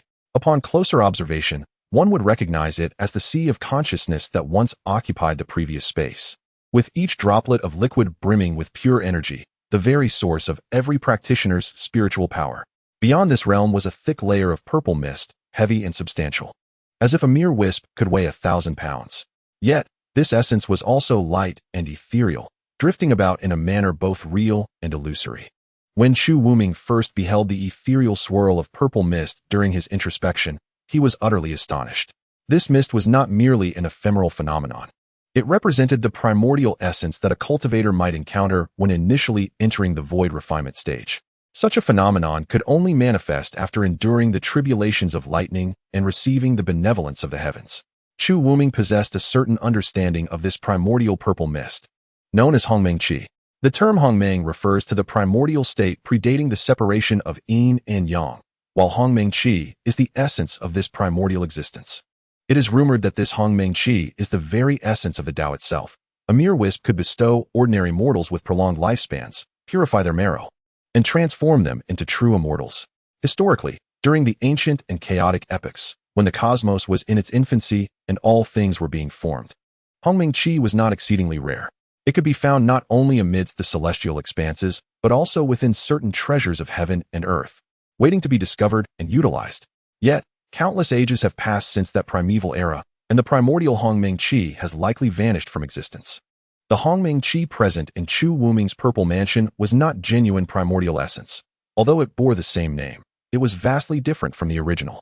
This Hongmeng Qi was a product of the cultivator's successful breakthrough into the void refinement stage, a result of the resonance between their spiritual power and the great Tao, activated by a moment of celestial bestowal, allowing it to manifest within the purple mansion as postnatal Hongmeng Qi. Though this postnatal Hongmeng Qi could not compare to its primordial counterpart in terms of miraculous properties, it still possessed its own wonders. This postnatal essence could nourish and strengthen the cultivator's spirit, facilitating the continuous expansion of the purple mansion. It could also be utilized to nurture the spiritual herbs, elixirs, and even the immortal artifacts and treasures housed within the purple mansion, enhancing them through the infusion of this mist. Regrettably, this Hongmeng Qi could not leave the confines of the purple mansion, and even if left unutilized, it would gradually transform into the elemental forces constituting the purple mansion within a century, ultimately being entirely absorbed. Consequently, Those who attained even a modicum of Hongmeng Qi during their breakthrough into the void refinement stage regarded it with utmost reverence. Most would strive to refine their nascent soul and innate treasures during the peak presence of Hongmeng Qi, for even a slight enhancement was deemed a monumental boon. Contemplating the Hongmeng Qi left Chu Wuming in a daze. A blissful daze, indeed. The circumstances within the Purple Mansion had far exceeded his understanding. Although Han Tian had previously elucidated that consuming the purple pulp berry would facilitate the early establishment of the Purple Mansion during the God transformation stage, he had not mentioned that such a phenomenon would concurrently yield the appearance of Hongmeng Qi, especially of such density and grandeur. Was it not said that the Purple Mansion extended for 800 miles? How is it that my Purple Mansion space, upon its inception, already spans a circumference of 1,000 miles? If all this primordial purple energy were to be transformed into the power of the Purple Mansion space, it seems likely that the land within would expand to at least 3,000 miles in the future. Chu Wuming silently calculated, pondering the nature of this purple essence fruit. The energy it harbors is of such an exalted tier that even the realm of true immortals may scarcely aspire to it. Such a divine artifact my brother has so casually bestowed upon me. Alas, a sense of profound gratitude wells up within me, akin to being reborn. How can I ever repay such a debt? My sworn brother indeed possesses a generous spirit. But now that the Purple Mansion space has been established, will my storage ring merely serve as an ornament in the days to come? With a flicker of thought, the Yuan Sha sword soared from the storage ring, transforming into a streak of light that entered my brow. Indeed, Chu Wuming's heart swelled with joy. With such an expansive domain, encountering spiritual springs, spiritual mines, or any treasures would now provide the means to transport them into the Purple Mansion space. Drawing spiritual power directly from the Purple Mansion space is far more convenient than relying on spirit stones. Under Chu Wuming's command, the Yuan Sha sword darted about the Purple Mansion space, ultimately pausing at the very edge of the sky.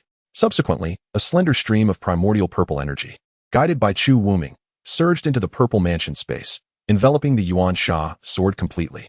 The sword, sensing this primordial energy, emitted a deep, resonant hum, quivering slightly.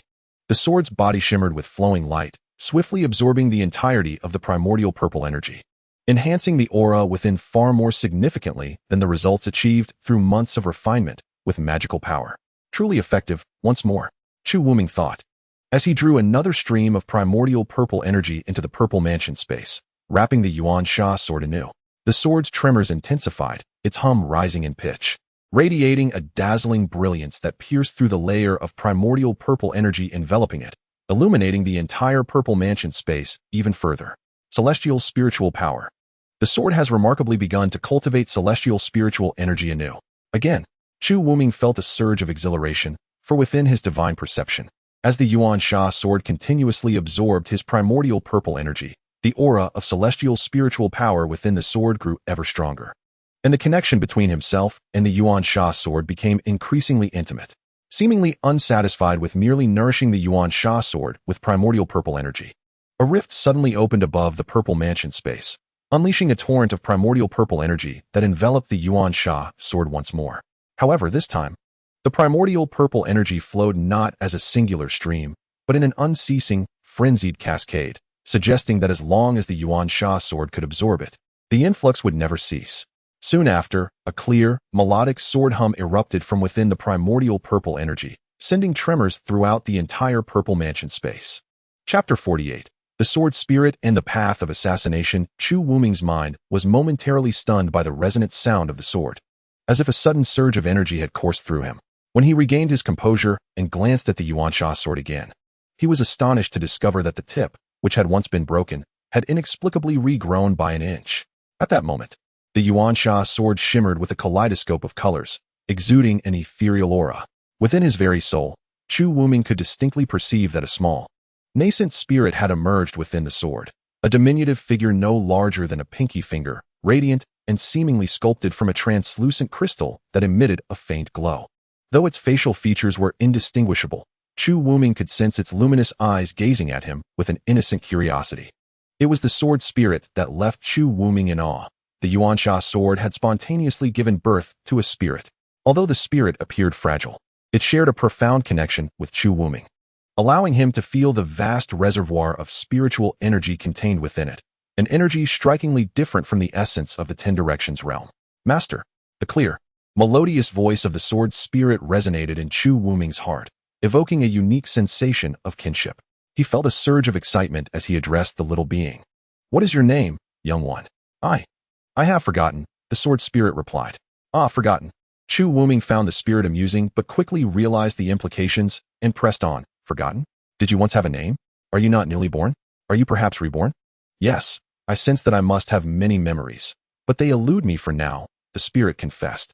Chu Wuming felt as if he had stumbled upon a treasure. His tone softened as he suggested, then let me give you a new name.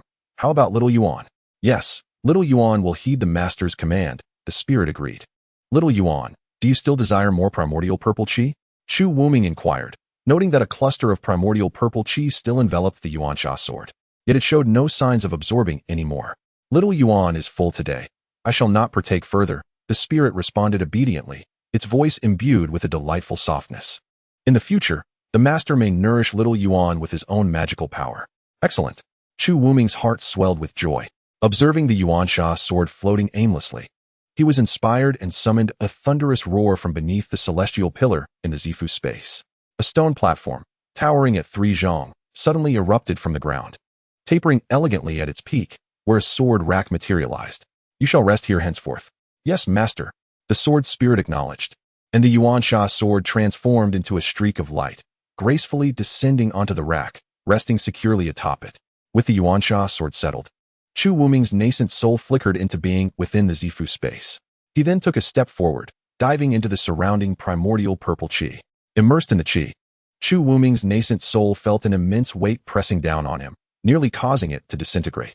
He quickly concentrated, directing the primordial purple chi to expand outward. With a sigh of relief, Chu Wuming narrowly avoided a disastrous fate. He sat cross-legged, carefully absorbing the surrounding primordial purple energy. Before long, his diminutive primordial infant was enveloped in a faint layer of this ethereal energy, resembling a small purple gourd sparkling from a distance outside the purple mansion space. Seizing the opportunity while the spatial restrictions near the bamboo cottage had yet to recover, Chu Wuming propelled himself into the air. After a brief survey, he spotted Han Tian's figure in the distance and swiftly flew toward him. Brother, Han Tian exclaimed upon seeing Chu Wuming approaching, stepping forward to greet him. Thank you, dear brother, for your generous gifts of pills and treasures. Although great kindness need not be repaid with words, your favor is akin to a rebirth for me. Please allow me to bow in gratitude. Chu Wuming gently landed, adjusted his attire, and, with hands clasped in salute, bowed earnestly to Han Tian. Brother, please do not be so formal. Han Tian responded, quickly returning the gesture and stepping forward to assist Chu Wuming. It was merely a handful of elixirs. How do you feel? Have you noticed any changes? Indeed, as you predicted, I have opened the purple mansion space ahead of time. Moreover, it has manifested a substantial amount of primordial purple energy, and even the Yuansha sword has been restored amidst this energy, Chu Wuming replied with a smile. Congratulations, brother. Han Tian rejoiced at the news. Congratulations to you as well, Daoist Chu. Ouyang Qian, who had accompanied Han Tian, said with a courteous bow and a smile. Thank you, Elder Ouyang, for your protection. Chu Wuming responded with gratitude. Ah, there is no need for such formality. Daoist Chu is a distinguished guest of the Lingyin sect and a sworn brother to my disciple. It is indeed a fortunate event for the Lingyin sect to assist you in transcending your tribulation, Ouyang Qian remarked, noting the grandeur of the earlier spectacle. If I may inquire, to which level has Daoist Chu ascended? Oh, I have advanced from the 5th level of the transformation stage to the 7th level. Chu Wuming candidly answered, aware that Ouyang Qian could discern his unstable aura at such close proximity. I have heard that Daoist Chu's cultivation of the great path of ordinary and carefree does not adhere to conventional methods. Should you have insights, it is entirely possible to leap through several realms in one go. Today's encounter indeed confirms your extraordinary nature. Ouyang Qian praised. Elder Ouyang, you flatter me. While the ordinary path may occasionally allow for rapid advancement, progress in everyday practice is as slow as a tortoise, a balance of gain and loss, Chu Wuming said, waving his hand dismissively. Suddenly recalling the state of the bamboo cottage, he clasped his hands and spoke earnestly. Elder Ouyang, dear brother, I must sincerely apologize for a matter of great consequence. In a moment of negligence, the thunder tribulation has devastated the rear courtyard of the bamboo cottage. The training ground of the rear courtyard lay in ruins, a scene of utter disarray. Although most of the tribulation lightning had been intercepted by Chu Wuming's illusionary six-armed demon, several arcs still struck the courtyard below, obliterating the formations laid beneath the training ground. The courtyard wall to one side and several copper pillars beside the training area had also been struck down by the tempestuous lightning. Fortunately, the location occupied by Chu Wuming is relatively secluded, far removed from the main courtyard, thus the structures in the front yard remained unaffected. However, the trees in the backyard and the bamboo grove beside the courtyard now lay charred, with wisps of smoke still lingering in certain areas. No matter, Ouyang Qian remarked. Chu Daoyu has only recently achieved a breakthrough. It would be prudent to first settle down and solidify your realm. Once your foundation is thoroughly established, if you do not mind, I shall gather a few friends from our sect for a discussion on the Tao. That sounds splendid. I am deeply grateful to Elder Ouyang. Days later, Chu Wuming's realm was firmly established. After accepting invitations to partake in tea and philosophical discussions with Ouyang Qian and others several times, he began to instruct Han Tian and Yun Feng on their cultivation within the serene confines of the bamboo cottage. On this particular day, Chu Wuming expounded upon his understanding of the art of assassination. For over a millennium, I have traversed the Jianghu as a solitary practitioner. Relying predominantly on the craft of assassination, he stated, seated beside the training ground, with Han Tian and Yun Feng across from him. Today, I shall impart my insights on this art. Different individuals may possess varying interpretations of assassination. I will share merely my personal understanding. In my view, the art of assassination is governed by three fundamental principles and four essential techniques. The three principles are, first, to devise a plan before taking action. Second, to be as immovable as a mountain, yet strike like a thunderclap. And third, should the endeavor fail, to retreat immediately. The notion of devising a plan before acting entails never engaging in an unprepared battle. Once a target for assassination is identified, meticulous investigation is imperative. What patterns govern the target's movements? What vulnerabilities do they possess? What are their strengths? What are their interpersonal relationships like? After selecting an appropriate location for the assassination, it is crucial to assess the environment and determine the most opportune moment for action. Can preparations be made in advance? All potential contingencies must be thoroughly considered, thus enhancing the likelihood of success before the actual endeavor. The principle of being as immovable as a mountain, yet striking like a thunderclap, underscores the importance of attacking when the target is least prepared. One must be concealed in a suitable location, waiting for the perfect moment to strike. Prior to action, one should remain hidden, whether among a crowd, within the environment, or in a unique space. In any case, the objective should be to ensure a lethal strike. If one chooses to act, it must be with certainty of success. The principle of retreating immediately if the assassination fails emphasizes the importance of valuing one's life above all. One must not be driven by obsession, pursuing an impossible outcome. After a pause, Chu Wuming continued. The four essential techniques are the art of concealment, the art of speed, the art of killing, and the art of escape. These four techniques complement each other and are interdependent. I am aware that both of you excel in the art of speed, so I shall not elaborate further on that. Instead, I will focus on the arts of concealment, killing, and escape. At this moment, Chu Wuming resembled a sage imparting his wisdom, sharing his knowledge, experiences, and insights with Han Tian and Yun Feng, supplemented by examples of successful assassinations, captivating them entirely. The two individuals were indeed eager learners, frequently interjecting with inquiries whenever they encountered uncertainties. Chu Wuming, naturally, shared his knowledge without reservation. The lecture persisted for over 2 hours, concluding amidst Han Tian and Yun Feng's lingering thirst for knowledge. What I imparted were merely my reflections and experiences. The true essence of assassination can only be grasped through extensive practice.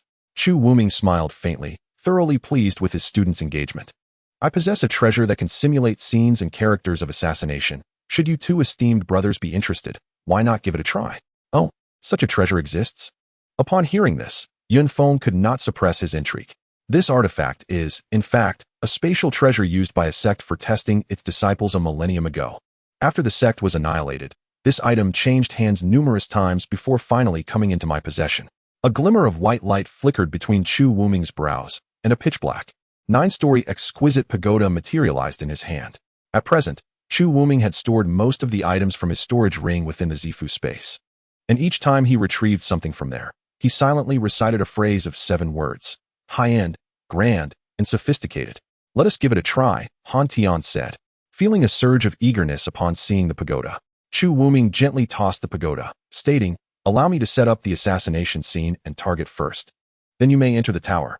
The pagoda spun gracefully in the air before transforming into a towering structure over 3 meters tall, landing with a thud in the center of the training ground.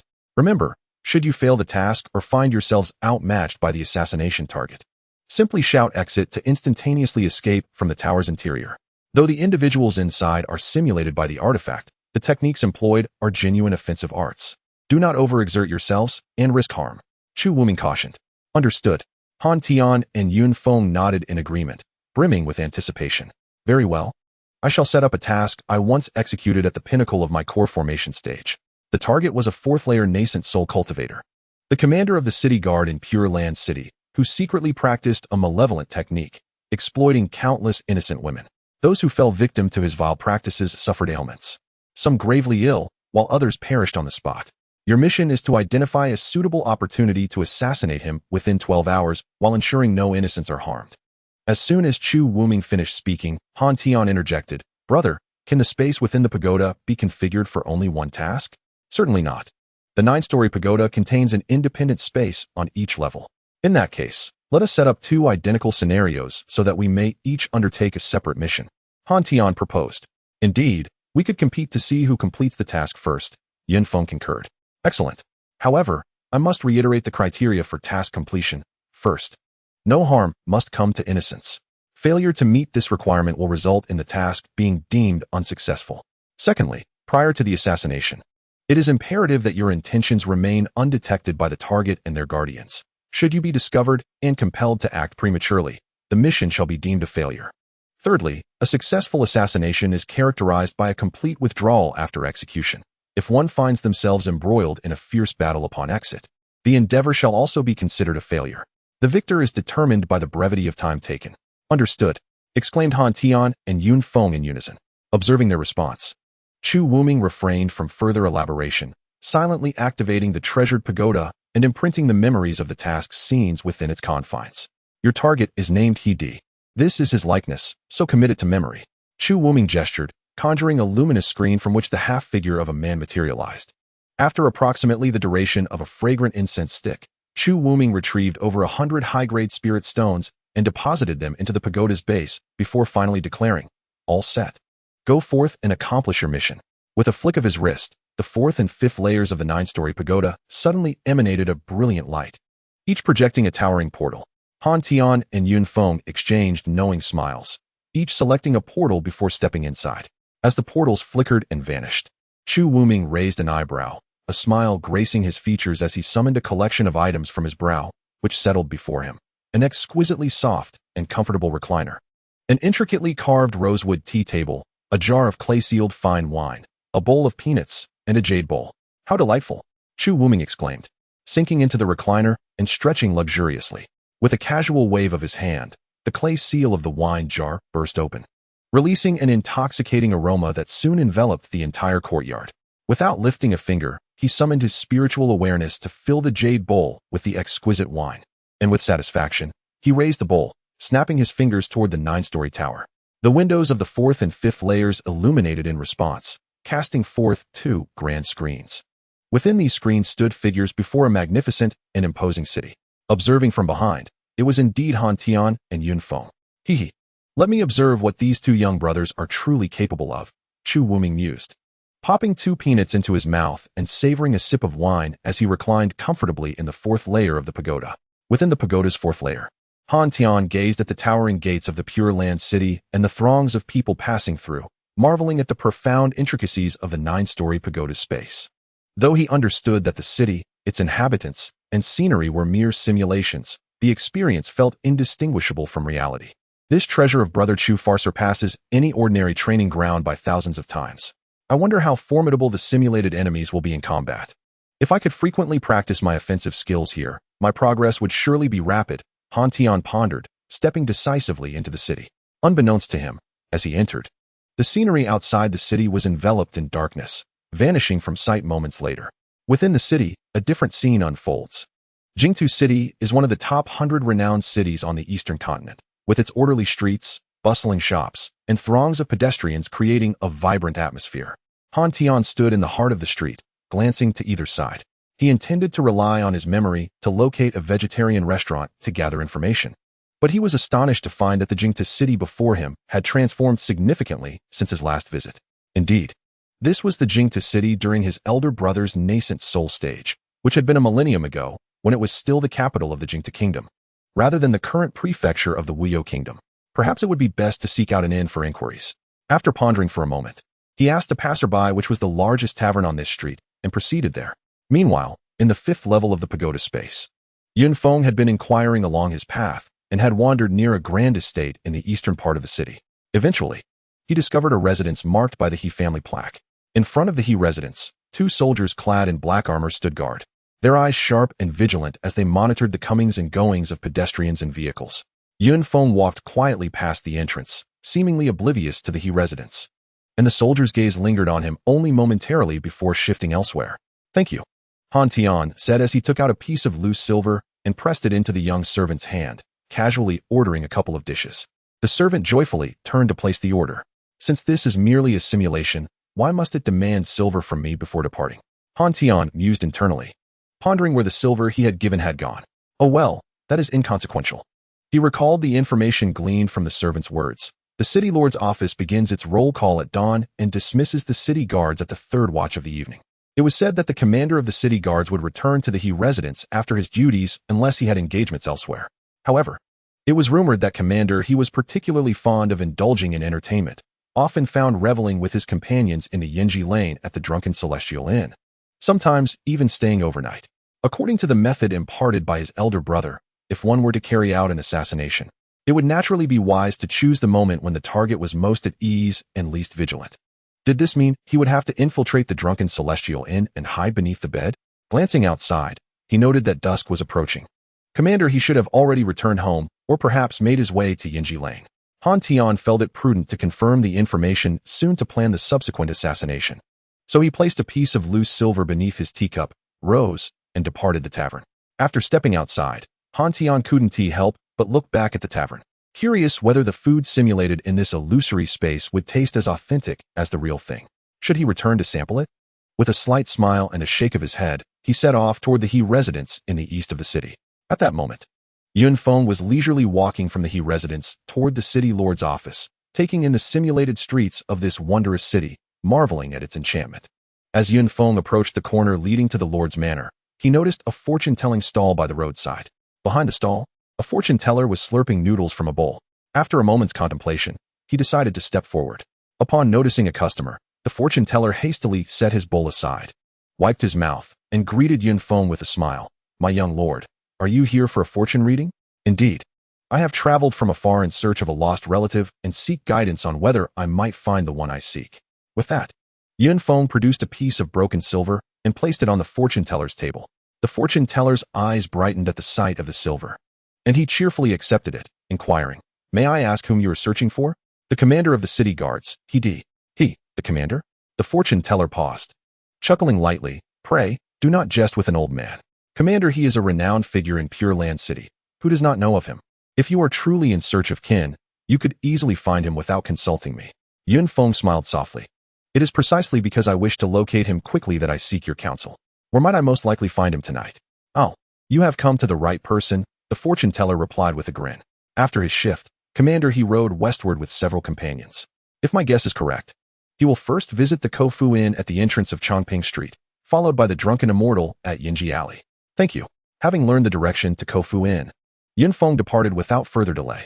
Approximately half a stick of incense later, Han Tian turned the corner and gazed at the imposing walls of the lord's manor. He then spotted the fortune-telling stall nearby. Behind it, the fortune teller was still consuming his noodles, keeping an eye on the passers-by, seemingly eager not to miss any potential customers. As Han Tian approached, the fortune teller promptly set his bowl aside, wiped his mouth, and smiled. "My young lord, are you here for a fortune reading?"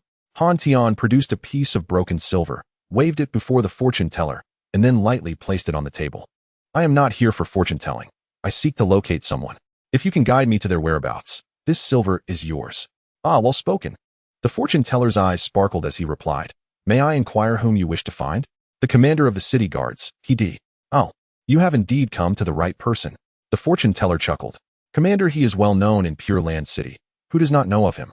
I am quite familiar with his movements, having set up my stall here daily. Then enlighten me. Where should I go to find him tonight?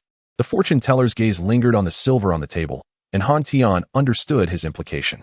He flicked his fingers, and the silver landed securely in the fortune teller's hand. Very well, my young lord, the fortune teller grinned. After his shift, Commander He rode westward with a few companions. If I am not mistaken, he will first visit the Kofu Inn at the entrance of Chongping Street, followed by the Drunken Immortal at Yinji Alley. Thank you. Han Tian then took his leave.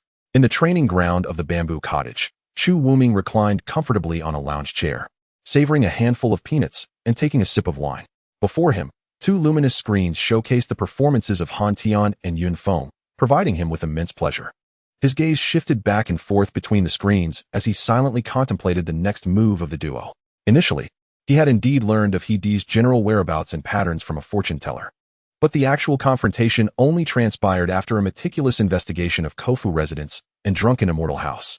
At this moment, Yun Feng had already arrived at Kofu residence and, with a couple of silver coins, discovered that He Di was in a private room on the second floor with several companions. Suddenly struck by inspiration, he reserved the room directly opposite under the pretense of waiting for someone, ordering a table full of dishes. Meanwhile, Han Tian had just reached the entrance of Kofu residence and was discreetly slipping silver coins to the waiter to inquire about He Di's location.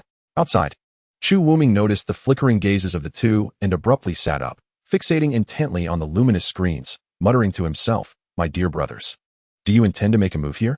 If innocents are harmed, the mission shall surely fail." Chapter 50. A dual kill across levels within the tower's space. Han Tian and Yun Feng were oblivious to Chu Wuming's words. Han Tian, having ascertained the location of He Di's private room, turned to proceed inside. The waiter, thinking Han Tian was there to cause trouble, felt a surge of panic and was about to intervene when Han Tian smiled slightly and said, "By the way, I have a few friends coming later. Are there any private rooms available?" The waiter, upon hearing this, quickly donned a cheerful expression and replied, "Yes, indeed. Please follow me." As the waiter guided Han Tian up to the second floor, they had just turned down the corridor when, passing by the room where He Di was located, a flash of white light suddenly flickered at Han Tian's brow, and he vanished without a trace.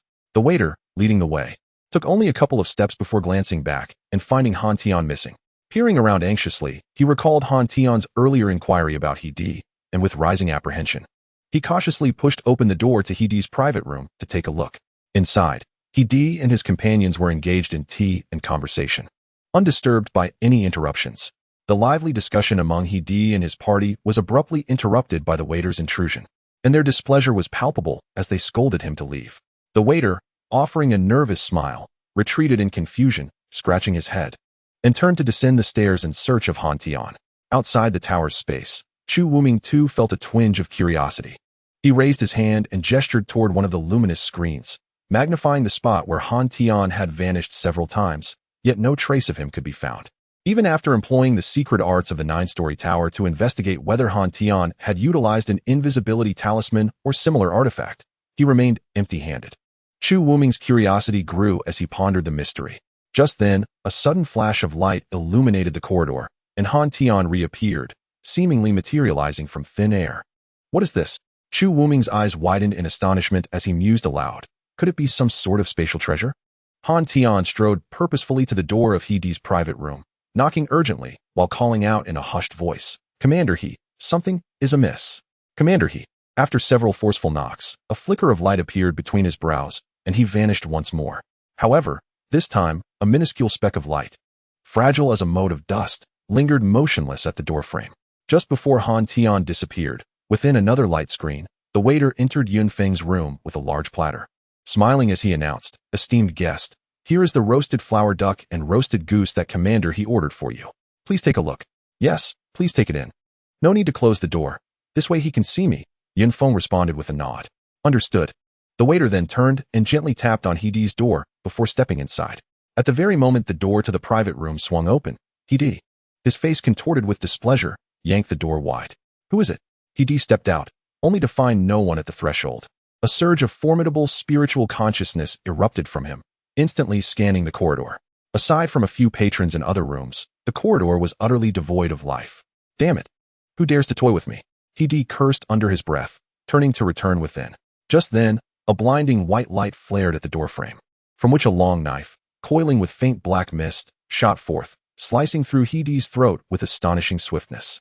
Meanwhile, as the waiter entered the room bearing the roasted duck and goose, the occupants, including Heedee, turned their gazes towards him, filled with confusion.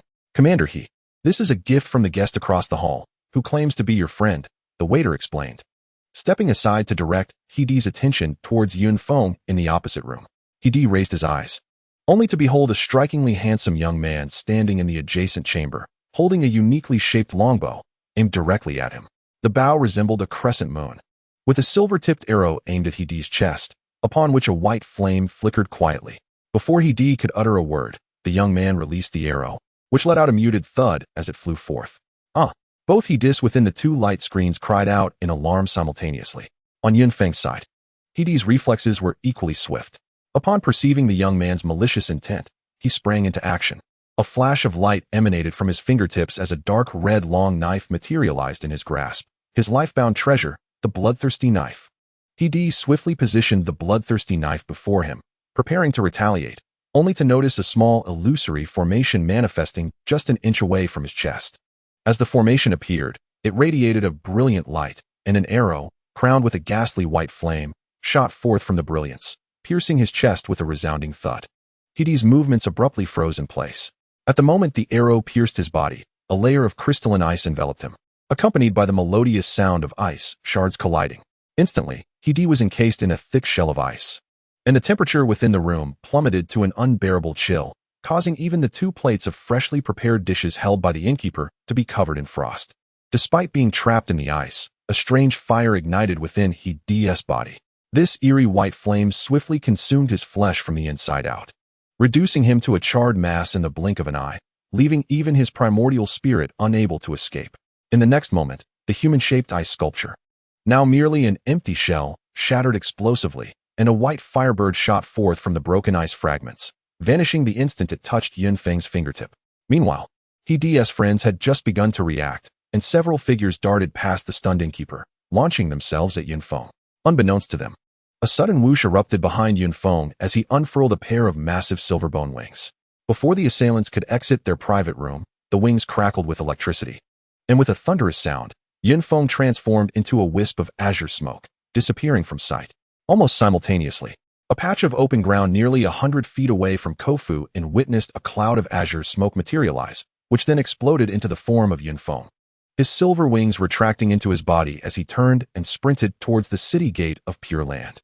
On the opposite side, at the moment Heedee was struck by the sudden arrow, Han Tian's longsword had already sliced through another Heedee's throat.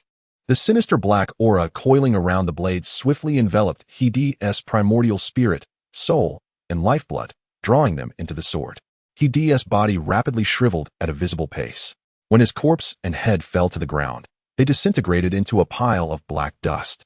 Inside the inn, Heedee's friends were just beginning to grasp the situation, hurriedly rising to uncover the truth, only to see a flash of white light at the doorway as a figure dashed out. "Quick, pursue," they urged, their cultivation levels not insignificant, and they quickly followed.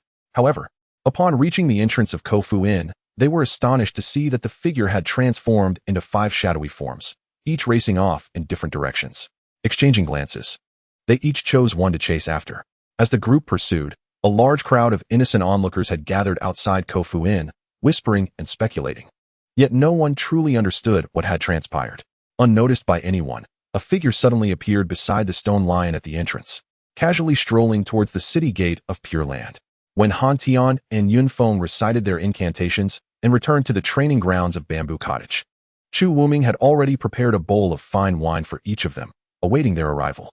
Today, although the assassination timing ended in a draw, both of you exhibited a boldness that is rather commendable. Firstly, you did not disguise yourselves while gathering intelligence. Secondly, you paid little heed to the surrounding cultivators. And thirdly, you inadvertently alarmed numerous innocent bystanders. If such reckless assassinations were to continue, it would not be long before countless enemies and agents from the Heavenly Mirror Bureau would be relentlessly pursuing you. Han Tian and Yun Feng exchanged glances, recalling their earlier air of self-satisfaction, which now brought them a sense of embarrassment. Indeed, Brother Chu had previously mentioned that the task was to carry out an assassination, not merely a kill. Since it was an assassination, the fewer witnesses and the quieter the execution, the better. It was our first attempt, after all. It is only natural that we overlooked certain aspects. With more practice, we shall improve. Chu Wuming, seemingly perceiving their thoughts, quickly intervened, saying, however, your skills have truly opened my eyes. Come, let me raise a toast to you both. Han Tian and Yun Feng smiled at each other, lifting their jade cups to clink with Chu Wuming's. Brother, how long did our endeavor take in total? How does it compare to your record from years past? After downing the exquisite wine, Han Tian inquired. Well, it took less than half an hour in total. In terms of eliminating He Di himself, you performed quite commendably. Chu Wuming praised, though internally he mused, but I shall not disclose how I accomplished the deed. And how did you execute the assassination back then? Han Tian pressed further.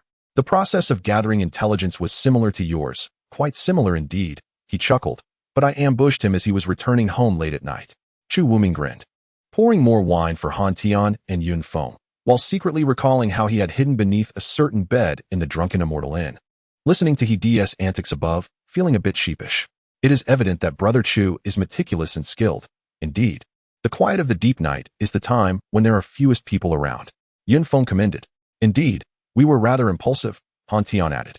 I had even contemplated waiting until he arrived at the Drunken Immortal Inn to hide beneath the bed and seize the opportunity, but I ultimately could not restrain myself.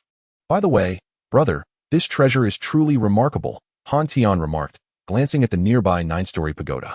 The simulations of people and objects within are astonishingly lifelike. Even the psychic energy He Di released before my strike was indistinguishable from that of a real person.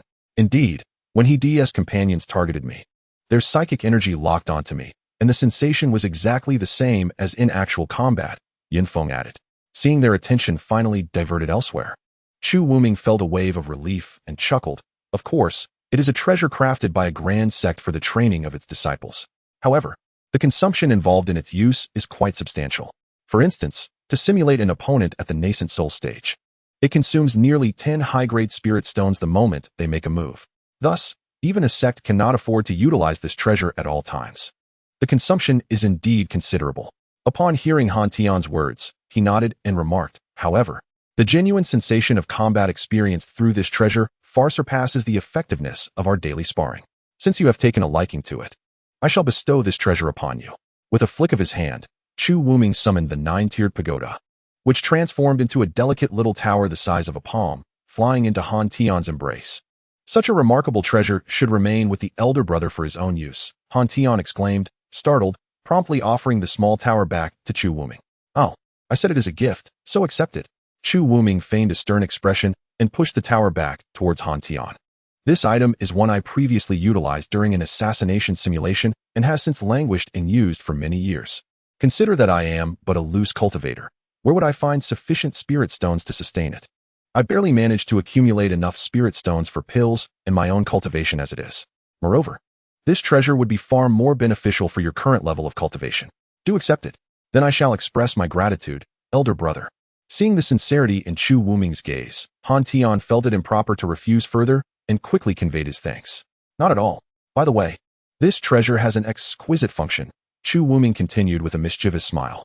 Simply lure your enemies into the tower, and it can simulate a formidable opponent for them to battle. As long as you possess enough spirit stones, you could exhaust them to death. He chuckled.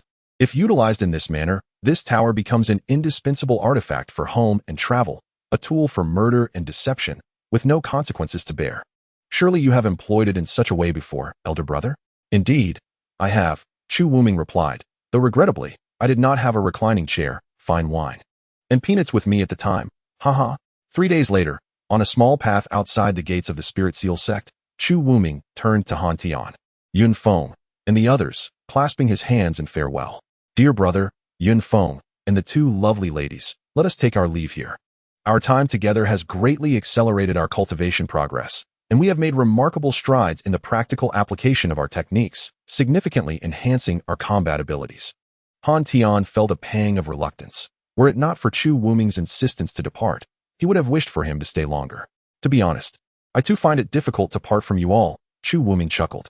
Being with you reminds me of my youthful days, haha. However, there are indeed pressing matters I must attend to, and I must take my leave for now. Rest assured, should the opportunity arise, I will certainly return to see you. That would be most splendid, Yun Feng replied. By the next time we meet, who knows? Perhaps we will have devised a way to engage in a proper sparring session with you, elder brother Chu. Oh, that would be delightful. I eagerly await the day when you can engage me in earnest combat. Haha. Suddenly, Han Tian inquired, Elder brother. I recall you mentioning that during your flight from the illusory sound demoness, you suffered considerable losses of treasures, did you not? Ah, do not remind me. After a century of hard work, it felt as though I had regressed to a time 100 years ago, Chu Wuming lamented, recalling the nearly empty storage ring with a sigh. There is no need for regret, elder brother. Han Tian produced a storage ring and placed it into Chu Wuming's hand. I was unsure of what treasures you favor aside from the Yuan Cha sword, so I have prepared a variety for you. Within the repository, there are several celestial treasures that I do not particularly cherish. Thus, dear brother, you may take them. As Chu Wuming delved into the depths of the storage ring with his consciousness, he was astonished to find the shelves brimming with an array of spiritually infused artifacts. Stacks of diverse talismans, over 100 vials of various elixirs, and numerous large chests filled with high-grade spirit stones. Startled, his hands trembled slightly, and he hastily gestured to return the storage ring. You have already expended considerable resources gifting me elixirs and treasures. How can you bestow upon me such an abundance of artifacts and spirit stones before your departure? This is far too precious. It cannot be accepted. Dear brother, please do not stand on ceremony. During this period, under your guidance, we have made significant progress and greatly benefited. Let this be a token of appreciation for your teachings. Han Tian firmly grasped Chu Wuming's hand and continued. Moreover, while these items may appear valuable, most of the treasures were acquired from our enemies who sought to harm us, and the elixirs were concocted by me. The remaining items are merely a handful of spirit stones and talismans. You, dear brother, have no sect or faction. Traversing the world with your sword to earn spirit stones, such treasures are not easily obtained. These items will only lie idle with me, yet in your possession, they will find their rightful place. Please, do not be polite with your younger brother. Indeed, brother Chu, please accept them, urged Inger from the side. Observing Chu Wuming's lingering hesitation, Han Tian discreetly conveyed, Dear brother, you are aware of my background. Treasures, spirit stones, and elixirs are but external possessions to me. If possible, I would gladly exchange all of this for a complete family, with my sister safe and sound. I have lost all my kin. You and Inger are my family now. Only when you are safe can I, as your brother, find peace, correct? Touched by Han Tian's words, Chu Wuming felt a wave of emotion swell within him. In front of Han Tian, he solemnly adorned the storage ring on his finger. Then I shall not refuse your kindness. Thank you, dear brother. There is no need for such formality. Han Tian smiled, cupping his hands in respect towards Chu Wuming. Take care. You must visit us at the Lingyin sect when you have the opportunity. Take care. Chu Wuming waved his hand, turning to board the flying shuttle, which transformed into a streak of light as it departed from the Lingyin sect. Dear brother, you and Inger are now my family. Despite the distance he had already traveled, Han Tian's words echoed persistently in Chu Wuming's mind. The man who had always prided himself on his stoic strength and solitary journey suddenly felt a hint of moisture in his eyes, as if something new had taken root within him, while other sentiments were gently pricking at his heart. Standing before the control panel, Chu Wuming remained motionless for a long while, unaware that his garment had become stained with tears. Master, why are you crying?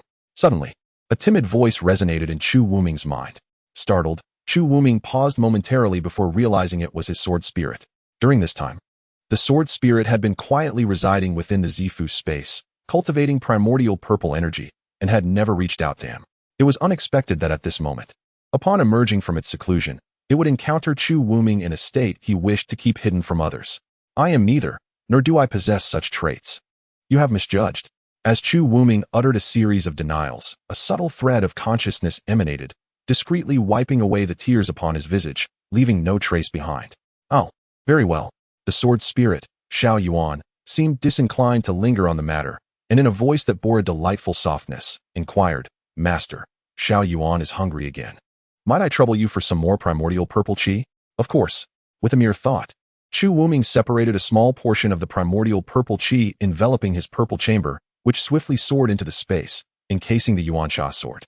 Thank you, Master. The sword spirit exclaimed joyfully. I feel that if I consume another meal, I may grow a bit larger. Can you still grow? Chu Wuming expressed mild astonishment. Among the treasures of the Shifeng realm, many possessed spirits, yet he had never heard of sword spirits, tower spirits, or knife spirits being capable of growth. Indeed, Xiao Yuan can grow. Although somewhat hazy on the details, it seemed that Xiao Yuan had once been of a size akin to that of a normal human. Is it solely the consumption of primordial purple chi that allows for growth? I do not know. At any rate, I simply wish to eat this now. Very well. As long as you desire it, when you are hungry, your master shall provide. Thank you, master. Xiao Yuan replied obediently. Master, where are we headed? With a hint of pride, Chu Wuming declared, not long ago, I broke through 2 levels of cultivation. I am now at the 7th layer of the transformation of spirit stage, and my consciousness has significantly advanced as well. Thus, I am off to a place called Huanin City to seek vengeance against a female demon. The 7th layer of the transformation of spirit stage? Within Chu Wuming's mind. It seemed he perceived Xiao Yuan blinking, pondering for a moment before silently murmuring, how weak the master is. What did you say? Chu Wuming questioned, unable to believe his ears. Xiao Yuan said nothing. The sword spirit hastily waved his hand, yet inwardly thought, oh dear, I forgot. The master can hear my thoughts as well. Amused by Xiao Yuan's antics, Chu Wuming chuckled, at the 7th layer of the transformation of spirit stage. You are among the more formidable cultivators in this realm. How can you claim the master is weak? Is the transformation of spirit stage weak? Xiao Yuan mused internally. Yet, the next moment, he vigorously shook his head, exclaiming, no. Xiao Yuan did not mean to say the master is weak. Rather, in my recollection, those at the transformation of spirit stage seem rather feeble. No. Xiao Yuan, seeing the sword spirit on the verge of tears, Chu Wuming could not help but smile. Swiftly interjecting, all right, enough of this debate. The master has grown much stronger than before. Thus, he prepares to seek retribution against the one who harmed him, to restore his honor. Then, master, you may continue with your business. I shall go have a meal. Xiao Yuan, hesitant to linger, swiftly darted back into the Yuansha sword, fading into silence. With the commotion stirred by the sword spirit, the melancholy that had once occupied Chu Wuming's heart dissipated entirely. Silently estimating the direction, I urged the flying shuttle to transform into a streak of light, heading straight towards the location of Nian County in the Crimson Moon Kingdom. I wished to exchange for all information regarding the Enchantress of Illusions. Chu Wuming gently pushed forward his token of the Celestial Mirror Division. Opposite him sat the steward of the Celestial Mirror Division from Nian County, who had previously interacted with Chu Wuming. The Enchantress of Illusions from Illusion City? The steward paused in surprise, studying Chu Wuming for a moment. Indeed. Is there another Enchantress of Illusions? Friend Wu, may I inquire about your intentions in seeking information about the Enchantress? After being injured by her following the assassination of Lang Xiaoya, he naturally sought to reclaim justice. Friend Wu, the steward's expression turned somewhat peculiar as he pondered for a moment. I would advise you to reconsider this notion. Chu Wuming, puzzled, replied, oh, and why is that? The Enchantress of Illusions is not to be compared with Lang Xiaoya. I am well aware of that. No, you are not. The steward of Nian County smiled slightly. Do you know why there are no station points of the Celestial Mirror Division within 100 miles around Illusion City? I truly do not know. Chu Wuming shook his head. Do you know that before Illusion City was renamed, there existed a stronghold of the Celestial Mirror Division there, far surpassing the scale and strength of Nian County? I know. Chu Wuming nodded. However, during my last attempt to assassinate Lang Xiaoya, I discovered that the stronghold had been transformed into an inn, and I could not find any of the previous personnel. Do you know why this is so? The steward inquired mysteriously. Is it related to the Enchantress of Illusions? Please do not keep me in suspense. I implore you to enlighten me. The steward nodded and chuckled before continuing. Listen to what I have to say, and then decide whether you wish to seek trouble with the Enchantress of Illusions. By the way, have you heard of the 2 lists maintained by the Celestial Mirror Division on the Eastern Domain continent? The infamous Kill List and the Evade List? Chu Wuming had long been aware of these 2 lists. Precisely, the steward confirmed. However, the contents of these 2 lists are restricted to those of steward rank and above. So typically, assistants and peripheral personnel are entirely unaware of their contents. What I must convey is that both lists contain, or have contained, the name of the Enchantress of Illusions. Oh, I am eager to hear more. To be precise, she was first listed on the Kill List, and later, she was transferred from the Kill List to the Evade List. Upon hearing this, Chu Wuming fell into contemplation. I humbly request your guidance on this matter. Friend Wu successfully assassinating Lang Xiaoya has avenged me to some extent, so I shall share some details regarding the Enchantress of Illusions with you. As for the assistance points, there is no need to deduct them. The steward of Nian County returned Chu Wuming's assistant token. The enigmatic sorceress known as the Phantom Melody, whose true name is Mei Ning, once held the esteemed position of the foremost among the 12 celestial maidens of the imperial capital of the floating land. She was exceptionally astute, and possessed unparalleled talent, reputed to be the first in the annals of the Celestial Melody Pavilion to master all 12 compositions of the Celestial Melody. Subsequently, she departed from the pavilion and united in a sacred bond with a cultivator named Liao Zheng, with whom she became pregnant. Tragically, during her time of expectancy, Liao Zheng fell into a romantic entanglement with an ordinary songstress, utterly captivated by her, and chose to forsake Mei Ning, opting instead for a life with the songstress, who had but a few decades to live. Heartbroken and emotionally unstable due to her condition, Mei Ning, in a fit of rage, publicly executed Liao Zheng and the songstress in the city of Duanyang, inadvertently causing the demise of dozens of innocent bystanders as collateral damage. The act of slaying commoners through sorcery is a taboo for those on the path of cultivation, which inevitably drew the ire of the local authorities and the Celestial Mirror Division, who pursued her with relentless fervor. Yet, despite their relentless efforts leading to her name appearing on the kill list, none could bring her down. Rather, she turned the tide, resulting in the deaths of over 100 pursuers. Eventually, Mei Ning vanished without a trace, her name remaining etched on the kill list. More than 2 centuries later, a mysterious figure emerged in the Eastern Domain, the Phantom Melody, who concealed her true appearance and name. Her eccentric demeanor and ruthless actions marked her as an enigma.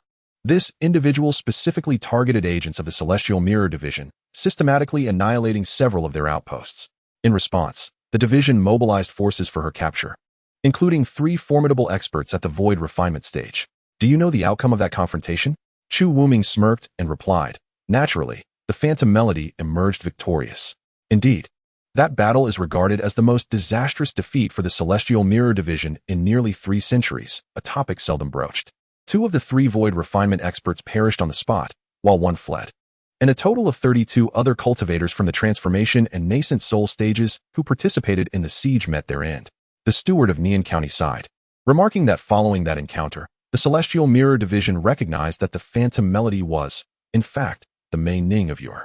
Soon after, she joined the Ziyun sect as an elder, prompting the Celestial Mirror Division to negotiate with the sect, agreeing to restrain the Phantom Melody from indiscriminately hunting their personnel, thus transferring her name from the kill list to the avoidance list.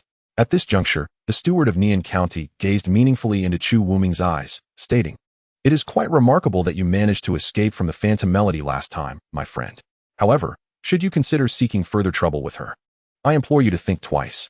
Chu Wuming's fingers lightly tapped the table, his expression growing somewhat intricate. Suddenly, he broke into a smile and, clasping his hands in a gesture of respect towards the steward, declared, as the saying goes, heeding advice leads to a full stomach. Since you have articulated your counsel so clearly, I, Chu, shall certainly set aside any lingering grievances with the Phantom Melody.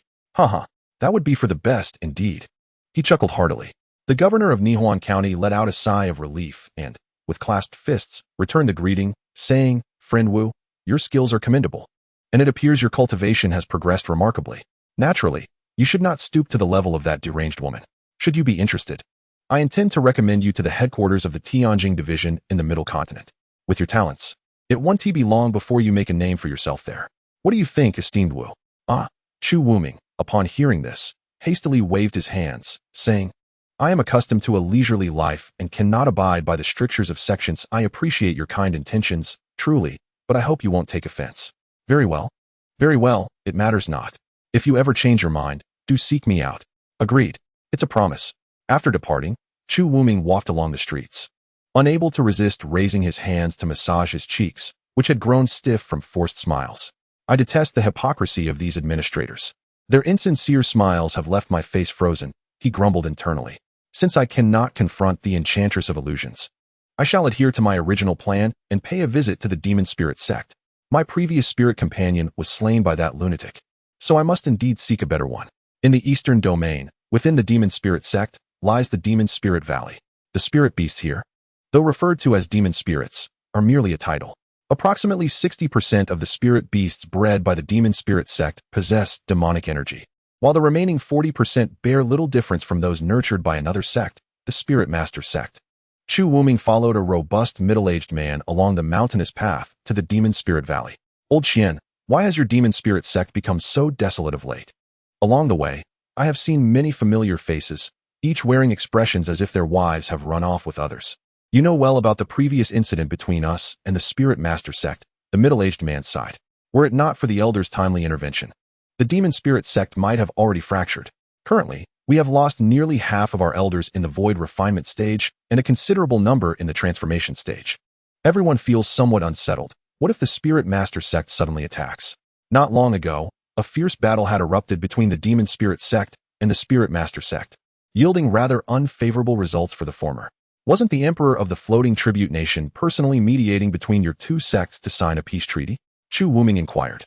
You are so close to the Floating Tribute Nation. Surely the Spirit Master sect would not dare to renege. The Spirit Master sect may hesitate. But what of the Floating Tribute Nation? The middle-aged man retorted. Let us not forget that the founding patriarchs of both the Spirit Master and Demon Spirit sects were once the heads of the Spirit Beast Academy in the Floating Tribute Nation. The ebb and flow of power in this world is unpredictable. Who knows if one day the Floating Tribute Nation might consume both our sects? And if they did, what of it? Chu Wuming clapped the man's shoulder, offering reassurance. It is advantageous to lean against a sturdy tree for shade.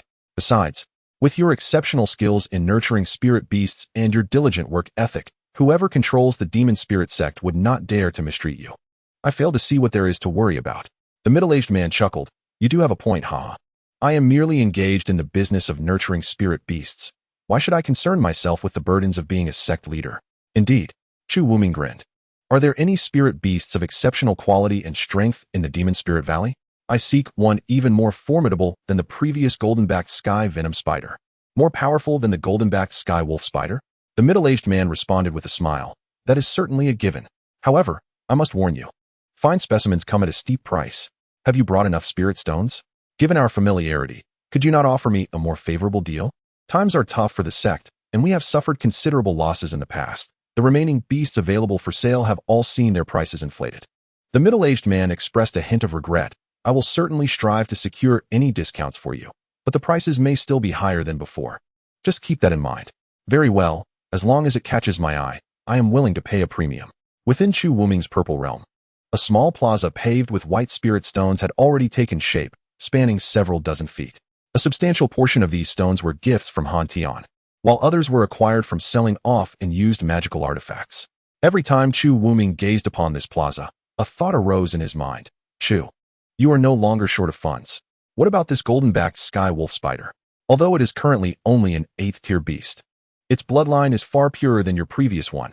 Elevating it to a 12th-tier beast is merely a matter of time. The middle-aged man pointed to a golden spider basking in the sun near a cave entrance. I have lost interest in the golden-backed sky wolf spider. No. Let us consider other options. Chu Wuming shook his head. What of the three-eyed demon ape? It is now an 11th-tier beast, and it harbors a trace of demonic blood within. When its full power is unleashed, it can rival a mid-level cultivator without faltering. The middle-aged man gestured toward a languid demon ape slumbering on a tree branch. Moreover, I sense its demeanor suits you perfectly. Standing beside you, you two would undoubtedly appear as brothers. Old Qian, are you feeling a bit mischievous? Chu Wuming laughed as he playfully punched the middle-aged man. I desire a companion that can assist me, not one that charges headlong into battle like the three-eyed demon ape. No, let us look at something else. You will surely like this one. As they walked further, the middle-aged man pointed to a dark cave nearby. Inside, there is an 11th-tier bloodthirsty demon bat. You often operate at night, do you not? This bat's combat prowess in the dark is formidable, and it excels at disrupting enemy spells with sonic waves, making it an essential companion for nocturnal ambushes. And what of during the day? Chu Wuming retorted with a raised eyebrow. That creature merely sleeps all day, unresponsive to calls. By the way, this wouldn't tea happen to be the one you tried to sell me over 30 years ago, would it? And you still haven't sold it? The middle-aged man chuckled awkwardly, reluctant to respond. You truly are insistent. Let us examine other options. What about this one? The middle-aged man seemed to compensate for his earlier recommendation, pointing to a small pond nearby, sealed and covered in thick ice, and remarked, there resides a pair of mystic jade demonic toads. They are 12th-tier beasts. Do not be deceived by their seemingly soft skin, for they are impervious to blades and weapons, difficult to harm with magical artifacts. They can exhale a bone-corroding venom and emit frigid air when they exert their full strength. Few cultivators in the transformation stage can stand against them. Chu Wuming pondered for a moment, feeling a twinge of interest. How many spirit stones does this cost? That amount. The middle-aged man replied, holding up 3 fingers. 30,000 high-tier spirit stones? Chu Wuming inquired. The man corrected him, 300,000, after a discount. Chu Wuming felt a slight sting in his heart and waved his hand dismissively. Let us consider it a backup option and explore further. Chapter 53. A chicken. More than an hour later, Chu Wuming said, "Brother, are you here to take me for a stroll, or do you genuinely wish to purchase a spiritual beast?" The middle-aged man sighed. "Of course, I am here to buy a spiritual beast. It's just that I haven't found one that suits my fancy." "Brother, you already have enough backup options to count on one hand. Do we still need to continue searching? Since you're not busy, why not take a few more rounds? It's been years since we last met. We could catch up along the way. Don't be disheartened. I am certain we will find something suitable today." Chu Wuming reassured him, giving the man a pat on the shoulder. "To compensate for your errands, I'll ensure to select at least 2 spiritual beasts for you to enhance your performance. How does that sound? Do I really need to boost my performance?" The middle-aged man shot Chu Wuming an exasperated glance. "Come on, since you're so eager to see, I'll take you to a good place." "Oh, is your Magic Spirit Valley now indulging in such tricks as a premium zone?" Chu Wuming inquired eagerly. "You're overthinking it," the middle-aged man chuckled. "There is a separate area, but it's not a premium zone. Rather, it's an unclassified zone. To swiftly enhance the strength of the Magic Spirit sect, we have intensified our efforts in collecting exotic demonic beasts and spiritual creatures. As a result, some rather peculiar beasts, which we can't quite categorize, are frequently brought in. To facilitate research and observation, we have designated a separate area for them. I am eager to broaden my horizons here," Chu Wuming exclaimed, genuinely intrigued. "Hee. I assure you it will be a refreshing experience." It seemed that these peculiar breeds piqued the middle-aged man's interest as well. For the frown that once graced his face was now replaced with a smile and a glimmer of excitement in his eyes. As they spoke, the two had arrived at a barren cliffside. The middle-aged man produced a token, waving it gently at the cliff, causing a white spiritual power array to materialize at the foot of the mountain. He then infused the token with his magical energy, which shot forth a beam of light into the array, illuminating it with a soft, milky glow. "Let us proceed." The middle-aged man beckoned as he stepped forward. Chu Wuming hurriedly followed suit. A middle-aged man gently pressed the token in his hand, and suddenly, a milky white barrier materialized above the magic array, resembling an inverted bowl, enveloping both Chu Wuming and himself within. Chu Wuming felt a flicker before his eyes, and when he opened them again, he found himself in a realm entirely different from before. It turned out to be a secret domain. Chu Wuming immediately recognized the surrounding space. It was no longer the rear mountain of the demon spirit sect. Naturally, until the little creatures within were thoroughly studied, they must not be allowed to escape. The middle-aged man stepped out of the magic array, leading the way ahead. The number of spiritual beasts here was considerable, and for safety's sake, they were all sealed within independent barriers. However, some of the spiritual beast bloodlines and traits remained unclear, so Chu, you may take a look first, and feel free to inquire about any that pique your interest.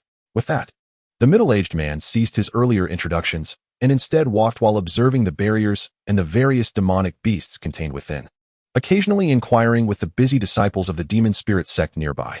Chu Wuming remained mostly silent, his curiosity piqued as he gazed at the beasts sealed within each barrier. In one barrier, a massive centipede, adorned with black and red stripes, lay coiled, measuring over 2 zhang in length and more than 2 feet in width. Its stillness instantly reminded Chu Wuming of the giant spirit centipede that Sikong Inger had unleashed during the battle against the Liu family's 8 leopards in Chongqing City. In another barrier, there was a small creature covered in sharp spines, resembling a porcupine, yet shaped like a squirrel, its bushy tail identical to that of a squirrel. Except instead of fur, it bore needle-like spines.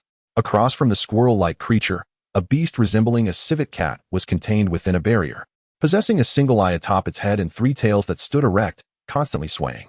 Upon noticing the presence of outsiders, its fur bristled, and it bared its teeth, roaring with a voice like thunder, causing the barrier to tremble. Nearby, a white 3-eyed fierce tiger lay curled up in slumber. Suddenly awakened by the commotion caused by the 3-tailed creature, it lifted its head and let out a low growl, prompting the 3-tailed beast to shrink back into a corner of the barrier like a mouse confronted by a cat. The 3-eyed tiger tilted its head, lazily regarding Chu Wuming with its 3 bell-like eyes, yawned, and returned to sleep. Indeed, the variety of demonic beasts here was astonishing, some of which Chu Wuming had never encountered before. He mused silently. As he wandered aimlessly, the gentle, sweet voice of the sword spirit, Xiao Yuan, resonated within his consciousness. Master, it seems that Xiao Yuan has sensed a unique aura. May I take a look outside? Chu Wuming found it difficult to refuse Xiao Yuan's request. He felt a flash of light between his brows, illuminating a jujube seed-shaped white light, resembling a singular eye. The middle-aged man beside him was startled by the sudden appearance of the eye, but he restrained his curiosity and refrained from asking questions. Everyone harbors their own secrets, do they not? Within that radiant light, the sword spirit, Xiao Yuan, had already slipped out of the Yuan Sha sword, peering out like a curious child at a window, closely observing the shimmering brilliance. Moments later, the sword spirit exclaimed with excitement, "Master, over there, look at that." The object of Xiao Yuan's fascination was instantly discerned by Chu Wuming, who promptly hurried in the direction indicated by Xiao Yuan. Not far away, a middle-aged man, noticing this, hastily followed suit, his expression transforming into one of astonishment as he beheld what Chu Wuming was staring at. It was a small, less than 5-foot wide confinement, housing a solitary chicken. To be precise, it was a mountain chicken, adorned with a mottled blend of bluish and gray feathers.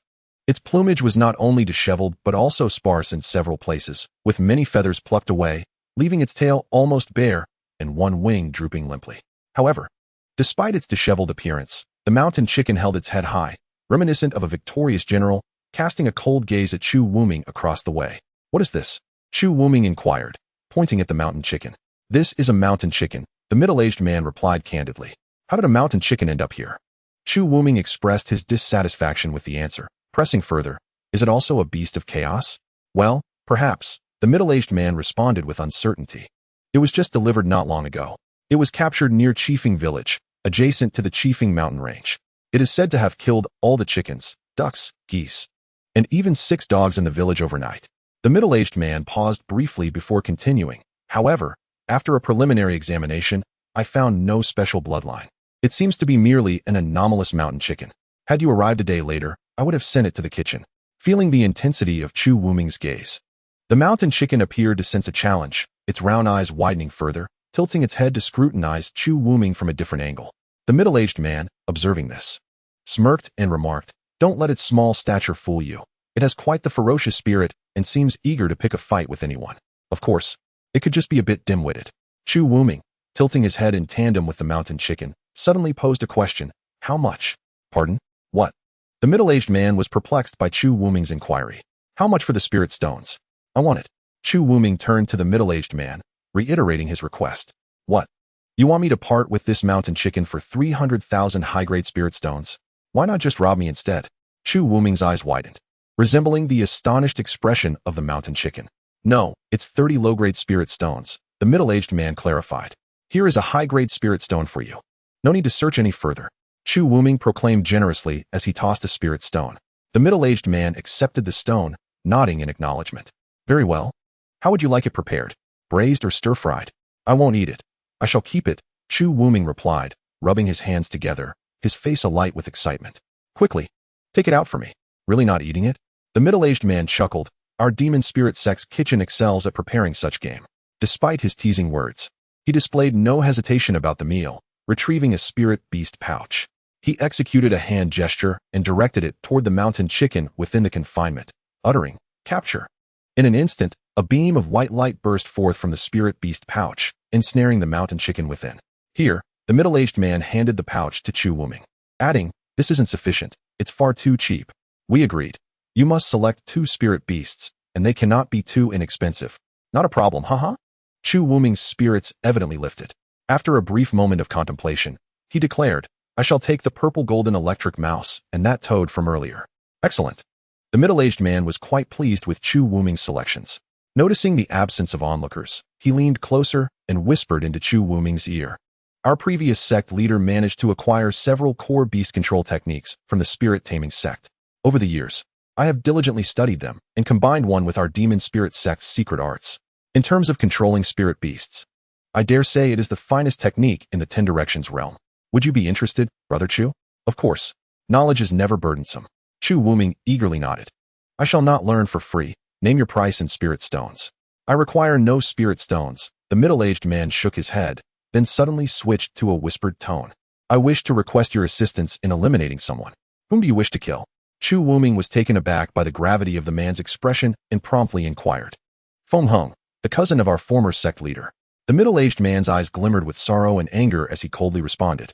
"During the internal strife within our demon spirit sect, Feng Hung attempted to seize the spirit beasts and secret techniques of the Spirit Valley and escape. He stormed in with a group, killing my companion and 7 disciples, leaving me grievously injured. Had it not been for the timely arrival of the Elder Council, I would likely have lost my life at his hands. Where is this person now? Chu Wuming questioned. I do not know. He fled alone and has since vanished without a trace. The middle-aged man shook his head. All I ask is for you to promise, Brother Chu, to remain vigilant. Should you ever discover Feng Hang's whereabouts, you must slay him to avenge my companion and disciples. I can certainly agree to that. However, I cannot guarantee when I will be able to avenge you, as time is uncertain. That is of no consequence. As long as you agree. I have complete faith in you. The middle-aged man gazed at Chu Wuming, his eyes glistening with unshed tears. I can provide you with the spirit-controlling technique right now. Chu Wuming placed his palm firmly on the shoulder of the middle-aged man, exerting a slight pressure as he nodded resolutely, declaring, I shall do my utmost to investigate this individual. Once I succeed, I will certainly present his severed head to you. The man, surnamed Qian, took a step back and deeply bowed to Chu Wuming in gratitude. Half a day later, within a hastily constructed cave in a desolate wilderness, several layers of defensive barriers had been meticulously arranged. Chu Wuming sat cross-legged, his eyes tightly shut, most of his consciousness immersed in the purple realm behind his brow. Beside a plaza paved with spirit stones, there was a small, square cage, within which a scruffy mountain chicken stared wide-eyed, tilting its head to observe the 2 figures across from it, one being a person and the other a diminutive humanoid creature perched on his shoulder. Xiao Yuan, are you certain it possesses a unique bloodline? Chu Wuming mused, finding the fierce-looking mountain chicken rather foolish. Upon its release from the spirit beast pouch, it had recklessly attempted to peck him, later trying to eat the sword spirit, Xiao Yuan. Indeed, there seems to be a special sensing ability deep within Xiao Yuan's memories. Though he is uncertain of the exact nature of this bloodline, replied the sword spirit.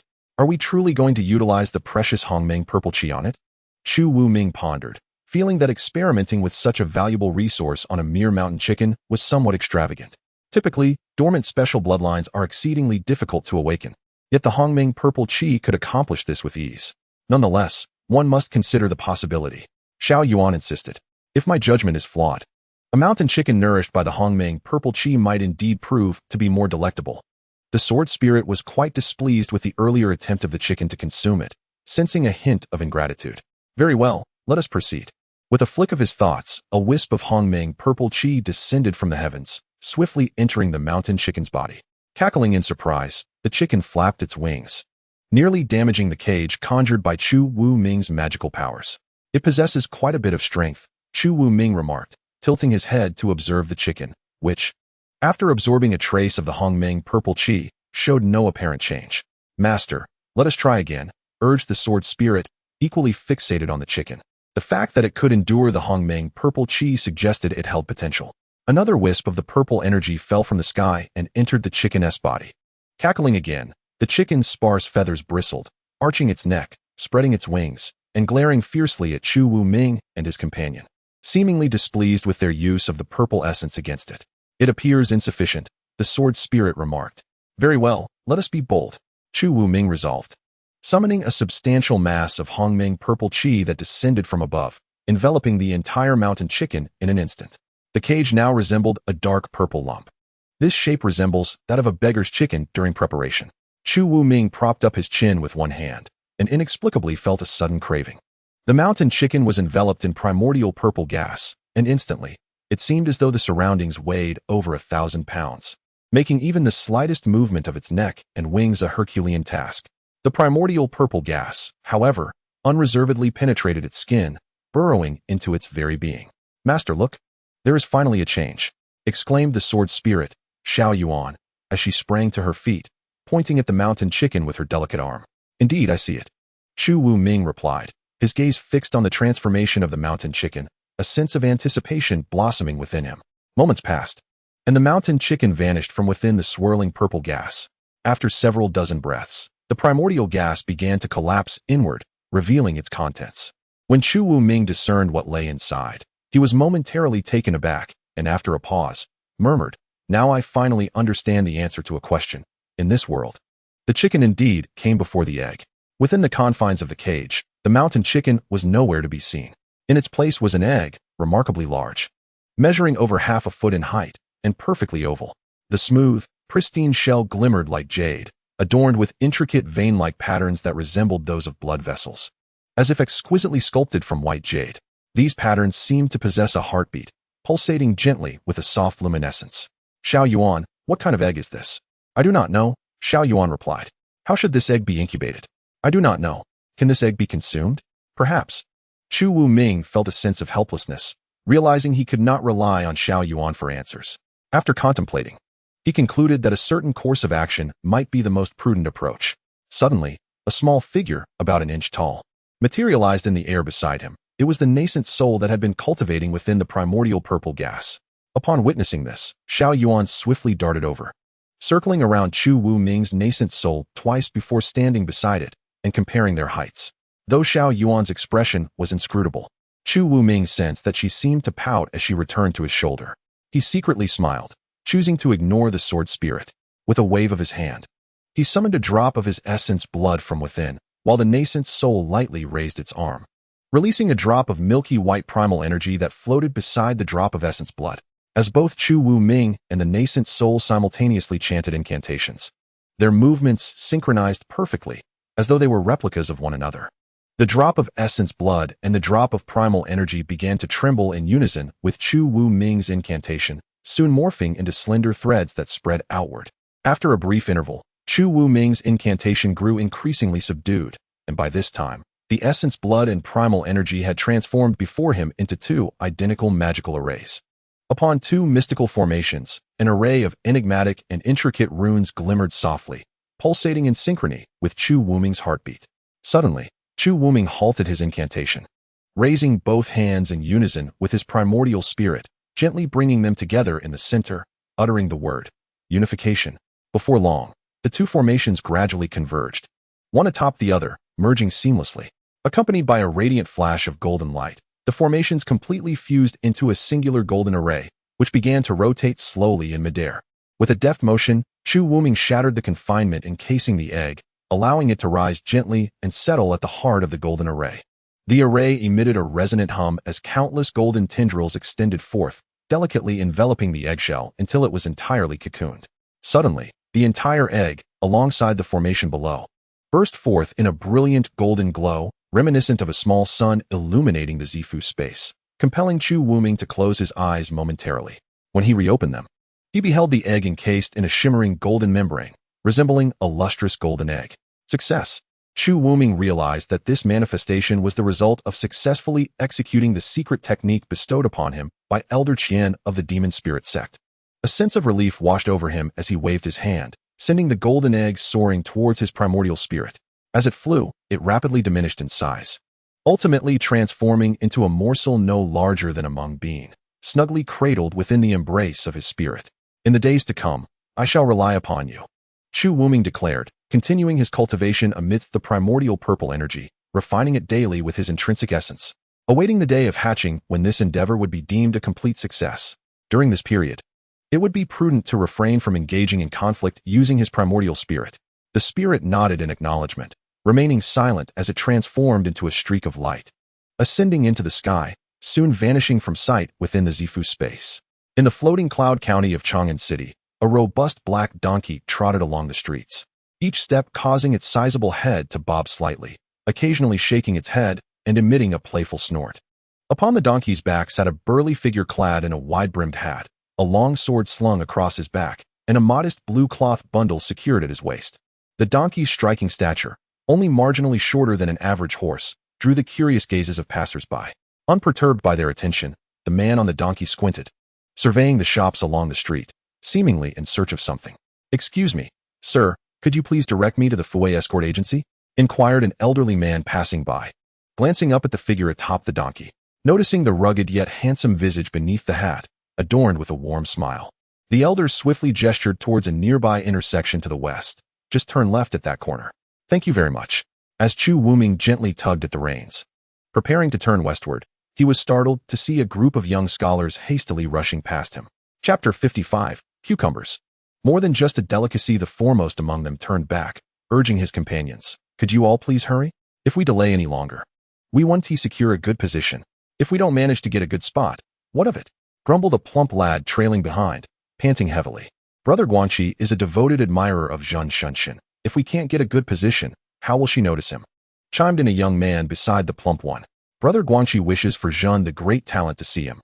I have no such desire. Forget it. You all go ahead. I'll stroll over at my own pace. I'm exhausted, the plump lad said, surrendering to fatigue. Hands on his knees as he gasped for breath. Perhaps if you ate less and exercised more, you wouldn't be in this state, the young man criticized, yet gallantly paused to signal the others to continue on while he accompanied the panting lad. Curious, Chu Wuming, perched upon his donkey, leaned down to address the two scholars. Pray tell, young sir, where might you be hastening to? The young man looked up at Chu Wuming, slightly inclining his hands in greeting. Today marks the final day of the Floating Cloud County's annual Qingtan poetry competition. We are bound for the back garden of the city lord's estate to witness the finals. The Qingtan poetry competition? Chu Wuming mused, as if the name rang a bell. Indeed, the Qingtan poetry competition is a grand event for the literati of Qingtan. To achieve recognition in this contest not only brings fame within the realm, but also opens pathways to official positions, potentially even leading one to the capital and various ministries. The young man elaborated. And who is this esteemed Zhen, the great talent you mentioned earlier? Chu Wuming inquired. Oh, her name is Zhun Shunshin, the beloved daughter of Zhen Buping, the lord of Chang'an. She is renowned for her talent and is a favorite to win this poetry competition, the young man explained. Zhun Shunshin. How amusing. I had expected her name to be something more subtle, Chu Wuming thought to himself with a chuckle. At that moment, the plump lad finally caught his breath and looked up at Chu Wuming, saying, Zhun Shunshin is indeed a celebrated talent in Chang'an. If this kind sir has no pressing matters, it would be wise to witness the event. I hear the city lord's estate has even set up viewing platforms. After each poetry duel, the top courtesans from Chang'an's 10 finest establishments will take turns performing. It promises to be an unforgettable experience. Surely an event organized by the city lord cannot be attended by just anyone? Chu Wuming queried, perplexed. Certainly not. We, as core disciples of the academy, have already received our invitations. If outsiders wish to attend, they may pay 100 taels of silver for entry, the young man clarified. 100 taels of silver? What poetry could possibly be worth such a sum? Chu Wuming expressed his astonishment. You may not be aware, but not only is Zhun Shunshin a representative of the new school of poetry in Floating Cloud County, her verses left the audience in awe during the last poetry competition. The plump lad replied, Oh, the new school of poetry? What verses did she compose last time? Might you share them with me? Chu Wuming inquired, intrigued. With a subtle arch of his brow, the portly fellow bore a smile that seemed laden with meaning as he remarked. That poem has been lauded by the esteemed Lord Rong of the One Yuan Pavilion in the kingdom of Qingtan as an exquisite modern masterpiece. A work of such high caliber that the average person could scarcely appreciate its beauty. The young man beside him cast a sidelong glance at the portly one, seemingly aware of his implications, yet refraining from exposing them, merely pursing his lips in anticipation of the poem's recital. I kindly request you, dear brother, to recite a piece for our enjoyment. Chu Wuming gestured politely. Certainly, certainly. I shall share a composition celebrating the cucumber. Do pay heed. The portly fellow turned his back, puffed out his chest, cleared his throat, and began to sway as he proclaimed. In moments of solitude, the cucumber is undoubtedly the finest in all the world. Chu Wuming observed him, noticing that after uttering merely a line or two, the portly fellow stood motionless, chest out and head held high. After a prolonged silence, Chu Wuming inquired, What follows? The portly one blinked and replied, That's it. What sort of poetry is this? Chu Wuming exclaimed in astonishment. In moments of solitude, the cucumber is undoubtedly the finest in all the world. The portly fellow reiterated with a smirk. And that concludes your recitation? Chu Wuming's mouth gaped wide, as though it could accommodate an entire egg. Well, what do you think? The portly one queried. Chu Wuming pondered for a moment before finally giving a thumbs up, proclaiming, Indeed, it is innovative and truly remarkable. It appears I am but an ordinary person, unable to grasp its profound nuances. With a chuckle, the portly one asked, Might you be inclined to attend the poetry gathering? The father of Zhun Shunshin, the city lord, will also be present. It is said he is a cultivator in the transformation stage and the strongest in all of Chang'an. Chu Wuming bowed slightly to the portly fellow and the young man, smiling as he said, I am but a novice in scholarship. I shall refrain from mingling in such festivities. Thank you both for enlightening me. I have gained new insights. Until we meet again. After bidding farewell to the duo, Chu Wuming continued to ruminate on the deeply meaningful modern poem as he turned a corner, catching sight of the sign for the Fu Wei Escort Agency in the distance. Upon arriving at the entrance, he dismounted his steed and strode towards the agency's door, where a middle-aged man, dressed in the garb of a servant, approached him with cupped fists and inquired, "Esteemed sir, may I ask if you have come to the Fu Wei escort agency for an escort service or to seek someone?" "Ah, I am here to find someone," Chu Wuming replied. "Might I inquire if your head escort is at home? May I ask who you are?" The middle-aged man noted Chu Wuming's attire, reminiscent of a lone swordsman traversing the martial world, and became a touch more cautious. "Pray tell, what is the name of your current head escort?" Chu Wuming did not provide a direct answer, but posed his own question. The middle-aged man, sensing a heightened sense of vigilance, thought to himself that someone who did not even know the name of their head escort might harbor ulterior motives. Yet, seeing Chu Wuming's demeanor remained unperturbed, the middle-aged man did not wish to be overly dismissive and replied respectfully, "Our head escort's surname is Lin, given name Jun Nan. May I inquire as to your identity?" Lin Jun Nan. With a furrowed brow, Chu Wuming contemplated for a moment, as if struck by a sudden realization, murmuring to himself, "Ah, it is that child." The middle-aged man inquired, "Is Lin Jinan at home? Please kindly inform him that it is Chu, an old acquaintance of the Lin family, who has come to visit." Chu Wuming addressed the bewildered middle-aged man. "Please take a seat for a moment. I shall report this immediately." Before long, the middle-aged man returned to the front hall accompanied by a gentleman of around 50 years of age. The man, of medium stature with a square face, a mustache, and prominent temples, possessed fierce tiger-like eyes that radiated a profound inner strength, indicative of a seasoned martial artist. However, his face bore numerous wrinkles, and gray hair adorned his temples. This individual was none other than Lin Jinan, the current head of the Fu Wei escort agency. Lin Jinan quickly approached Chu Wuming, bowing respectfully with clasped fists, and inquired, "May I ask if you are Chu Wuming, esteemed elder?" Chu Wuming surveyed Lin Jinan from head to toe and nodded, affirming, "Indeed, I am Chu." With a smile gracing his features, Lin Jinan turned to the middle-aged man and instructed, "She, quickly fetch our finest tea. Furthermore, ensure the agency's doors are closed. We shall not entertain visitors today." "Understood." The middle-aged man, puzzled as to who Chu Wuming was to warrant such attention from the head of the agency, promptly departed. "There is no need for such formality," Chu Wuming remarked. "When did the Fu Wei escort agency relocate its headquarters to Fuyin County?" "In response to your inquiry, it was 5 years ago," Lin Jinan replied respectfully. "Thanks to your protection, the Fu Wei escort agency has flourished, now extending its business across 12 major counties of the Qingtan Kingdom, with ventures reaching as far as the Floating Tea Kingdom and the Pure Land Kingdom. To facilitate communication with various branches, I moved the headquarters here 5 years ago." "And what of the Lin family ancestral hall? Has it also been relocated?" "Yes," Lin Jinan affirmed. "It has been moved here as well. Allow me to show you."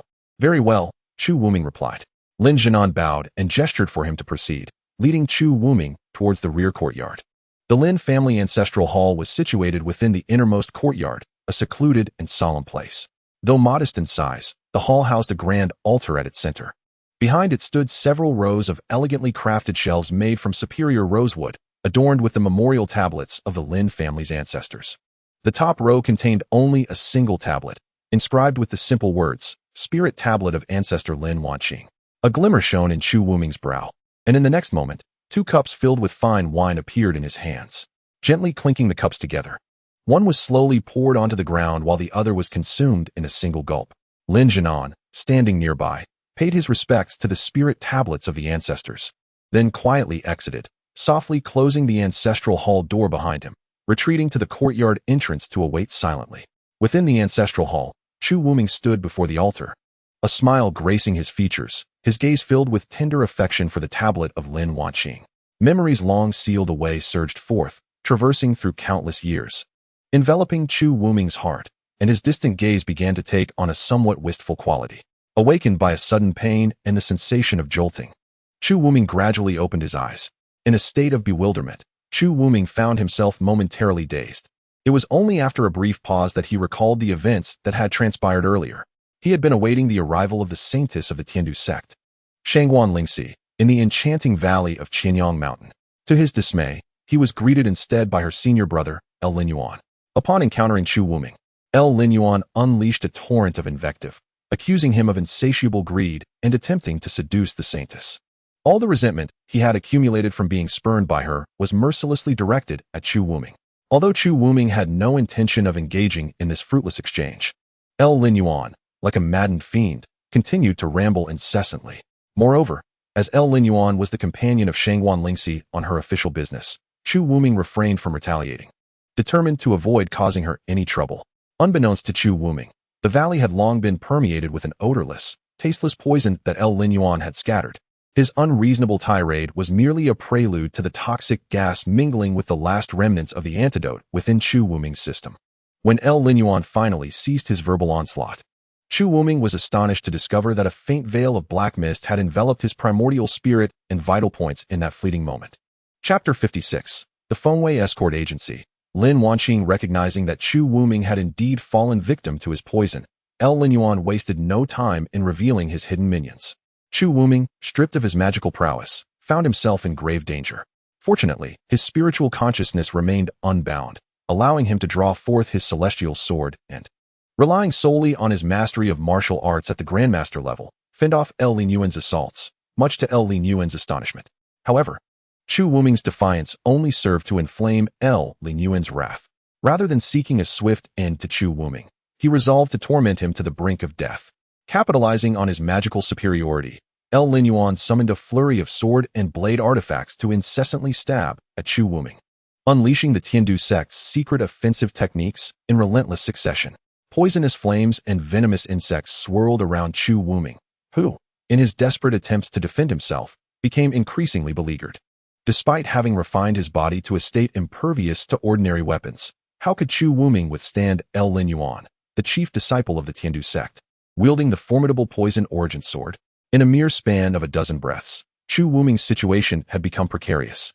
Suspended in midair, El Linyuan wore a sadistic grin, remaining just beyond Chu Wuming's reach, depleting his inner strength while inflicting wound after wound with the poison origin sword. The venom within the blade slowly seeped into Chu Wuming's body. To El Linyuan, Chu Wuming was akin to a fly trapped in a jar, awaiting the moment he could extinguish it at his leisure. Suddenly, a beam of light shot forth from the distance, and only then did Lu Linyuan feel regret for not having slain Chu Wuming at the first opportunity. However, opportunities once past shall not return.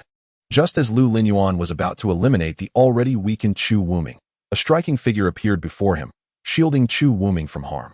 It was none other than the holy maiden of the heavenly poison sect, Shangwan Lingxi. Yet, aware of her own limitations against her master's formidable strength, she dared not allow Chu Wuming to remain in peril. Thus, she promptly activated a teleportation talisman, thrusting Chu Wuming into the portal. Seeing Chu Wuming on the verge of being slain, Lu Linyuan was unwilling to let him escape. Despite Shangwan Lingxi's full efforts to obstruct him, a dark, ink-like palm print landed heavily on Chu Wuming's back just as he was about to vanish into the portal. Once transported, Chu Wuming found himself in a desolate, snow-covered wilderness, where he hastily consumed several healing and detoxifying pills before losing consciousness. When Chu Wuming finally awoke, he discovered himself lying in a jolting cart. His spiritual awareness discreetly expanded, instantly revealing the surroundings within a radius of several dozen feet. He realized he was amidst a convoy, laden with cargo and adorned with escort flags. The group comprised approximately 30 individuals. Aside from a dozen armed escorts, the rest appeared to be mere attendants of the merchant caravan. Thanks to the earlier medicinal pills, Chu Wuming's external injuries had largely healed, yet the toxins within him remained. His nascent soul appeared languid, shrouded in a persistent black aura like chains, which he found nearly impossible to dispel. The same malevolent energy, infused into his meridians by Lu Linyuan's vile sorcery, gnawed at him relentlessly, making it exceedingly difficult to eradicate in the absence of magical power. In this dire state, Chu Wuming could only rely on a prior internal cultivation technique, using his inner strength to safeguard his meridians, hoping to endure until he could wield his powers again and gradually mend his injuries. For the time being, he found himself unable to engage in combat. Lying in the cart, Chu Wuming sighed and slowly opened his eyes. Awake? What is your name? What do you do? A tall woman came into view, clad in a modest fitted robe and draped in a fox fur cloak. Her unadorned face radiated a natural beauty, akin to a ray of sunlight that captivated Chu Wuming's senses. Hey, I'm asking you a question. The woman, noticing Chu Wuming staring blankly at her upon awakening, displayed a hint of displeasure. Initially, she had encountered this blood-stained stranger on the road and, in a moment of compassion, had decided to save him, thus breaching the rules of the escort. If it turned out that he was merely a scoundrel, she feared she would be ridiculed for a lifetime upon returning. My name is Chu Wuming. Chu Wuming swiftly examined the woman with his spiritual awareness and discovered that she was an ordinary person devoid of spiritual roots. He promptly averted his gaze and answered truthfully. The woman then inquired, "What is your purpose? How did you come to be grievously injured in this remote wilderness? After a series of probing questions and candid conversations, the woman gradually dispelled her doubts regarding Chu Wuming's origins. Even though much of what he recounted was but a fabrication, Chu Wuming had always adhered to the principle of avoiding entanglements with ordinary folk, especially strikingly beautiful women. Thus, many of his responses were derived from well-rehearsed patterns, easily articulated. From the woman, he learned that the escorting agency for the merchant convoy was the Fu Wei Escort Agency, a newly established small firm that had only been in operation for a few years. The woman herself was Lin Wanqing, the daughter of the agency's chief, Lin Yuan.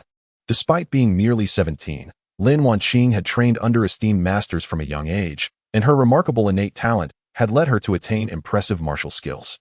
Although she was still some distance from the realm of mastery, she had recently crossed the threshold into the 9th tier of the Tianshu realm, having surpassed the 8th tier just half a month prior.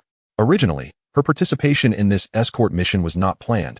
However, due to her persistent entreaties and the relatively short journey that would span only 2 months in total, coupled with the absence of particularly ferocious bandit dens along the route, Lin Yuan acquiesced, allowing Lin Wanqing to accompany the convoy for a change of scenery and broader horizons. Chu Wuming was inherently a free-spirited individual. After over 1,000 years of cultivation, he had only ever spent 2 or 3 decades in one place at most, with the majority of his time devoted to wandering. Now, having been fortuitously rescued by this escort team while injured, he had no pressing destination in mind. Thus, he seized the opportunity to request Lin Wanqing to allow him to remain with them under the pretext of recuperation, simultaneously seeking refuge from the potential pursuit of Lin Yuan. Under normal circumstances, an escort team would not readily accept a stranger like Chu Wuming, whose origins were shrouded in mystery. However, having roamed the eastern domain for millennia, Chu Wuming could eloquently articulate his tales, captivating even the most learned monks. Faced with inquiries from Lin Wanqing and the other escorts, he effortlessly provided responses that were both convincing and meticulous. Yet, despite it not being his intention, Lin Wanqing was favorably impressed by Chu Wuming. She disregarded the objections of Lu Ershu, the head of the escort, insisting on keeping Chu Wuming in the group to recuperate. She frequently approached him with questions, eager to hear his tales of the martial world, which only served to further irk Lu Ershu, who wished to find a pretext to expel Chu Wuming once his injuries improved. However, Lin Wanqing, being the youngest child of the chief, was often treated like a cherished jewel by her uncles, and many matters were inclined to bend to her will. Now that she insists on being of service to others, Uncle Lu has no choice but to acquiesce, albeit with a wary heart. He discreetly arranges for someone to keep a close watch on Chu Wuming, ensuring that the young girl is not deceived or mistreated. After all, for the youth, experiencing hardship firsthand in the world is far more instructive than 100 earnest admonitions from elders. Unlike Uncle Lu, who remains vigilant towards Chu Wuming, Lin Wanqing has been in remarkably high spirits these days. Not only has she saved a life, an act more meritorious than constructing a 7-tiered pagoda, but she has also rescued a rather intriguing individual. This man, Chu Wuming, appears to be in his 30s. Yet there exists a striking contrast between his outward appearance and inner demeanor. He possesses a broad forehead and bright eyes, adorned with a short and thick beard. His stature tall and robust, with skin of a healthy bronze hue. The muscles of his arms, visible beneath his robes, suggest he is a seasoned martial artist. Yet, his mannerisms are exceedingly polite and cultured. He is well versed in various subjects, from astronomy to geography, and seems to possess an encyclopedic knowledge of extraordinary tales from both ancient and modern times. Among those Lin Wanqing has encountered since childhood, none have been as uniquely distinguished as Chu Wuming. However, Chu Wuming treats Lin Wanqing with respect, maintaining a subtle distance. Intending to leave the group as soon as his injuries permit, he has a steadfast principle of not involving himself with ordinary, respectable young women, a boundary he has never crossed. Unbeknownst to him, the more courteous and polite he is, answering Lin Wanqing's myriad of curious inquiries in depth, the more her intrigue towards him grows. Days later, Master Lu, are we not going a rather roundabout way? A man in charge suddenly halted the procession and approached the escort leader, Lu Kuei. Without hesitation, Lu Kuei replied, if we continue along the official road for another 30 miles, we shall reach Qingyuan town. It is the safer route, free from bandits. Having noticed the growing familiarity between Lin Wanqing and Chu Wuming, Lu Kuei had already devised a plan to suggest that Chu Wuming remain in Qingyuan town, even if it meant taking a longer path. However, the man in charge furrowed his brow and remarked, but if we take the small path to the right, we could bypass Qingyuan town entirely, saving at least half a day to reach Dongxing City. The employer has stressed that this shipment must arrive as swiftly as possible. Lu Kuei's private motives could not be voiced, and upon realizing the employer had noted the route discrepancy, he reluctantly instructed the front of the convoy to turn around and take the originally intended small path. During this time, Chu Wuming has mostly been reclining on a cart loaded with goods, where several sacks have been removed to create a narrow space for him to lie in. Though he spends most of his days resting, he has discreetly surveyed the entire group, confirming that they are all ordinary individuals without spiritual roots, except for Lin Wanqing, who appears to be somewhat extraordinary. While her dantian lacks a spiritual root, it seems to differ from that of typical martial artists. Regrettably, I could not inquire further, and thus, I chose to conceal this question deep within my heart. Brother Chu, how is your injury faring? Lin Wanqing, unbeknownst to her, had once again ridden her horse to the side of the carriage where Chu Wuming was recuperating. It has improved significantly, thanks to Miss Lin's golden wound medicine. Upon hearing this, Lin Wanqing's face illuminated with a radiant smile as she replied, Brother Chu, there is no need for such modesty. The golden wound medicine from my family is a secret concoction personally prepared by my father, particularly effective against ordinary sword and knife wounds. Rest assured, once your injuries have healed, there will be little to no scarring. Indeed, Chu Wuming nodded, acknowledging the potency of the medicine. Brother Chu, would you regale me once more with the tales of the floating land? Last time, you mentioned that the beast realm established a spatial passage, allowing the beast army to suddenly invade the eastern domain. What transpired thereafter? Lin Wanqing inquired, her eyes sparkling with curiosity. However, before Chu Wuming could respond, a resounding clang of a gong echoed through the desolate mountains. From the thickets not far away, figures surged forth from both sides of the mountain peaks. Dozens of dark iron arrowheads were aimed at each individual within the merchant caravan, as if waiting for a single command to transform this group into a porcupine.